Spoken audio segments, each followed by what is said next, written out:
Chapter 991 Fork. Less than 5 minutes after Zhang Heng and Fengzi left the Singularity bar, a motorcycle stopped outside the bar.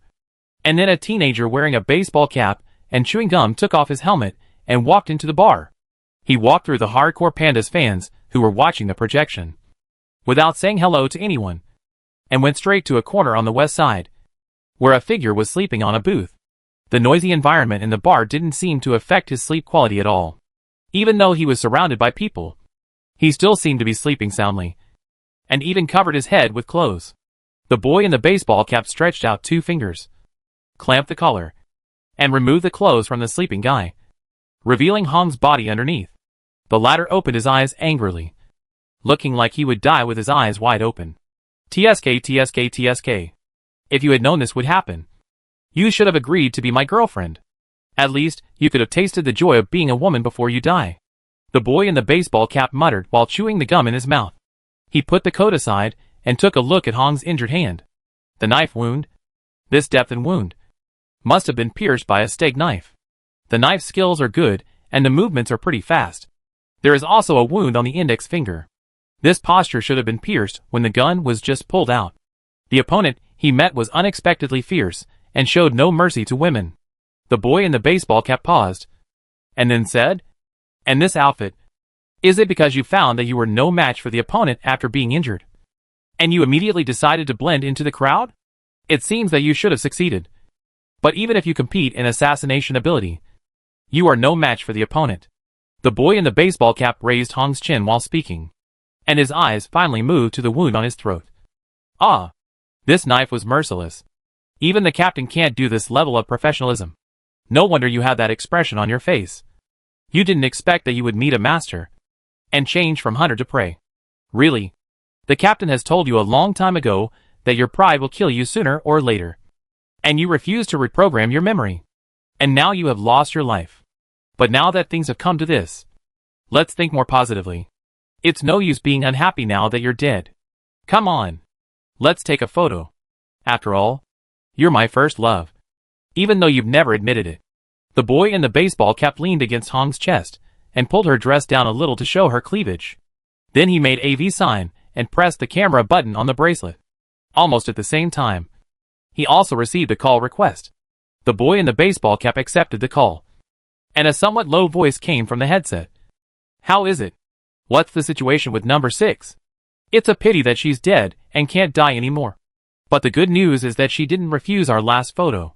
Stop talking nonsense and give me useful information." The voice on the other end didn't use any harsh tone, but the baseball cap boy changed his previous frivolous look after hearing it and said seriously, "The opponent is a master with a knife. The knife is very fast, and the knife skills are very good." The two of them didn't really fight for much time, but number 6 immediately made a judgment and escaped from the battle, which shows that the gap is probably not a little bit. The fatal wound is in the throat, which was cut with a knife. It's a typical killer style, but it's unexpectedly very retro. The expression on number 6's face is very wonderful, which means that before being stabbed, she didn't realize that the opponent had approached her at all. Is he a master? He is an absolute master. Number 6 has won the jackpot, said the boy in the baseball cap. He died about, 10 minutes ago, which means he hasn't gone far yet. I didn't expect that Mr. G has such a good player under his command. He is better than the woman named F. The captain on the other end did not make any comments, but said, "I know. The union has sent a message saying that they received a report that they are moving towards Wufang Street. There is a night market there. They should go there to get rid of the tail behind them." Understood. Then, Captain, I go over there and take a look, the baseball cap boy said respectfully. Okay. But remember not to act rashly or rush to do anything. Number 7 and number 5 will soon be there to join you. Understood. The baseball cap boy hung up the phone and stood up, only to find that he had been surrounded. After he lifted the clothes off the red corpse, someone nearby noticed the murder that had happened here. They were startled and quickly called the police. After that, a group of stronger fans surrounded the baseball cap boy. The biggest suspect? Ah, are you all blind? The baseball cap boy sighed. Not only did you let the real murderer slip away from your eyes, but you also blocked me from chasing the murderer. No matter what, you are the person closest to the body. And we can't just believe your one-sided statement. Anyway, the police will be here soon. So why don't you wait until then? After confirming that you are fine, the police will naturally let you go. The owner of the Singularity Bar walked out from behind the crowd and said, "It's a reasonable suggestion." The baseball cap boy nodded. But then he changed the subject. "But I don't have time to play this kind of house with you." He took out a fork from the table and waited twice. "Now, I politely ask you to make way for me." "What if we don't?" the boss asked. "Are you going to use this fork to kill everyone in the bar?" His words caused a series of sneers. "I won't kill you, but I teach you a lesson," the baseball cap boy said, winking at the bar owner. "If it hurts, remember to shout." Before he finished speaking, the fork in his hand had already stabbed into the bar owner's thigh, and the baseball cap boy kept pulling out the fork, which brought a bunch of blood, and then stabbed it into the fist that was hitting him from the other side. Screams rang out in the bar one after another, and in just 10 seconds, more than a dozen people were injured by the baseball cap boy's fork. Seeing that the situation was not good, the remaining people also retreated and finally made way. The boy in the baseball cap shook off the blood on his fork and looked at the bar owner lying on the ground holding his thigh and said, "Why bother?" The latter was also tough. He was the only one among so many injured people who didn't scream. But he didn't dare to say anything this time. The boy in the baseball cap walked along the passage made by the crowd to the door of the bar, then put the fork in his hand on the table and smiled at the people behind him. "Thank you for the hospitality. See you later." Chapter 992 Tailing. What should we do next? Fingzi asked after Zhang Heng sent the email. "Give me your bracelet." Although Fingzi was a little confused, he took off his bracelet and handed it to Zhang Heng, who took it and put it on his hand, next to his own bracelet, just within the range of the shield. Afterwards, Zhang Heng said, "Let's find a safe place first." "Okay. We can go back to my house. Or my sister's house." Fingzi thought for a moment and said, "No. Your citizen ID is already in their hands, which means that all your information can be checked. So you can't go back to your home, your sister's home, or your colleagues and friends. Besides," Zhang Heng paused, "it's you, not us. I have something else to do. So I just sent you there." "Wait. So you want me to be like the adorable heroines in those popcorn movies? Find a place to hide, wait for everything to end, show up 5 minutes before the finale, and then welcome my hero with a crazy face? No, I don't want to do this. I can help you. Didn't you rely on me to help you take off everyone's coat in the bar before?" Fingzi said. "Being a vase is better than dying. And the situation this time is different. The battle will be the main thing next. And I may not be able to distract myself to protect you. The good news is that I don't need you to protect me. You probably haven't been to the second floor before. You are completely unfamiliar with this place, unfamiliar with the streets here, and have no connections. I don't know what you want to do next, but you definitely need a trustworthy local snake to help you. And that person is me." Fingzi pointed at his nose. Zhang Heng hesitated for a moment, but finally gave in, because Fingzi was right. Having a local person by his side could indeed increase the success rate of his next action. "Okay. But you have to promise that you will strictly follow my instructions." "No problem." Fingzi agreed quickly. "What do you want me to do next?" "We still have to find a safe place first, and make it a safe house," Zhang Heng said, "so that if we are separated by some accident, we can reunite there." "Understood. But we have to go back to my factory before we find a safe house," Fingzi said. "You just promise me. Do as I said?" Zhang Heng raised his eyebrows. "Yes. I didn't go against your decision. I just made a few minor changes to it. We will find a safe house. But before that I have to go back to the factory to get my equipment. You said you might not be able to protect me, so I have to find a way to protect myself." Fingzi blinked innocently. "Are those equipments important to you?" "They are important to us all. They are mainly some small gadgets I made in my daily life. Believe me, they will definitely help us in the future. Besides, it won't take much time to go to the factory.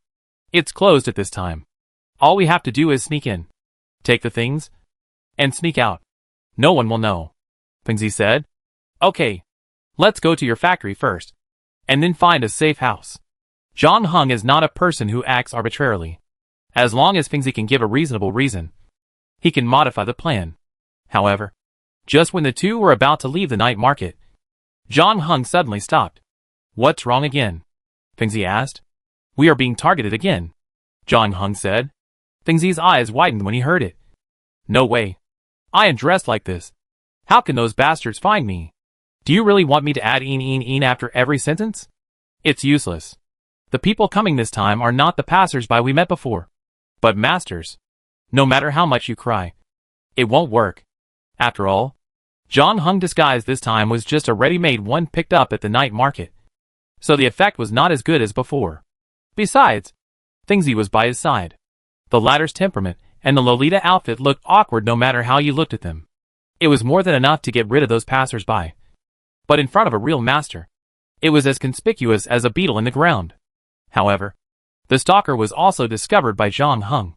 Although the former's concealment level was quite superb, and he blended himself perfectly into the crowd, he still couldn't hide from Zhang Heng. Zhang Heng noticed that the other party did not follow too closely, but kept a certain distance from them. It seemed that they had discovered Heng's body before, and only took such a relatively conservative attitude after realizing that his strength might be excellent. However, Zhang Heng believed that this short-lived peace would not last too long. Judging from the other party's stalking and hiding skills, they should also be members of the emergency response team. After all, the emergency response team has an advantage in numbers. Even if there are many couriers to deal with, there are not many who are really capable of causing trouble for them. They can completely use the advantage in numbers to solve a single target. The guy behind him didn't make a move. There was only one possibility, that he was waiting for his accomplice. What should we do? Should we go to another place to get rid of him? I know a place that is also very lively, and not far from here, Fengzi suggested. No. It's hard to get rid of that guy no matter where we go, Zhang Heng said. Let's go on as planned. I remember there is an alley diagonally opposite the Singularity Bar. Right? Yes. But that alley leads to a school. There should be no one in the school now. That's right. Let's go there. The boy in the baseball cap noticed that the target in front of him suddenly quickened his pace, and his heart tightened slightly. Was he discovered? But he didn't see Zhang Heng and Fengzi looking back. They looked more like they were rushing to somewhere in a hurry, because they were about to leave the night market. The density of people decreased. For the sake of caution, the boy in the baseball cap simply waited for a while, until the distance between the two sides was about 30 meters. And then he followed from a distance. After that, the boy in the baseball cap followed carefully for about a mile. Seeing that Zhang Heng and Fengzi did not show any other noticeable reaction, he believed that they were really on the road. So the boy in the baseball cap followed the captain's instructions, and posted his latest movements in the action group. Then he continued to follow them, until Zhang Heng and Fengzi disappeared at the entrance of an alley. The boy in the baseball cap hesitated for a moment, then lowered the brim of his hat, and walked over pretending to be a passerby. Chapter 993 Professional Caution. The boy in the baseball cap walked to the entrance of the alley at a moderate pace, and then glanced inside from the corner of his eye. The result surprised him a little, because Zhang Heng and Fengzi were no longer in the alley. The boy in the baseball cap was stunned, as if he had not expected such a situation. But he was a professional after all, so he quickly calmed down and looked up at the school standing in the dark in the distance. Just when he was hesitating whether to go closer to take a look, a new message came from the action group. It was number 7 and number 5 who came to help and asked for his coordinates and address, saying that they would rush over within a quarter of an hour. So the boy in the baseball cap sent the address of the school. After that, he opened the navigation and checked the nearby street map. He found that the school in front of him had 2 doors. One of them was the side door facing the alley, and the other was the main door facing another main road. The boy in the baseball cap frowned. It seemed that Zhang Heng and Fengzi's purpose was very clear. They wanted to pass through the school, enter from the side door, and leave from the main door. This was also a very useful way to get rid of surveillance. It was not that the other party had discovered that they were being followed. More often, they just used this method to get rid of potential stalkers. The boy in the baseball cap had already judged from Heng's body that Zhang Heng's stealth skills were very good, so it was not surprising that the other party had entire reconnaissance awareness. Or if Zhang Heng just walked along normally, the boy in the baseball cap would suspect that he had been discovered. However, now a problem was placed in front of him. Knowing that Zhang Heng and Fengzi were going to use this school to escape, should he obey the captain's order and stay here to wait for number 7 and number 5 to come back, or chase them first? The boy in the baseball cap made a decision without hesitation and walked towards the alley. because he didn't want to be alone when number 7 and number 5 arrived. However, with Hong's experience, the boy in the baseball cap was a little afraid of Zhang Heng's knife skills and assassination techniques. Fortunately, in his opinion, as long as he didn't get close to Zhang Heng, there shouldn't be a big problem. So the boy in the baseball cap took out a pistol from his waist and held it in his hand. The next moment, he turned into a cheetah, following the shadow of the wall, jumping and walking, and came to the outside of the school lightly. The boy in the baseball cap did not act in a hurry, but first carefully observed the surroundings to ensure that all possible hiding places were in his sight. Then he outlined a route in his mind, which could avoid those possible hiding places as much as possible, or at least pull the trigger before the people behind him rushed out. So Zhang Heng and Fengzi, who were lying on the roof of the teaching building, saw a magical scene. The boy in the baseball cap sometimes jogged, sometimes rolled sideways, and then stood up and kept looking around. His hand holding the gun turned around, and he almost never walked in a straight line. It was only less than 30 meters away, but he made a big circle and drew several diagonal lines before he finished. What's wrong with him? Is he here to perform for money? Fengzi asked, puzzled. He's not having a seizure or performing. He's worried that I'd be hiding somewhere to attack him. So he uses this method to eliminate all potential danger points.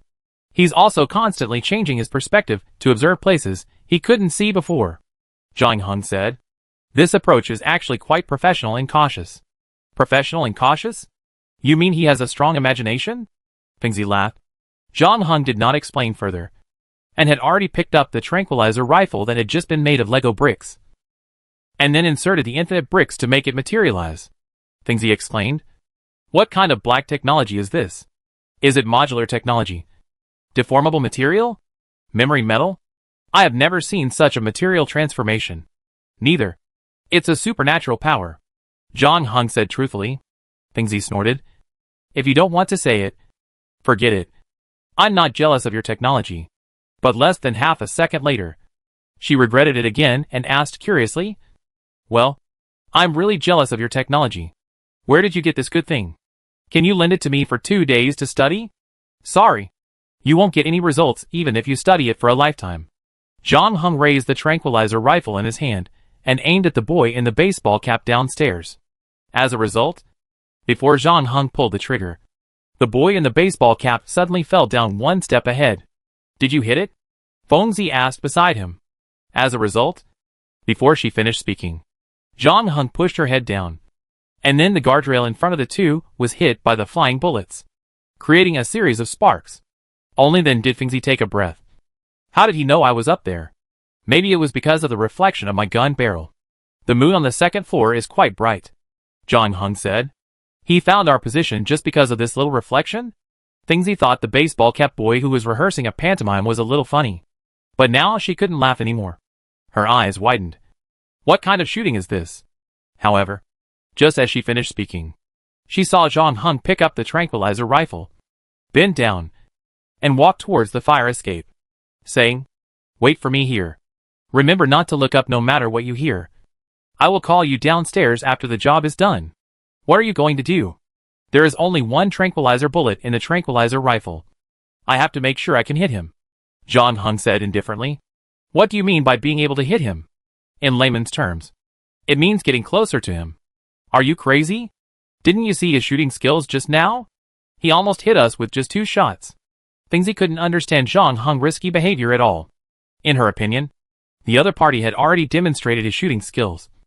And Zhang Heng also said that there was only one bullet in his tranquilizer gun, and the power of the tranquilizer bullet was far less than that of a real bullet. The best way was to stay here and wait for the other side to go upstairs. However, Zhang Heng knew that the emergency response team was not limited to the 2 members he saw now. Don't worry. I can handle it. Zhang Heng climbed down the fire escape ladder after he finished speaking. Not long after that, Fengzi on the rooftop heard a few sporadic gunshots again. Every gunshot made her nervous, but she still remembered Zhang Heng's warning and kept trying not to stick her head out to look. After that, the gunshots became more frequent on the first floor, and stopped abruptly after half a minute. Fengzi's heart was lifted, not knowing whether Zhang Heng was alive or dead. Chapter 994 Aiming Assistance. Zhang Heng jumped down the fire ladder with a tranquilizer rifle on his back. lowered his body, and came to the window in the corridor, raised his head, and looked downstairs. Then he immediately bent down again. And almost at the moment, he lowered his head again. A bullet shattered the glass in front of him, and hit the painting display wall behind him, leaving a bullet hole on it. In the previous fight in the bar, because they were too close, Hong had just had time to draw her gun when John Hung nailed her hand to the table with a knife. And her plan to change hands to hold the gun was also destroyed by John Hung. In the end, she could only choose to compete with John Hung by assassination. And she didn't have time to show her marksmanship. Therefore, this battle with the baseball cap boy was also the first time John Hung witnessed the shooting ability of the emergency response team members. It was estimated that the opponent's shooting skills should have exceeded the peak of level 2 and reached the level of level 3. The reaction speed and shooting accuracy were very good, especially in rapid aiming, which was even faster than John Hung movements. It even exceeded the human body limit. John Hung was now on the 4th floor of the elementary school building. There were more than 30 windows facing the side of the 4th floor. Even if the baseball cap boy judged in advance that John Hung had left the rooftop, it was impossible for him to directly lock the target from so many windows so quickly, considering the incredibly fast counterattack after the other party was attacked. John Hung was more inclined to believe that the baseball cap boy used some technological means to improve his aiming speed.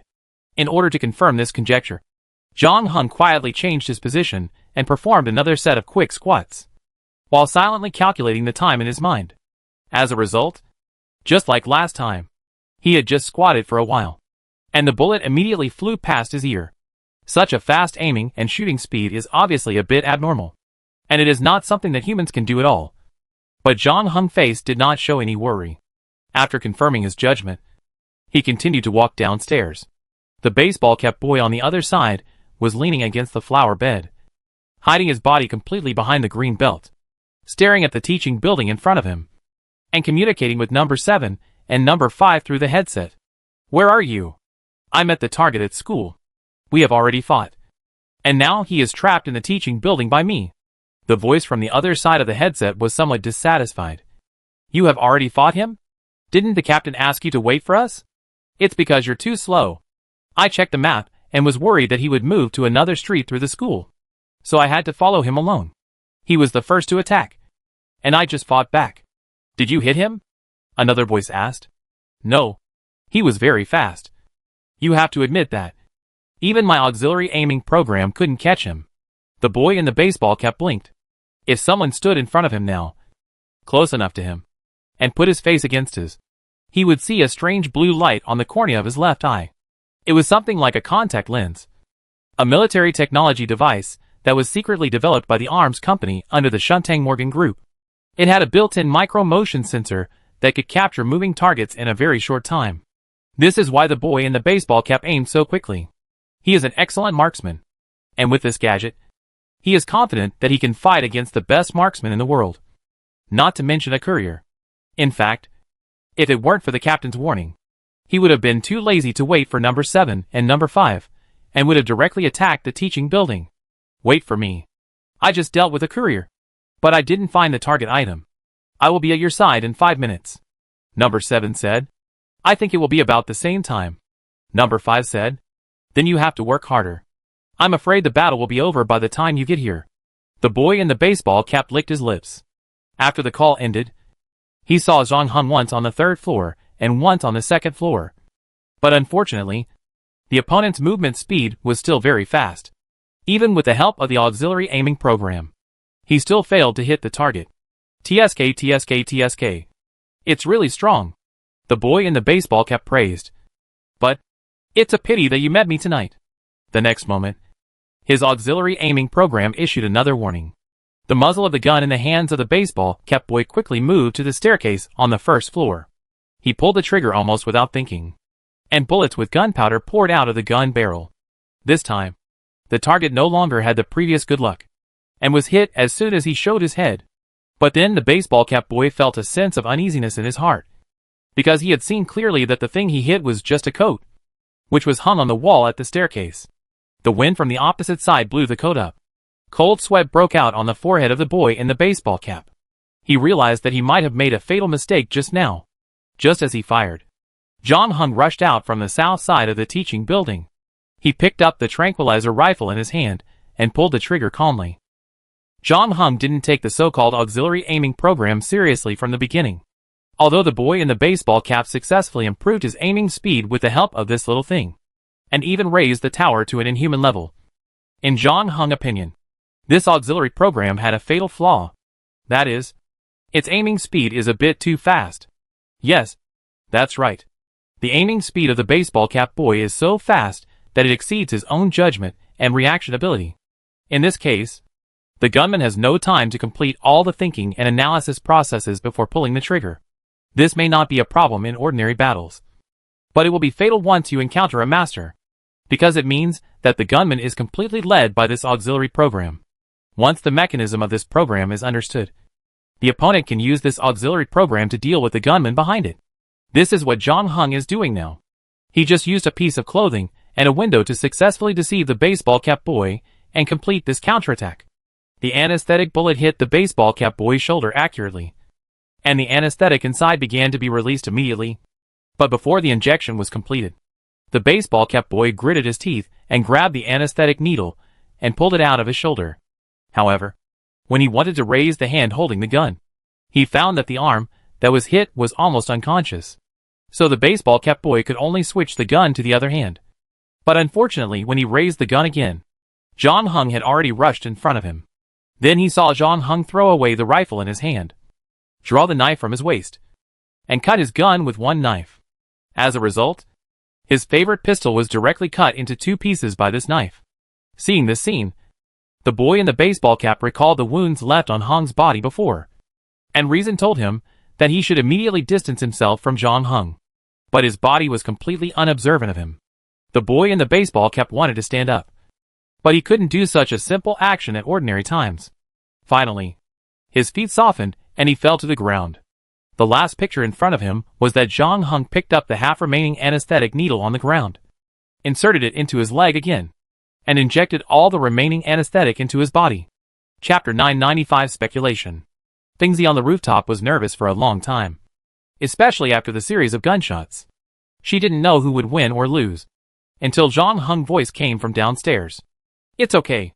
Come down." Fingsy first carefully poked her head out and looked down, seeing John Hung and the baseball cap boy lying on the ground beside him, her life or death unknown. She confirmed that the battle was really over. She breathed a sigh of relief and ran down from the roof.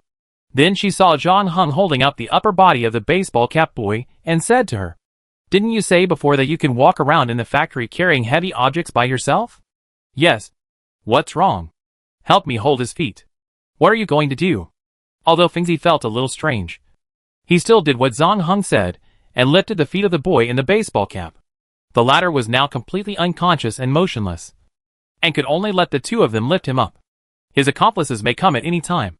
We have to leave here quickly," John Hung said.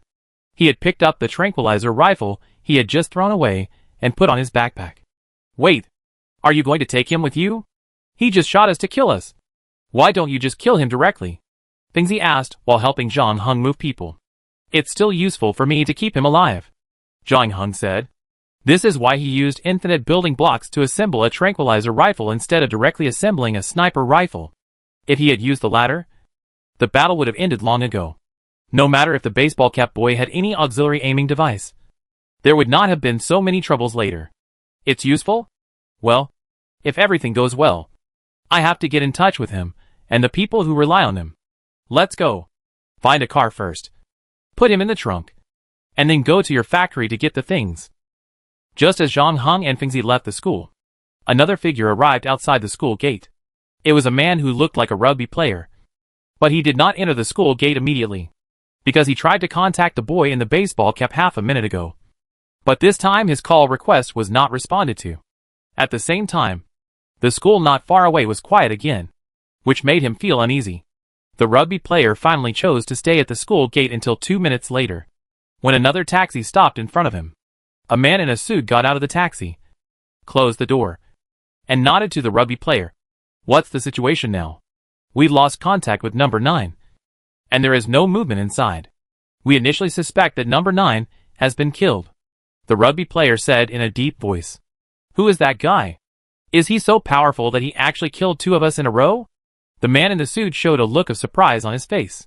Since the establishment of the emergency response team, there have been very few casualties, let alone the loss of 2 members in one operation. It is really too rare. The rugby player was a little unhappy. The captain clearly warned number 9 to wait for us to arrive before taking action. But his worry is not without reason.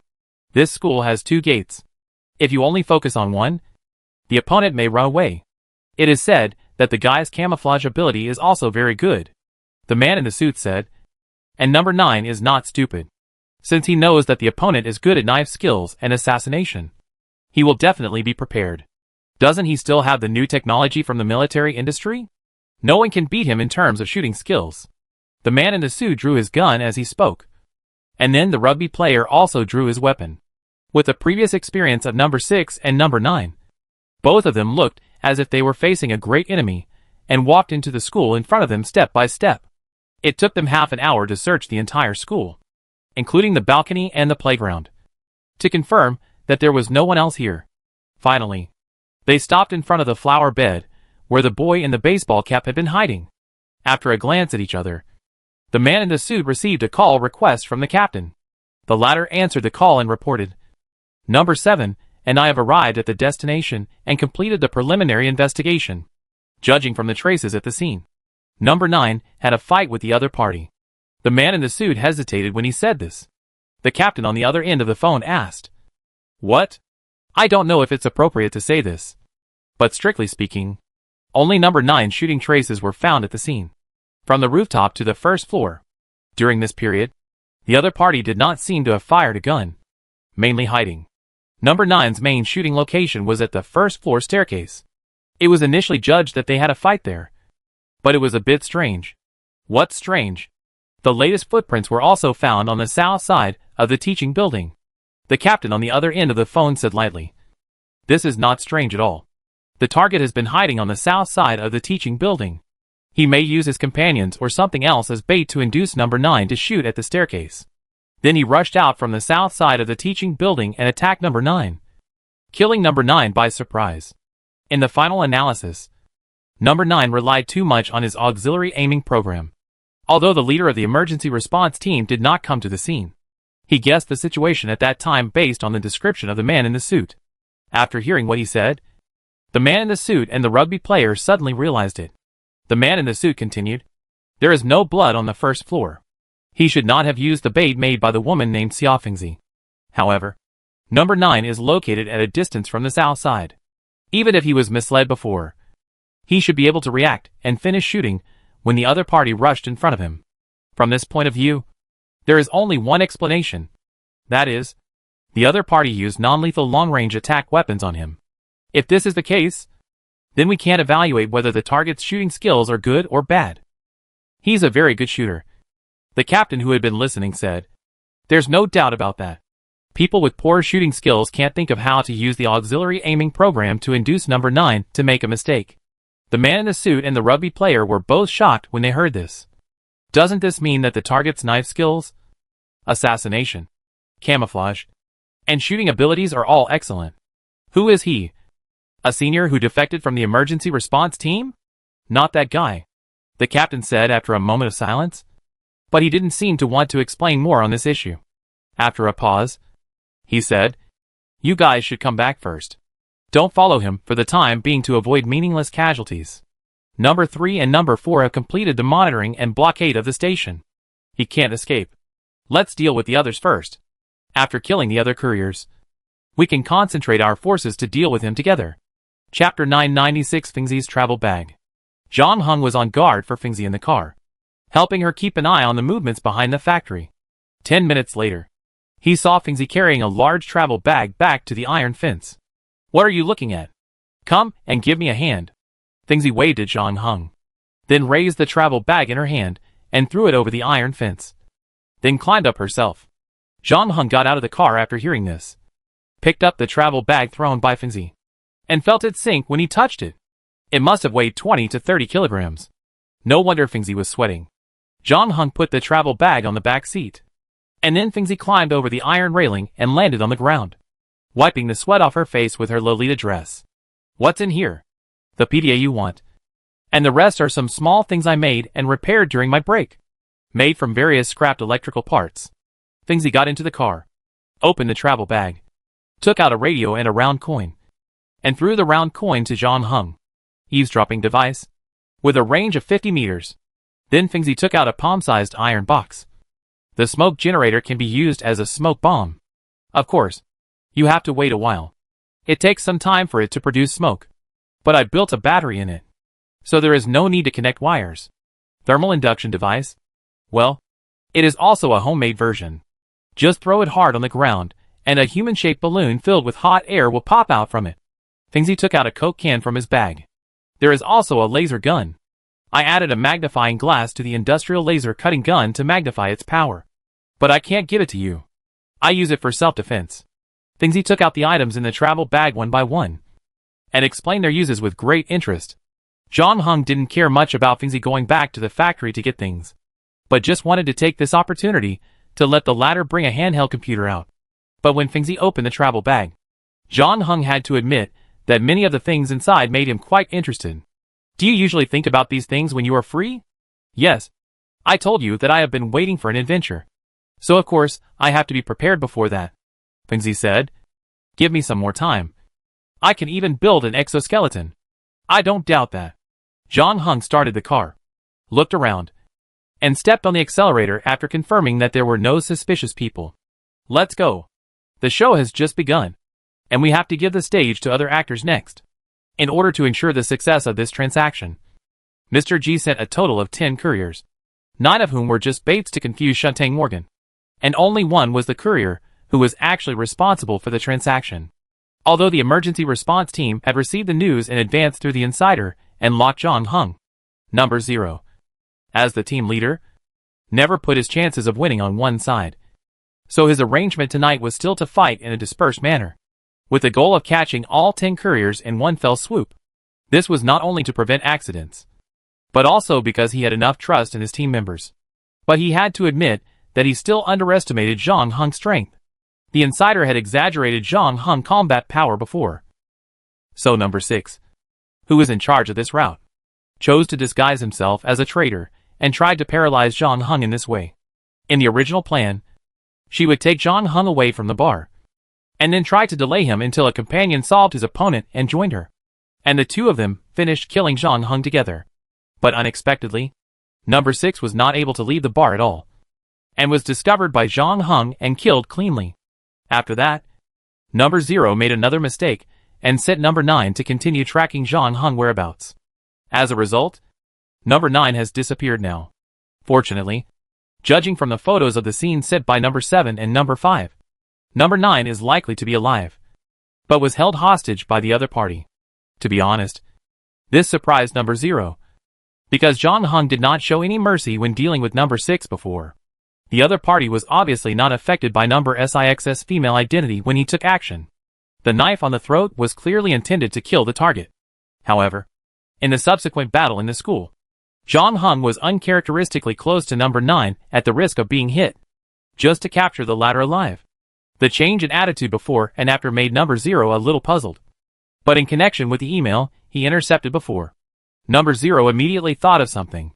He finally gave orders to number 7 and number 5, asking them to put aside the kidnapping of number 9 and turn to deal with the other couriers first, relying on the strong influence of the local union. 5 couriers were dug out in less than half an hour.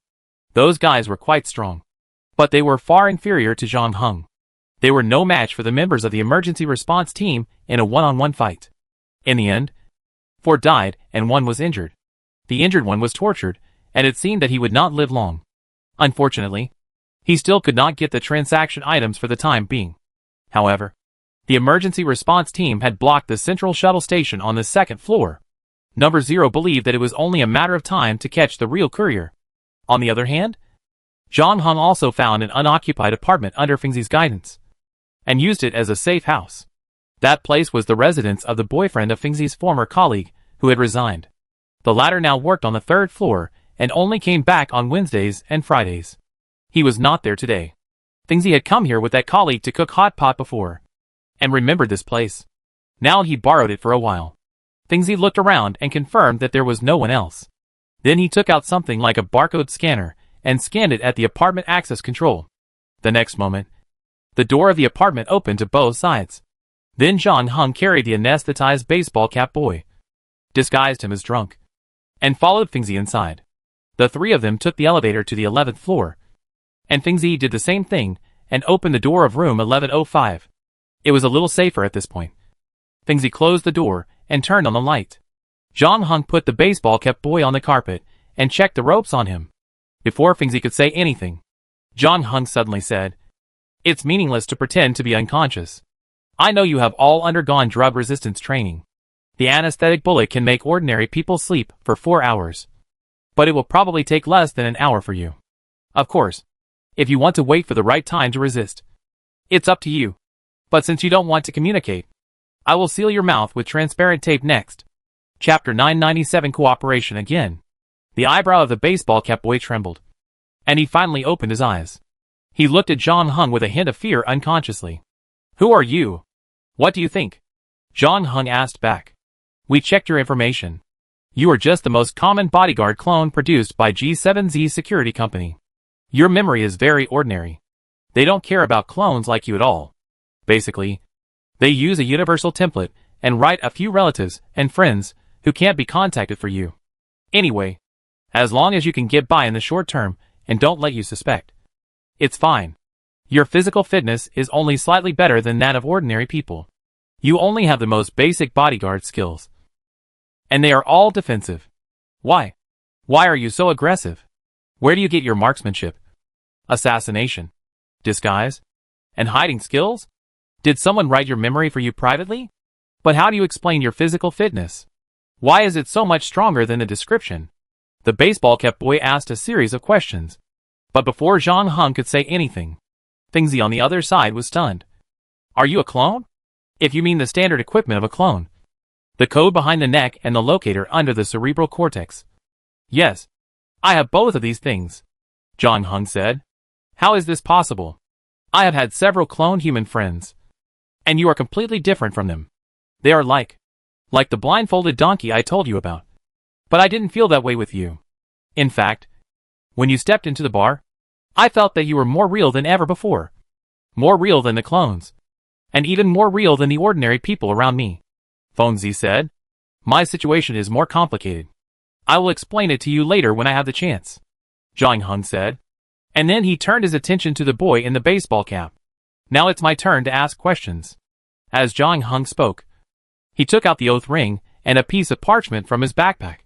After completing the preparatory ceremony, he began to ask questions. He spent about an hour to find out the members of the emergency response team and the layout on the 2nd floor. John Hung asked very detailed questions, and Fengzi helped him. When the oath ring showed that the boy in the baseball cap was lying, Fengzi would use the laser gun in his hand to help him recall it again. After a few times, the baseball cap boy had several blood holes on his thighs, and the smell of barbecue wafted out. He also realized that he would be discovered if he lied. So he had to choose to cooperate obediently, and didn't play any tricks. However, John Hung also knew that this information could only be used as a reference, because the other party should also make corresponding adjustments after the baseball cap boy fell into his hands. While John Hung was asking questions, Fengzi was also using a handheld computer to follow the movements of the Union. She noticed that there were only 4 rewards left, and they included her and John Hung. In other words, there were only 3 couriers left. One last question. John Hung looked at the boy in the baseball cap. "There should be a communication channel between the members of your emergency response team." "Yes, but you threw away my bracelet," the boy in the baseball cap said. "It doesn't matter. You should still remember how to contact your captain." The boy in the baseball cap hesitated for a moment, glanced at Fengzi, who was holding a laser gun, and nodded. "Yes. Give me his contact information," John Hung said. Afterwards, John Hung took the PDA from Fengzi and sent an encrypted email to Mr. G. The password was Ms. F's birthday. As expected, he received a reply 3 minutes later. It contained the address of a chat room. John Hung joined the chat room and then received a communication request from Mr. G. John Hung clicked confirm again. Mr. G's voice came from the other side immediately. Angrily, "What did you mean by that email before? You know that the guys in the emergency response team will see that email, right?" I am a real courier. Isn't it normal to sacrifice other baits to escape when being targeted by the people of Shuntang Morgan? John Hung said calmly. After he finished speaking, Mr. G on the other side also fell silent. Indeed, as John Hung identity as a genuine courier, there seemed to be no problem in doing so. But Mr. G also knew that John Hung might have discovered that he was deceived when he sent that email. So Mr. G's voice finally returned to normal, without any anger, and said in a deep voice, "Since we are all smart people, let's stop beating around the bush. I admit that I lied to you about the transaction because I can never trust you as much as Miss F does. But I was also very clear about the surgery. I originally planned that no matter what role you played, as long as the transaction was successful and you could come back, I would still fulfill my promise and help you remove the locator in your head. But you ruined it all with an email. You chose to stand on the opposite side of me. So don't expect me to help you with the surgery anymore," Mr. G said coldly. "I am on the opposite side of you? Then I have to say that there are quite a lot of people on your opposite side," John Hung said. Then he quickly glanced at the screen, paused and continued. "I noticed that besides me, you only have 2 couriers left. It seems that without me to help you contain the emergency response team, your situation is not very good. My people are good enough. I don't doubt this. But it seems that they are not as good as the emergency response team on the other side," John Hung said. "What do you want to say?" Mr. G asked after a moment of silence. "Your deal has been completed. But it seems that your people are in trouble now. I noticed that they are about to be caught by the emergency response team. But fortunately I am still here. Are you willing to help my people return to the first floor?" Mr. G asked. "It depends on what price you are willing to offer," John Hung said. Mr. G on the other end of the phone thought for about 3 seconds, as if he was weighing John Hung's latest proposal, and then said, "If you can help my people return to the first floor, then our previous agreement will still count. I will arrange someone to help you with the operation, and I will not pursue the matter of the email. Add 5 million credit points as compensation for your breach of contract," John Hung said calmly. Mr. G seemed a little angry when he heard this. "Don't push your luck. It's just a small and reasonable request. This amount of money is not a big sum for you." Mr. G hesitated for a moment, and finally said, "Okay, I will let the courier with the stuff contact you later. And you must protect his safety. Deal?" Chapter 998 Methraya. Have you negotiated your matter again? Next. Are we going to continue to help Mr. G protect his deliverman? Thingsy found 2 bottles of Coke in the refrigerator, and threw one of them to John Hung. "No. He won't believe me." John Hung hung up the phone and took the Coke and said, "Just like I won't believe him. His purpose is just to use me as bait for him." "Ah? Then why did you send him an email?" "To confirm some things," John Hung said, although he seemed very angry when the call was first connected. "I didn't hear any panic from him, even though it seemed that he was almost cornered by the emergency response team. The interesting thing was that he didn't seem to think so. The reason why he finally agreed to my proposal was not only because he wanted to continue using me as bait, but also because he didn't want me to be suspicious." Suspicious? People say that Mr. G is the uncrowned king of the first floor. More than half of the forces and gangs in the first floor are related to him. But his power has always been limited to the first floor. This is certainly because he is concerned about the actual ruler of New Shanghai 0297, Shuntang Morgan. But I don't think someone like him will really stay in the first floor so honestly. John Hung opened his Coke while speaking. After all, he never really placed his hopes on me from the beginning. He must have hidden other cards here. "What are your plans next?" Fengzi asked. "I plan to help him uncover his cards and see what's underneath," John Hung said lightly. At 10:45, John Hung arrived at a small pharmacy according to the address on the email. It was almost late at night, and there were few people in the pharmacy. In addition to a female cashier playing with her phone at the cash register and a pharmacist, there were only 5 customers left. A young couple was selecting pregnancy test sticks at the counter closest to the cashier. An old man, who looked almost 80, was asking the pharmacist to prepare Chinese medicine for him. In addition, there was a man who looked like he had a bad cold. He was sitting on a chair with a mask on, looking up the instructions for the medicine. John Hung looked around and his eyes stayed on the man with the mask for a moment, but eventually moved away. At this time, the pharmacist on the other side helped the old man prepare the Chinese medicine, walked over to him, and said, "Hello. Do you need help?" "Oh, no. I just want to buy some vitamins. Just look at them myself. Okay.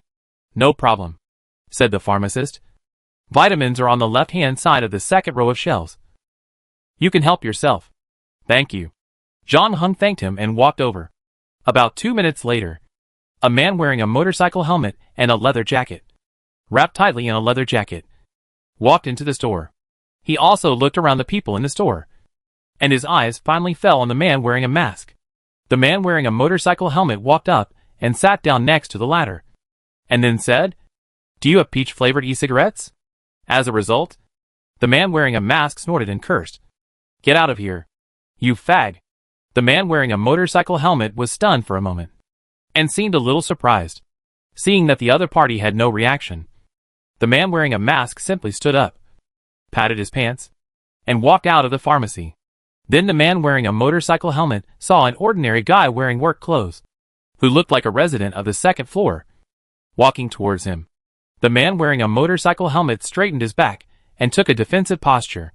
Then he heard the other side say, "I don't have peach-flavored e-cigarettes, but if you are willing to pay me 100 credit points, I can get you a cocoa-flavored one." "That's great." The man wearing a motorcycle helmet was delighted when he heard this, stood up, and followed John Hung out of the pharmacy. When he was out of the range of the camera, the man wearing a motorcycle helmet stretched out his hand and said, "Hello. I am Mithraea, the courier in charge of this transaction. You are here to protect my John Hung." Mithraea's outstretched hand stayed in the air for 2 seconds. Seeing that John Hung did not move, he awkwardly retracted his hand. "Mr. G told me about your situation. I can understand your dissatisfaction. But the important thing now is to leave here and send the goods back to the first floor." "Did you take the goods?" John Hung asked. "Yes." Mithraea nodded and tapped his helmet. "But the problem now is that the emergency response team has blocked the station.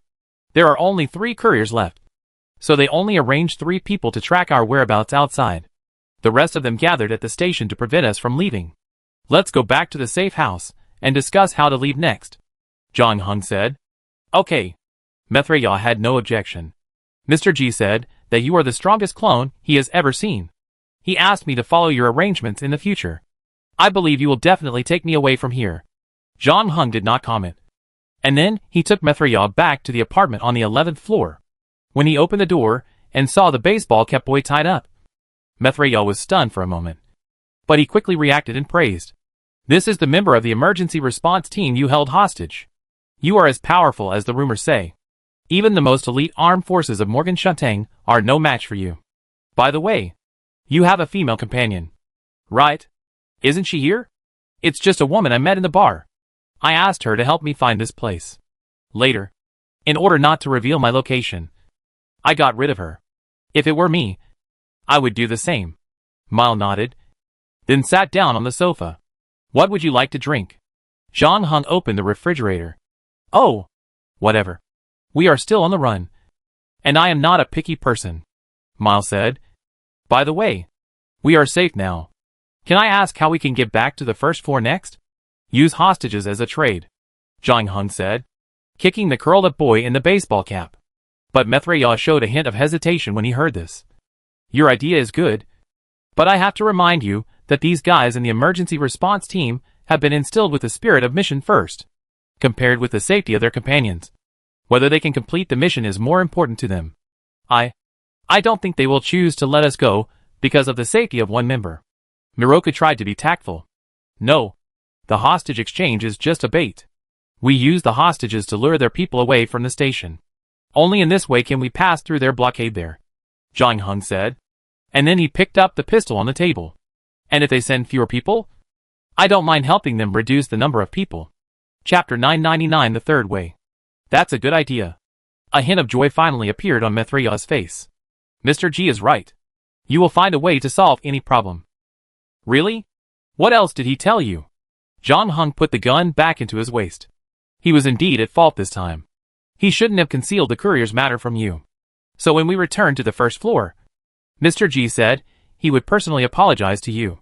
Not only will he find someone to perform surgery for you and provide you with 5 million credit points, but there will also be other compensations to satisfy you," Mithraea said respectfully. "So polite? Perhaps he would only think of me when he was forced into a desperate situation. Zhang Heng said lightly. Maitreya smiled, but did not deny it. Anyway, it is better to be useful than not to be useful. Only capable people will be used by others. And capable people like you can even control their own destiny to a certain extent. What about you? Zhang Heng did not comment. Why are you willing to risk your life to be the courier for tonight's transaction? To create a better world. Without class, exploitation, or deception. Everyone can find the meaning of their own existence. A look of yearning appeared on Maitreya's face. Excuse me. No matter what form of social organization, it is full of class and exploitation, Zhang Heng said. And as for the meaning of one's own existence that you mentioned, most ordinary people are destined to not find it, whether there are clones or not. What a pessimistic statement. No wonder Miss F said you don't believe in any ideals. Maitreya sighed. Your life must be very boring. Even if you have a powerful strength that everyone envies, you can't find a reason to use it. Just like a knight with a sword, but no lord to be loyal to. I have seen many pure idealists. Usually, there are only two paths in front of them. Either they are defeated by reality and give up their ideals, or they choose to stick to their ideals and die in despair. Fortunately, we will not take these two paths because we have an excellent leader. Maitreya smiled. I haven't finished speaking yet, Zhang Heng said. There are still a very small number of people who will take the third path. They realize the huge energy contained in the ideals and start to develop and utilize these energies. The more utopian the ideals are, the more insightful they are. Some people will gather believers in the name of ideals, prepare people, and seduce other idealists to serve him. Then they will use the blood of these people to water a road to the throne for him. After Zhang Heng finished speaking, the room fell into silence.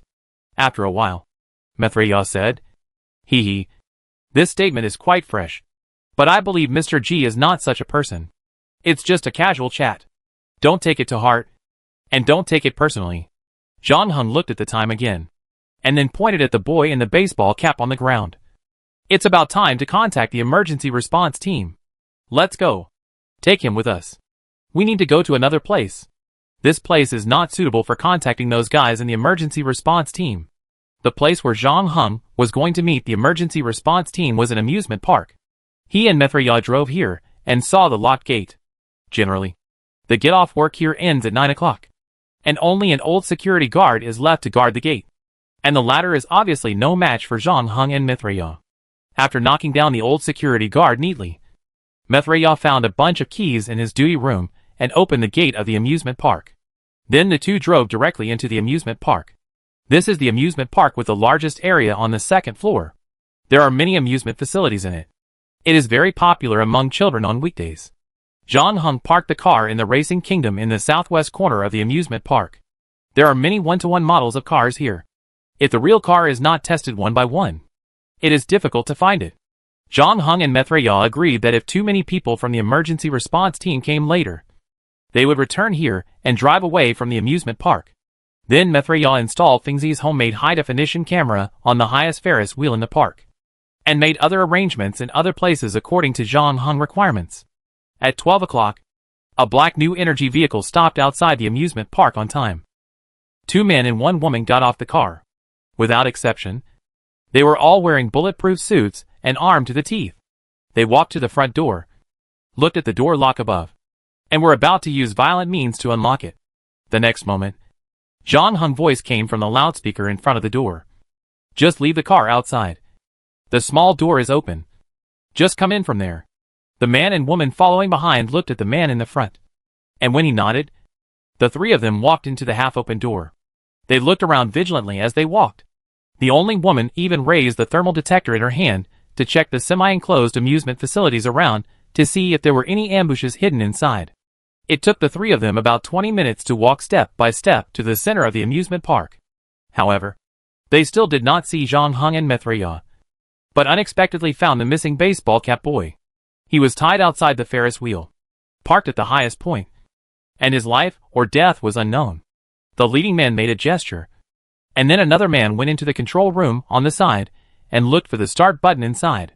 Maitreya looked at the picture transmitted by the camera, a little nervous, and said to Zhang Heng, "They have 3 people. Should we fight or flee?" "We can't flee. They still have 8 people now. The 3 people here mean that there are 5 people left at the station. There are too many people. We can't pass their blockade. We can only get rid of the 3 people here first and force them to disperse their forces. John Hung then asked, "How is your shooting level?" "I served in the Marine Corps, learned shooting, and got excellent in the final assessment. So I guess my shooting level is still pretty good among ordinary people. But it is definitely not as good as those monsters outside." Mila smiled bitterly. "Then you should find a way to hide in the next battle. Keep an eye on the cameras, and report their movements to me in time," John Hung said. "Understood." Mila did not show off. After John Hung arranged the tasks, he carried the Barrett that he had assembled with Lego blocks and climbed onto the pirate ship in front of him. It was about 2 kilometers away from the Ferris wheel, and even the thermal imaging detector could not detect it. John Hung set up his gun on the pirate ship, measured the wind speed, checked the temperature, humidity, and atmospheric pressure, made corrections, then aimed at the leading man and pulled the trigger without hesitation. After a gunshot, the bullet crossed a distance of 2 kilometers and hit the target's chest accurately.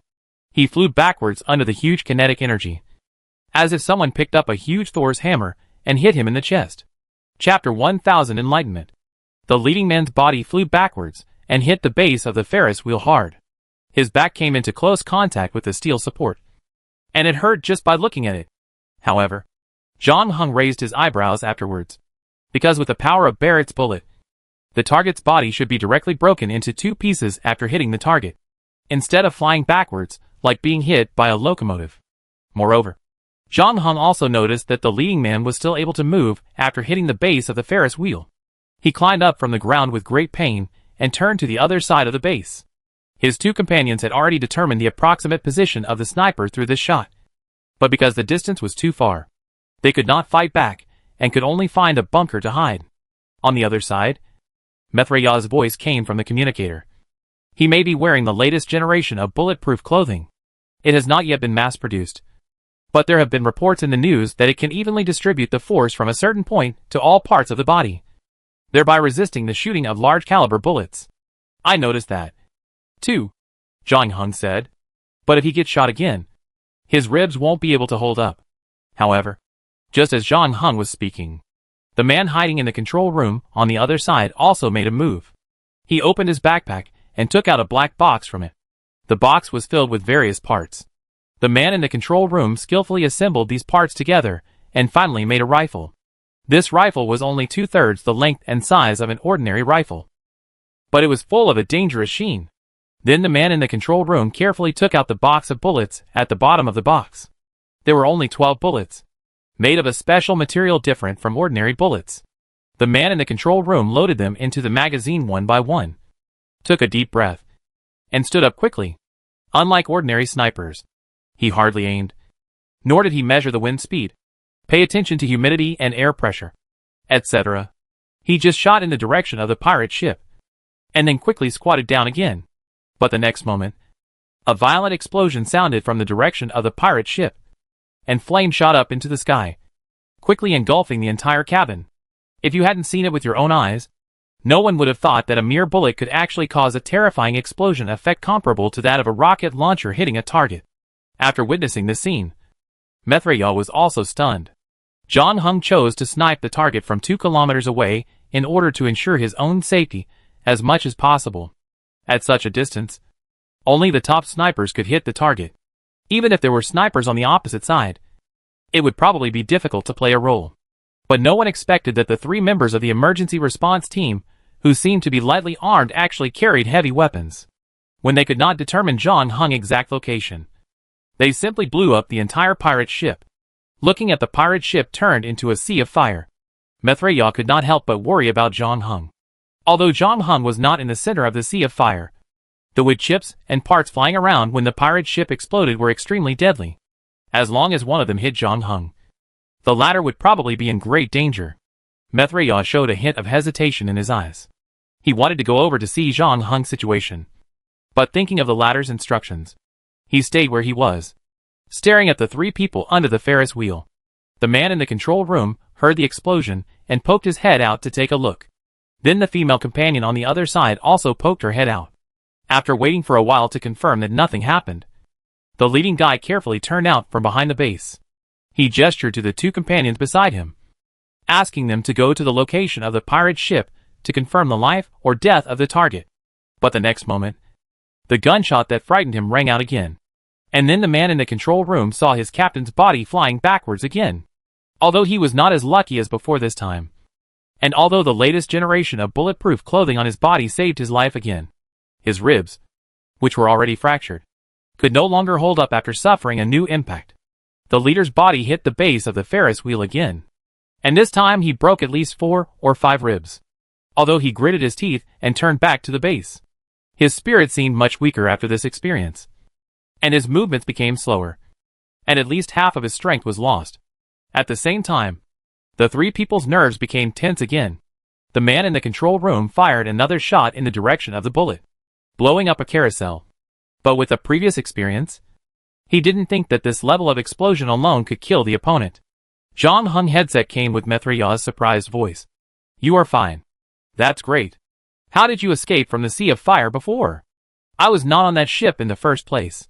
Knowing that the other side was also a master of gunmanship, Zhang Hung did not hold any luck after firing the gun, and immediately evacuated from the exposed position.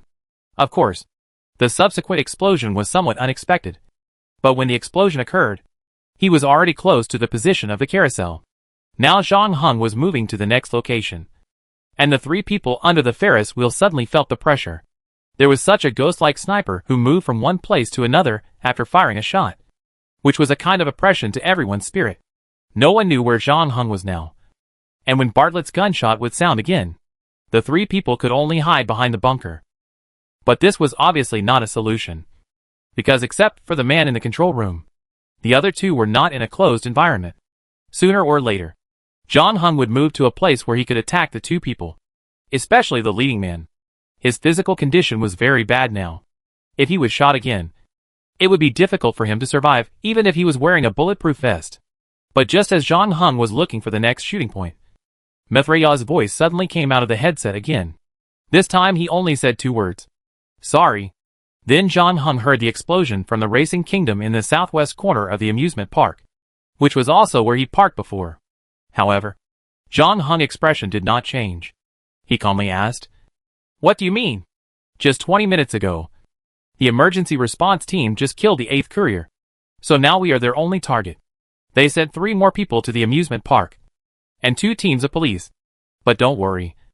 I will stay here and deal with them with you," Mithriya said. "It seems that you have made up your mind to sacrifice yourself. But since you let me stay here with you, who will be responsible for delivering the goods back to the first floor?" Zhang Hung asked.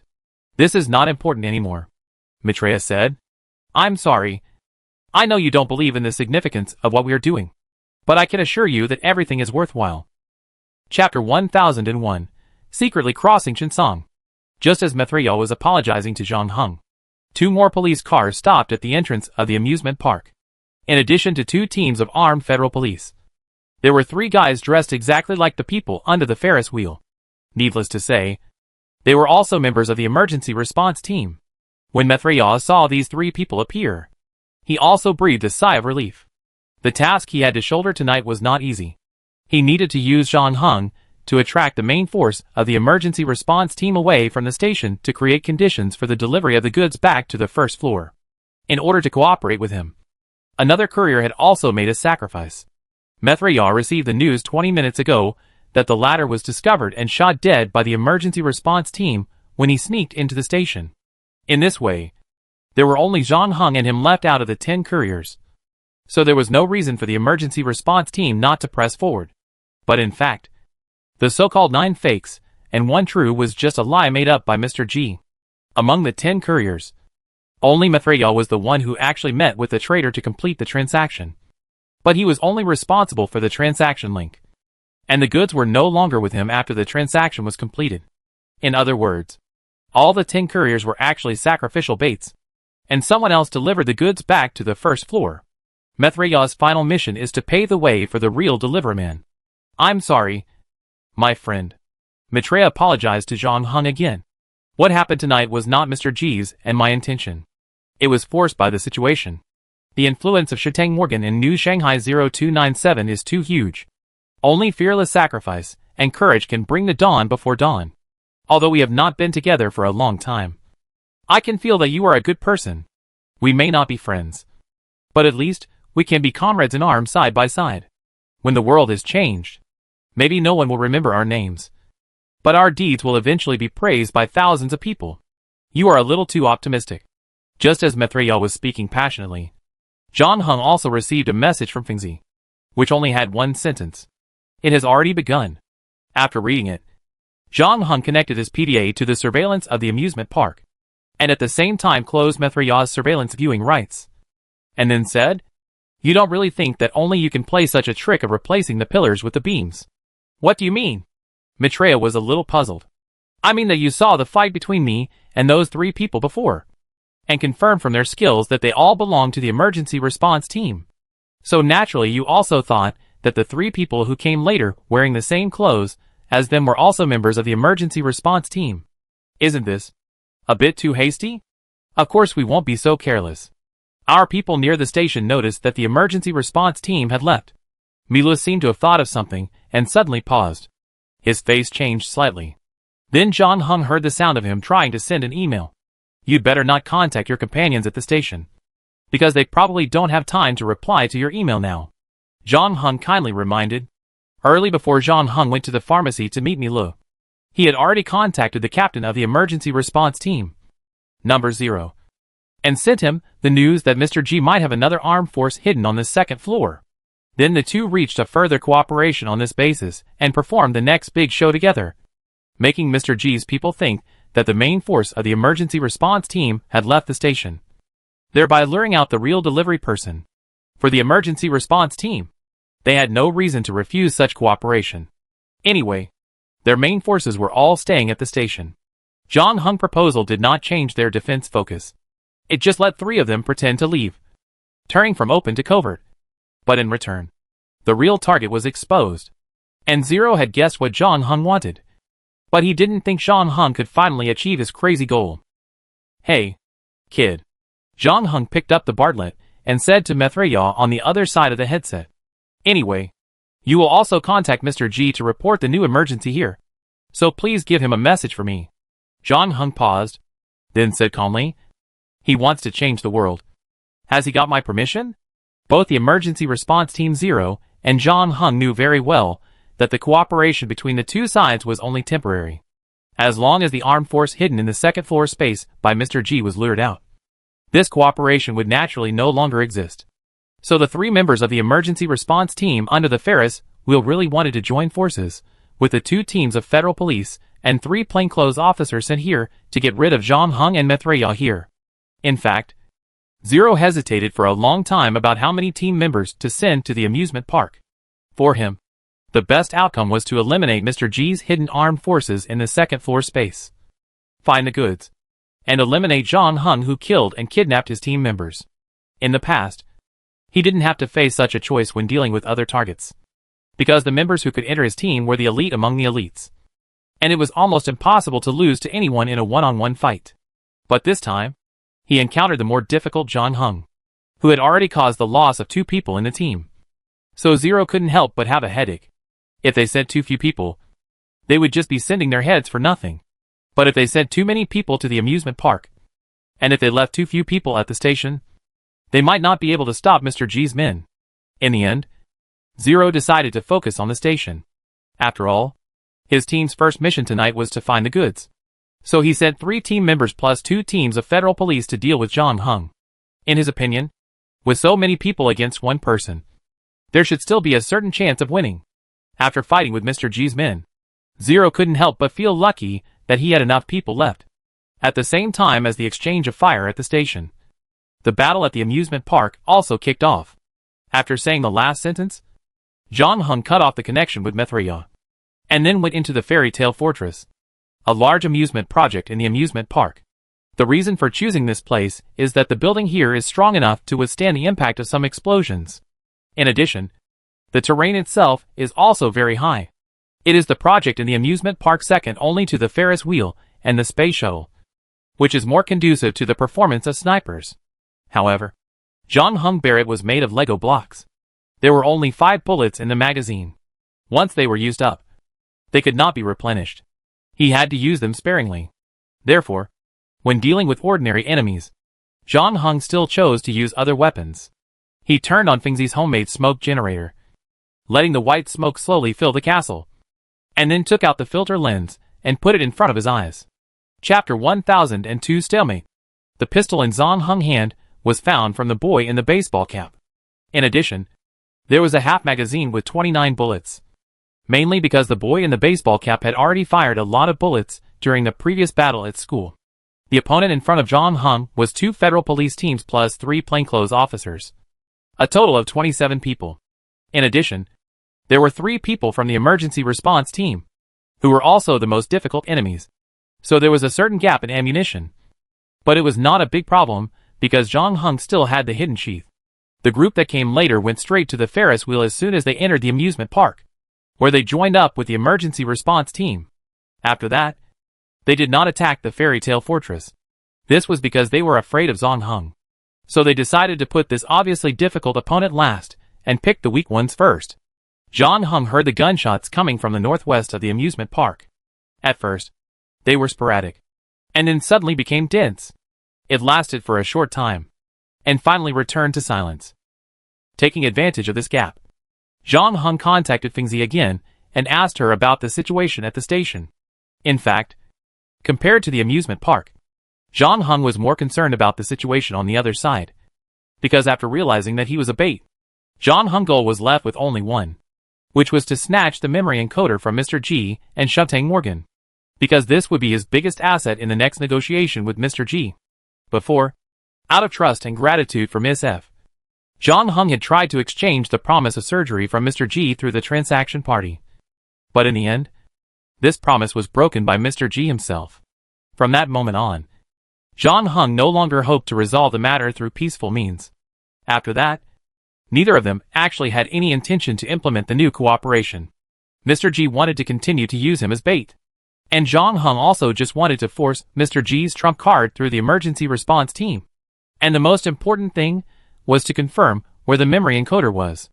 Compared with the other 2 parties in this battle, John Hung was undoubtedly at a disadvantage. From his point of view, he must first ensure that Mr. G's armed forces on the 2nd floor did not break through the defense line of the emergency response team and bring the memory encoder back to the 1st floor. This is why John Hung contacted Zero to cooperate in acting. But on the other hand, he also did not want Mr. G's people to be killed by the emergency response team soon, because this meant that he would face the entire Shantang Morgan's power on the 2nd floor alone. And this is still a small matter. John Hung is most worried that Zero will be sent directly to the 5th floor after getting the memory encoder. This is why John Hung needs Fengzi to help him keep an eye on the situation at the station. At the same time, this also means that he needs to resolve the battle at the amusement park as soon as possible. Fortunately, the news from Fengzi shows that the current battle between the 2 sides has entered the stalemate that John Hung most expected. Mr. G really did not disappoint. I don't know how he did it. He actually hit a special operations team of 14 people in the 2nd floor space, and each person was equipped with a set of exoskeleton equipment. The last section of the transportation of the goods was completed by this special operations team. Before they showed up tonight, Shantang Morgan knew nothing about this. It's no wonder that Mr. G was more willing to trust his original plan than John Hung, the clone who appeared out of nowhere. In fact, under such strong firepower, the emergency response team almost didn't hold on, especially when there were only Zero and another team member at the station. Even with the help of the station security and the 4 police teams responsible for the blockade, the defense line was broken at one blow. Fortunately, the other 3 members of the emergency response team were nearby and occupied the high ground in advance. They had to use heavy firepower to barely withstand the first wave of attacks. As the 5 members of the emergency response team regained their footing, the balance of victory finally began to change. Although the equipment was not inferior, and even had a certain advantage, Mr. G's special operations team was far behind the elite clone warriors that Morgan Shantang had spent a lot of money to build in terms of tactical literacy and personal ability. Once the first wave of attacks that were most unexpected were blocked, the emergency response team led by Zero began to erode the opponent's advantage bit by bit like a cunning shark. Although the 2 sides were deadlocked here at present, if John Hung was at the scene, he would see that the emergency response team had already silently controlled the rhythm of the battle, and the defeat of the special operations team was only a matter of time. Fengzi certainly couldn't see such details from a battle, but Zhang Heng could roughly imagine the situation at the scene just from her description. But there was no point in being anxious at this moment. After telling Fengzi to be careful and not to get too close, Zhang Heng drew out the hidden sheath and prepared for battle. After killing Mithriya, the 3 members of the emergency response team and the 2 federal police teams finally arrived outside the fairy tale castle. Everyone seemed very careful, especially the leading man who had been shot twice by Zhang Heng before. He was looking for cover all the way and moving forward cautiously. Obviously, he knew his physical condition and didn't want to be hit by another bullet.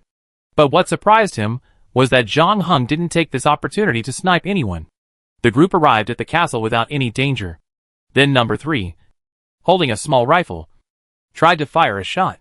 When the bullet hit the outer wall, it immediately caused an explosion, accompanied by smoke and fire. A lot of bricks and stones on the wall were blown away.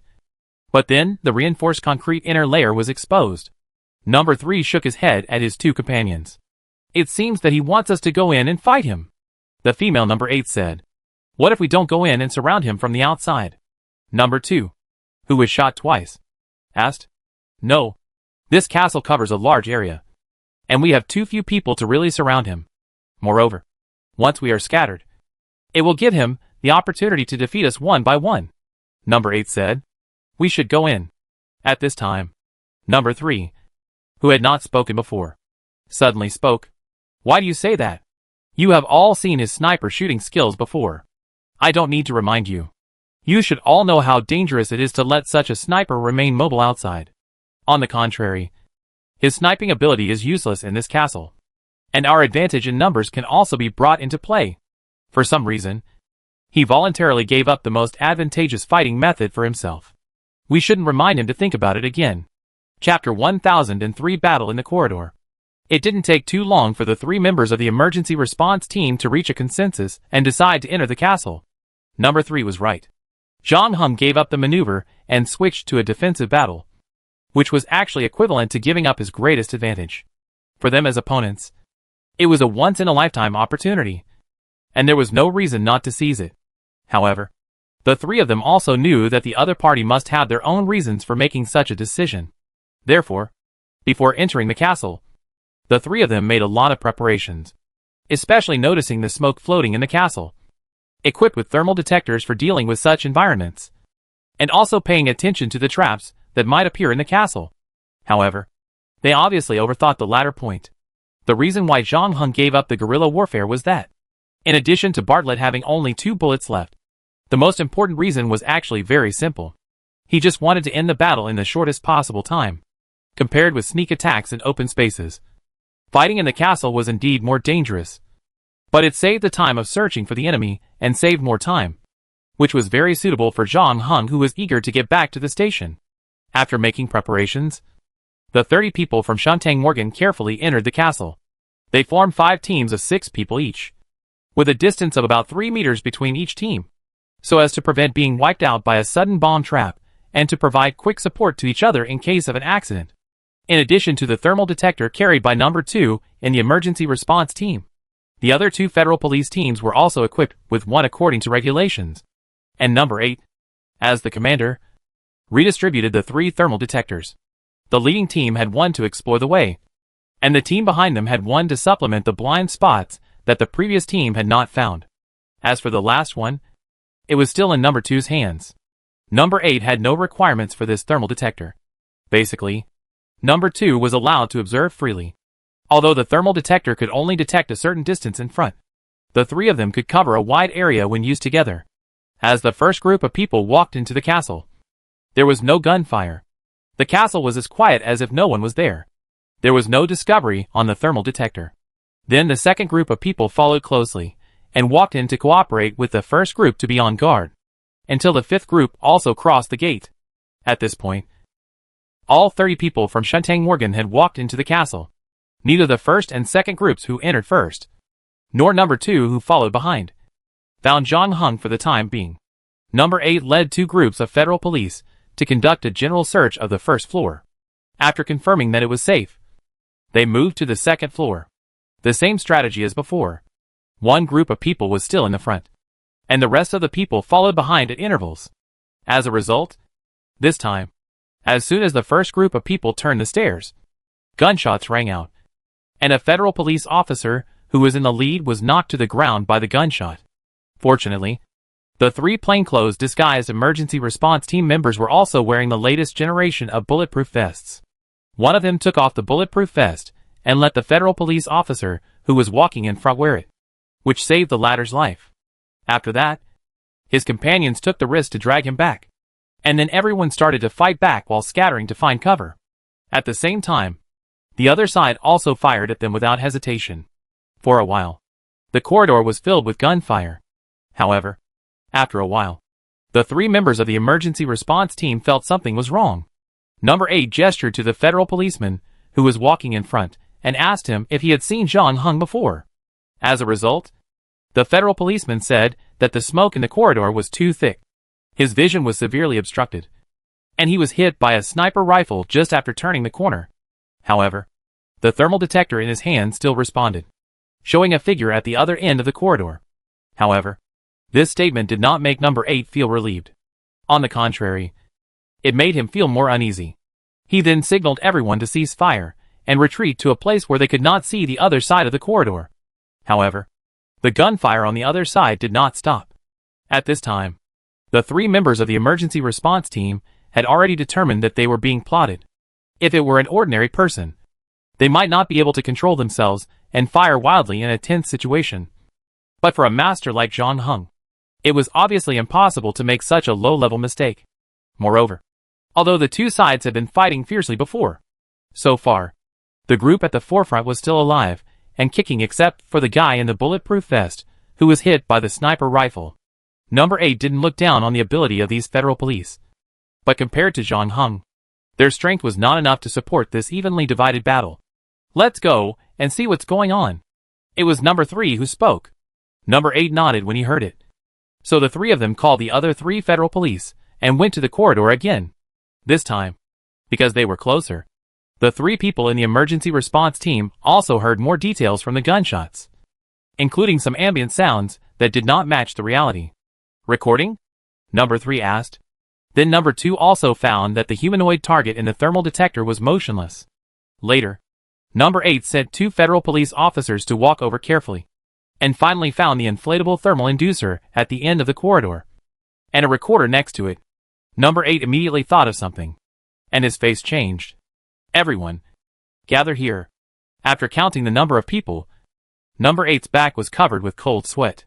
He didn't expect that in such a short time he would lose 10 people silently. The 2 missing teams were standing at the back, because they had checked 1 floor before and confirmed that Zhang Heng was not here. In addition, the battle mainly took place in the corridor, so the 3 members of the emergency response team didn't pay much attention to the situation behind.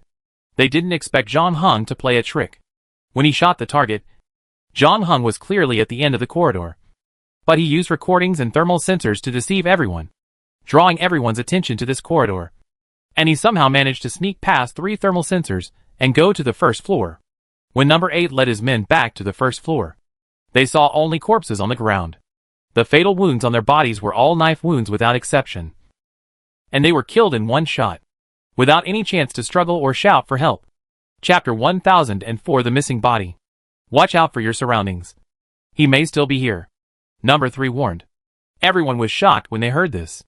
They had just returned to the first floor from the second floor, and they had confirmed that Zhang Heng was not on the second floor, which meant that the probability that he was still on the first floor was indeed very high. When they thought that there might be such a terrible killer lurking around them, everyone became nervous. The person holding the thermal detector immediately began to scan the surroundings, but number 2 did not do so. She looked up at the direction of the ceiling, and then raised the thermal detector in her hand. At this moment, the 2 companions beside her also held their breath, holding the guns in their hands, and moved with the thermal detector in her hand. However, after a round, Zhang Heng was still not found. Did he escape from the gate? Number 3 asked. It is possible. Number 8 frowned. But then, he saw a federal police officer walking towards him. What's wrong? I just counted the bodies. We lost 10 colleagues. but only 9 bodies were found here. Number 8's pupil shrank suddenly when he heard this. And then he pointed his gun at the federal police not far away and shouted, "Everyone, don't move. Raise your hands." Number 2 and number 3 were a little slow, but they reacted quickly and cooperated with number 8 to turn their guns to their companions. 10 people were missing, but there were only 9 bodies in the hall. There was obviously a reason for this. These federal police were ordered to help them arrest dangerous suspects. They had very little information and were not worth being tortured. So the possibility of being kidnapped by Zhang Heng was very small. Therefore, it was almost impossible for the 10th person to survive. Zhang Heng ignored the other 9 bodies, but only hit one of them. This made number 8 quickly think of a possibility. He also had to admire Zhang Heng's courage. However, this time, the other party's risky move might backfire. Now, all teams form a circle, and everyone check if they know the people around them. Number 8 ordered. The federal police were stunned when they heard this. Their colleagues had just been killed, and their hearts were filled with grief. Especially the policeman, who was shot before saw the body of the plainclothes, who gave him the bulletproof vest on the ground. And all this was to help the 3 guys in front of him, who were said to be sent by the higher-ups to arrest the serious criminals. In the end, the other party not only did not apologize to them, but turned around and pointed the gun in his hand at them. In this situation, even the best-tempered people could not help but feel dissatisfied. So when number 8 finished speaking, no one moved. But then they heard a gunshot. Number 2 raised his pistol and fired a shot at his head, saying coldly, "Everyone, don't let us repeat our words a second time. This is also for your safety. The criminals you are facing this time are more cruel and cunning than you think. Not only did they kill your colleagues, but they may also sneak into your group wearing one of their clothes. If you don't want to become the next corpse quietly, you'd better listen to our orders honestly." The federal police fell silent after hearing this. After a while, someone finally started to move, followed by the second person, the third person. They formed a small circle according to number 8's request. The 3 people in the emergency response team stood in a triangle, each staring in one direction. Once Zhang Heng was recognized, they would immediately pull the trigger and kill him, not giving Zhang Heng any chance to escape. This is why number 8 said that Zhang Heng shot himself in the foot this time. In the white smoke, everyone's face was vague, and only people within half a meter could see each other's faces. Number 8's eyes swept across the circle of figures, and his mind became more focused than ever at this moment, because he believed that the prey had fallen into the hunter's trap, and it was time to close the net. The federal police carefully identified the people around them according to number 8's request, and even reached out to touch each other's faces to confirm that there were no silicone masks. But the result made number 8 a little surprised, because among the 17 policemen present, none of them was replaced by someone else, and all of them passed the verification in the end. Could it be that his previous speculation was wrong? Zhang Heng killed 10 people and dragged away one of the bodies, not for the clothes on it. But why did the other party do this? Number 8 himself is also a master of assassination. Thinking from another perspective, he put himself in Zhang Heng's position, but he still couldn't think of the answer to this question. At the same time, number 8 felt like he had missed some very important information. Then number 8 suddenly widened his eyes and looked at the 17 federal police officers in front of him. "Wait, who among you came to tell us that a body was missing?" The federal police looked at each other, but no one answered number 8's question. Number 8's heart gradually sank to the bottom, even after realizing that Zhang Heng had mixed into the federal police and raising his vigilance. Number 8 still unknowingly missed one person. That is, the police officer who reminded him that a body was missing. Although number 8 himself did not intend to treat the latter differently from other police officers, because the other party was the first person to remind him of this matter. Number 8 subconsciously classified the police officer into a relatively safe and reliable area. Most of his attention was focused on the 17 federal police officers not far away, but he ignored the people closest to him. Number 8 found that he had no impression of the latter's last move. He felt his hands and feet were cold, and even with his extremely tough nerves shaped by memory writing, he felt a long-lost sense of fear at this moment. He rushed to a policeman at the fastest speed, snatched the heat detector from the latter's hand, and then shone it at the positions of number 2 and number 3, but found that the 2 were no longer there at some point. Number 8 didn't think that the 2 would run around at such a critical moment, and there was no warning before. So the biggest possibility was that both of them had met with an accident. With the experience of number 6, number 8 didn't doubt Jong Hung's assassination ability. But the scene in front of him still made him feel a little unbelievable. With the skills of number 2 and number 3, they didn't even make a sound before being killed. Chapter 1005, Retreat. Number 8 has begun to realize that fighting with Jong Hung in the castle may not be a wise decision. They have only been here for 10 minutes. And they have lost almost half of their people. Although they still have the advantage in numbers. The successive losses of number 2 and number 3 made number 8 feel that something bad is going to happen. Although this operation has the support of 2 federal police teams, number 8 knows very well that the 2 companions he can really rely on are still around him.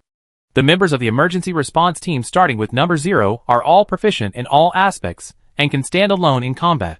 They are far beyond the reach of ordinary federal police.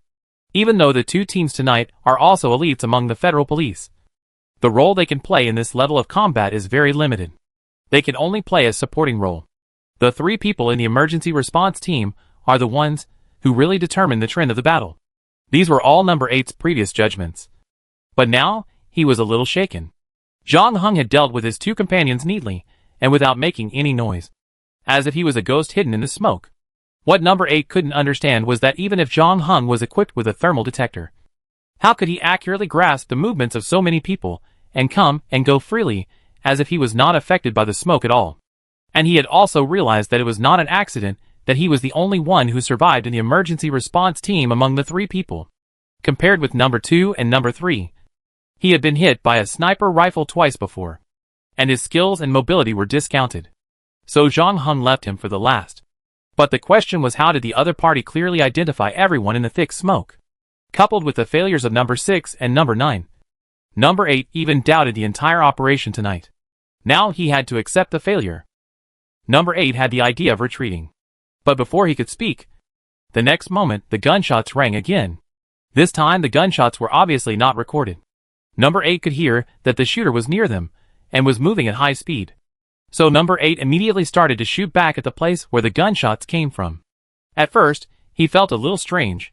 From Jong Hung's previous attacks, it can be seen that the latter's goals have always been clear. With clear priorities. Logically speaking, after number 2 and number 3 were gone, he should be the most valuable target. But Jong Hung's shot just now was not aimed at him. However, number 8 soon thought of something, and his nerves tightened again. He already knew what Jong Hung's target was this time. Thermal detector. Before entering the castle, they were equipped with a total of 3 thermal detectors. In a smoky environment, this thing was equivalent to their eyes. Needless to say, the one on number 2 had been taken away by Jong Hung. Now there are 2 left. No, it should be said that there is only 1 left. Because Jong Hung must have killed another policeman with a thermal detector when he fired just now. Number 8 made a prompt decision, and did not ask anyone to pick up the thermal detector. He directly commanded the rest of the people to retreat outside the castle while keeping shooting. Jong Hung did not play any tricks this time. He relied on the excellent vision provided by the filter lens to quickly move through the rain of bullets. Every time he raised his hand and pulled the trigger, he would take a life. Just like the god of death wielding a scythe. In contrast, his opponent could only rely on his sense and hearing to fight back randomly. The only one who could pose a threat to Jong Hung was number 8. But Jong Hung did not press too hard because he had to be careful of stray bullets. Even so, after leaving the castle, number 8 counted the people around him and found that of the 30 people who went in, only 6 had come out. Number 8 no longer expected to deal with Jong Hung with this number of people. He then ordered the remaining 6 people to disperse and find shelter, while keeping an eye on the entrance of the castle to prevent Jong Hung from coming out. He himself quietly ran towards the path outside the castle under the pretext of seeking support, while others were not paying attention. Now number 8's goal has changed from dealing with Jong Hung to saving his own life. Not long after he left, he heard gunshots behind him again. Number 8 did not stop. In his eyes, those federal police were originally cannon fodder and consumables for this operation. They failed to surround and kill Jong Hung before, so it was not bad to delay time for his escape now. However, the gunshots lasted less than 2 minutes before they ended. Number 8 felt a little regretful, but he also knew that the gap in strength between the 2 sides was too great, and such a result was not beyond his expectations. At the same time, this also sounded the alarm for number 8, making him speed up again at his original speed. He even forgot about his broken ribs and turned into a cheetah. On the other side, John Hung, after dealing with the last federal policeman, realized that number 8 had escaped. But he was not in a hurry. He threw away the pistol in his hand, turned back to the second floor, opened the window on the south side, placed the Bartlett on it, and aimed at the figure in the distance that was almost turning into a small black dot. John Hung did not rush to shoot, but adjusted his breathing first, felt the wind speed and direction again, and then held the sniper rifle again. At this time, the distance between the two had reached 2,300 meters, beyond Bartlett's shooting range. Number 8 also breathed a sigh of relief, slowed down his movement speed, and prepared to run towards the gate. However, at the moment he turned around and looked behind him, John Hung, who was 2,300 meters away, finally pulled the trigger in his hand. The next moment, number 8's body flew backwards again. But this time, he was not as lucky as the previous 2 times. Although the bulletproof vest was still not penetrated, the huge impact force made his already broken ribs pierce his lungs fiercely. Number 8 did not die immediately. He lay in front of the hamburger shop and wanted to get up and continue running. The powerful sniping skills displayed by John Hung had completely destroyed his courage and made him feel terrified. He no longer had any thoughts of competing with the other party. He just wanted to run faster and faster. However, he found that he could no longer stand up from the ground, and at the same time, breathing became more and more difficult. Number 8 gasped for air and reached for his waist, trying to take out the emergency medical injection. However, his vision became increasingly blurred. If someone was around him, they would have seen that his entire face had turned red and his veins were bulging, which was a sign of hypoxia. Finally, the emergency medical injection in number 8's hand fell to the ground, and his body completely stopped moving after several spasms. Chapter 1006 Observer. Humanity has a long history of loving exoskeleton technology. Although mechanical prostheses can also give individuals speed and strength beyond the limits of the flesh, except for some disabled people or body modification enthusiasts, most normal people cannot accept removing a part of their body and replacing it with a mechanical version. Even if your mechanical ears can automatically play the Fifth Symphony in C minor for you and wake you up on time every morning. Therefore, wearable exoskeleton equipment has become the first choice for building super soldiers. In fact, in the world line where John Hung is located, the military of various countries has already been researching exoskeleton technology. And in this copy, military exoskeleton equipment has been put into mass production. For example, the guy who blocked the road that John Hung encountered in Mr. G's private garden was wearing an exoskeleton. But it was an earlier generation of exoskeleton. And tonight, the special operations team that raided the second floor central station all wore the 4th generation exoskeleton, which was also the latest generation of exoskeleton that just came off the production line this year. After discovering this, Zero's expression became serious. Military exoskeleton equipment has always been a first-level controlled item of the Federation, and it is impossible for civilians to buy it, even with Mr. G's power on the first floor. At most he can get 1 or 2 sets of first or second generation exoskeleton equipment. The team attacking them now has 14 people, and each of them has a set of 4th generation exoskeleton equipment, which is obviously not normal. But now is not the time to think about where these exoskeleton equipment comes from. And Zero doesn't care much about things other than fighting, especially politics. What he cares about is that the short cooperation between him and John Hung has achieved results. The drama played by both parties has finally reached the most exciting moment. Mr. G's trump card hidden in the second floor space has been revealed. Although the opponent's firepower exceeded his expectations, the emergency response team is also equipped with a lot of heavy weapons at the station. Although they were a bit embarrassed in the face of the first wave of attacks, they managed to hold on after sacrificing the lives of several federal police officers. After that, Zero finally began to show his command ability. He worked with 4 teammates and the remaining federal police officers to quickly establish the defense line again. Anti-material weapons and high-explosive bullets. Such a combination could not be completely defended even by exoskeleton equipment. Soon, the sniper on the high platform blew up the power system of an exoskeleton equipment. And the next moment, the sparks produced by the explosion engulfed the wearer of the exoskeleton. But the remaining exoskeleton warriors did not retreat. They seemed to have not seen what happened to their companions, and maintained their previous attack formation. Although their combat quality was far from that of the emergency response team, their discipline was indeed impeccable. Zero had to admit this. In comparison, the performance of the opponents was more like that of clones, who were not afraid of life and death. Zero felt a strong belief from them, which even made him, as a clone, a little envious.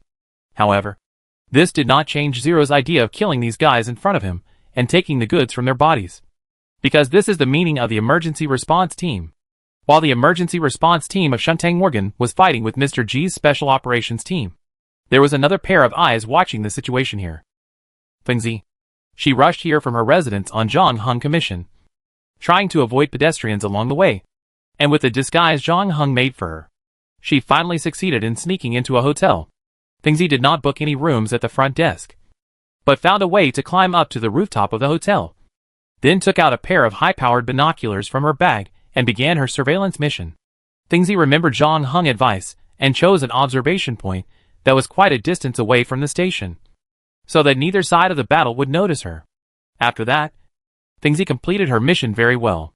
She sent an email to Zhang Heng as soon as the special operations team appeared, and then turned into a war correspondent, continuing to pay attention to the battle situation on the other side, and sending the first-hand information she got to Zhang Heng. However, after the battle in the castle began, Fengzi did not receive any reply from Zhang Heng. Fengzi has always had an inexplicable confidence in Zhang Heng's strength, but after witnessing the battle at the station, he couldn't help but start to worry about Zhang Heng, because the latter had indeed caused a lot of trouble this time. The two warring parties had powerful armed forces at random, not to mention that when they were combined, it would not be easy for Zhang Heng to snatch food from their mouths. In addition, after watching for a while, Fengzi also found that the situation of the guys wearing exoskeletons seemed a little bad. In 10 minutes, they lost 2 more people, leaving only 11 people. Although the casualties on the other side were several times theirs, they still had plenty of manpower, especially the 2 snipers ambushed in the high-rise building, who were even more powerful and suppressed the opponents below so that they could not show up at all. Fengzi became more cautious and hid herself in the shadow behind the air conditioner. However, after a while, when the balance of victory was leaning more and more towards the emergency response team, Zero seemed to have made some command errors, and the emergency response team almost attacked the waiting hall. Fengzi's heart was suddenly hanging. She still remembered Zhang Heng's instructions that if Mr. G's people rushed into the station, she needed to contact him immediately. But soon, the exoskeleton warriors of the special operations team were forced out of the station again, and this time they suffered heavy losses, directly losing 4 companions. So the remaining people no longer wanted to fight, and 6 exoskeleton warriors protected one of them and began to retreat in an orderly manner. At this time, Zero finally showed his claws. The previous command error was a trap he deliberately dug, targeting the weakness of the group in front of him, which was that they were highly disciplined but lacked excellent decision makers. In the end, this seemingly risky tactic was successful, and he eliminated 4 enemies in one fell swoop. After that, he did not give the remaining 7 people any breathing space. He cooperated with the 2 snipers on the roof and launched a more fierce attack. The bullets kept jumping on the metal exoskeleton, as if it was a symphony composed of iron and fire. Soon, 3 more members of the special operations team fell in the rain of bullets, 2 of whom died on the spot, and another one's exoskeleton equipment was paralyzed. His companions wanted to drag him away, but he refused. In the end, only 4 members of the special operations team rushed into the shopping mall opposite the station. Chapter 1007: A relaxing night of hot spring bathing. Fengzi saw clearly from the rooftop of the hotel that the 4 guys wearing exoskeletons entered from the east gate of the mall, and soon they broke out from the 3rd floor window, landing on a sky bridge in the north, and then continued to run wildly along the sky bridge, with the powerful power provided by the mechanical skeleton. Their running speed has exceeded 60 kilometers per hour, and they can fly over eaves and walls all the way. Neither convenience stores nor apartment buildings can block their way. Fengzi held up the telescope and didn't dare to blink, fearing that she would lose sight of the target if she relaxed a little. However, even so, because the target was moving too fast, Fengzi would not be able to see the target in 3 minutes. Before they separated, Zhang Heng didn't tell her what to do in this situation. For Fengzi, the safest choice was to stay on the rooftop of the hotel and keep an eye on the 4 special operations team members until they were completely out of sight, and then tell Zhang Heng the direction they moved in the end. But Fengzi hesitated, but did not choose this road. Instead, she quickly put the telescope back into her backpack, and then ran downstairs along the fire escape. She ran to the parking lot on the side of the hotel, found a shared car, opened the door, sat in the driver's seat, and quickly fastened her seat belt. Then she pointed her right hand at the camera in the car. But the next moment, Fengzi saw her bare wrist and couldn't help but swear. Because the incident happened suddenly, she hurried down from the rooftop and forgot that she had already given the bracelet to Zhang Heng at the night market. She now used another PDA found in the apartment to contact Zhang Heng. Because it did not have her ID information, it would not be tracked by the emergency response team. But this way, there is no way to start the shared car by swiping the ID. Just when Fengzi felt desperate, she saw a red new energy car driving in from outside and stopped in the parking space next to her. Then a man dressed like a company manager walked down from the driver's seat, walked around to the other end of the car, and opened the passenger door.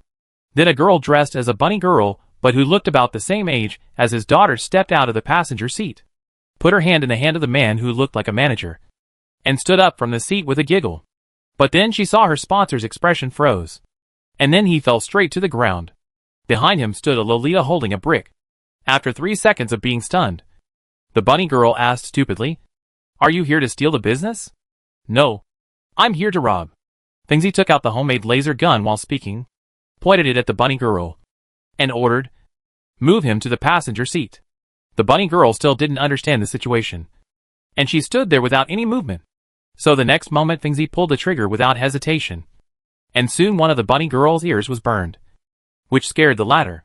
She hurriedly took off her hood, then bent down and used all her strength to lift the supervisor-like man into the car. At the same time, Fengzi, who was racing against time, had already sat in the driver's seat. She unlocked the bracelet with the supervisor-like man's finger, and then started the car with the bracelet, while saying to the bunny girl next to her, "He has something to do tonight, and can't be happy with you. Although this is force majeure, you'd better return half of the money he paid you. Even if the deal fails, there is still righteousness. Doing business is based on integrity. In addition, you are not allowed to discriminate against Lolita girls in the future, who is in the same business as you." Fengzi stepped on the accelerator, and the car fell backwards, almost hitting another car behind. Fortunately, Fengzi turned the steering wheel quickly enough. But even so, he still hit the front of another car when he went out. After wasting time, and returning to the ground from the rooftop, Fengzi had completely lost the traces of the 4 special operations team members. But fortunately Fengzi had not planned to catch up with them directly. Zhang Heng had warned her more than once that the 2 forces tonight were absolutely dangerous, and she had seen the fierce battle before. Whether it was the special operations team or the emergency response team, Fengzi always kept a distance from the other party. It was the same before, and it was the same now. So Fengzi really intended to follow those police cars. The current situation was that the 4 members of the special operations team were fleeing in front, and the emergency response team, except for one person who was injured in the previous battle, also had 4 people left, following closely behind the target. The federal police were not that fast, and they only drove to catch up now. But with Zero's command, they didn't have to worry about losing the target.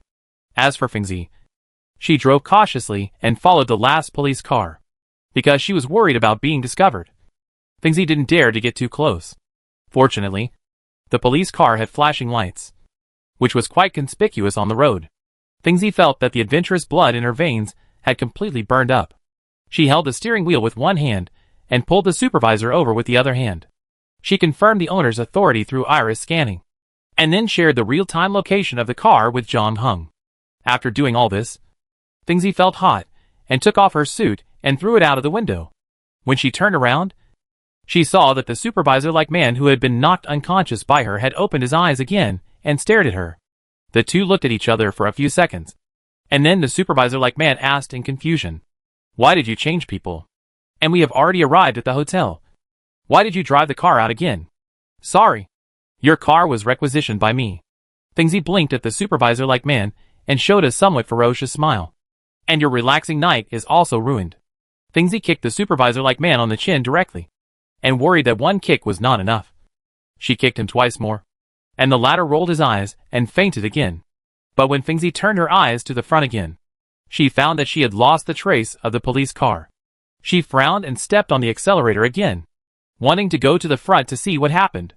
If Zhang Heng were here, he would definitely remind Fingzi that this little trick of suddenly disappearing is most likely to detect whether there is a stalker behind him. However, Fingzi is just a female worker in the repair shop after all, and she can't think so deeply. When she accelerated to the front, she saw from her rearview mirror that 2 police cars with their lights turned off suddenly rushed out from behind a large truck, rushing towards her from the left and right. Chapter 1008, Step on the Brakes. This was the first time Fingzi encountered such a situation. She was caught off guard and could only subconsciously step on the accelerator, hoping to get rid of the 2 tails behind her with the speed of the car. However, when she started to accelerate, the 2 police cars behind her also accelerated, and the distance between the 2 sides continued to narrow. Fingzi became anxious when she saw this. She began to try to get rid of the pursuers behind her by changing lanes. However, after trying several times, she almost hit the oncoming car and caused a traffic accident. But she did not get any useful results. The front of the 2 police cars had already exceeded her taillights. One of the police cars even had a horn sticking out, and started shouting at Fingzi, asking her to slow down and pull over. But Fingzi herself didn't seem to have any intention of surrendering. She remembered a move she had seen in a movie, and was ready to swerve and crash into one of the cars. But just as she gritted her teeth and was about to do it, her PDA prompted her that she had received a call request. Fingzi connected the computer to the car's speakers, and the next moment Zhang Heng's voice came from inside. "Keep driving. Don't worry about those guys behind you." For some reason, Fingzi's anxiety disappeared when she heard this calm voice again. Her hands on the steering wheel also stabilized, and she said happily, "Are you nearby?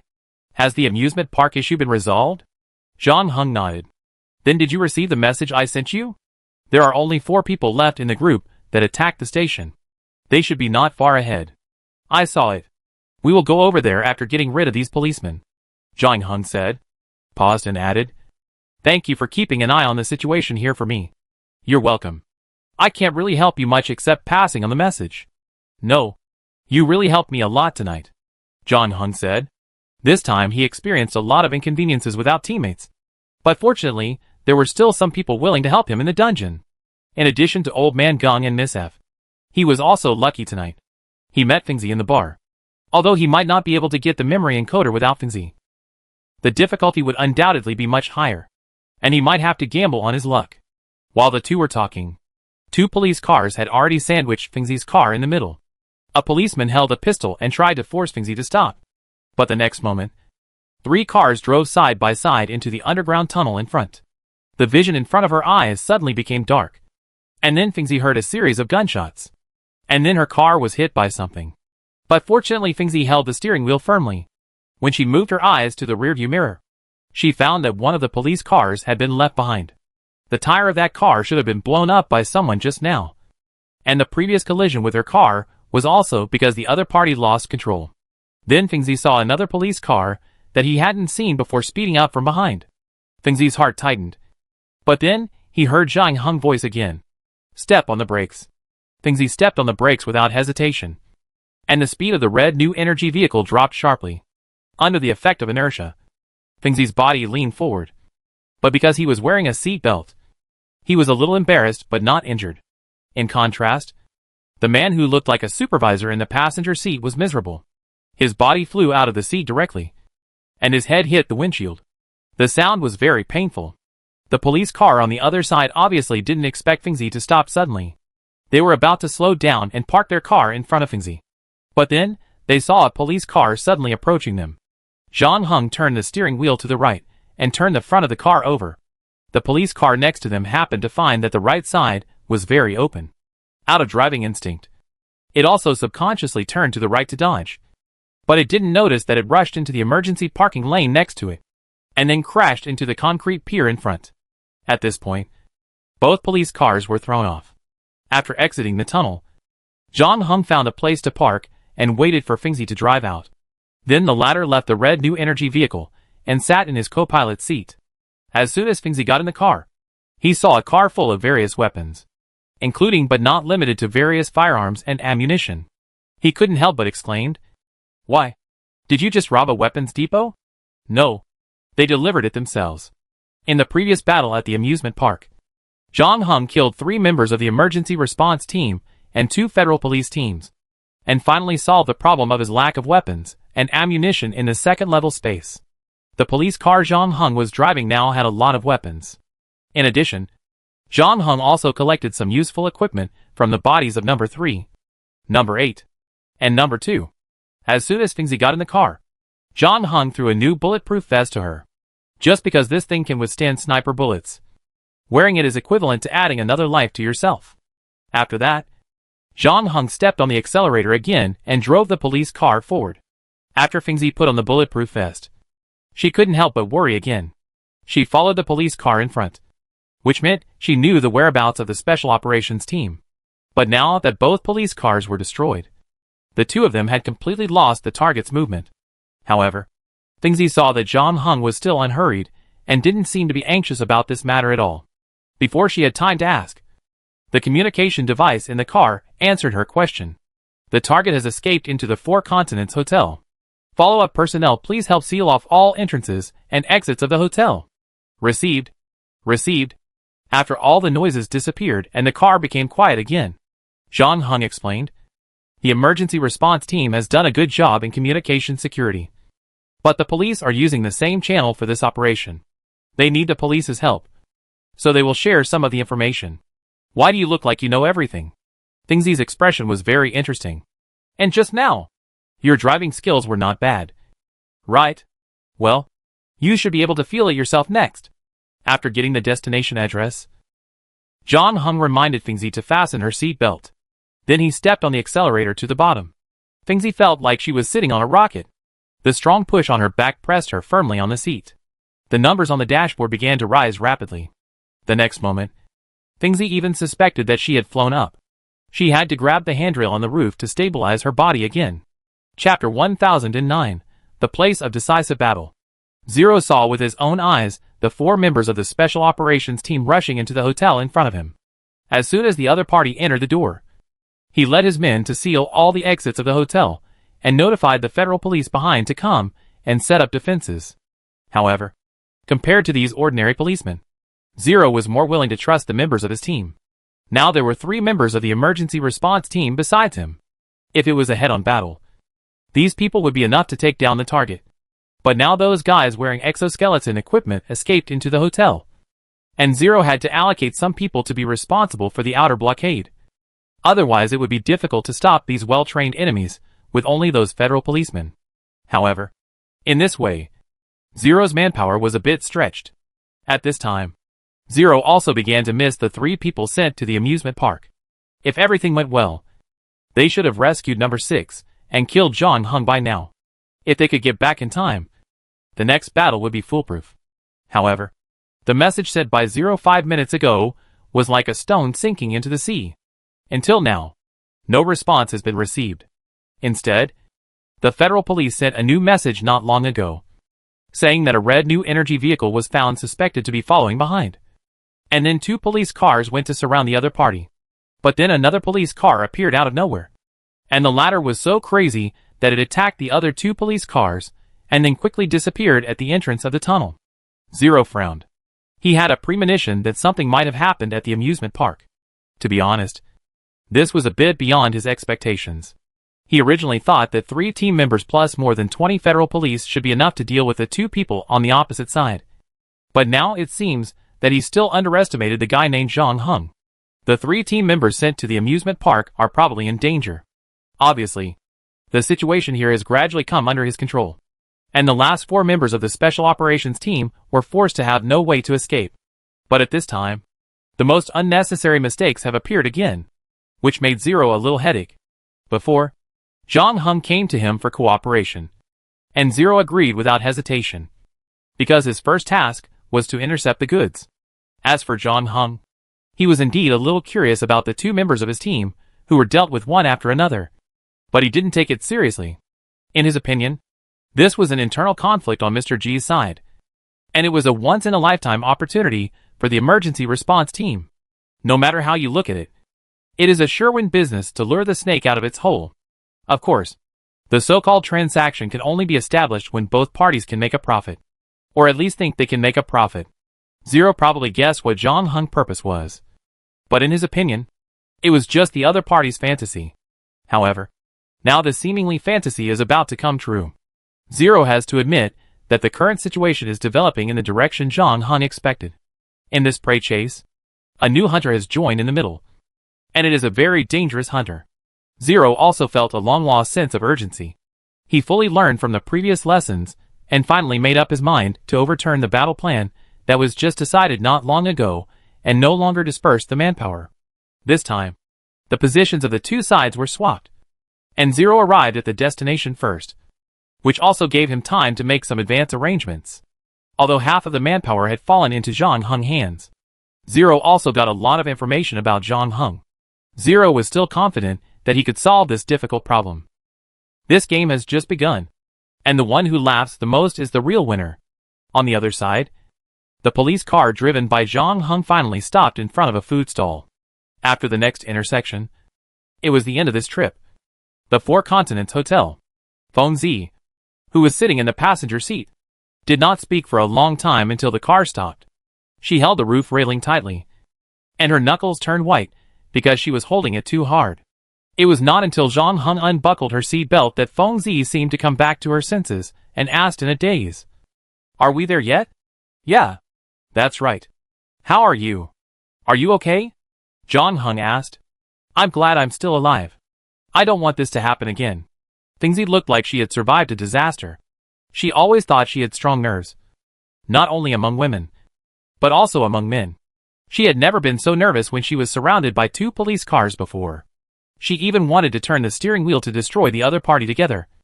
But she just raced with Jong Hung. She almost screamed several times during the journey, and her heartbeat has not fully recovered until now. Then Jong Hung took a police uniform from the back seat and put it on. He also picked up two pistols and took them with him along with a small rifle he found from number 3. As for the hidden sheath, he temporarily left it with Feng Zi. "This police car is too conspicuous. You'd better not stay in it. Remember there was a mahjong parlor where we passed before? Go there and wait for me. By the way, help me keep an eye on the periphery of the hotel to see if there is any follow-up police support." "Understood." Feng Zi suppressed the nausea in his chest and watched Jong Hung take out a few more magazines and put them on his body. He paused and said, "Hey, you guys still owe me a sleep. You have to come back alive for me to sleep with.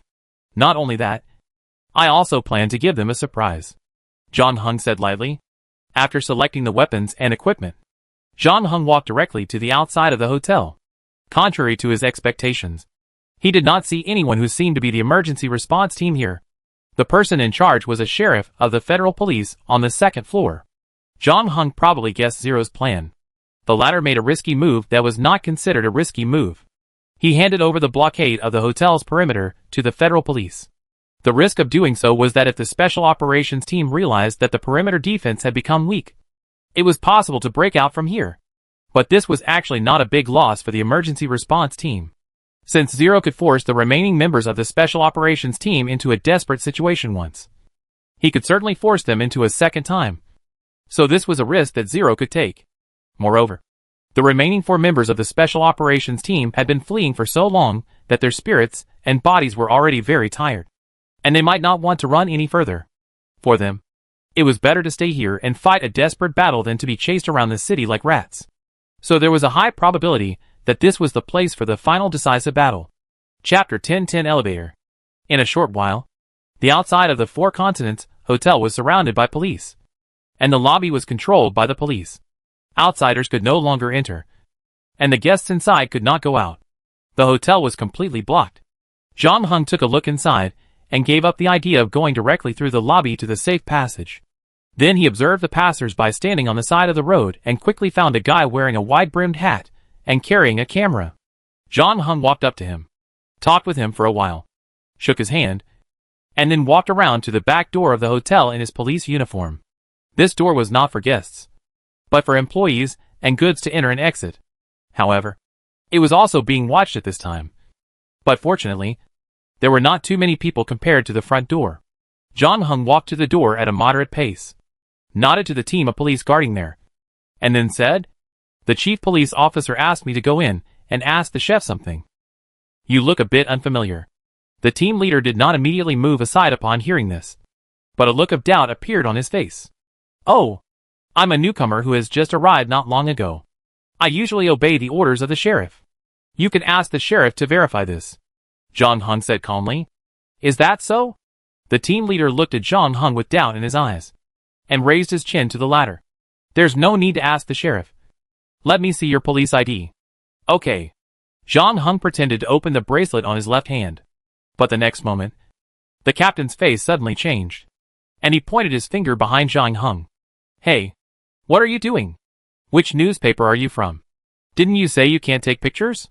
Before he finished speaking, the guy on the opposite side raised his camera and took 2 more pictures, and then ran away when he saw that the situation was not good. The captain didn't care about Zhang Heng affairs anymore, and said, "Wait a minute," and led his men to chase him. However, Zhang Heng didn't wait there as he said. Not long after the captain left, he opened the back door of the hotel and walked in. Although there were still many policemen in front of the door, there was no one who could make the decision. They looked at each other, and finally no one stopped him. They just watched Zhang Heng enter the hotel. As soon as the latter entered the room, he locked the back door with his backhand. Then Zhang Heng pulled out a pistol from his waist, held it in his hand, and walked forward. His footsteps were very light, and under the effect of Heart of Creus there was no sound at all. Just like a cat. Entering the hotel was only the first step, and the real challenge was still to come. Zhang Heng's goal was to find the memory encoder from the 4 members of the Special Operations Team. But his opponents were not only the exoskeleton warriors of the Special Operations Team, but also the Emergency Response Team, especially the leader Zero. Zhang Heng had also learned a lot about Zero from number 9. Even though they were both clones and were programmed into memories to become super soldiers, there were still differences between them, and these differences would continue to widen over time. In number 9's words, "Zero is different from us. He belongs to another species. A completely new species. A creation that cannot be explained by the existing clone theory. To be honest, you two are quite similar to some extent. If you meet, the scene will be very interesting just by thinking about it. Probably like Godzilla meeting King Ghidorah." Number 9 licked his lips while speaking, and the oath ring that did not change at all proved that the above was true.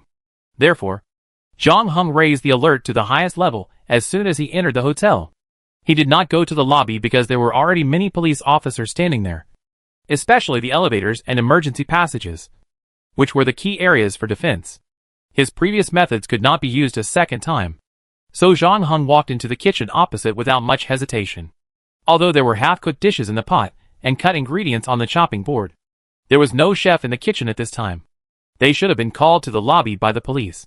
Zhang Heng knew that some multi-story restaurants would install a small elevator in the kitchen to deliver the prepared food to the upper floors as quickly as possible to ensure that the guests would not have to wait for a long time. Zhang Heng was lucky, as there was such an elevator in the kitchen of the 4 Continents Hotel. However, such an elevator was originally designed only for delivering food, and it would become very crowded when people sat on it. Basically, you have to curl up your hands and feet to barely sit on it. But now it has become Zhang Heng's best choice to avoid the police on the first floor and go directly to another floor. Zhang Heng looked at the elevator buttons. There were only 2 floors, one of which was on the 13th floor, and the nearest delivery point was on the 5th floor. In other words, as long as he took this elevator, he could directly reach the restaurant bar on the 5th or 13th floor. Zhang Heng quickly made his choice. As the elevator doors on both sides slowly closed, he began to ascend to the 13th floor.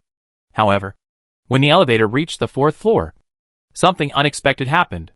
The speed of the elevator suddenly slowed down. There was only one possibility for this to happen. That is, someone on the 5th floor also pressed the button. After that, before the elevator door was fully opened, gunshots were heard. Just by listening to the sound, you can tell how dense the bullets were.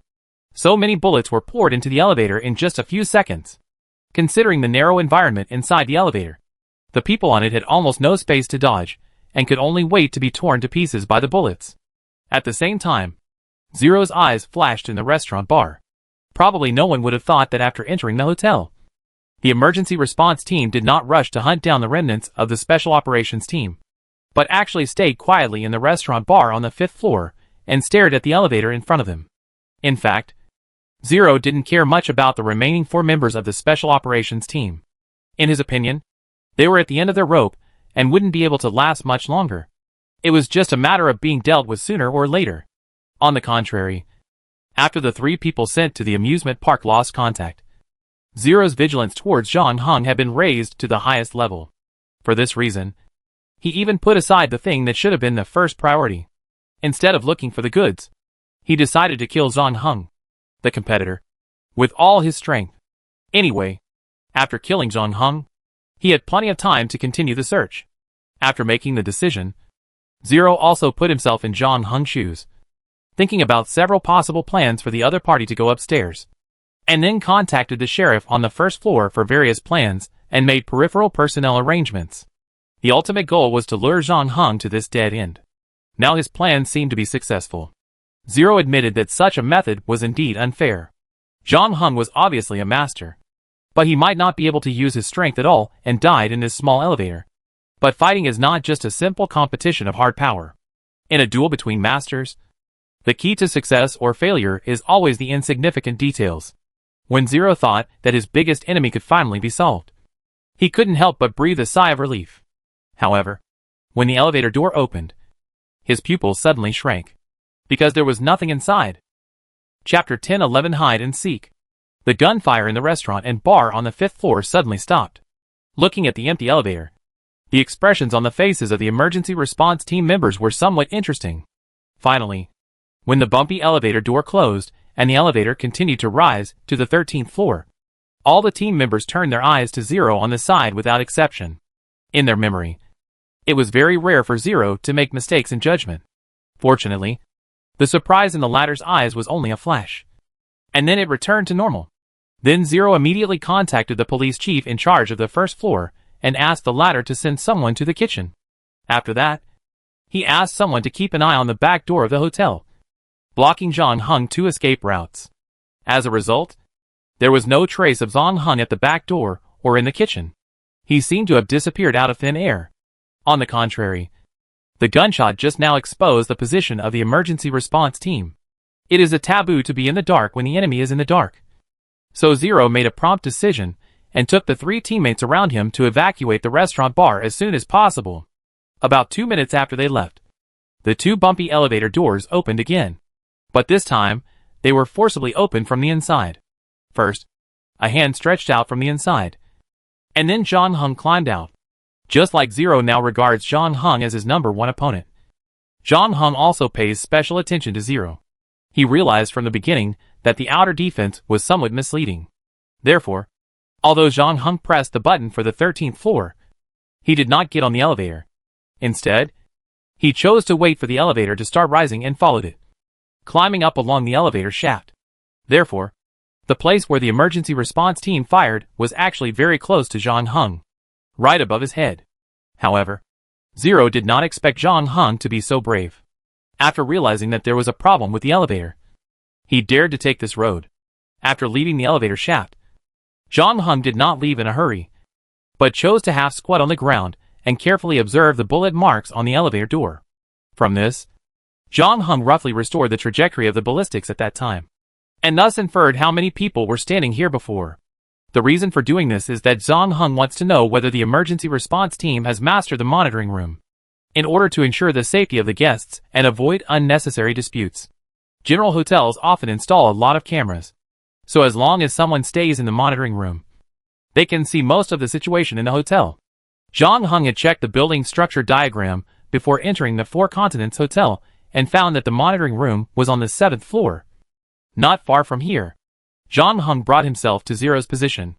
Even if he planned to ambush him right from the start, there was no reason for the other party not to control the monitoring room on the 7th floor first, because as long as they controlled the monitoring room and arranged a person inside, they could grasp the situation in most areas of the hotel. However, from the trajectory, it can be inferred that there were 4 people who just shot here, because they were worried that John Hung might sneak in wearing a police uniform. The emergency response team left all the federal police on the 1st floor. They only had 4 available people. In other words, The emergency response team did not leave anyone in the monitoring room. There is only one possibility for this situation to happen. That is, the 4 members of the Special Operations team, who came in first, have destroyed all the monitoring equipment in the monitoring room. This is half good news for John Hung, because he is the last one to enter the hotel among the 3 forces. If the monitoring equipment can still operate normally, it will inevitably affect his next actions. However, in this case, it is equivalent to that the 3 parties in the hotel now do not know each other's location. Hide and seek? John Hung raised his eyebrows. This happened to be the game he was best at. The 4 members of the emergency response team retreated from the restaurant bar all the way to the 7th floor. In Zero's original plan, if they failed to stop John Hung at the elevator, they would return to the monitoring room next, because Zero believed that John Hung would definitely consider the existence of surveillance. In this case, most people would choose to come to the monitoring room to see if they could use the surveillance video to find the hiding place of the remaining members of the Special Operations team. He thought so before. But when he came here, he found that all the surveillance equipment inside was destroyed. After that, Number 4 checked the smashed hard drive and said that it was difficult to restore the data inside. So the monitoring room was completely useless. But John Hung, who entered the hotel last, didn't know about this. So if he was well prepared, he would have a great chance of ambushing the target here. Zero has always been very confident in his judgment. But after missing the elevator, he rarely hesitated about whether to prepare according to the original plan, because he found that John Hung seemed to be more cunning and cautious than he thought. Whether the other party could see through the trap in the monitoring room, like the trap behind the elevator, Zero was not sure now. Number 5 saw Number 0 in deep thought, and looked at Number 7 and Number 2 on the other side. His lips moved, as if he wanted to say something, but he didn't say anything in the end. Then the 3 of them hid behind the monitoring desk and the water dispenser according to Number 0's previous arrangement, and waited quietly for John Hung to arrive. As a result, a quarter of an hour passed, and nothing happened. There was not even a shadow of a cat in the corridor outside. Number 5 finally couldn't help but speak, and reminded him tactfully, "Captain, shouldn't we solve the cargo problem first? After all, there are 4 of us here. Is it really necessary to care so much about one person?" Number 5's words also startled Number 0, who then realized that he had indeed walked into a dead end before. He cared too much about John Hung, because the latter had successively killed half of his team. So Number 0 also regarded John Hung as the biggest opponent. There was nothing wrong with this attitude and judgment. But the problem was that the 3 parties in the hotel now had the advantage in force. And the emergency response team was still there. Even John Hung could not confront the 4 people head-on. Therefore, they actually did not need to adopt an extreme defensive strategy, such as squatting to guess where John Hung would appear. On the contrary, as long as they killed the remaining 4 members of the Special Operations team normally, and got the goods, they would naturally force John Hung to come to them. Now that he knew where the problem was, Zero quickly made adjustments, not only in terms of strategy, but also in terms of mentality. He still regarded John Hung as the biggest threat and remained vigilant. But he was no longer overly cautious and restrained. He began to take the initiative to use his own force advantage and actively seek contact. The emergency response team also began to move quickly in the hotel. However, while they were ambushing in the monitoring room, John Hung had already made a discovery. Chapter 10-12 Room 936. John Hung didn't know that the emergency response team was waiting to ambush him in the monitoring room. After all, he was not omniscient. John Hung just judged from the number of people shooting that there were no valuable clues in the monitoring room. And it was the most noticeable position in the entire hotel. So he didn't go there to join in the fun. Unlike Zero. Although John Hung also attached great importance to the 4 members of the emergency response team, he didn't attach enough importance to change the action strategy. Especially when the emergency response team had the advantage in force. If he stopped and the latter found the memory encoder first and took him downstairs to join the group of federal police downstairs, his situation would become more passive. Therefore, when the 4 members of the emergency response team were hiding in the monitoring room, John Hung had already started to move. The 4 Continents Hotel is a medium-sized hotel with a total of 14 floors and 832 rooms. It would take a lot of time to search one room at a time when the monitors are not working. But fortunately, John Hung does not need to search one room at a time. The 4 members of the Special Operations team are all wearing exoskeleton equipment. This equipment gives them powerful strength, speed, and combat capabilities. But on the other hand, it will leave more traces when moving. John Hung saw potholes on the wall of the 9th floor that were suspected to be left by the exoskeleton. The height was above the head of an ordinary person, but just at the shoulder of the exoskeleton wearer. In addition, John Hung also found a small piece of leaked oil on the wall below. John Hung guessed that one of the exoskeleton equipment must have suffered a very fierce attack when it fled before, although it finally managed to escape into the hotel. The damage to the body was also quite serious. It is very likely that it could not hold on any longer when it arrived here. John Hung walked forward along the corridor and soon found the second and third pieces of oil stains. These oil stains extended all the way to room 936 at the end of the corridor. However, John Hung thought for a moment. But in the end, he did not go to room 936, but took a few steps back and came to the linen room next to the elevator. Basically, all hotels have linen rooms, which are mainly used to store bedding, cotton towels, and other things. John Hung noticed that the door of the linen room was ajar when he passed by before, which means that there should be someone inside.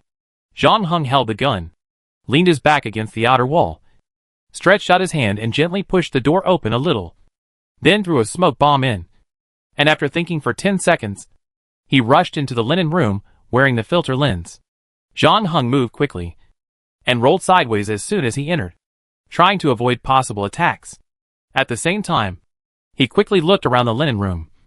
But in the end, he only saw a waiter who kept coughing next to the work cart. The latter curled up in the corner of the linen room, his body trembling constantly, looking very scared, considering that someone had just thrown a smoke bomb at her workplace. This reaction was understandable, but she should have been curled up there before John Hung threw the smoke bomb, because John Hung didn't hear anyone moving inside. Then the waitress in the linen room found that her arm was grabbed by someone, and the whole person was pulled up from the ground. John Hung pulled her out of the linen room and came to the corridor outside.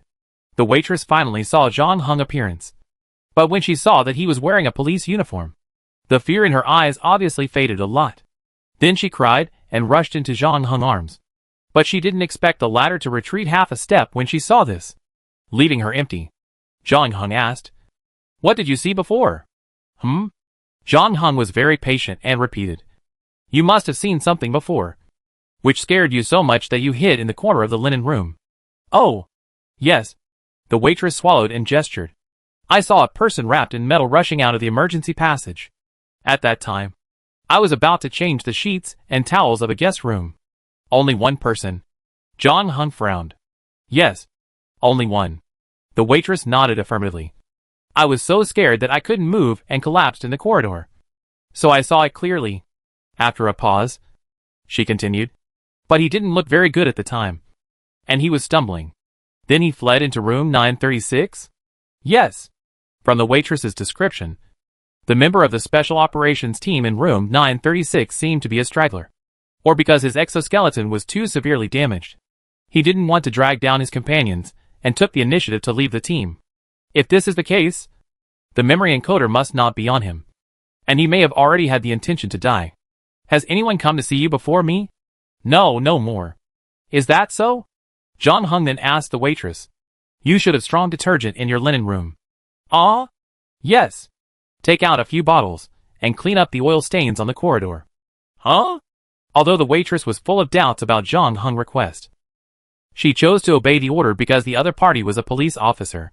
She turned around and walked back to the linen room, tried to touch 2 bottles of detergent from the smoke, and then returned to the corridor. John Hung checked the time and spent a few minutes with the waitress to clean up the grease on the corridor.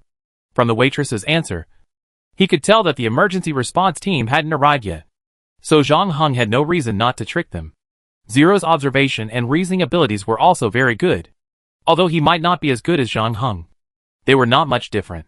John Hung believed that if Zero was standing here now, he would definitely come to a similar conclusion as him, and most likely, he would let room 936 go first. What John Hung had to do now was to disrupt his judgment. The detergent will remove some of the oil stains, but there will still be a small amount of oil stains left, as well as the potholes on the wall. When Zero comes here, nothing should escape his eyes. But then it will be his turn to have a headache, as he can't figure out what is going on in room 936. Of course, there is still one last step to achieve this goal. John Hung packed up the empty bottle of detergent, and then looked at the waitress next to him, who happened to be secretly looking at him at this moment. Come with me. Okay. Are we going to take a statement? The waitress asked. Don't worry about taking a statement. I do it later. You should have the key to the room. I still need to do some investigation. I need your cooperation. John Hung was not polite, and continued to use the police uniform on his body. Chapter 1013 Upward. John Hung kidnapped the waitress on the 9th floor. In addition to making Zero unable to guess the situation in 936, it also meant that he had an extra guide to lead the way, especially in some areas where he was not sure whether they were safe. He could let the waitress go to explore the way first. For the latter, there was danger, but generally speaking, no one on either side would be likely to embarrass a hotel waitress. That being said, it still could not cover up the fact that someone was still using the waitress as a guinea pig, but the latter did not realize it. The waitress looked at John Hung walking and stopping, squatting in front of a wall or suddenly lying on the ground, and seemed a little curious. After a while, she couldn't help but ask, Mr. Police, are you investigating alone? Yes, John Hung said. Why? Why do you ask this question? Nothing. But normally there are at least 2 people on duty. There are 2 of us. But my partner is busy with something else, John Hung said. Oh. The waitress nodded. But not long after, she asked again, Mr. Police, can you tell me what we are looking for now? Sure. It's the guy wearing the exoskeleton you saw earlier. I'm looking for his accomplices. There should be 3 more of them. There are 3 more of those guys? The waitress widened her eyes. Mr. Policeman, can you handle them? 1 should be no problem. But 2 is hard to say. And 3 together will be more difficult. John Hung said truthfully. What should we do if we meet them? The waitress was dumbfounded. Before John Hung could answer, they heard an explosion. The sound came from under their feet, but it was so loud that they could hear it even on the 12th floor. The whole hotel seemed to shake when the explosion occurred. The waitress almost lost her balance and tried to grab John Hung, but he dodged without making a sound. The waitress withdrew her hand and asked, What happened? The guy in room 936 must have fought with someone, John Hung said. Who? Aren't they your police? The waitress said puzzledly. We are not from the same department. Are the relationships between colleagues in your department so cold? The waitress forced a smile on her face. No. It's just that I don't know them well, John Hung said indifferently. And he squatted down again while talking, studying the flower pot that was knocked over in the corridor. John Hung had seen that the people in room 936 had already revealed an attitude of dying together with their opponents. So he took the opportunity to trick the emergency response team. But John Hung did not think that Zero and the emergency response team he led would really fall for this. After all, the special operations team had not been able to take over the station when all members were present. Now there was only one person in room 936, who was at the end of his rope and whose exoskeleton equipment was severely damaged. He was even less likely to be a match for the 4 members of the emergency response team. However, John Hung did not expect that the latter would eventually choose to detonate the power core in the exoskeleton equipment. The explosion just now was caused by the detonation of the power core. John Hung estimated that even Zero was a little confused by this explosion. Even if there were no casualties, it would be unlikely for him to escape unscathed. And this also bought John Hung more time. John Hung had followed the trail left by the 3 members of the special operations team all the way here. The broken flower pots in the corridor showed that the 3 had passed through here before. However, John Hung had found similar traces in the corridor on the 10th floor. But in the end, he found that the 3 had just changed another safe passage and continued to climb up. But this time John Hung did not find such traces at the door of another safe passage. In other words, the 3 members of the special operations team were very likely hiding on this floor. But to be honest, this result surprised John Hung. John Hung originally thought that the 3 people were more likely to go to the rooftop. First, compared with the guest rooms, the rooftop has better defense and greater depth. Second, based on John Hung's understanding of Mr. G, he also suspected that it was not accidental for the remaining members of the special operations team to escape into this hotel. If there was any aircraft hidden on the rooftop that could help the 3 people escape, John Hung would not be too surprised. However, now it seems that the remaining 3 people of the special operations team are really like they are going to fight to the death here. Although their courage is commendable, It is actually equivalent to announcing that the mission has failed, and they can no longer bring the memory encoder back to the first floor. What should we do next? Said the waitress. The explosion downstairs had obviously frightened her. In addition, John Hung had said not long ago that there were 3 people wearing exoskeleton equipment, which made her aware of the approaching danger. By the way, she finally realized her identity as a guinea pig. There is nothing for you to do here. You can leave. John Hung seemed to think for a moment, then raised his head and said. Hearing this, the waitress was stunned, as if she didn't expect that she could leave so easily. But then she heard John Hung say, there will be a fight here soon. It will be dangerous if you stay here. But you'd better not go downstairs now. Because whether it is the elevator or the emergency passage, it is very dangerous to go down. And there is a high possibility of accidental injury. Then where should I go? The waitress asked. Go up, John Hung said. It's safer to go up. You can stay on the 14th floor. I will take you away after the battle is over. Oh, thank you, officer. After thanking her, the waitress hurriedly ran upstairs as John Hung said. And John Hung finally took action again after watching her leave. He took the key left by the waitress, opened an empty guest room in the middle of the corridor, and put down his backpack. John Hung had found the remaining 3 members of the Special Operations team before Zero. And the next question was how to get the memory encoder. John Hung's original plan was to try to cooperate with the 3 members of the Special Operations team to deal with the emergency response team, because the latter was the strongest among the 3 parties. John Hung still had a lot of confidence in convincing the Special Operations team. And after killing the emergency response team, the 2 sides could resolve their conflicts. However, now for some reasons, John Hung knew that this plan had been aborted. So it was likely that this place would turn into a melee. And John Hung's goal also changed. Chapter 10:14 Explosion and Fire. Zero looked at the room 936 that had been blown to pieces. All the furniture inside had disappeared, leaving only half of the bed board still burning. The glass on the window was immediately blown into powder. In addition, a large hole was blown directly on the wall, and the wind from outside rushed in. Of course, the worst was the center of the explosion. The huge explosion directly collapsed half of the roof. Under the cement and bricks was the exoskeleton equipment that had been shattered into pieces, and some parts flew out of the room. Zero was so cautious that he certainly wouldn't let his people go directly to get a room. In fact, he used a similar method to John Hung, finding a little white mouse to explore the way ahead. But Zero was more direct. He didn't even bother to use his identity as a policeman, and directly pointed a gun at a hotel guest to open the door. Needless to say, this unlucky guy was the first to bear the brunt of the explosion, and was directly engulfed by the oncoming flames. He fell to the ground, and was no longer breathing. Even number 5, who was about 7 or 8 meters behind him, was hit. Now number 2 and number 7 were busy treating number 5's shoulder and chest injuries.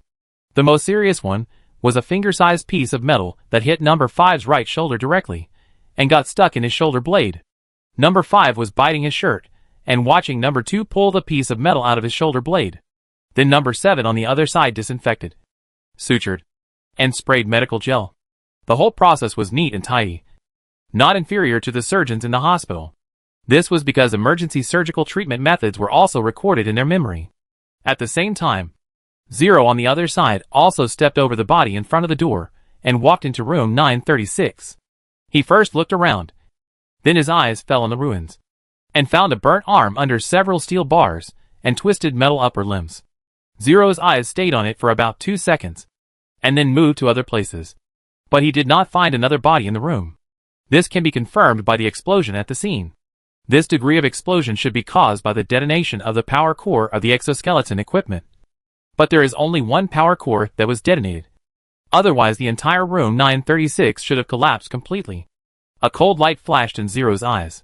He had realized that he had been tricked. In room 936 was a member of the Special Operations team who decided to leave the main force after his exoskeleton equipment was seriously damaged. He had already decided to die, and he chose to stay here to make his death more valuable. Zero had considered this possibility before. After all, he could see what John Hung could see from the wall. However, Zero then noticed the oil stains in the corners that had been cleaned with detergent, which shook his previous speculation.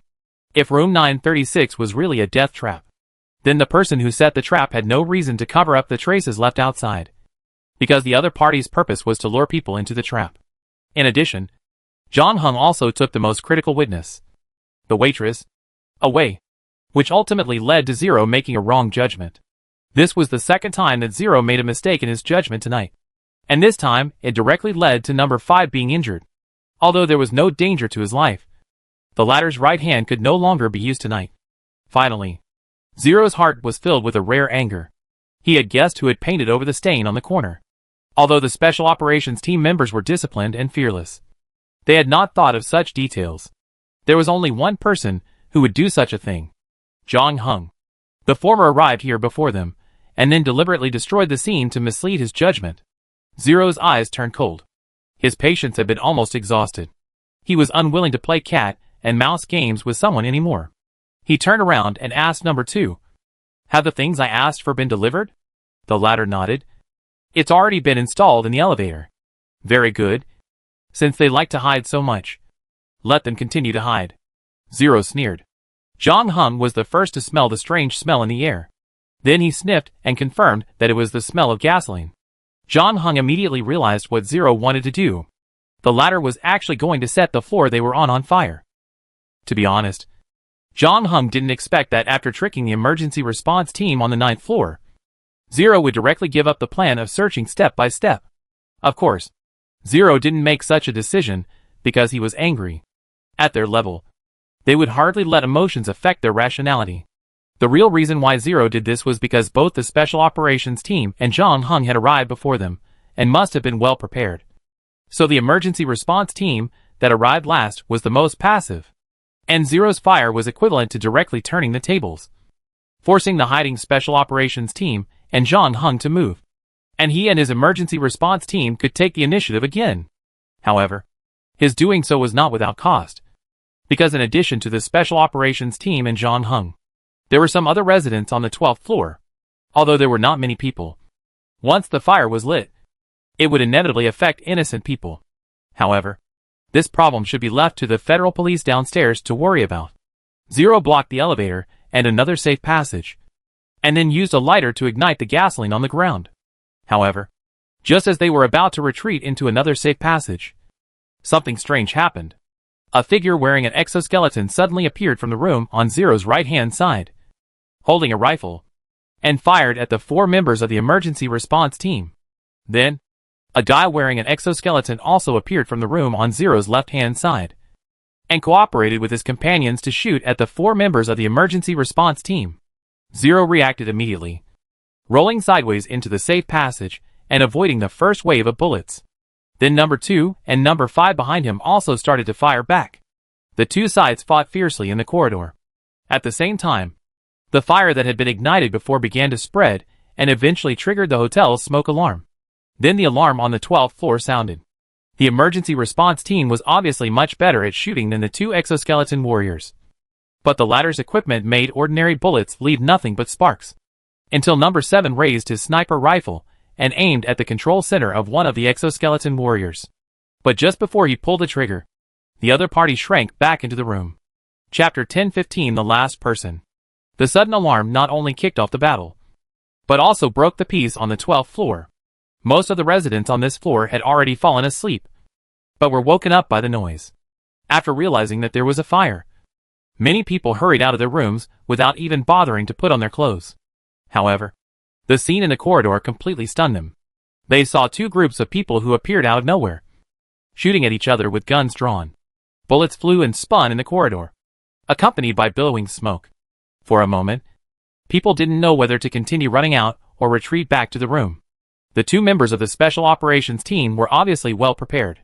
They had pushed the table and refrigerator to the door as a cover before Zero and others arrived. Besides, they leaned outward at the beginning, and then they retracted their bodies. In particular, some key parts such as the control center were hidden behind the cover.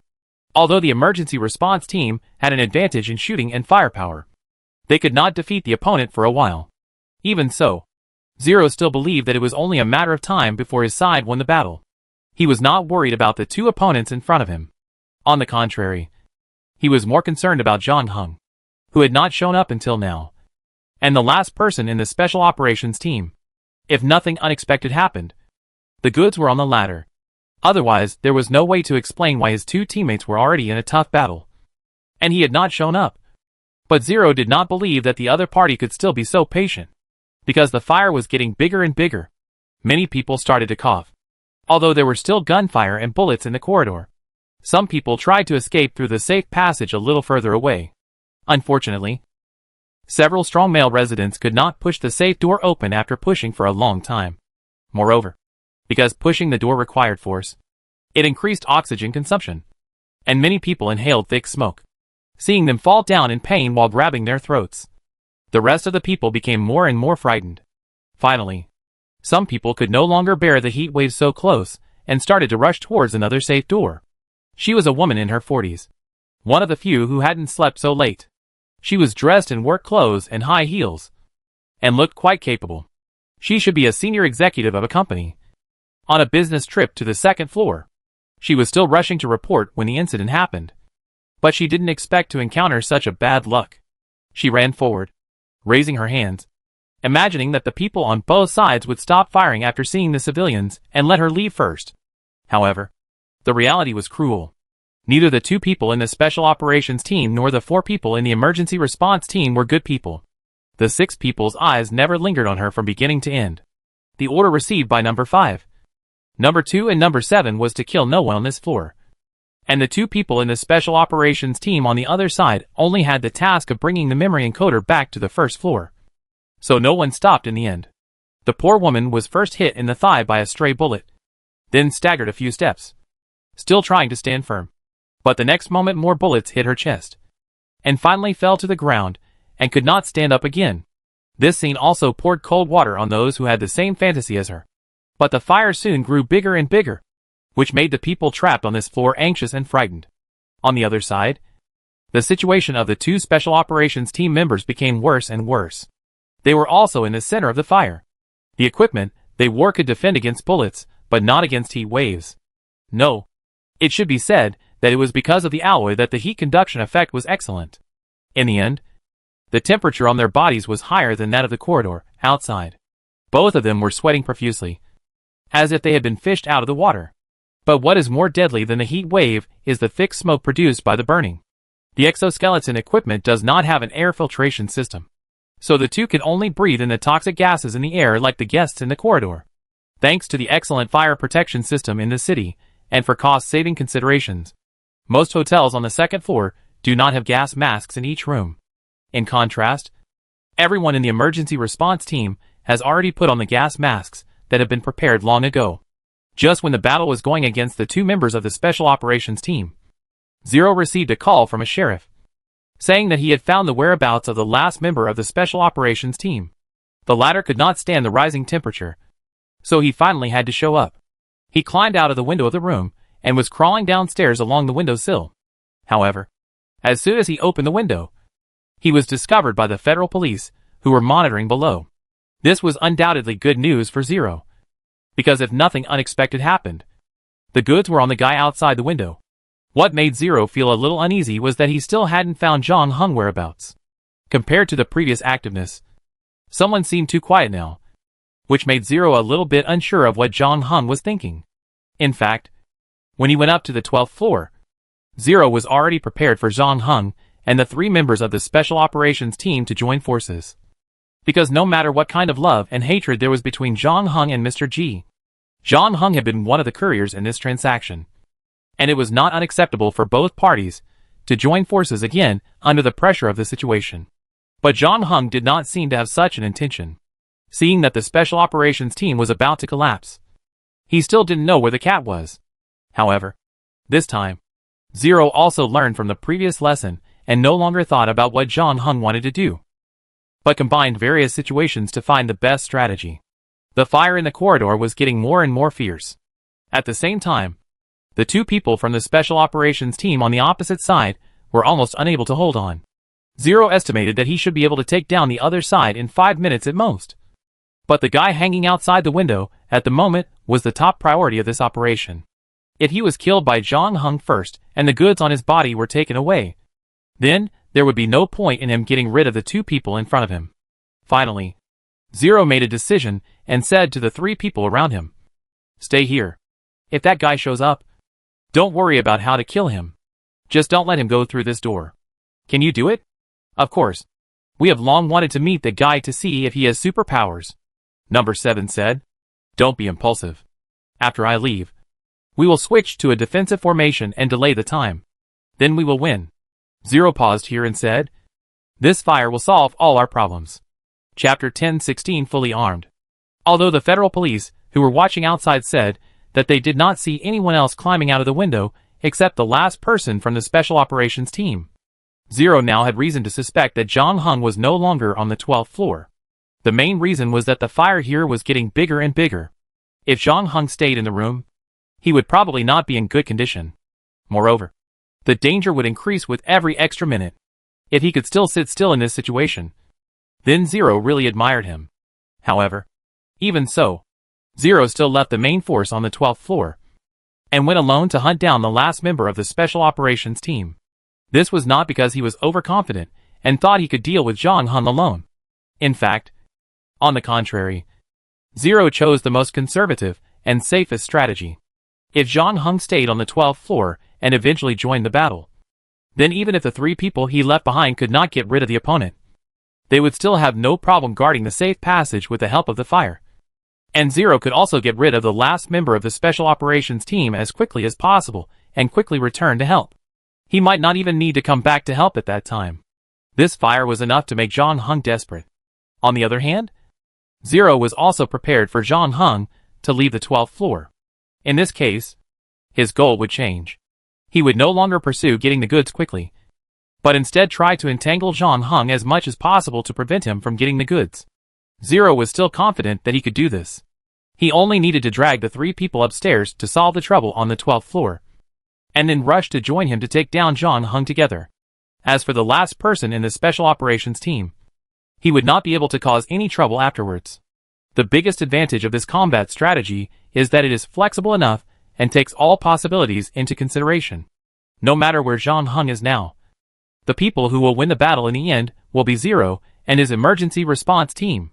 After arranging the next battle plan, Zero received another report from the federal police below, saying that the last member of the Special Operations team had escaped into a guest room on the 8th floor. So Zero did not hesitate and immediately rushed to the 8th floor. His departure gave the two Special Operations team members, who were already at a disadvantage, a little relief. In addition, Number 5, Number 2 and Number 7 switched to a defensive position according to Zero's request, which also made the two Special Operations team members clearly feel that the opponent's firepower had weakened a little. But the pressure on them did not ease, because although the firepower of the other side has decreased, the fire on the 12th floor is burning more and more fiercely. Many residents have fallen to the ground due to inhaling too much smoke. In addition, facing the fear of death, more and more people have decided to give it a try and imitate the female white-collar worker before to try to rush through the firepower line of both sides. After all, compared to being burned to death, being shot to death is a kind of relief. However, unfortunately, they did not leave the 12th floor alive in the end. Now the corridor, where the two Special Operations team members exchanged fire with the emergency response team, has become a living hell, with corpses everywhere. The two members of the Special Operations team also found it increasingly difficult to breathe, and their vision began to blur. In the battle, their shooting accuracy also further decreased. Among the three members of the emergency response team, Number 2 was the most courageous and the best at seizing opportunities. Although Number 0 told him to focus on defense before leaving, Number 2 could hardly suppress his impulse when he saw the opponent's flaws. In addition, John Hung had not appeared for such a long time, so Number 2 relaxed his vigilance. He felt that even if the opponent was still on the 12th floor, he would probably be burned to death. Therefore, he finally chose to move his body to another position more suitable for shooting, and quietly aimed at the control center of a member of the Special Operations team on the opposite side that was exposed due to carelessness. But the next moment, Number 2 didn't expect that the door of a guest room in the middle of the corridor suddenly opened without any warning. And then Number 2 saw a guy wearing a fireproof suit and carrying an oxygen tank on his back, and an oxygen mask rushed out. Number 2's eyes widened, although the man opposite was almost completely wrapped up. Number 2 still recognized the identity of the other party from the small rifle in his hand. The rifle was originally Number 3's weapon. But not long ago, they received news that the 3 people sent to deal with John Hung and the 2 teams of federal police had all fallen into the hands of the target. So of course, the person holding the gun now could only be John Hung. But what Number 2 couldn't figure out was, where did someone get this set of professional firefighting equipment? The police outside who were in charge of the blockade were not blind. It was possible that John Hung sneaked in wearing a police uniform. But it didn't make sense that he rushed in with such a large bag of things and an oxygen tank. Before, they thought that John Hung might have died from inhaling too much toxic smoke. But seeing how energetic he looked, it was estimated that he would have no problem staying on the 12th floor for another hour or 2. The equipment on John Hung that made Number 2 feel incredible actually came from a very simple source. He had just assembled it with Lego blocks. Previously, John Hung had assembled a Barrett with Lego blocks in the amusement park. Now the effective time of 1 hour had long passed, and Barrett had turned into Lego blocks again. So when John Hung realized that Number 0 was going to set a fire, he used these gems to assemble a set of firefighting equipment. This is also the most powerful part of this B-level prop infinite blocks. As long as there are Lego blocks, it can be used to deal with various environments and battles. And it is easy to carry.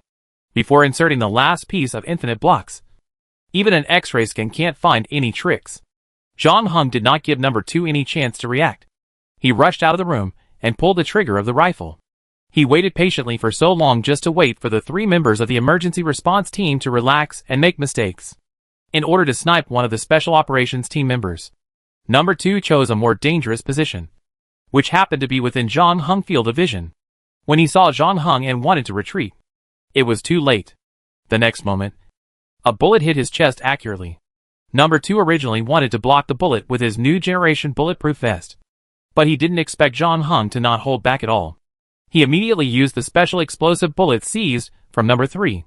The bullet was indeed blocked after hitting the bulletproof vest, but then it exploded directly in front of Number 2's face. Not only was the latter blown away, but even Number 5 and Number 7 behind him were knocked to the ground by the aftermath of the explosion. John Hung did not stop, and the next moment, he moved the muzzle of the gun to the Special Operations Team.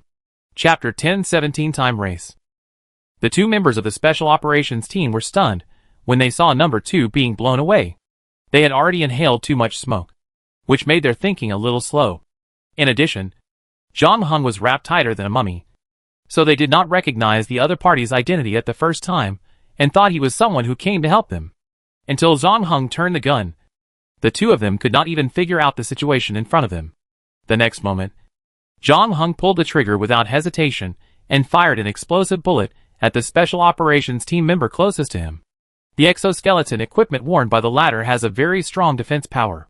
As long as it is not hit in the vital part, it can even defend against ordinary sniper rifle bullets. However, this kind of bullet with special explosive power is the nemesis of these exoskeleton equipment. The flames produced by the bullets after hitting the exoskeleton equipment directly engulfed the wearer. In fact, if Number 3 had not been sent to the amusement park to deal with John Hung before, and the federal police had misjudged the firepower of the Special Operations Team and did not prepare any weapons against exoskeleton equipment, the battle at the station tonight might have been a different situation. The 4 members of the Special Operations Team could not even escape to the 4 Continents Hotel. Now the gun of Number 3 fell into John Hung's hands. He killed 2 people without hesitation as soon as he appeared on the scene. And he didn't even distinguish whether the opponent was a Special Operation Team or an Emergency Response Team. His ferocity also shocked the remaining people on both sides. And this was just the beginning. John Hung had 3 explosive bullets in total. After killing 2 people, John Hung didn't hesitate at all and gave the last bullet to the last member of the Special Operation Team on the 12th floor. At this point, the Special Operation Team left on the 12th floor was declared annihilated. At this point in the battle, John Hung no longer had any intention of cooperating with the Special Operations Team, nor did he expect them to help him share the firepower of the Emergency Response Team. First, the 2 members of the Special Operations Team were already at the end of their strength, and their own restraining power was limited. Second, John Hung could not completely trust them. When fighting with the Emergency Response Team, he had to be extra distracted to guard against them. Instead of doing this, it would be better to just solve it in advance. After firing the 3 special bullets, John Hung changed to a normal magazine and rushed to the emergency exit. The fire in the upper corridor was already very big, with thick smoke everywhere. But this became John Hung's best cover. Among the 3 members of the emergency response team, number 2 was blown away and stopped breathing before landing. But number 5 and number 7 were only slightly injured because they were a little further away.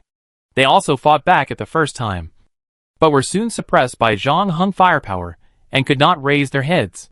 However, the 2 were clone warriors built by Morgan Shuntang at a high price, and their combat skills were excellent.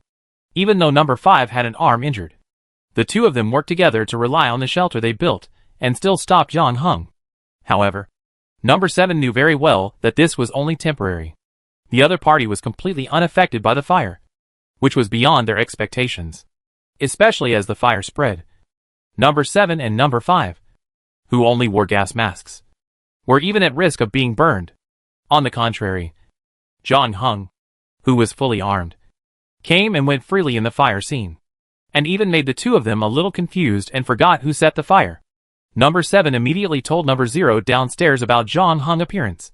But after hearing the news, number 0 just asked the 2 to hold on for a while. 0 made such a decision for a reason, because he had not been idle during this period. When John Hung showed up and started killing people, he had already forced the last person of the special operations team into a dead end. As long as he got the goods before John Hung, he could send them directly to the 5th floor to complete the mission.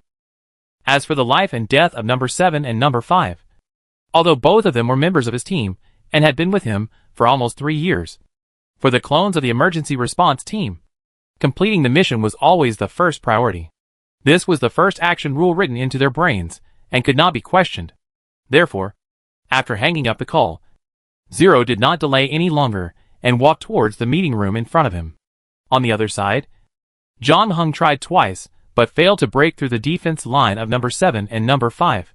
Although the 2 were at a disadvantage, they could still do it if they only focused on stopping John Hung.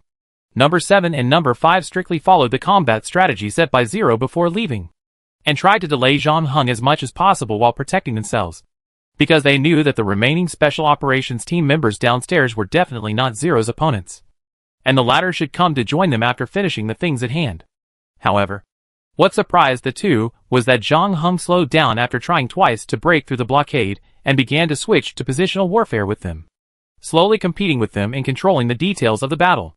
The advantage of this is that John Hung, who has a level 3 shooting skill, can almost surely win the opponent number 7 and number 5, who only has one hand left.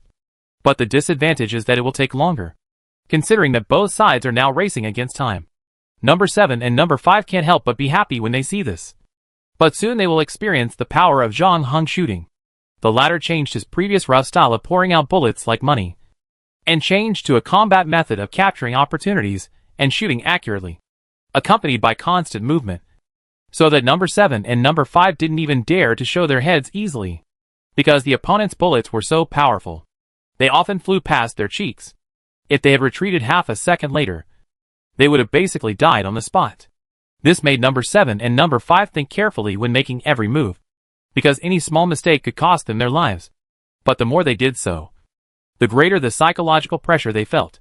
In a short while, the 2 had been shot several times. Fortunately, the bulletproof vests on their bodies helped them block the bullets. But because they did not dare to show their heads again, they completely lost sight of John Hung. With their tactical qualities, they knew how dangerous this situation was. It was like becoming completely blind and being taken advantage of by the opponent.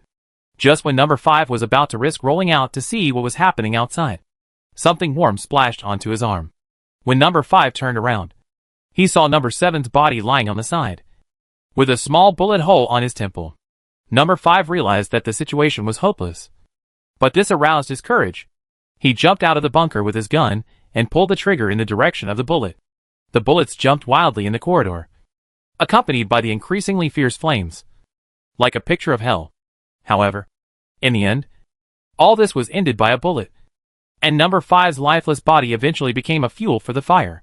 Chapter 10:18 The Fourth Person. For Continent's Hotel, 8th floor. John Hung had taken off his somewhat bulky fire suit and temporarily placed it in a corner. After dealing with the last opponent, he followed the traces of battles left on each floor and finally came here. The bullet holes on the wall and the broken door showed that a fierce battle had taken place here not long ago. But now the battle was over and the corridor was quiet again. If someone else was in Zhang Heng's position, their heart would have sunk by then, because it meant that the last person of the Special Operations team had been killed by Zero, who had already obtained the memory encoder one step ahead. However, after that, Zero did not rush to the 12th floor to join number 7 and number 5, which means that Zero may have decided to abandon his two teammates and left the hotel as soon as possible. Considering that Zhang Heng was already one step slower than Zero, he had to find a way to pass through the blockade of the federal police downstairs and finally prevent Zero from boarding the shuttle to the 5th floor. The difficulty was enough to make anyone feel desperate. But Zhang Heng himself did not seem to be affected at all. His mood hardly changed, and he did not relax his vigilance at all. He even became more cautious than ever before, as if Zero was still on his floor. Although this seemed impossible.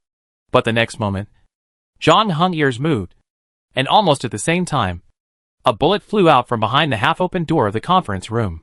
It was as if a rattlesnake hiding among the rocks suddenly showed its fangs. However, its target seemed to have been waiting for it to appear. Zhang Heng completed the evasion one step ahead of time, pressed his body against the door of a guest room, and hit himself with the help of the protruding wall at the corner. There was already a bullet hole on the wall behind him where he was standing. Zero snorted, his voice coming from the conference room, with a rare bit of anxiety. How do you know I'm still here? I killed almost all the members of your team, so of course I have to be wary of you. The captain. Avenging them, Zhang Heng said. You're lying. You know the goods are not here, right? Zero didn't believe someone's lies at all. The reason was very simple. Because Zhang Heng was not in a hurry from beginning to end. Whether it was the battle upstairs or the time he estimated to arrive on the 8th floor, it was longer than Zero estimated. And he was very cautious, and didn't seem to be racing against time at all. Moreover, Zero asked himself that if he were in Zhang Heng's position, he would definitely try to go down to the 8th floor to grab the goods, while the two Special Operations team members were still dragging number 2, number 5, and number 7. In fact, the fact that Zhang Heng was still on the 12th floor itself surprised Zero. Why? You didn't find the goods? That's a pity. As Zhang Heng spoke, he also fired 2 shots in the direction of the meeting room. One of the shots hit the door panel, and the other shot flew in through the crack of the door. But unfortunately it did not hit the target. How do you know the cargo is not on the last person? After a while, Zero's voice sounded again. This was also what puzzled him. There were a total of 4 people in the Special Operations team who escaped into the 4 Continents Hotel. Now all 4 of them are dead. But there is still no trace of the cargo. The one in room 936 obviously didn't want to live anymore, and wanted to take someone with him before he died. So the cargo definitely couldn't be on him. The 2 people on the 12th floor also had the idea of sacrifice. They attracted firepower for the last companion and put themselves in the sea of fire. Obviously, they also knew what fate was waiting for them. So it seemed that the only person who could carry the cargo was the last person. But Zero didn't find the cargo on the other person after killing the last person. This is simply a ghost.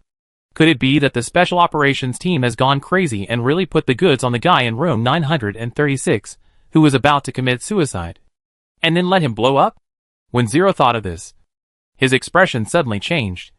The guy who died in room 936. Wasn't he a member of the Special Operations team? Zero recalled the situation in the room at that time.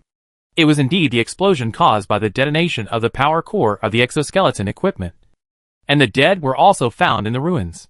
However, because they were too close to the center of the explosion, the dead were unrecognizable, and could only be barely recognized as a woman. At that time, almost everyone would think that the dead were members of the Special Operations team. But now thinking about it, there is a misunderstanding. Because the exoskeleton equipment can be put on and taken off. So theoretically, if there was another person inside when the explosion occurred, it can also be explained. In this way, the number of deaths in the Special Operations team is not 4 but 3. And there is still 1 person alive. So the cargo is naturally on her. Zhang Heng did not answer Zero's question, but just said 2 more bullets while the other party was speaking. However, Zero also got the answer from his actions. Zero was helpless about this. Zhang Heng went to the 9th floor before him. Zero was sure that Zhang Heng must have found something there. Not just the smeared oil stains, but also something else. But it was too late to talk about these things now. Zero had to focus all his attention on the current battle. Only by passing this level first would he have a chance to find the goods and complete the mission. However, Zero knew very well how difficult this level was. No one in the entire New Shanghai 0297 knew better than him how strong Zhang Heng was. As the latter said, he almost killed the entire emergency response team by himself. Such a thing has never happened in the history of the emergency response team. Now Zero has lost all his team members, and the battle plan set before has been scrapped. This final battle finally became a one-on-one duel between him and Zhang Heng. However, Zero did not lose confidence. As the captain of the emergency response team, his strength was originally the strongest among all members of the team. The strongest here does not refer to comprehensive strength, but almost every strength. Zero is ahead of other members of the team. As an ace, Zero naturally has the pride of an ace. The next moment, he has grasped the gun in his hand again and started to shoot at Zhang Heng in the corridor. Neither side spoke again, and only the sound of bullets flying in the air was left. Chapter 10-19-0.1 second. The battle between Zhang Heng and Zero was not as intense as the previous ones, but it was even more dangerous. Zero's shooting skill should have reached level 3. Just like Zhang Heng, his shooting accuracy was almost the same as Zhang Heng, except that he was slightly inferior in rapid shooting. Zhang Heng rapid shooting was learned from Simon, but he really practiced it in the later Western dungeons, absorbing the cowboy's gun-drawing skills. In the first 2 minutes of the battle, Zhang Heng and Zero were almost evenly matched. The strategies and shooting rhythms adopted by both sides were exactly the same, and even the consumption of bullets was similar. But then Zhang Heng chose a completely different battle strategy from the previous battles against number 5 and number 7, and deliberately increased the shooting rate. In comparison, Zero's reaction was a bit slow. However, after being suppressed, Zero also realized that his battle rhythm was disrupted by Zhang Heng, so he began to deliberately slow down the shooting rate, trying to drag the battle back into the previous mode of competing for prediction and accuracy. The two of them were competing not only in shooting skills, but also in their ability to read and control the battle situation. But what surprised Zero was that Zhang Heng's combat experience was not inferior to his. Unlike various combat skills, combat experience can be partially written down by memory, but it is not very useful except for familiarity with skills, especially the combat rhythm and the ability to read the battle situation. These more abstract things are difficult to explain clearly with a battle. After all, memory editing is not omnipotent. The people who edited their memories themselves do not have enough combat experience. And of course, they cannot make their creations understand things that they do not know how to describe and define. But Zero is a rare clone who has broken through his own shackles. In addition to his strong learning ability, he also has hundreds of missions that have brought him practical experience. Zero has always thought that he is the clone with the most combat experience, until he met Zhang Heng. Although Zhang Heng had experienced many things that he could not understand before, none of them had such a huge impact on Zero. So huge that it even shook the latter's worldview.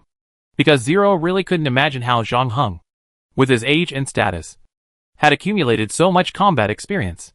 It was as if he had started fighting right after he was born, and had decades of combat experience. Although Zero had tried very hard and done everything he could still feel the balance of victory slowly tilting towards Zhang Heng. And this feeling was particularly powerless. It was like stepping into a swamp, and there was nothing you could do except sinking deeper and deeper. Zero knew that when both sides had already done their best, this was a pure difference in strength. The real turning point of the battle came from the crack of the door of the conference room. The door had been severely damaged when Zero and the last member of the Special Operations team were fighting before. And now it could no longer withstand the intensive baptism of bullets, and was completely scrapped. As a result, Zero behind did not retreat but advanced. Not only did he not find another shelter, but he rushed out from inside. He knew that fighting step by step would only lead to a dead end. So he simply gave it a try and dodged most of the bullets by moving quickly and irregularly. And the remaining bullets were blocked by his bulletproof vest.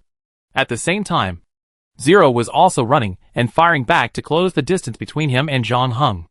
Zero knew that this move was undoubtedly a gamble with his life. In order to avoid being hit by Zhang Heng, his movement path was very strange.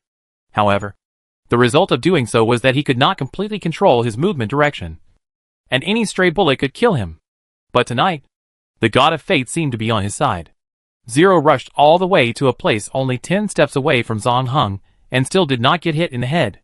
At the same time, he was silently counting the bullets fired by Zhang Heng in his heart. When he counted to a certain number, Zero made an extremely crazy move and suddenly stopped moving. Zhang Heng would not miss such an opportunity. But the next moment, Zero's right hand, which had been behind his back, stretched out in front of his face. He grabbed a piece of shell removed from the exoskeleton equipment to block Zhang Heng's next shot. And then, when Zhang Heng pulled the trigger again, he found that there were no bullets in his rifle. Zero's eyes lit up. He knew that he had finally waited for the opportunity he had been waiting for. The next moment, Zero threw away the alloy shell in his hand, raised his gun and aimed at Zhang Heng. And at the same time, his finger was on the trigger. If he had only half a second, no, only 0.1 second, he could kill the target. But Zero didn't have this last 0.1 second. Zhang Heng didn't panic after realizing that his rifle was out of bullets, but directly drew out the pistol from his waist. He had done this action countless times in the Western Dungeon. The duel between cowboys was a pure competition of speed, and Zhang Heng was always the one who drew the gun the fastest. And this time was no exception. Just when Zero was about to pull the trigger, Zhang Heng had already shot a bullet at his forehead. It was this insignificant 0.1 second that determined the life and death of the two. Zero's eyes still had the joy of being about to succeed, but he could never pull the trigger in his hand. After finishing this somewhat exhausting battle, Zhang Heng also breathed a sigh of relief. To be fair, the emergency response team still brought him a lot of trouble, especially Zero, as the team leader, who was also a rare enemy that could pose a threat to Zhang Heng one-on-one. But it's not time to relax yet, because Zhang Heng still hasn't got the memory encoder. But the good news is that he knows where to get it. Zhang Heng put on the fire suit again. Now the fire has spread completely, not only on the 12th floor, but also on the 2 adjacent floors. Zhang Heng climbed to the 14th floor. The fire here was not too big, but the smoke was already very thick. After that, Zhang Heng walked around and searched room by room, but he didn't find any trace of the waitress, who had gone upstairs to take refuge before. Finally, he set his sights on the small door leading to the rooftop. Zhang Heng tried to push the door from below and easily opened it. Then he saw the waitress hiding behind the water tower. The waitress seemed to have been frightened by the fire, and didn't know where to hide. However, she showed a hint of joy when she saw Zhang Heng taking off his oxygen mask. Chapter 1020 Opportunity. Is the battle over, Mr. Policeman? The waitress asked. Yes, the battle is over. But you should know that I am not a policeman. Zhang Heng paused, then said, Where is the goods? What goods? The waitress looked confused. The goods traded tonight. Your 3 companions are all dead, so the goods can only be with you, Zhang Heng said lightly. The waitress's expression changed slightly when she heard this, and she took a small step back. But she still tried to remain calm and said, I don't know what you mean, Mr. Policeman. I am a waitress at the 4 Continents Hotel, and I have more than 3 companions. No, you are not a waitress at the hotel, Zhang Heng said. I suspected you the first time I saw you, although you have always been frightened and panicked. The temperament you inadvertently revealed is not like that of a waitress. In addition, according to what you said, you met a guy wearing an exoskeleton in the corridor, but the other party ignored you afterwards. This is very strange in itself. If the death trap in room 936 is to take effect, you must not be left alive. Maybe because I was just a waiter that no one cared about, and I didn't pose any threat. He softened his heart and let me go. The waitress' smile was a little forced. Impossible. These guys are all fanatical believers of Mr. G, willing to sacrifice their lives for their ideals. How could they care about the life and death of an insignificant person? Zhang Heng said. And later, in order to further confirm whether there was any problem with you, I asked you to go to the linen room to get a stain remover. I gave you the stain remover. The waitress opened her eyes wide, looking innocent. Yes, but it took you too long, Zhang Heng said. If you were really a hotel waitress, you would definitely know where the stain remover is. Even if the smoke in the room hadn't dissipated, it wouldn't take so long. The waitress was finally speechless this time. Zhang Heng continued.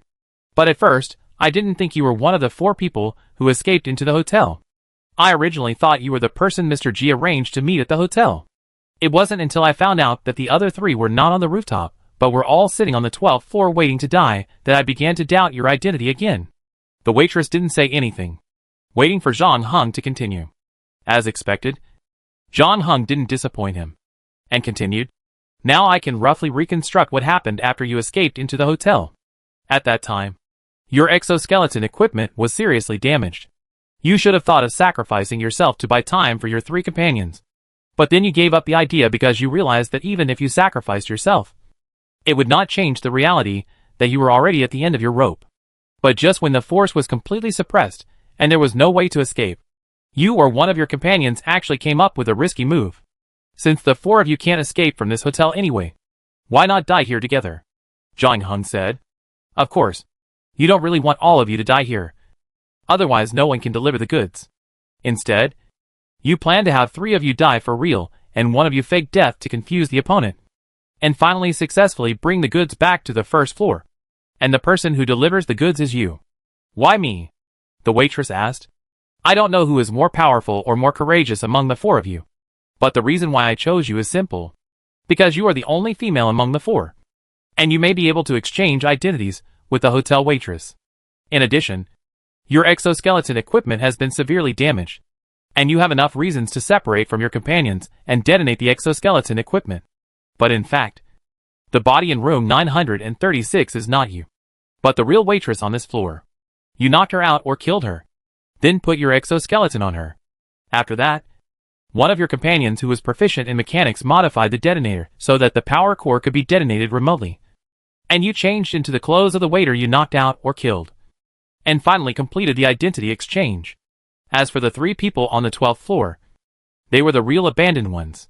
Whether it was the 2 who stayed in the room and fought the emergency response team, or the one who climbed out the window to escape, they did this just to cover up the fact that you were still alive. But you are too naive." "What do you mean?" The waitress frowned. "I know what you want to do by staying on the 9th floor. You probably want to tell the emergency response team about the situation in room 936 when they come up, so as to further clear yourself of suspicion. You should be glad that I am the person you met. Because although your plan is not bad, it is far from being executed in specific details. What I can see, Zero should also be able to see. You will fall into the hands of the emergency response team in the first place. So should I thank you for saving me?" The waitress sneered. "I know who you are. You are one of the 10 couriers. I heard that Miss F thinks highly of you. But if she knew what you did tonight, she would probably be disappointed. If you were not afraid of death and used despicable means to divert the attention of the emergency response team to other people, our action tonight would not have been so difficult." Zhang Heng did not comment on the words. "I respect your personal choices and all the efforts you have made to change the status quo. At the same time, I don't want to judge whether the path you have chosen is correct. In fact, I didn't come to you to quarrel. Considering the various contradictions and misunderstandings between Mr. G and me, I just simply want to have a good chat with him. Okay, you protect me. We go back together, and you will get a chance to see Mr. G again.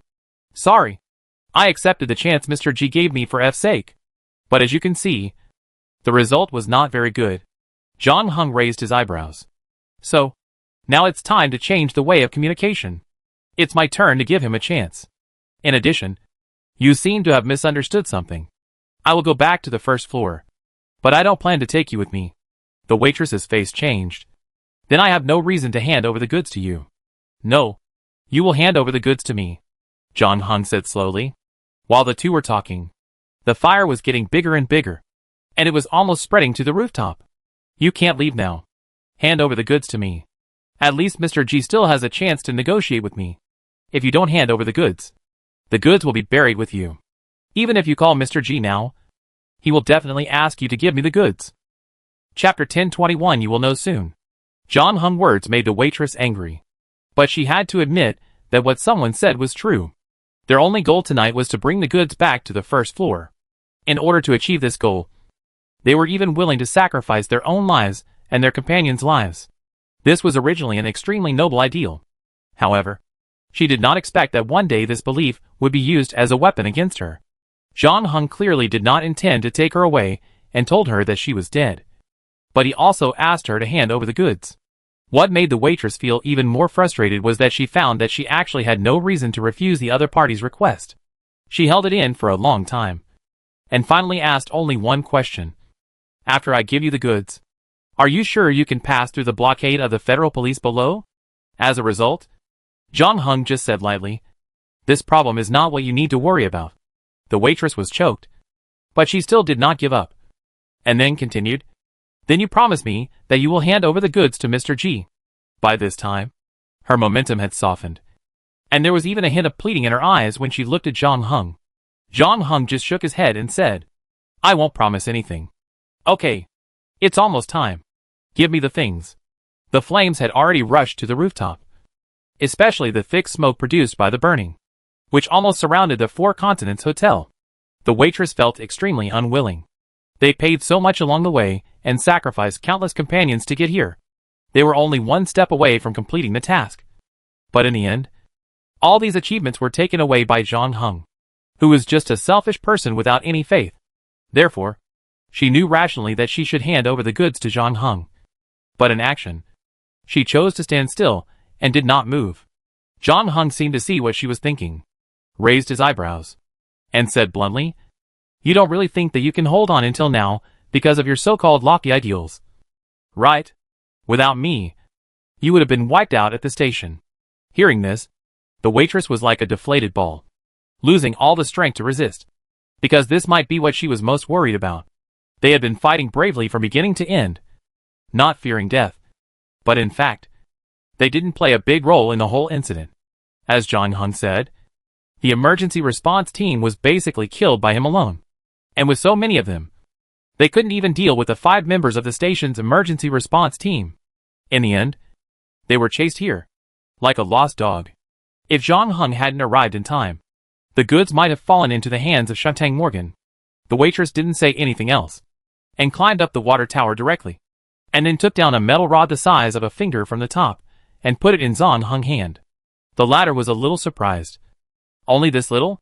It seems that you know what the goods of this transaction are," the waitress said. "The core of the memory encoder is only this big, but the internal structure is quite sophisticated. Currently, only one company can produce it. It also needs to be used with the corresponding equipment. But fortunately, the latter is not that difficult to manufacture. It seems that you have been preparing for a long time." John Hung took the finger-sized metal rod and put it into his backpack without checking it. He was not worried that the memory encoder the waitress handed him was a fake one, because as he said, the fire had already burned to the rooftop, leaving the waitress with only one way to go. If the latter did not hand over the memory encoder to him, the memory encoder would probably be destroyed in the fire. For those who are determined to change New Shanghai 0297, it means that their long-planned plan has failed, which is a price they cannot afford. After handing over the memory encoder, the waitress was relieved. She knew that she had done everything she could tonight. As for whether John Hung would give the memory encoder to Mr. G and what conditions he would offer to the latter, it was no longer under her control. Thinking about these things clearly made her feel less stressed. Then she looked at John Hung again. "You have got what you want. But how are you going to leave?" "You know soon." John Hung took out a gas mask he had picked up from the emergency response team from his backpack and threw it at the waitress' feet. He then said calmly, "I said I wouldn't take you away, but you and your people helped me keep the memory encoder until now, and it didn't fall into the hands of the emergency response team. This thing is a thank you gift. But now the fire is too big, even with a gas mask. Your chance of survival is no more than 20%. So I wish you good luck." John Hung put down his oxygen mask after he finished speaking. Then the waitress saw a scene that she would never forget. A pair of black wings suddenly stretched out from behind John Hung. When she first saw it, the waitress thought it was an illusion caused by inhaling poisonous smoke. But the next moment, she realized that the pair of wings did exist, and they were made entirely of shadows, looking like some very realistic projection technology. However, when the waitress wanted to take a closer look, John Hung had already waved the pair of black wings behind him, and then he jumped up from the rooftop and rushed into the billowing smoke. The waitress had never expected that John Hung, who seemed to be extremely rational, would make such a suicidal move without any warning. She was shocked, especially when she thought that the memory encoder was still on him. She rushed to the side of the rooftop at the risk of inhaling poisonous smoke and looked down. However, because the entire Four Continents hotel was now surrounded by thick smoke, she could not see anything, and she couldn't help coughing after sticking her head out for only a few seconds. In the end, she could only retract her head and picked up the gas mask on the ground and put it on her head. On the other side, John Hung had already flown a long distance in the thick smoke. In order to avoid being seen by the federal police downstairs, John Hung deliberately flew a little higher. The oxygen mask of infinite building blocks protected his lungs. At the same time, the filter lens also allowed John Hung to accurately distinguish the direction even in the thick smoke. Finally, John Hung left the Four Continents Hotel quietly without alerting anyone. 12 seconds later, the shadow wings behind John Hung disappeared on time, and he landed on the roof of the office building next door. Chapter 1022 The Third Passenger. 2 hours after the fire on the roof of the Four Continents Hotel was extinguished, the police finally completed the investigation of all the survivors. Because the Four Continents Hotel was surrounded by the police at the time of the incident, there was no other way to leave. Therefore, the casualties list in the fire can be obtained by subtracting the survivors from the people who entered the hotel. In the end, the police determined that the 4 people from the Special Operations Team and the 4 people from the Emergency Response Team, including John Hung, had all been buried in the sea of fire. In addition, all the residents on the 12th floor and some residents on the 11th, 13th, and 14th floors also died in the fire. The specific death list is still being compiled. It is estimated that the fire killed at least 60 people. The bodies of some of them may never be found, and the bodies of others are difficult to identify. The identities can only be confirmed through DNA testing. After receiving the news, all newspapers sent reporters to the scene as soon as possible, because this is probably the largest fire in the new Shanghai 0297 since its construction. Generally, after an accident, the public will hope to find someone to take responsibility. As for this fire, it is not clear who the arsonist is, but there is one party that is definitely to blame. That is, the second-level fire protection system. For some reason, the fire brigade, which has always been efficient, arrived late after the fire had been burning for almost an hour. Therefore, many media had already thought of the headlines questioning the fire system the next day. But these are all later stories. After another hour, the station finally lifted the blockade, and the central shuttle began to resume normal operation. John Hung bought 2 tickets with a fake citizen ID and embarked on the journey back to the first floor with Fengzi. Before arriving at the first floor, John Hung specially sent an encrypted email to Mr. G to inform the latter of their movements in advance. As a result, as soon as the 2 of them left the arrival hall, a black business car stopped in front of them. Then the door opened, and a group of fully armed men in black walked down from it. Without saying a word, they surrounded the 2 people. In addition, the people who were originally wandering around the station also stopped what they were doing and gathered here. It is conservatively estimated that there should be more than 100 people. Fengzi looked around and then raised his eyebrows. You have already got the things. I thought the people here would welcome you. They are welcoming us. But the way of welcoming here is a bit special. Zhang Hengdao, unlike Fengzi, did not look at other people. His eyes fell directly on the man who got off the passenger seat, because the latter was none other than one of the bodyguards, who had always been with Mr. G, and seemed to be Mr. G's most trusted bodyguard. In addition to protecting Mr. G, he was also responsible for managing other bodyguards and helping Mr. G complete some very important things. Everyone around Mr. G called him Manager Zheng. Manager Zheng bowed slightly to Zhang Hung and Fengzi. Mr. Zhang, Miss Xia, you still know my name? Fengzi seemed a little surprised. You are our guest. We cannot fail to do an investigation beforehand when you come to our territory. Besides, your name has spread all over the second floor tonight. It is hard for anyone not to know it. Director Zheng replied. Really? Is this a good thing or a bad thing? It depends on how you plan to look at this issue. Director Zheng said. What do you mean? I am wanted by the whole city now, and I can never go back to the second floor. Is there any positive aspect? You may have been abandoned by the old world, but it is also because of this that you are able to board the ship to the new world. Where is the new world? Fengzi rolled his eyes. Manager Zheng gestured to the black business car behind him. We have been working hard to build it. If you are willing, we can show it to you later. Fengzi looked at Zhang Hung beside him, and after getting the latter's permission, the 2 got into the black business car together. And after they got on the car, the large group of people surrounding the station dispersed again. I've heard people mention Mr. G's name before. I heard that he has great power in the first dimension. So much so that even the people of Morgan in the prosperous Tang dynasty can't do anything to him. I thought he was some kind of hero. But I didn't expect that his style of doing things is no different from that of a gang leader. And he still relies on numbers to scare people. Fengzi is straightforward. Manager Zheng didn't get angry when he heard this, but patiently said, from ancient times to the present, no matter what you do, you can't do without people. So the most important thing for people who do big things is to unite and organize people first. The more people you can gather, the more capable you are. Fengzi was speechless. But then Zhang Heng on the side said, if having more people is really useful, Mr. G doesn't need to see me tonight.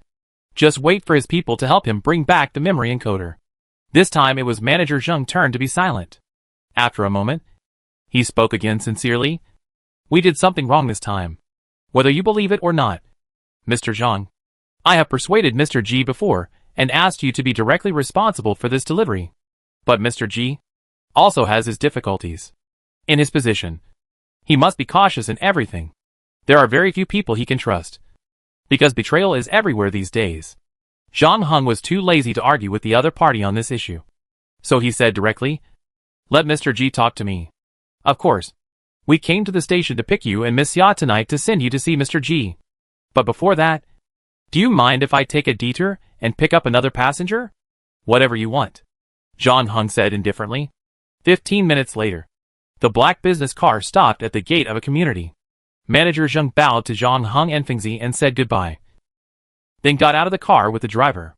They pulled out pistols from their waists and walked into the community. After a while, Zhang Heng heard 2 gunshots, followed by a woman's hysterical scream. But after another gunshot, the scream also disappeared, and the community returned to its previous tranquility. 5 minutes later, Manager Zheng and the driver dragged a man with his hands and feet tied out of the darkness. Together, they threw the man to the feet of Zhang Heng and Fengzi, and then clapped their hands. Now everyone is here. Zhang Heng looked down and found that the unlucky guy lying on the ground was actually another bodyguard who often followed Mr. G. Judging from his clothes, he should have just slept in his own bed. Unexpectedly, his colleagues broke into the house and mercilessly killed his family, and then tied him up. Chapter 1023 Opportunity. So he is the insider planted by Shantang Morgan next to Mr. G? Zhang Heng asked. At this time, Manager Zheng and the driver had returned to the car. After closing the door, Manager Zheng seemed a little surprised. It seems that you already know what happened before. I was going to let him tell you himself. He paused and continued. Yes, that's right. He is the insider planted by Shantang Morgan among us. There is no way. Although we are all companions, not everyone has enough confidence in the future described by Mr. G. We are walking on a thorny road, and it is inevitable that some people will waver halfway. What's more, our opponent Shantang Morgan has all the resources of New Shanghai 0297, except for the first layer.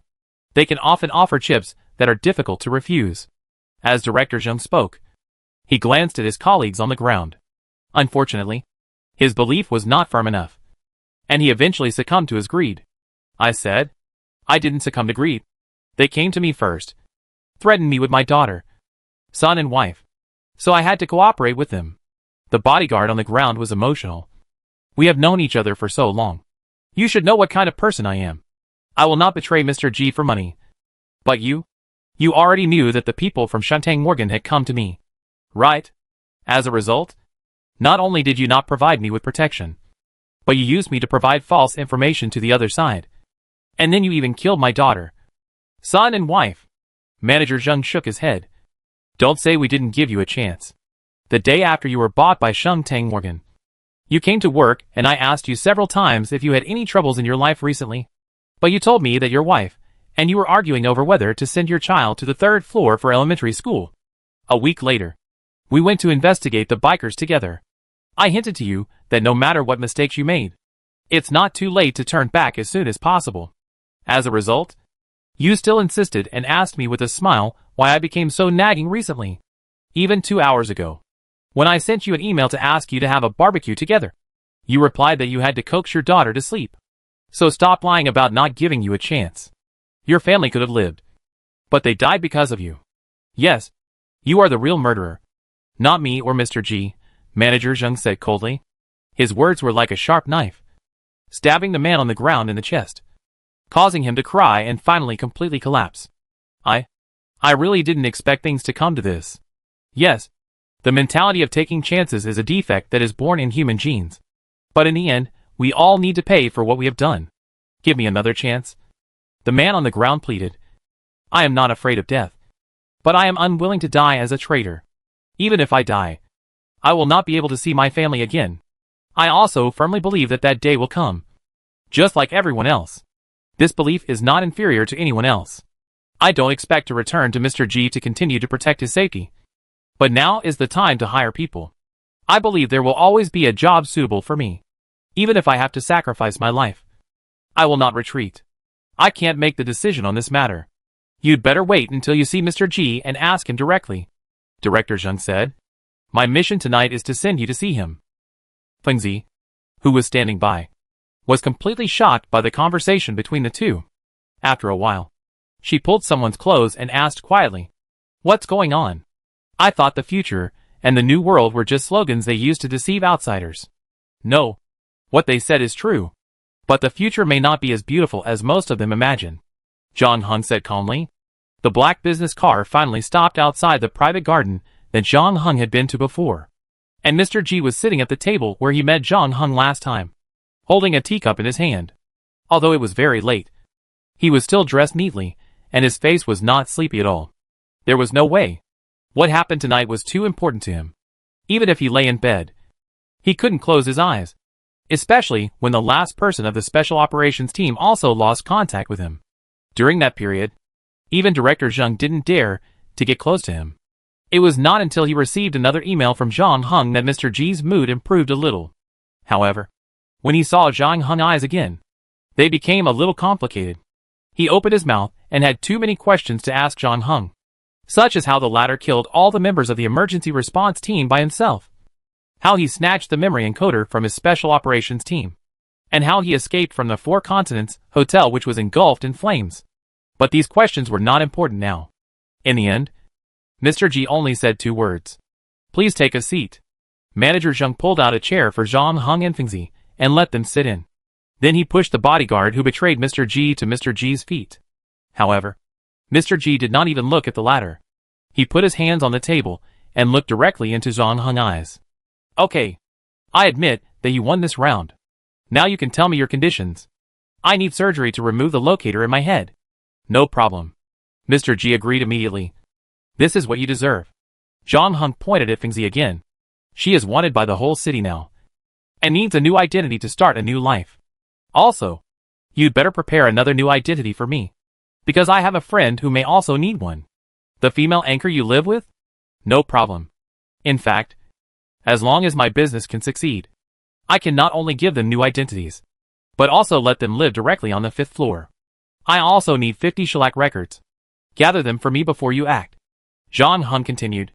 This time Mr. G was stunned. Shellac records? What are those? Then Manager Zheng whispered something in Mr. G's ear, and Mr. G frowned. You are collecting these old records that are out of date. Why?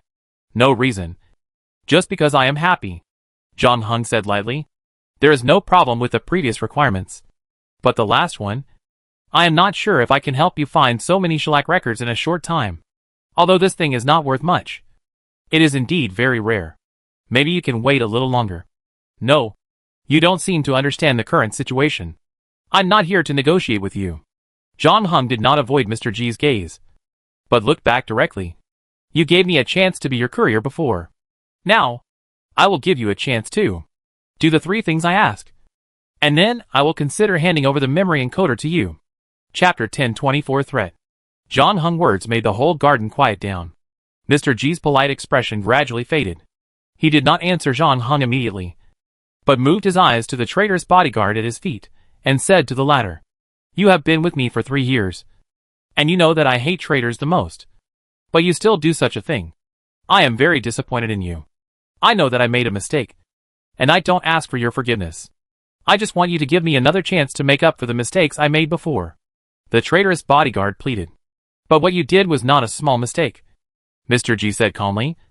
You were here that day, too, and saw Mr. Zhang Heng defeat all the masters I found, and finally bring back the horn cakes in advance to complete the whole process of the test. However, it was because of your existence that even though Mr. Zhang Hung performed so well, I still couldn't really give him the task of courier, which eventually caused so many misunderstandings and led to the point of mutual distrust. The traitor bodyguard was speechless. It's not that I don't want to give you another chance, but you should know how important it is to get the goods back for our subsequent plans. In fact, without the goods, there will be no subsequent things. How can I give you another chance? Mr. G put down the teacup in his hand. The traitor bodyguard looked panicked. Also, let me remind you again. You asked the wrong person for help. Mr. Zhang Hung next to you is the key to our business continuing. You might as well ask him for help instead of asking me for help. The traitor's bodyguard looked at Zhang Hung expectantly, as if he had grabbed a straw. However, the latter had already spoken in advance, saying calmly, I like a sentence I heard on the way here before. In the end, we all need to pay the price for what we have done. After saying that, Zhang Hung also made a gesture of invitation. Mr. G on the opposite side narrowed his eyes. And then without saying anything, he suddenly pulled out the pistol from manager Zheng's waist. And before anyone could react, he shot the traitorous bodyguard in the head.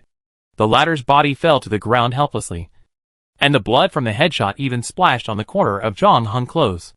Then Mr. G turned the gun to Fengzi on the other side. Mr. Zhang Hung's heart is harder than I thought. What about her? I heard that she helped you a lot tonight. If you touch her, you will never get the memory encoder again. Zhang Hung's tone was still calm, without any threatening tone. But anyone could hear the threat in his words, and no one doubted that he would do it. I hate this kind of development. Too, said Mr. G. Whether you believe it or not, I hate violence.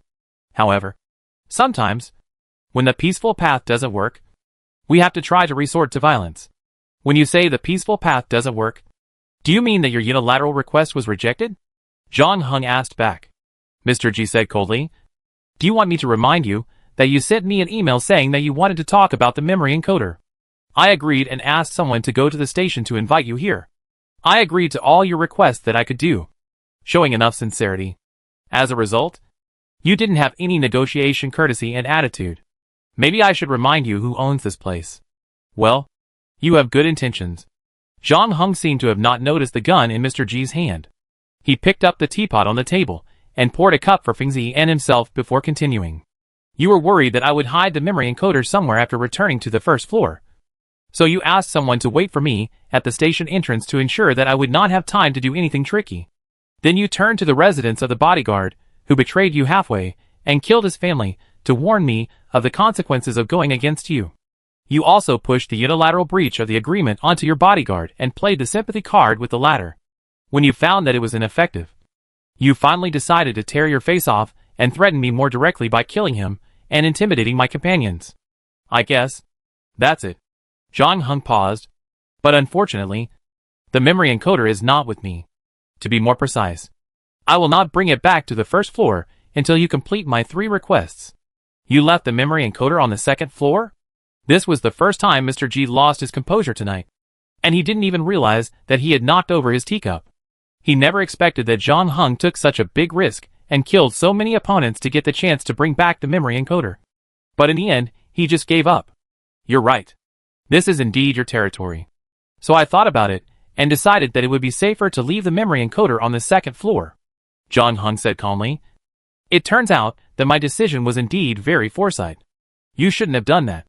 Where did you put the memory encoder on the second floor? Is that place safe? Does anyone else know about it? Mr. G spoke as fast as a machine gun, throwing out a series of questions. Don't worry. The federal police thought I was dead in the fire. But once you take off the shielding device on your hand, the locator under your cerebral cortex will tell the people of Shentang Morgan that you are still alive. Indeed. This is why you'd better help me arrange the operation as soon as possible, Zhang Hung said. Mr. G was amused by someone's words. You didn't bring anything back. And you still want me to perform surgery to remove the locator for you? Yes. If you still want to get the memory encoder, Zhang Hung said. Before Mr. G could answer, there was a roar of an engine outside. A red motorcycle came from the distant street and did not slow down until it approached the garden. The 2 bodyguards outside the door wanted to stop it, but when they saw who was in the car, they stopped at the same time. In the end, the motorcycle smashed the glass door of the garden and rushed in. It did not stop until the last moment before hitting Mr. G's dining table. The rider on the motorcycle released the accelerator and pulled the brake lever. The motorcycle drew a semicircle on the ground and finally stopped. Ms. F then used her mechanical prosthesis to take off the helmet on her head and threw it in front of Mr. G. "I will explain this to you later," Mr. G said. However, Ms. F ignored his words and said in a tone without any emotion, "Codename F has completed the mission tonight." Mr. G. Chapter 1025 Surgery. Mr. G sighed and opened his mouth to say something. But he didn't say it in the end. He just nodded. "Thank you for your hard work, F. I kept my promise to you and completed my task. I just don't know if you can keep your promises to others like me," Ms. F said lightly. "I remember you once said that when a person loses the importance of promises, he is no longer worthy of being trusted by others. It's a long story." Mr. G seemed a little helpless. "Besides, according to our agreement, he has to give me the memory encoder first so that I can find someone to perform the operation on him. But at that time, he still believed that you really intended to let him be the courier for this transaction." "Not as bait," F said expressionlessly. "How did you know these things when you just came back? Who told you? Was it the Dark One? Or Miyata and his gang? Why? Do you want to catch 2 more traitors and kill them together?" F asked back. "No, that's not what I meant. I have no secrets from you. I didn't tell you this time because I wanted to deceive the group of people from Shuntang Morgan," Mr. G explained. "Let's put our business aside and take out the locator in his head first." F pointed at Zhang Hung on the side. "So does this mean that you finally chose him between the two of us?" Mr. G was silent for a moment. Then said, "You can never forget your origins, right?" "Yes, I will never forget my origin. But this matter has nothing to do with my origin. You want the memory encoder, and only he can give it to you. So you better meet his conditions. Just like when he needed you to help him with the operation and accepted the test you gave him. I thought you could understand such a simple truth. Or is your pride and self-esteem so great that it has affected your basic judgment ability?" Miss F said bluntly. Mr. G did not answer immediately. His eyes flickered in the night, as if he was thinking about Miss F's words. Finally, he took a deep breath and looked at Zhang Hung, who had not spoken and was leisurely drinking tea on the side. "I was the one who broke my promise this time. It's understandable that you don't believe me, but I have actually contacted the surgeon for your surgery as agreed. He is waiting for you in the hospital we visited before. You can have the surgery at any time. By the way, let F go too. Although you don't have to worry about me rewriting your memory while you are in surgery. You will probably feel more at ease with her around." Mr. G paused here. "I will have someone prepare the new identities for your 2 friends right away. And I will also help you collect the 50 shellac records you asked for. When you have done all this, I will naturally hand over the memory encoder to you." Zhang Hung put down the teacup. "No need," Mr. G said. "You can come too. Join us and witness the birth of the new world. F is right. I need you now. I not only need the memory encoder in your hand, but also your strength." Zhang Hung was about to refuse casually, but Mr. Ji soon continued. "Even if you have completed the operation and get rid of the company's positioning of you, do you want to hide your identity and live forever in the darkness of a layer of space? I don't have any objection to this." Zhang Hung shrugged. "What about your friends? What about your compatriots who are still living in a dream woven of lies, ignorant, and being used as production tools? You should also know that change will not drive itself." Zhang Hung smiled when he heard this. "After what happened tonight, do you still expect me to help you open up a new world? Then you might as well go to bed early. I don't need you to help me open up a new world," Mr. G said. "In fact, I have been preparing for this for so many years. And now it is almost complete. With the memory encoder in your hand, I have the last building block. The new world is coming. You don't need to do anything. Just watch it from the side. But any new thing is extremely fragile at the beginning of its birth. Not to mention that we are now doing a social change. Even after success, there are still a lot of problems to be solved. If we are not careful, we may fall into a deeper abyss. At that time, we will need your strength. Not to open up a new bottom, but to protect it. Don't be in a hurry to refuse. You still have a lot of time to think about this matter." Miss F also said at this time. "Let's go. Let's go for the operation first." After saying that, she didn't look at Mr. G again, and turned to walk out of the garden. Miss F started the black business car parked by the door, and took Zhang Heng and Fengzi to the operating room that Mr. G had prepared before. And this time, Mr. G finally kept his promise and really invited the surgeon in advance. Because the locator is located under the clone cerebral cortex, the difficulty of removing it ranks first among all surgical operations. It requires the latest generation of Da Vinci surgical robots. And there are only 2 people in the entire new Shanghai 0297 who are capable of performing this operation. Dr. Gu, who is now standing in front of Zhang Heng, is one of them. The latter is the director of the 3-story Space Central Hospital. He is in his 50s, but his body is well maintained. Just looking at his appearance, he looks like he is less than 40 years old. Zhang Heng didn't know how Mr. G invited him, and Dr. Gu didn't ask any questions unrelated to the surgery, as if he had no idea that Zhang Heng was a clone who was going to remove the locator. During the conversation, he used foreign objects to replace the locator, and then asked his assistant to do a series of preoperative examinations for Zhang Heng, and finally determined the surgical plan. On the other side, Zhang Heng had shaved his hair, changed into surgical clothes, and lay on the operating table. He didn't tell Miss F anything, and the latter didn't promise him anything either. The two just looked at each other. Then Miss F said to Fengzi on the side, "The latter part may be a little bloody. You'd better go out and avoid it." "What about you?" Miss F didn't say anything. She had already answered the question with her actions, standing next to the operating table with her sword, close to the door, so that she could stop anyone who broke in from outside at the first time. "Since you are not afraid, then I am even less afraid." Fengzi was originally very timid, but he opened his eyes wide when he heard it, and watched the anesthesiologist give Zhang Heng anesthesia curiously. After the anesthetic began to take effect, Dr. Gu marked the incision line on Zhang Heng's hairless head, put on a head frame to fix it, and then used the knife to cut the scalp, all the way down, under the skin, and into the muscles. After turning over the skin flap, he used an electric drill and a milling cutter to open the skull. The whole process was as if the 2 women were not in the operating room. Chapter 1026. Sorry. The locator in Zhang Heng's head was programmed when it left the factory. Once the signal transmission was blocked for more than 8 hours, it would automatically melt, causing irreversible damage to the wearer's cerebral cortex. Previously, Zhang Heng had to take off the blocker on his hand for a while in the amusement park because the signal blocking time was about to reach 8 hours. When he lay on the operating table, there were less than 5 hours left before the locator automatically melted.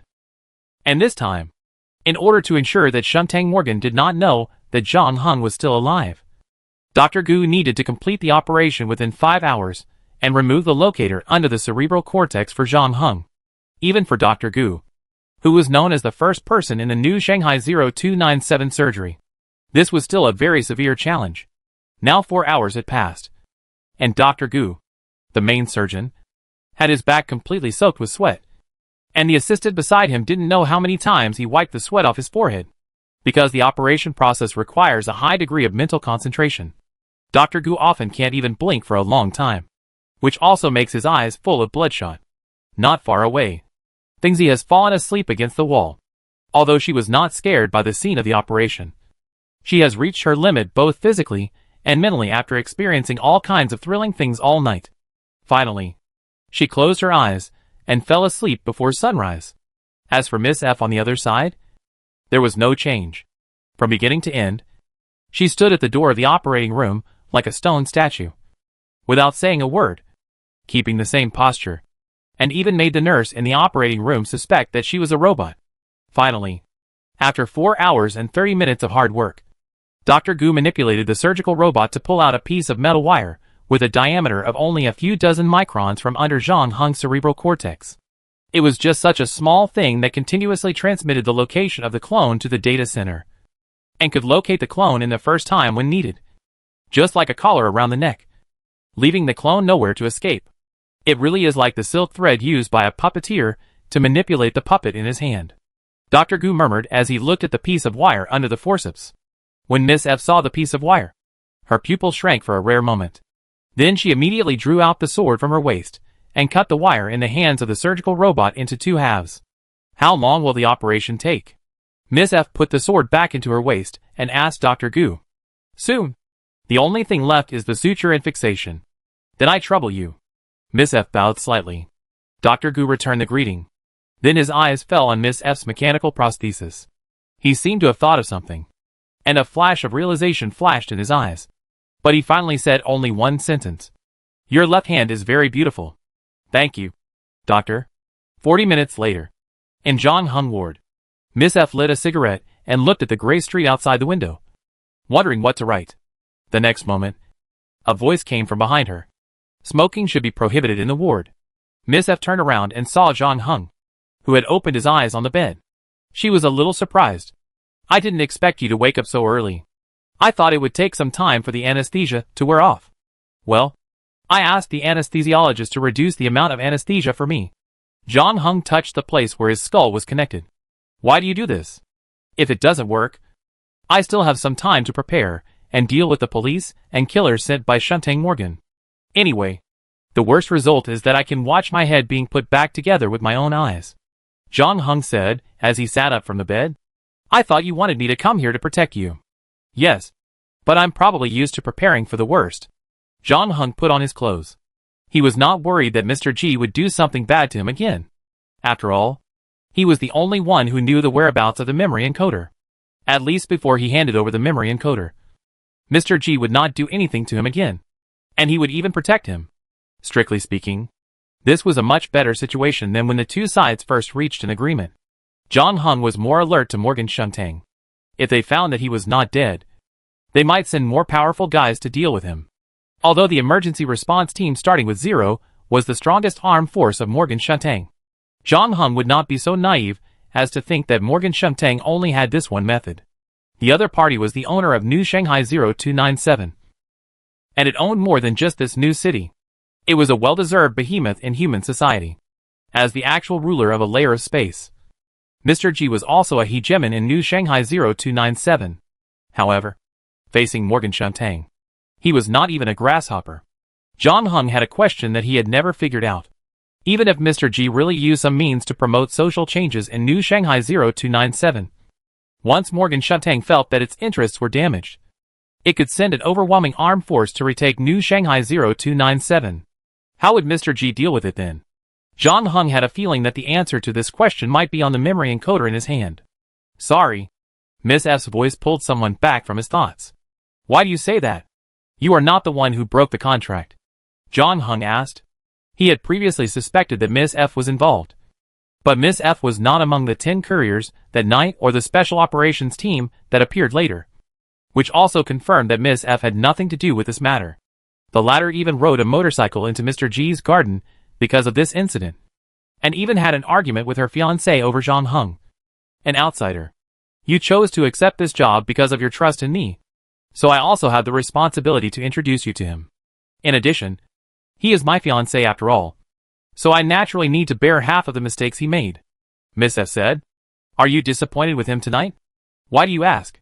Miss F looked up at John Hung, paused and said seriously, every one of us may make mistakes. Compared with others, he has done well. He is an excellent leader. After I reminded him, he also realized his mistake and was willing to make amends. You heard what he said. I think both of you should put aside your hostility towards each other and focus on the things that really need attention. After preparing for such a long time, we have finally put together all the puzzle pieces and can take the first step. Chapter 1027. A Woman's Sixth Sense. Fingzi was awakened from her sleep by the aroma of fish-flavored pork shreds. As soon as she opened her eyes, she saw John Hung sitting at the table eating fast food. She almost drooled and hurriedly shouted, Are there any for me? Yes, I brought one for you too. John Hung placed another lunch box on the opposite side. Fingzi immediately jumped up from the bed. I'm starving. I followed you all night, and not only did I not have dinner, I didn't even have breakfast. You were the one who was sleeping the whole time. John Hung handed another pair of disposable chopsticks to Fingzi. The latter took the chopsticks and opened the lunch box as quickly as possible, taking a sip of the aroma first. And at the same time, he did not forget to gossip. Where is that woman with a mechanical hand who looks very powerful? Is she gone? Well, she went back first because of something, John Hung said. By the way, what is your relationship with her? Fingzi asked curiously. She stood by the door when you were having surgery, and she didn't drink water or eat. She seemed to care about you. We are friends. Don't think too much. She has a fiancé. She is engaged. He is the one we saw in the garden last night. The short guy? Fingsy raised her eyebrows. He is called Mr. G. Right? I don't like him. And from the scene of their meeting last night, I didn't see any love in the woman's eyes. But I can see that the man loves her very much. Does their current relationship make you feel a little embarrassed? What's embarrassing? John Hung frowned. Fingsy ignored the low-cut dress she was wearing and approached someone directly, lowering her voice and saying, "She is your friend. But you want to kill her fiancé, right?" John Hung stopped picking up the food with his chopsticks, and for the first time felt that a woman's sixth sense was really a magical thing. See, I was right. Wasn't I? Fingsy sat back down proudly. No. I told you not to think about it, John Hung said lightly. You lied. The woman in the red dress at the bar before was obviously very beautiful. But you had the heart to stab her hand with a knife. Why? Now you hesitate to deal with a man who doesn't look that good? I don't do it based on looks, John Hung said helplessly. That being said, most men would be a little reluctant to do it when they see a pretty woman. Fingsy broke the chopsticks apart and rubbed them left and right to remove the tiny wooden thorns on them. You are really a weirdo. But you are pretty good to your friends. Forget it. I won't sleep with you for the time being. Mainly because I'm afraid that when you lie in bed, I can't help but think of your brain. I have to admit that no matter how good-looking a handsome guy is, it's not very flattering to have his brain exposed. Thank you very much. John Hung finished the last bite of his meal and threw the lunch box into the trash can at his feet. Just then, there was a knock on the door. John Hung opened the door and saw the driver who had picked them up at the station last night. The driver greeted him politely and took out 3 bracelets. Mr. G asked me to come. Your new citizen ID has been prepared. It uses the identity of a dead person. But don't worry. As long as you don't dig it out intentionally, you won't find any problems. There are no problems with the payment and personal verification functions. Just use your fingerprint to activate it when you use it. Of course, this is only for your temporary use. When that day comes, you, me, and each of us can live freely in the sun. Thank you. John Hung took the 3 bracelets, threw one to Fingsy, activated one on the spot, and temporarily put away the other. Then he noticed that the driver outside the door did not leave after giving the bracelet, but still stood there. So John Hung asked again, anything else? Oh, Mr. G also asked me to welcome you to join us. Well, I received your welcome. I wonder if you have time next. I can drive you around the city to get a more intuitive understanding of what we are doing. And say hello to others by the way. The driver had no hope of getting back to the ether when he said this, because last night John Hung and Mr. G were at loggerheads, and the atmosphere was very tense. The driver originally thought that John Hung would reject Mr. G's arrangement without hesitation. But unexpectedly, the latter nodded and said, Okay, I'm recovering from my injuries anyway, so it's not bad to go out for a walk. I want to go too. Feng Zi on the other side also shouted. After a good sleep, she seemed to have recovered a lot of energy, and she didn't seem to be bothered by her situation at all. Although she got a new identity now, she couldn't go back to her past life because of what happened last night. It was even difficult to go back to the second floor because there were many people who knew her there. But she still looked heartless and didn't look very sad. She quickly finished the food in the lunchbox at a speed that was almost wolfed down, and put down the chopsticks in her hand. Welcome. We always welcome new blood, said the driver. Then the 3 of them got into the black business car from last night. But this time the person sitting in the passenger seat was no longer Manager Zheng, but John Hung. The driver introduced himself while driving, and John Hung raised his eyebrows when he heard his code name. You are Hay. Were you the one who told Miss F about the situation here last night? Hay nodded and admitted very readily. It's me. Aren't you worried about following in the footsteps of the guy you tied up in the car last night? Why do you say that? Hay seemed a little confused, then said seriously, He is a traitor, bribed by Shuntang Morgan, and deserves to die. I just told Miss F what happened here truthfully according to her request. Even if Mr. G asked you to keep it secret, Miss F is not an outsider. Oh, because she is Mr. G's fiancée? No, it's not just because of this reason. Of course, everyone is happy to see them finally get together, especially Mr. G. Everyone has seen his efforts all along.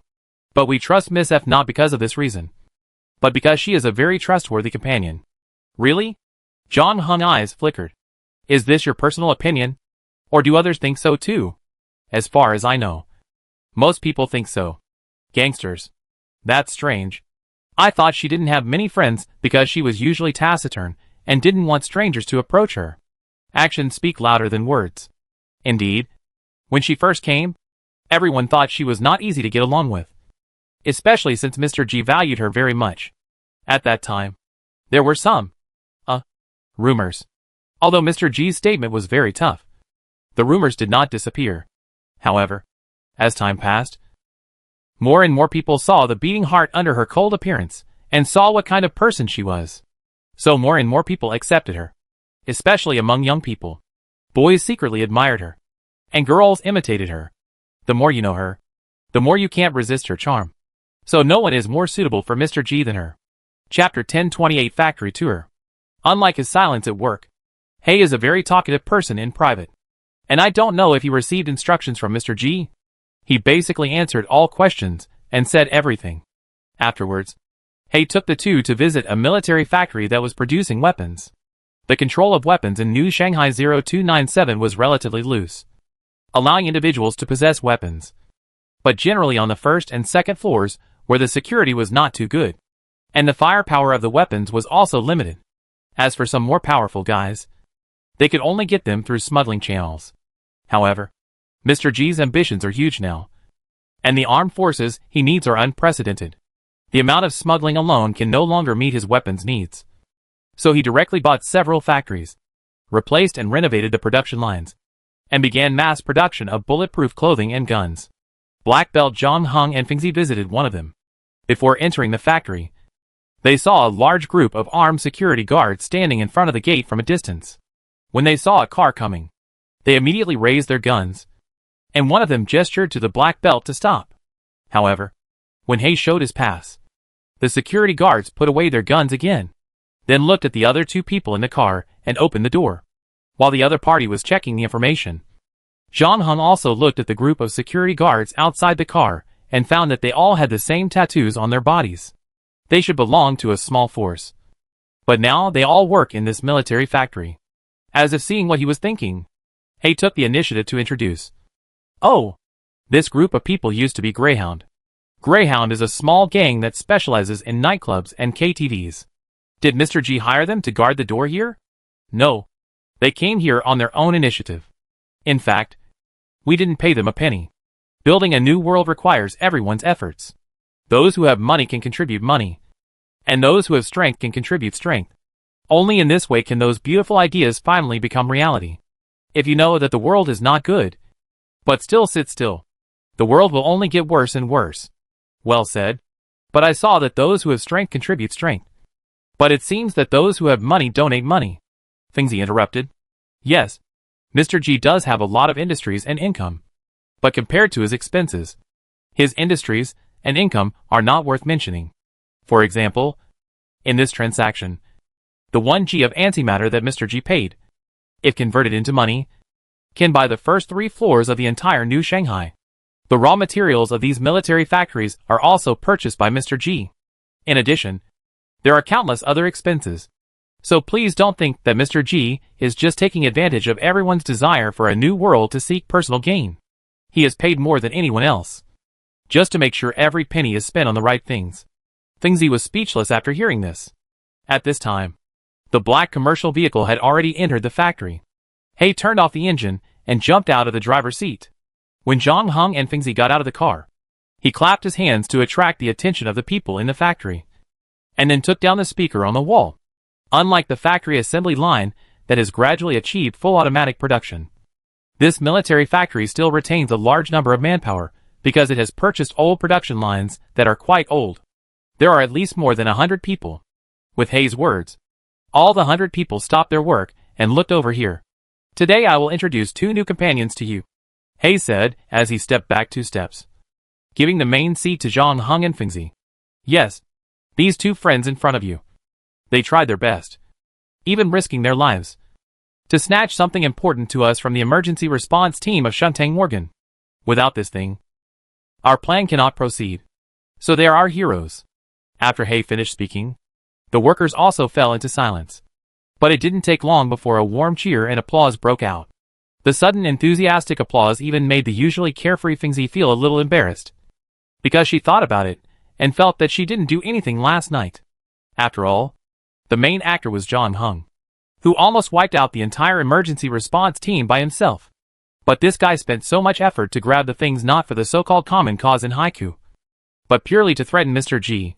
Thinking of this, Fingzi felt that she was even more unworthy of the applause, and her cheeks became a little hot. On the other hand, Zhang Hung beside her had almost no change in his expression. In fact, Fingzi noticed that someone's eyes were not on the people cheering for them, but on a graffiti on the back wall of the factory. Who is that? An older version of Mr. G. Fingzi followed Zhang Hung's gaze and looked at the graffiti. No, that's Baudrillard, Zhang Hung said lightly. Who? This name was a little unfamiliar to Fingzi. A sociologist, Zhang Hung said. He thought of the long and boring movie he watched with Miss F in the cinema, and many things that he hadn't figured out before suddenly became clear. So, are you going to introduce him to me? No. If you still want to return to normal life, it's better not to understand his theory, Zhang Hung said. Huh? Is it so mysterious? Fingzi was skeptical. When the cheers came to an end, the workers returned to their respective posts. Hei Yi led Zhang Hung and Fingzi around the workshop, like the security guards from Greyhound outside the door. The people working here were all voluntary labor, without a penny of salary. They came from different places, including cooks, couriers, and even pregnant women. But one thing was the same. That is, everyone was extremely devoted to their work. There was no supervisory position in the factory, because there was no need for one. Everyone worked at full capacity, as if something was spurring them on. Fingzi could feel the burning fire in their hearts just by listening to Zhang Hung chatting with some of them. This state even made Fingzi feel a little envious. At least at this moment, she felt that being one of them was not a bad thing, especially for her who had been unable to find a goal in life for a long time. This kind of life full of faith was exactly what she was looking for and expecting. Fingzi had a strong urge to take off her coat and join in, especially when she saw the old production line. She had already started to think of many plans to improve production efficiency. So Fingzi said to the gangster, "Can I stay here for a while?" "Of course. This is what we want. What about you?" Fingzi looked at Zhang Hung again. The latter was still unmoved. Hearing this, he said, "I'm still recovering from my injuries, so I continue to wander around." Chapter 1029 Happy Nursing Home. After leaving Fingzi in the military factory's transformation production line, Zhang Hung continued to tour with Hei, and saw more people who worked day and night to welcome the arrival of the new world. Among them were Mr. G's confidants, but most were just ordinary people who stayed at their posts. Just like the workers in the military factory, they were originally in different places, doing different jobs, but now they are gathered together because of a common belief. Just like drops of water that eventually merged into a river, surging and surging. However, what made Hei a little disappointed was that Zhang Hung looked extremely calm from beginning to end. No matter what he saw, he was like a huge rock in the middle of the river. No matter how it was washed, it did not react, and people could not guess what he was thinking. Until dusk, the two came to the last place they visited today. Unlike before, this place was neither an arms production factory nor Mr. G's secret base. It seemed to have nothing to do with the so-called New World. On the contrary, this should be the most gloomy place in the entire New Shanghai 0297, because this is a nursing home. Hei parked the car outside the gate of the nursing home. But this time, he did not get out of the car. Just said, "I am very happy to be your temporary driver and introduce our companions to you. But now, you should go meet your companions." Zhang Hung raised his eyebrows, and finally said nothing, opened the car door and walked down. Unlike some old and dilapidated gates, Zhang Hung did not expect that the interior of this nursing home was still quite beautiful. There was a small garden that looked quite warm, with neatly trimmed flowers and trees, as well as fountains and fish ponds. Zhang Hung walked through the garden and came to a 4-story white building at the back. The induction door opened automatically in front of him. Zhang Hung noticed that a light above his head flashed once, accompanied by the sound of taking a photo. Not long after, a young nurse in a blue nurse uniform ran out of the duty room and handed Zhang Hung a card. "You are here. The elderly you need to take care of is in room 219. Your work and matters that need attention are written on the card. Just read it yourself." By the way, welcome to the happy nursing home. I hope you can be happy too. Seeing Zhang Heng standing there without moving, the nurse explained. Oh, that's right. Our nursing home adheres to the way of happy elderly care, paying special attention to the emotional state and mental health of each elderly person. In simple terms, it encourages them to do what they really want to do, and also spreads happiness. Spread happiness? Yes, we believe that happiness can be spread. So the staff of the nursing home also need to spread happiness to the elderly living here. It may sound a bit complicated, but it is actually very simple to operate. Just make yourself happy, and then pass this happiness to the elderly you are taking care of. The nurse patted her head as she spoke. I almost forgot. I haven't introduced you to the nursing home yet. Right? Let's go. I briefly tell you about the facilities here. After that, the nurse took Zhang Heng's hand and walked to the other end of the corridor. She pointed to a spacious and bright room with a row of dining tables and stools, which looked like a banquet hall, and said, "This is the cafeteria. You can tell the chef if you want to eat anything." What do I want to eat? Or do you mean what do the elderly people I take care of want to eat? Yes, it's what you want to eat. This is the staff cafeteria. The elderly in the nursing home usually eat in their own rooms. After the staff finish eating here, they can bring the food they cook for them to them. The little nurse smiled sweetly. How is it? Isn't it simple? Yeah. Then the two came to another room, and the little nurse continued to introduce. This is the game room. You can play some new electronic games on the market. If some old games are not available, you can also tell us to let our people go to buy them. Here you can choose to play two-player games. Of course, you can also play by yourself. In addition, the game room is also equipped with a beverage machine. Don't worry, it's free. Do you still let the elderly in your nursing home play video games? No. This lounge is also for employees. The elderly in the nursing home also have their own game room. The two sides do not interfere with each other. The nurse replied. Let's go to the second floor. There is a swimming pool, a basketball court, and a badminton court. These are also for employees. Zhang Heng has thought of something. No, the basketball court is for the elderly. Seeing Zhang Heng's eyebrows raised again, the nurse burst out laughing, and then added, Just kidding. Of course, it is for employees. The elderly have their own, not so intense exercise methods. In addition, I would like to strongly recommend the spa on the third floor to you. Believe me, you must try it once. And I guess you will never be able to leave it again. Are the employee benefits of your nursing home too good? Zhang Heng asked. Well, you are not the first person to ask this question, and you probably won't be the last. I admit that this seems a bit strange. But remember the principle of our nursing home, passing on happiness. We believe that only by making employees feel happy can we pass on this happiness to the elderly living here. Thank you. Let's stop here, and leave this to me. A voice came from the other end of the corridor. And then Miss F also came out from there.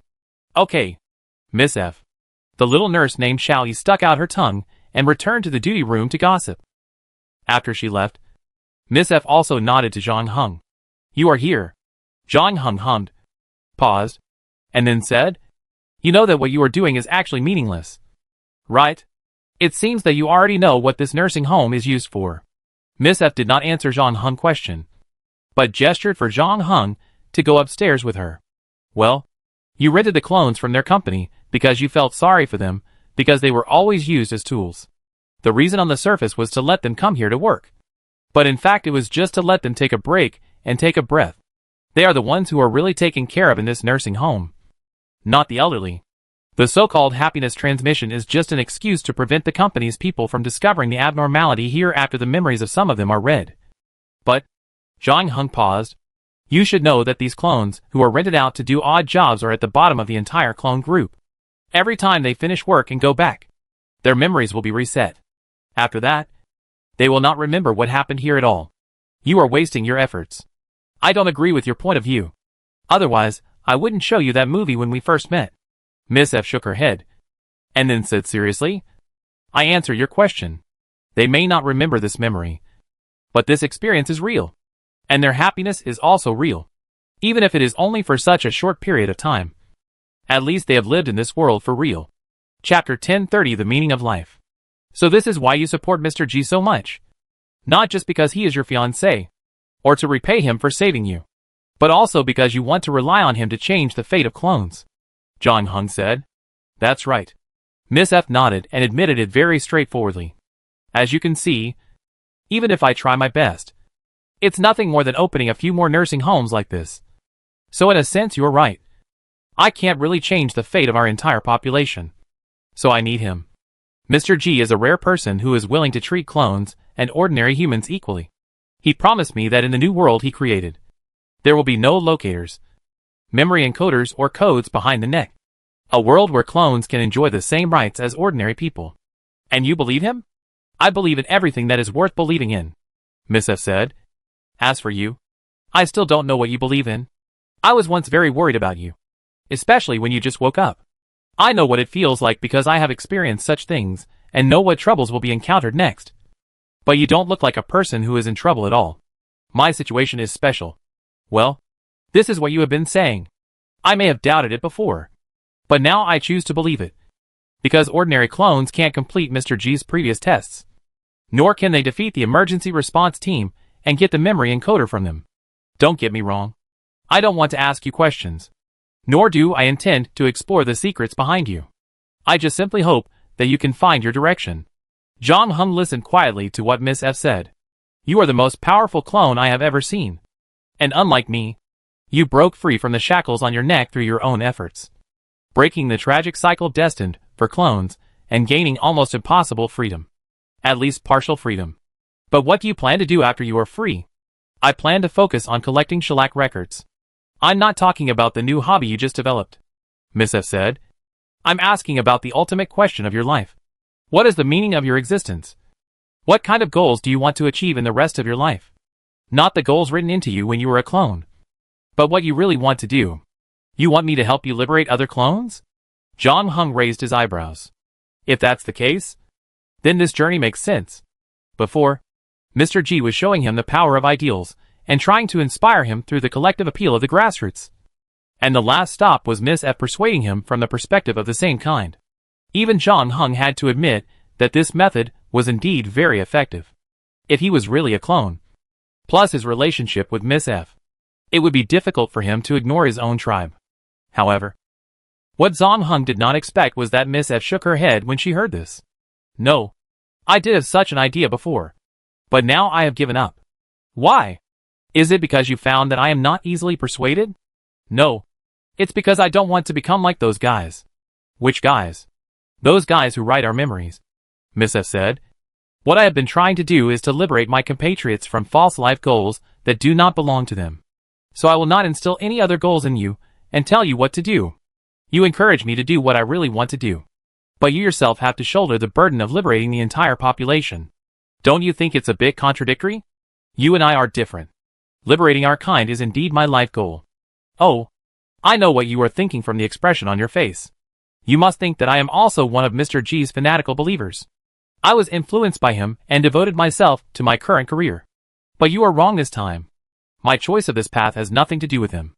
After being rescued by Mr. G, I also went through a period of confusion for quite a long time. To be honest, I didn't think I could survive until I opened my eyes. Especially after I found out that all my wishes and memories were false. And I'd lost an arm. I once doubted whether I had enough courage to live on. For a while, I even doubted that I had not escaped from that nightmare at all. I ran out of that manor, but was soon found by the company's people. They rewrote the memory in my mind, making me feel that I had escaped from their control and gained freedom. Then, when I let down my guard, their people would suddenly appear in front of me, admiring the desperate expression on my face and having fun with it. That makes sense, because they are good at this kind of thing. In that manner, such things have happened again and again. But it was just out of control because of some accidents that night. I live in such fear every day. And this torture is about to drive me crazy. Until I began to consciously contact our kind in life. Why? At first, it was just to confirm whether there was anyone with a similar story template to me, so as to speculate when my nightmare would come again. But once I got to know them in depth, the idea of doing something for them became stronger and stronger, even overshadowing my fear of the future. I have no family, and don't know who my parents are. But I can feel a sense of family in them. And my emotions can stabilize. Because of this, Mr. G bought this nursing home that was on the verge of bankruptcy and gave it to me, so that I could use it as a cover to frequently contact clones. And I transformed it little by little into what it is today, making it a paradise for clones. In this process, I finally found my life goal. I want to do more for them and give them freedom. It is this belief that has brought me to this day and given me the power I have today, Miss F said as she moved her mechanical hand. But this is my life goal, not yours. You need to find the meaning of your own existence. This may be difficult, especially for clones, but it is definitely worth a try. Chapter 1031 Change of Mind. A military factory at night. The workers on the assembly line have all gone home. But Fengzi and several engineers are still squatting in the workshop to study the problem of machine optimization. A few people are arguing over the replacement of a certain part. Fengzi is already slamming the table, and the others are also red in the face. But their arguments are limited to technical issues. In fact, after an afternoon of getting along, coupled with Fengzi's natural carefree personality, he has successfully become one with the people in the military factory. Now everyone is looking at her with eyes that are completely like those of her own people. Fengzi's professional skills are also very strong, and the suggestions she made are also very valuable. But whether they can produce results remains to be tested. The few people have completely forgotten the time at this moment, until the roar of the engine broke the tranquility of the night. A red motorcycle was allowed to pass by the security guard and drove directly into the factory, and finally stopped in front of Fengzi. Seeing the rider on it take off his helmet, Fengzi's face showed a touch of surprise. I thought it was the woman named F who came to settle accounts with me. How come her motorcycle is with you? I just met her and borrowed her motorcycle for a ride, Zhang Heng said. How is it? Are you ready to finish work? Well, since you are here, let's go back together, Fengzi said. And then she said goodbye to the engineers who were discussing with her, and then sat on the back seat of the motorcycle. Zhang Heng stepped on the accelerator, and the motorcycle roared and drove out of the military factory. Zhang Heng didn't say anything along the way, and finally Fengzi couldn't help but speak first. You don't have anything to say. What should I say? Zhang Heng's voice was mixed with the wind and came from the front. I know you have always disliked Mr. G and the visions he has drawn. So, you probably won't like what I did in the factory this afternoon. If it's because of this, you don't have to worry, because I never interfere with other people's life decisions, nor do I ask people around me to be consistent with me, Zhang Heng said calmly. I do understand why you and Mr. G are so incompatible. You two are like two extremes, Fengzi said. Let me correct you. I am not incompatible with Mr. G. Our conflict is only about the transaction. He unilaterally tore up the agreement between us before, which made me very unhappy. Now I use the memory encoder to threaten him and make him do things for me. He should also be very unhappy. That's all. So you will give the memory encoder to him later, after he completes what I want him to do. It's like this, Zhang Heng said. Then do you still want to kill him? Fengzi asked again. Zhang Heng didn't answer this question immediately, as if he was thinking about it. After a while, he said, No. After this matter is over, no matter who wins or loses, I will concentrate on collecting shellac records. You changed your mind. Why? I thought you were the kind of person who would not be shaken by the outside world after making a decision. Since Fengzi asked this, Zhang Heng did not hide it anymore and said frankly, My decision to kill him before had nothing to do with the new world he wanted to create. Although I was skeptical about the beautiful vision he outlined, I actually didn't care much about this kind of thing. I just knew that he was not as generous as he appeared to be. He is indeed very polite to me now, but that's because he needs the memory encoder in my hand. Once I hand over the memory encoder, it is possible that he will come to settle accounts with me later. So I wanted to kill him before purely from the perspective of risk aversion. Fengzi didn't know what to say, and after a pause, he asked, How do you know now that he won't come after you later? I don't know, Zhang Heng said simply. I just saw that many people really rely on him, hoping to change the world. Even if his motives are unclear, at least these people's enthusiasm is real. I don't want to take away their hope directly. So although my position has not changed and I don't plan to join in, there is no reason to become an obstacle for you. It's better to withdraw early and do my own thing. You don't have to worry about me. Now the locator in my head has been taken out.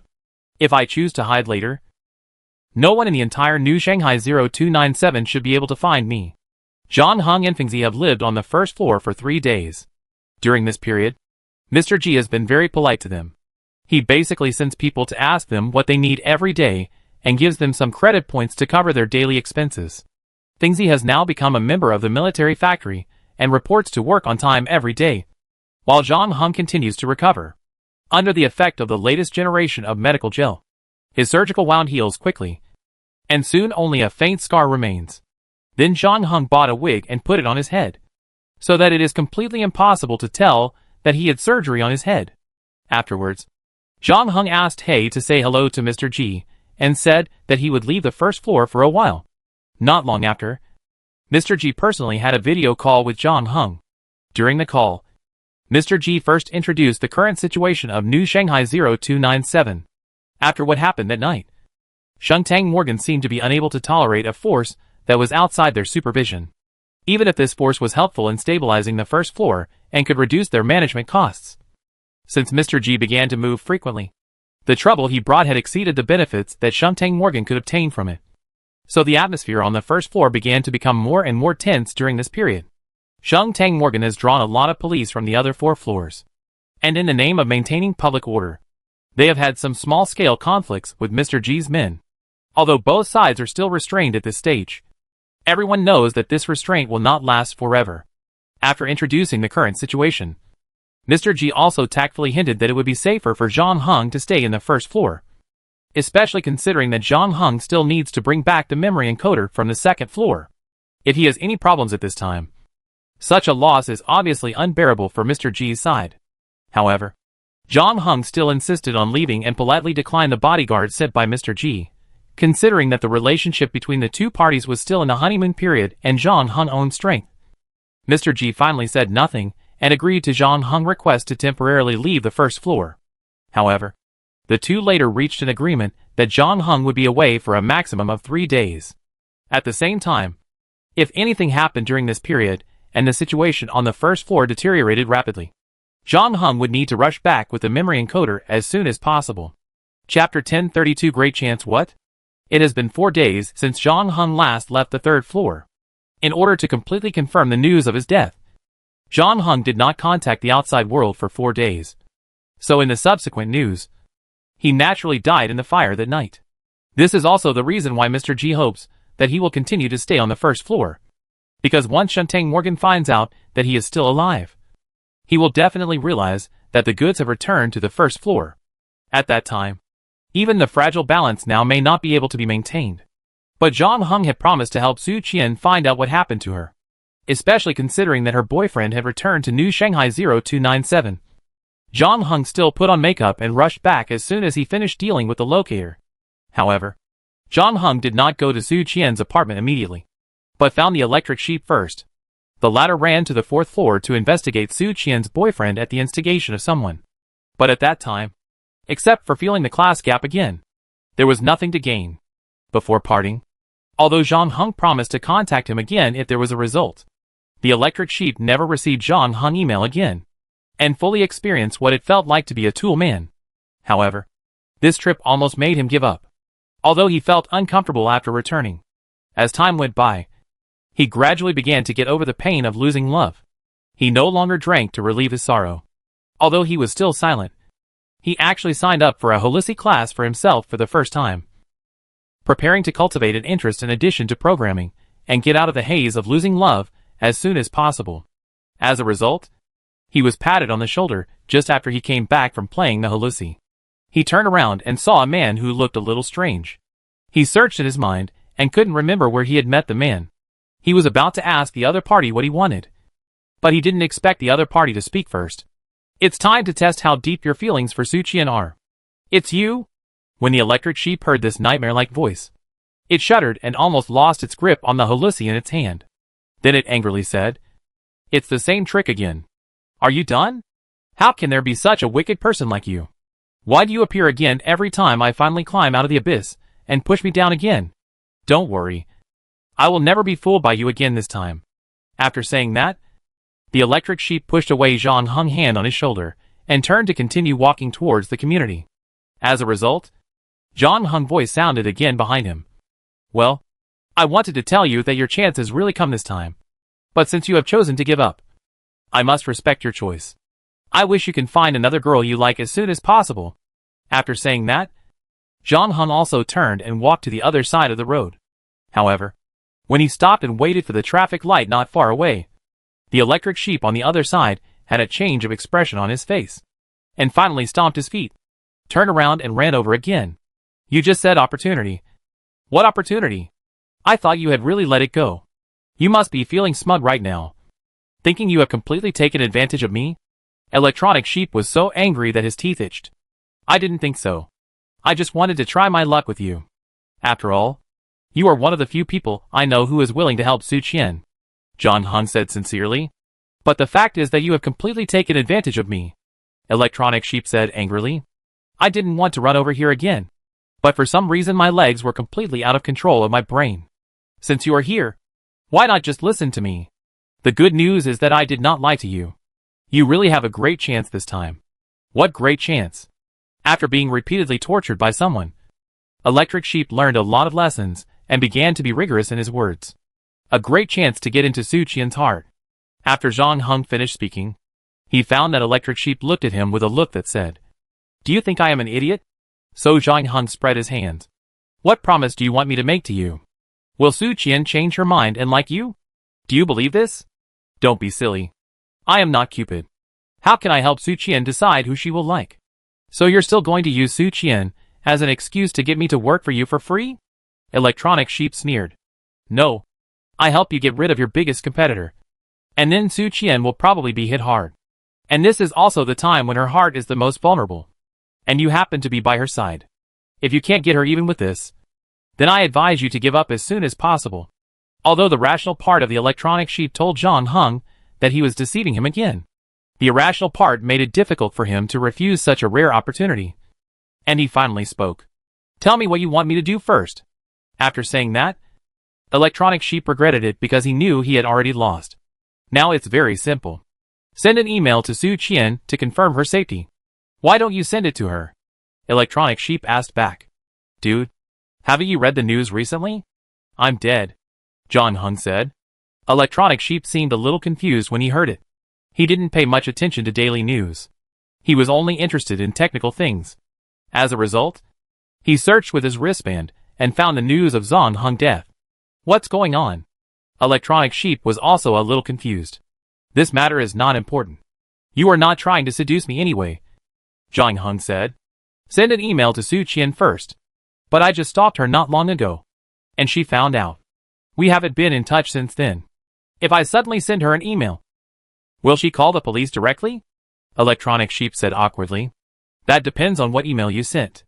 Just say that you learned that she is going to get engaged, and decided to congratulate her, and then attach 10,000 credit points as a gift for her. Isn't that a bit too humble? Electronic Sheep hesitated. What do you think you are like in her eyes? And don't worry. She won't take the money because her engagement is going to fall through. Really? Electronic Sheep was skeptical. However, he still wrote an email as Zhang Heng said. Attach 10,000 credit points. And sent it to Su Qian. After less than 5 minutes, he actually received a reply. Electronic Sheep clicked on the reply and was stunned. What's wrong? She replied to me and said thank you. And accepted the money? But didn't you say she wouldn't accept it? She accepted it? Zhang Heng was also a little surprised when he heard it. This is not good. What's wrong with it? She earned 10,000 credit points in the blink of an eye. Because it means that she is probably in trouble. Chapter 1033 Zhuge Liang and Zhou Yu. In trouble? What kind of trouble do you mean? Electronic Sheep was puzzled. Did she owe an online loan? Or did she lose too much money in stock trading? I mean the kind of trouble that her personal freedom may have been controlled. Zhang Heng said. Electronic Sheep showed a look of contempt. Your excuse this time is too far-fetched. Even if I am really easy to deceive, you should at least make it up with a little more care. I am not making it up. Su Qian may be a clone, Zhang Heng said bluntly. You have been staying in her live broadcast room. You should know that the number of people online in her live broadcast room has been declining during this period. I think it is because of her declining output that her company has the idea of reclaiming her. I have always suspected that her boyfriend Xiao Ming is the one who came to reclaim her. Otherwise, There is no way to explain why such a perfect man happened to appear in front of her at the bottom of her career. It is simply like a fairy tale. And now I have also investigated clearly that Su Qian's experience on the first floor does not exist. The electronic sheep opened his mouth wide for half a minute before admiringly saying, "Even if I have random thoughts every day, the most I can imagine is her boyfriend's company suddenly going bankrupt, becoming penniless and living on the street, grabbing my trouser legs to ask me for money and being kicked away by me. You are more daring to imagine it." "Buddy, I'm not kidding," Zhang Heng said seriously. The electronic sheep looked surprised when he heard this. "You are her bodyguard. This kind of thing should be easy to detect. Just take a picture of the back of her neck and see if there is a code to know if she is a clone." "Well, I've done some research and have reason to suspect that there are another group of clones without codes behind their necks in New Shanghai 0297. Remember the marketing manager we met at Zhuowei Sensor Company Ltd? The guy named Liao Ming? Well, didn't you hack into his personal terminal last time and copy his information? Then I followed that information and found that his memory also had a lot to do with reality, especially the memory of his ex-wife." Zhang Heng took out a USB flash drive while speaking. "This is the result of my investigation. You can tell the authenticity yourself." Electronic Sheep took the USB flash drive doubtfully and took out a handheld computer from his bag. He didn't look for a place, but stood on the side of the road and watched all the audio, video and text materials in the USB flash drive. Then Zhang Heng added, "There is no code behind Liao Ming's neck. How could this be?" Electronic Sheep's face finally changed. And then he seemed to think of something, and subconsciously reached out and touched his neck. "Yes, this possibility cannot be ruled out," Zhang Heng said. "If you have time, you can also check your memory." The electronic sheep opened his mouth to say something, but then closed it again, nervously looked around, and then lowered his voice. "Do you know what it means if your guess is true? Let me think about it. Everyone in the new Shanghai 0297 is in danger?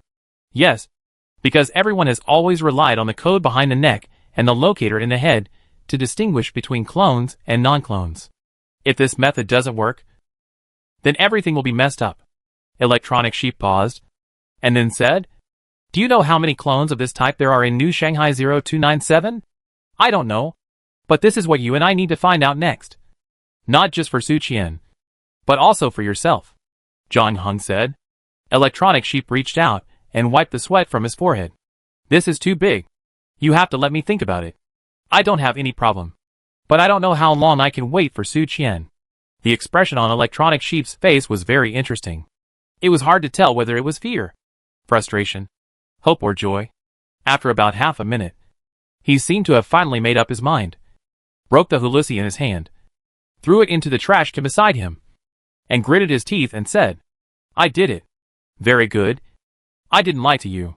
If we can rescue Su Qian this time, you and her really have a great chance. I just don't know if you will mind her clone identity now. I don't mind whether she is a clone or an ordinary person, because I like her as a person rather than her identity," Electric Sheep said without hesitation, but then hesitated. "But I'm just a network engineer. Even if I rescue her, I don't know how to save her from her company. Or we can go directly to the company behind her to communicate. I can use my salary to make up for part of the money she earns less. Do you think her company will accept this proposal?" Electronic Sheep was discouraged when he heard this. Zhang Heng patted his shoulder and said, "Don't worry. Maybe your troubles will be solved soon. New Shanghai 0297 has not been very stable recently. Something will happen soon. But before that, we have to rescue Su Qian first." "Okay. What do you want me to do next?" Electronic Sheep asked. "Let's go to Su Qian's residence first. It would be best if she is there." The reason why we had to bring along the Electric Sheep was not only because Zhang Heng had died once, but also because the Electric Sheep's network technology was quite useful. Although Zhang Heng's own technical level was also very good, he was also responsible for engaging the enemy, and having someone specifically responsible for logistics could also share some of his pressure. Soon the two of them arrived downstairs of Su Qian's community. The Electric Sheep waited for a while, until there were fewer people entering and leaving the gate, then walked up, took out a magnetic card with anime stickers from his pocket, and swiped it on the access control stealthily. Then a friendly female voice sounded, "Welcome, Shuga Liang and Zhou Yu, the owners of room 3094, Unit 12, have returned to Yacheng apartment. It has been detected that both of you have administrator privileges. The monitoring system will not record your entry and exit records and delete the relevant videos. Done! The electronic sheep put away the magnetic card and found that Zhang Heng was looking at him. He touched his nose and said, "What's wrong? Zhuge Liang. Zhou Yu? Do you have to be so exaggerated? For fear that others will not know that we are using pseudonyms? Sorry. Naming is my weak point. It's much harder than programming." Electric Sheep apologized in a good manner, which made Zhang Heng say nothing. Then the two walked into the apartment building and took the elevator. Zhang Heng took out the pistol from his waist, checked the magazine, and then turned on the safety. The electric sheep next to him had controlled his emotions well, but he became nervous when he saw the scene. "Don't be afraid. Just in case," Zhang Heng said lightly. Chapter 1034 Public Opinion Changes. The elevator quickly arrived in front of room 3094. As the elevator door opened to both sides, the electric sheep subconsciously wanted to shrink his body behind Zhang Heng. But then he thought that Su Qian might be in the room. So he forcibly controlled his shrinking action and decided to show his masculinity. The scene in front of him stunned him, because the living room of the entire apartment was now as clean as the shelves of a Black Friday mall, and even a roll of toilet paper could not be seen. Not only was Su Qian not there, but even the furniture was gone, except for the air conditioning and heating device that the apartment had before. The living room was now empty, and there was nothing. Zhang Heng then checked the bedroom, Su Qian's studio, kitchen and bathroom. The situation was exactly the same as the living room. So he put away the gun in his hand. "Did she move?" Electric Sheep asked, because he couldn't imagine any other explanation that could cause this scene. Zhang Heng did not answer this question immediately, but said, "Hack into the community's access control system and see when she left." "Oh, okay." Electronic Sheep took out his PDA and quickly got down to work, while Zhang Heng took advantage of this time to search the entire apartment, looking for clues that might have been missed before. About 10 minutes later, Electronic Sheep spoke again. "I found something." The access control records show that a moving company called Easy Moving came to this apartment this morning, and the furniture and other things should have been moved away by them. Did Su Qian leave the apartment at that time as well? No. Su Qian left earlier. She left yesterday morning. Was she taken away by her boyfriend, Xiao Ming? No. She left alone. I found the surveillance video of the community at that time. She did leave alone. At least, I can't see any signs of deletion or modification in the video. I will ask a colleague with relevant professional knowledge to check it again later. Well, she looked a little panicked in the video. You said you talked to her about your suspicion of her boyfriend before. Could it be that she was scared and hid herself? Or should I send her an email to ask her in person? Of course, because of my criminal record. She probably doesn't believe me very much. But we can tell her that you are still alive. She should believe you. I'm not in a position to show up right now, so don't involve me. If she was hiding herself, why did she contact a moving company to move all the furniture out of the apartment later? Because she moved to a new place? Electric Sheep guessed. That makes sense. She decided to move because she was scared. She picked a place yesterday and moved all the furniture there today. So we just need to find the Easy Moving company and check where the moving truck that helped her go that day went to find her. Zhang Heng didn't comment. Any questions? When I took this job, Su Qian told me about some incidents of her being followed. One of them was that she left home and came back to find that something in the house had been moved. But there was no record of anyone entering or leaving the door control. You suspect that someone hacked into the community's door control like us, came to Su Qian's residence, and kidnapped her. But the surveillance video shows that she did leave the community alone. The intruder doesn't need to physically kidnap someone. In fact, just leaving some traces can make Su Qian panic and escape from the apartment by herself. Zhang Heng said, When I checked just now, I found that the buoyancy valve of the toilet was broken. There was a foreign object under the kitchen sink, and there were also men's handprints on the window. So although Su Qian left the apartment yesterday on her own initiative, it is very likely that someone was threatening her. There is no reason for Su Qian to ask a moving company to move furniture the day after she escaped. If you have time and are willing to watch the surveillance video of the previous day, you should find that there are some omissions in the video. Indeed, your analysis is more logical. But why did the other party go to such trouble? He could have just kidnapped Su Qian from the apartment and deleted the video and access control records. Electronic Sheep scratched his head. The recovery of the second type of clones is not as simple as the first type. Because you are right. If the existence of the second type of clones is known to the public, it will probably cause great social unrest. Especially since Su Qian is still a semi-public figure with many fans. This is why the other party used marrying into a wealthy family to actively make Su Qian announce her retirement, so that her disappearance will become silent. Jiang Heng paused, then continued, but because of me, Su Qian has begun to doubt her boyfriend, and has not announced his retirement in the live broadcast until now. The other party probably doesn't want to keep wasting time like this. After all, it takes a lot of investment to maintain the image of a perfect boyfriend, so it is not ruled out that they will decide to change their strategy after evaluating the current situation. If the path of marriage and retirement is not feasible, then the mental pressure brought by the long-term live broadcast will eventually cause mental health problems. And it is also a good reason to decide to say goodbye to this industry. It is also very simple to confirm this. Just see if there are any related news reports on the internet now. Upon hearing this, the Electronic Sheep immediately went back to his old job and skillfully searched for information related to Su Qian on the internet again. Not long after, he really found a piece of news, which came from a well-known paparazzi account, known for its timely and accurate news. The title of the news was Female Anchor Suspected of Suffering from Paranoia. There was also a short video below the news, which showed Su Qian walking on the road, suspicious, looking back every few steps. But there was nothing behind her. However, the comments below did not seem to buy it, especially some of Su Qian's fans, who said that it was too arbitrary to say that Su Qian had mental problems based on this video alone, and maybe someone was really following her at the time.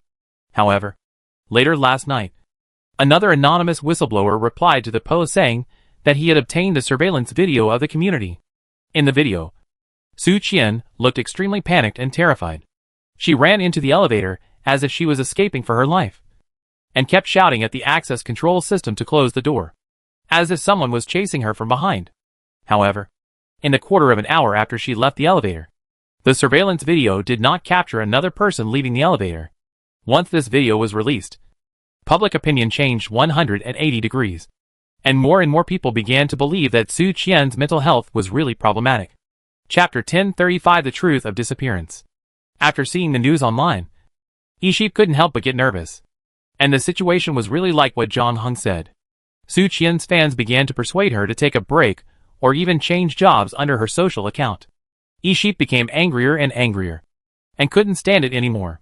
He was about to respond to a netizen who left a sarcastic comment below. Average depression. As a result, he was grabbed by Jiang Heng as soon as he typed 2 words. What are you going to do? Explain the matter to everyone. Electronic Sheep said angrily. You can't just stand there and watch Su Qian being insulted like this. So you want to tell everyone that Su Qian is a clone? Jiang Heng asked back. Electronic Sheep was speechless. And the focus now is not how to dispel the rumor. We have to rescue Su Qian first. If nothing unexpected happens, she should have been controlled. Is she still alive now? Electronic Sheep thought of something, and his face turned ugly. It's not certain yet. Jiang Heng told the truth. The email she replied to you before contained too little content, and it was impossible to determine whether it was sent by her. However, based on my understanding of Su Qian during this period, she should not accept any money or gifts from you after your stalking was exposed. Jiang Heng had been away from the 3rd floor for a while, and he didn't expect the other side to attack the female anchor so quickly.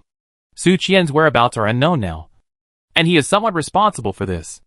After all, Jiang Heng had accepted a new commission from the female anchor before, but before he could conduct further investigation, the employer disappeared. Even if it was to make up for the previous negligence, Jiang Heng had to find out what happened to the female anchor. We have to find Su Qian before those guys hurt her. Electronic Sheep said anxiously. But where is she now? I don't know, but I know someone who can answer your question, Jiang Heng said. Su Qian's hands were shaking all the time. She looked at the man on the other side of the sofa. She once thought she was very familiar with him, but now she just felt that face was extremely strange. What do you think about it? Qiuming spoke, still as gentle as ever. I won't shoot any retirement video as you requested. Although she was very scared, Su Qian still insisted, because she still remembered Jiang Heng's instructions to her before leaving, asking her to stay in the public eye, So Su Qian still insisted on live streaming every night. Until yesterday morning, when she got up to go to the bathroom and found that the buoyancy valve of the toilet was broken.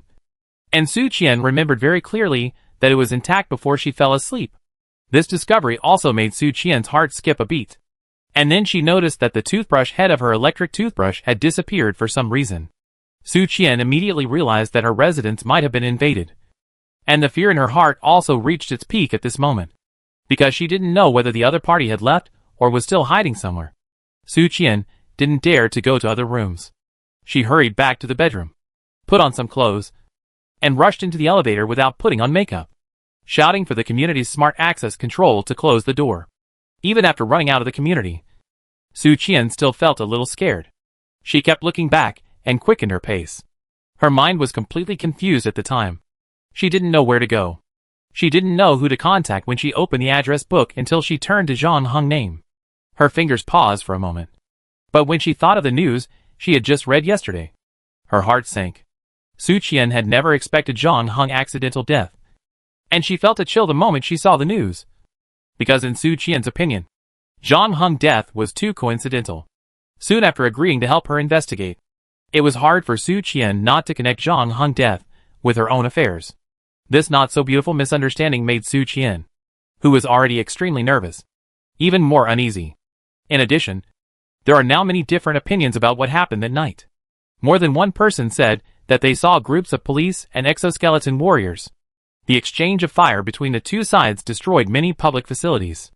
There are still many bullet marks on the second floor of the central station. Su Qian didn't know what she had done to cause such a fierce exchange of fire. She had been thinking a lot these past 2 days. But because there was no evidence, these speculations could only remain at the speculation stage. The most direct consequence of this incident for her was that she lost the only person she could rely on. Su Qian flipped through her address book and found that she couldn't find anyone else to turn to except Zhang Heng. In the end, Su Qian could only find a small hotel to stay in, while preparing for the live broadcast in the evening, and thinking about what she should do next. However, her plan was ruined after she drank a glass of free orange juice provided by the hotel. When Su Qian opened her eyes again, she found herself in Qiu Ming's villa. Perhaps because she did not see Qiu Ming use any violent means to deal with her, Su Qian's emotions were slightly calmer. And then she added, "I don't have any mental illness, which my fans know, so no one will believe your lies." Qiu Ming did not answer immediately, but smiled and asked, "Do you know Baudrillard?" "Who?" This name was once a taboo in human society. Now, not many people know it even on Earth. Qiu Ming said as he took out a knife from his trouser pocket. Su Qian suddenly became nervous and stared at the knife in Qiu Ming's hand. But then the latter picked another apple from the fruit plate and peeled it with a knife, saying leisurely, "Baudrillard proposed a very interesting and pessimistic theory. He believes that with the continuous development of society, the truth will eventually disappear completely. And what will replace it is just a set of carefully designed narrative methods, competing with each other and constantly imitating the truth. They may all hide a certain section of the truth, tempting us to believe them. But we will never know what the truth is." "What do you mean?" "Open your bracelet and check your social account," Qiu Ming said. Su Qian followed the instructions and logged into her social account. She was stunned by the messages from fans asking her to stop live streaming and take a rest. She scrolled down the message board and found that almost all of them were blessings for her to get well soon. "You forged fake news that I have a mental illness." Su Qian was shocked and angry. "Remember the theory I mentioned before? I personally don't recommend you to use the word fake news, because the content and videos I posted are real. I never said that you have a mental illness from beginning to end. I even added the word suspected in the title. But these readers are so eager to believe what they want to believe." Without any hesitation. Chapter 1036 Advice. "I don't care about your nonsense theory. This is fake news. Because there is nothing wrong with my mind. You know this very well," Su Qian said angrily. Qiu Ming was not angry when he heard this, but peeled the apple at his hand and handed it to Su Qian, saying softly, "You seem to be very persistent in distinguishing between true and false. Maybe this is why we have finally come to this point. I had prepared aromatherapy, wine, and covered the bed with rose petals. If you didn't turn around and run away when I took out the engagement ring in the restaurant before, leaving me alone like a fool, and said the 3 words 'I do,' We should have had a very pleasant and unforgettable night. Chiu Ming answered him with a slapping sound. Su Qian did not take the apple, but slapped Chiu Ming directly. She could no longer control her anger when she heard about the pleasant and unforgettable night. But after the slap, Su Qian could not help but feel a little scared and shrank back. Fortunately, Chiu Ming did not turn against him because of the slap. He still held the apple in his hand and waited quietly. Half a minute later, Su Qian could not stand the increasing pressure and reached out to catch the apple. However, Chiu Ming did not let go immediately. Instead, he extended his other hand holding the knife. After a flash of cold light, the apple was cut into 2 pieces. Chiu Ming then withdrew his hand, and at the same time urged Su Qian, whose face was already pale with fear, to eat it. This apple is very sweet. Su Qian was in no mood to eat the apple at this moment. She immediately checked the hand that she had just used to take the apple. She was relieved when she did not see any wounds. Are you afraid of me? Chiu Ming asked back.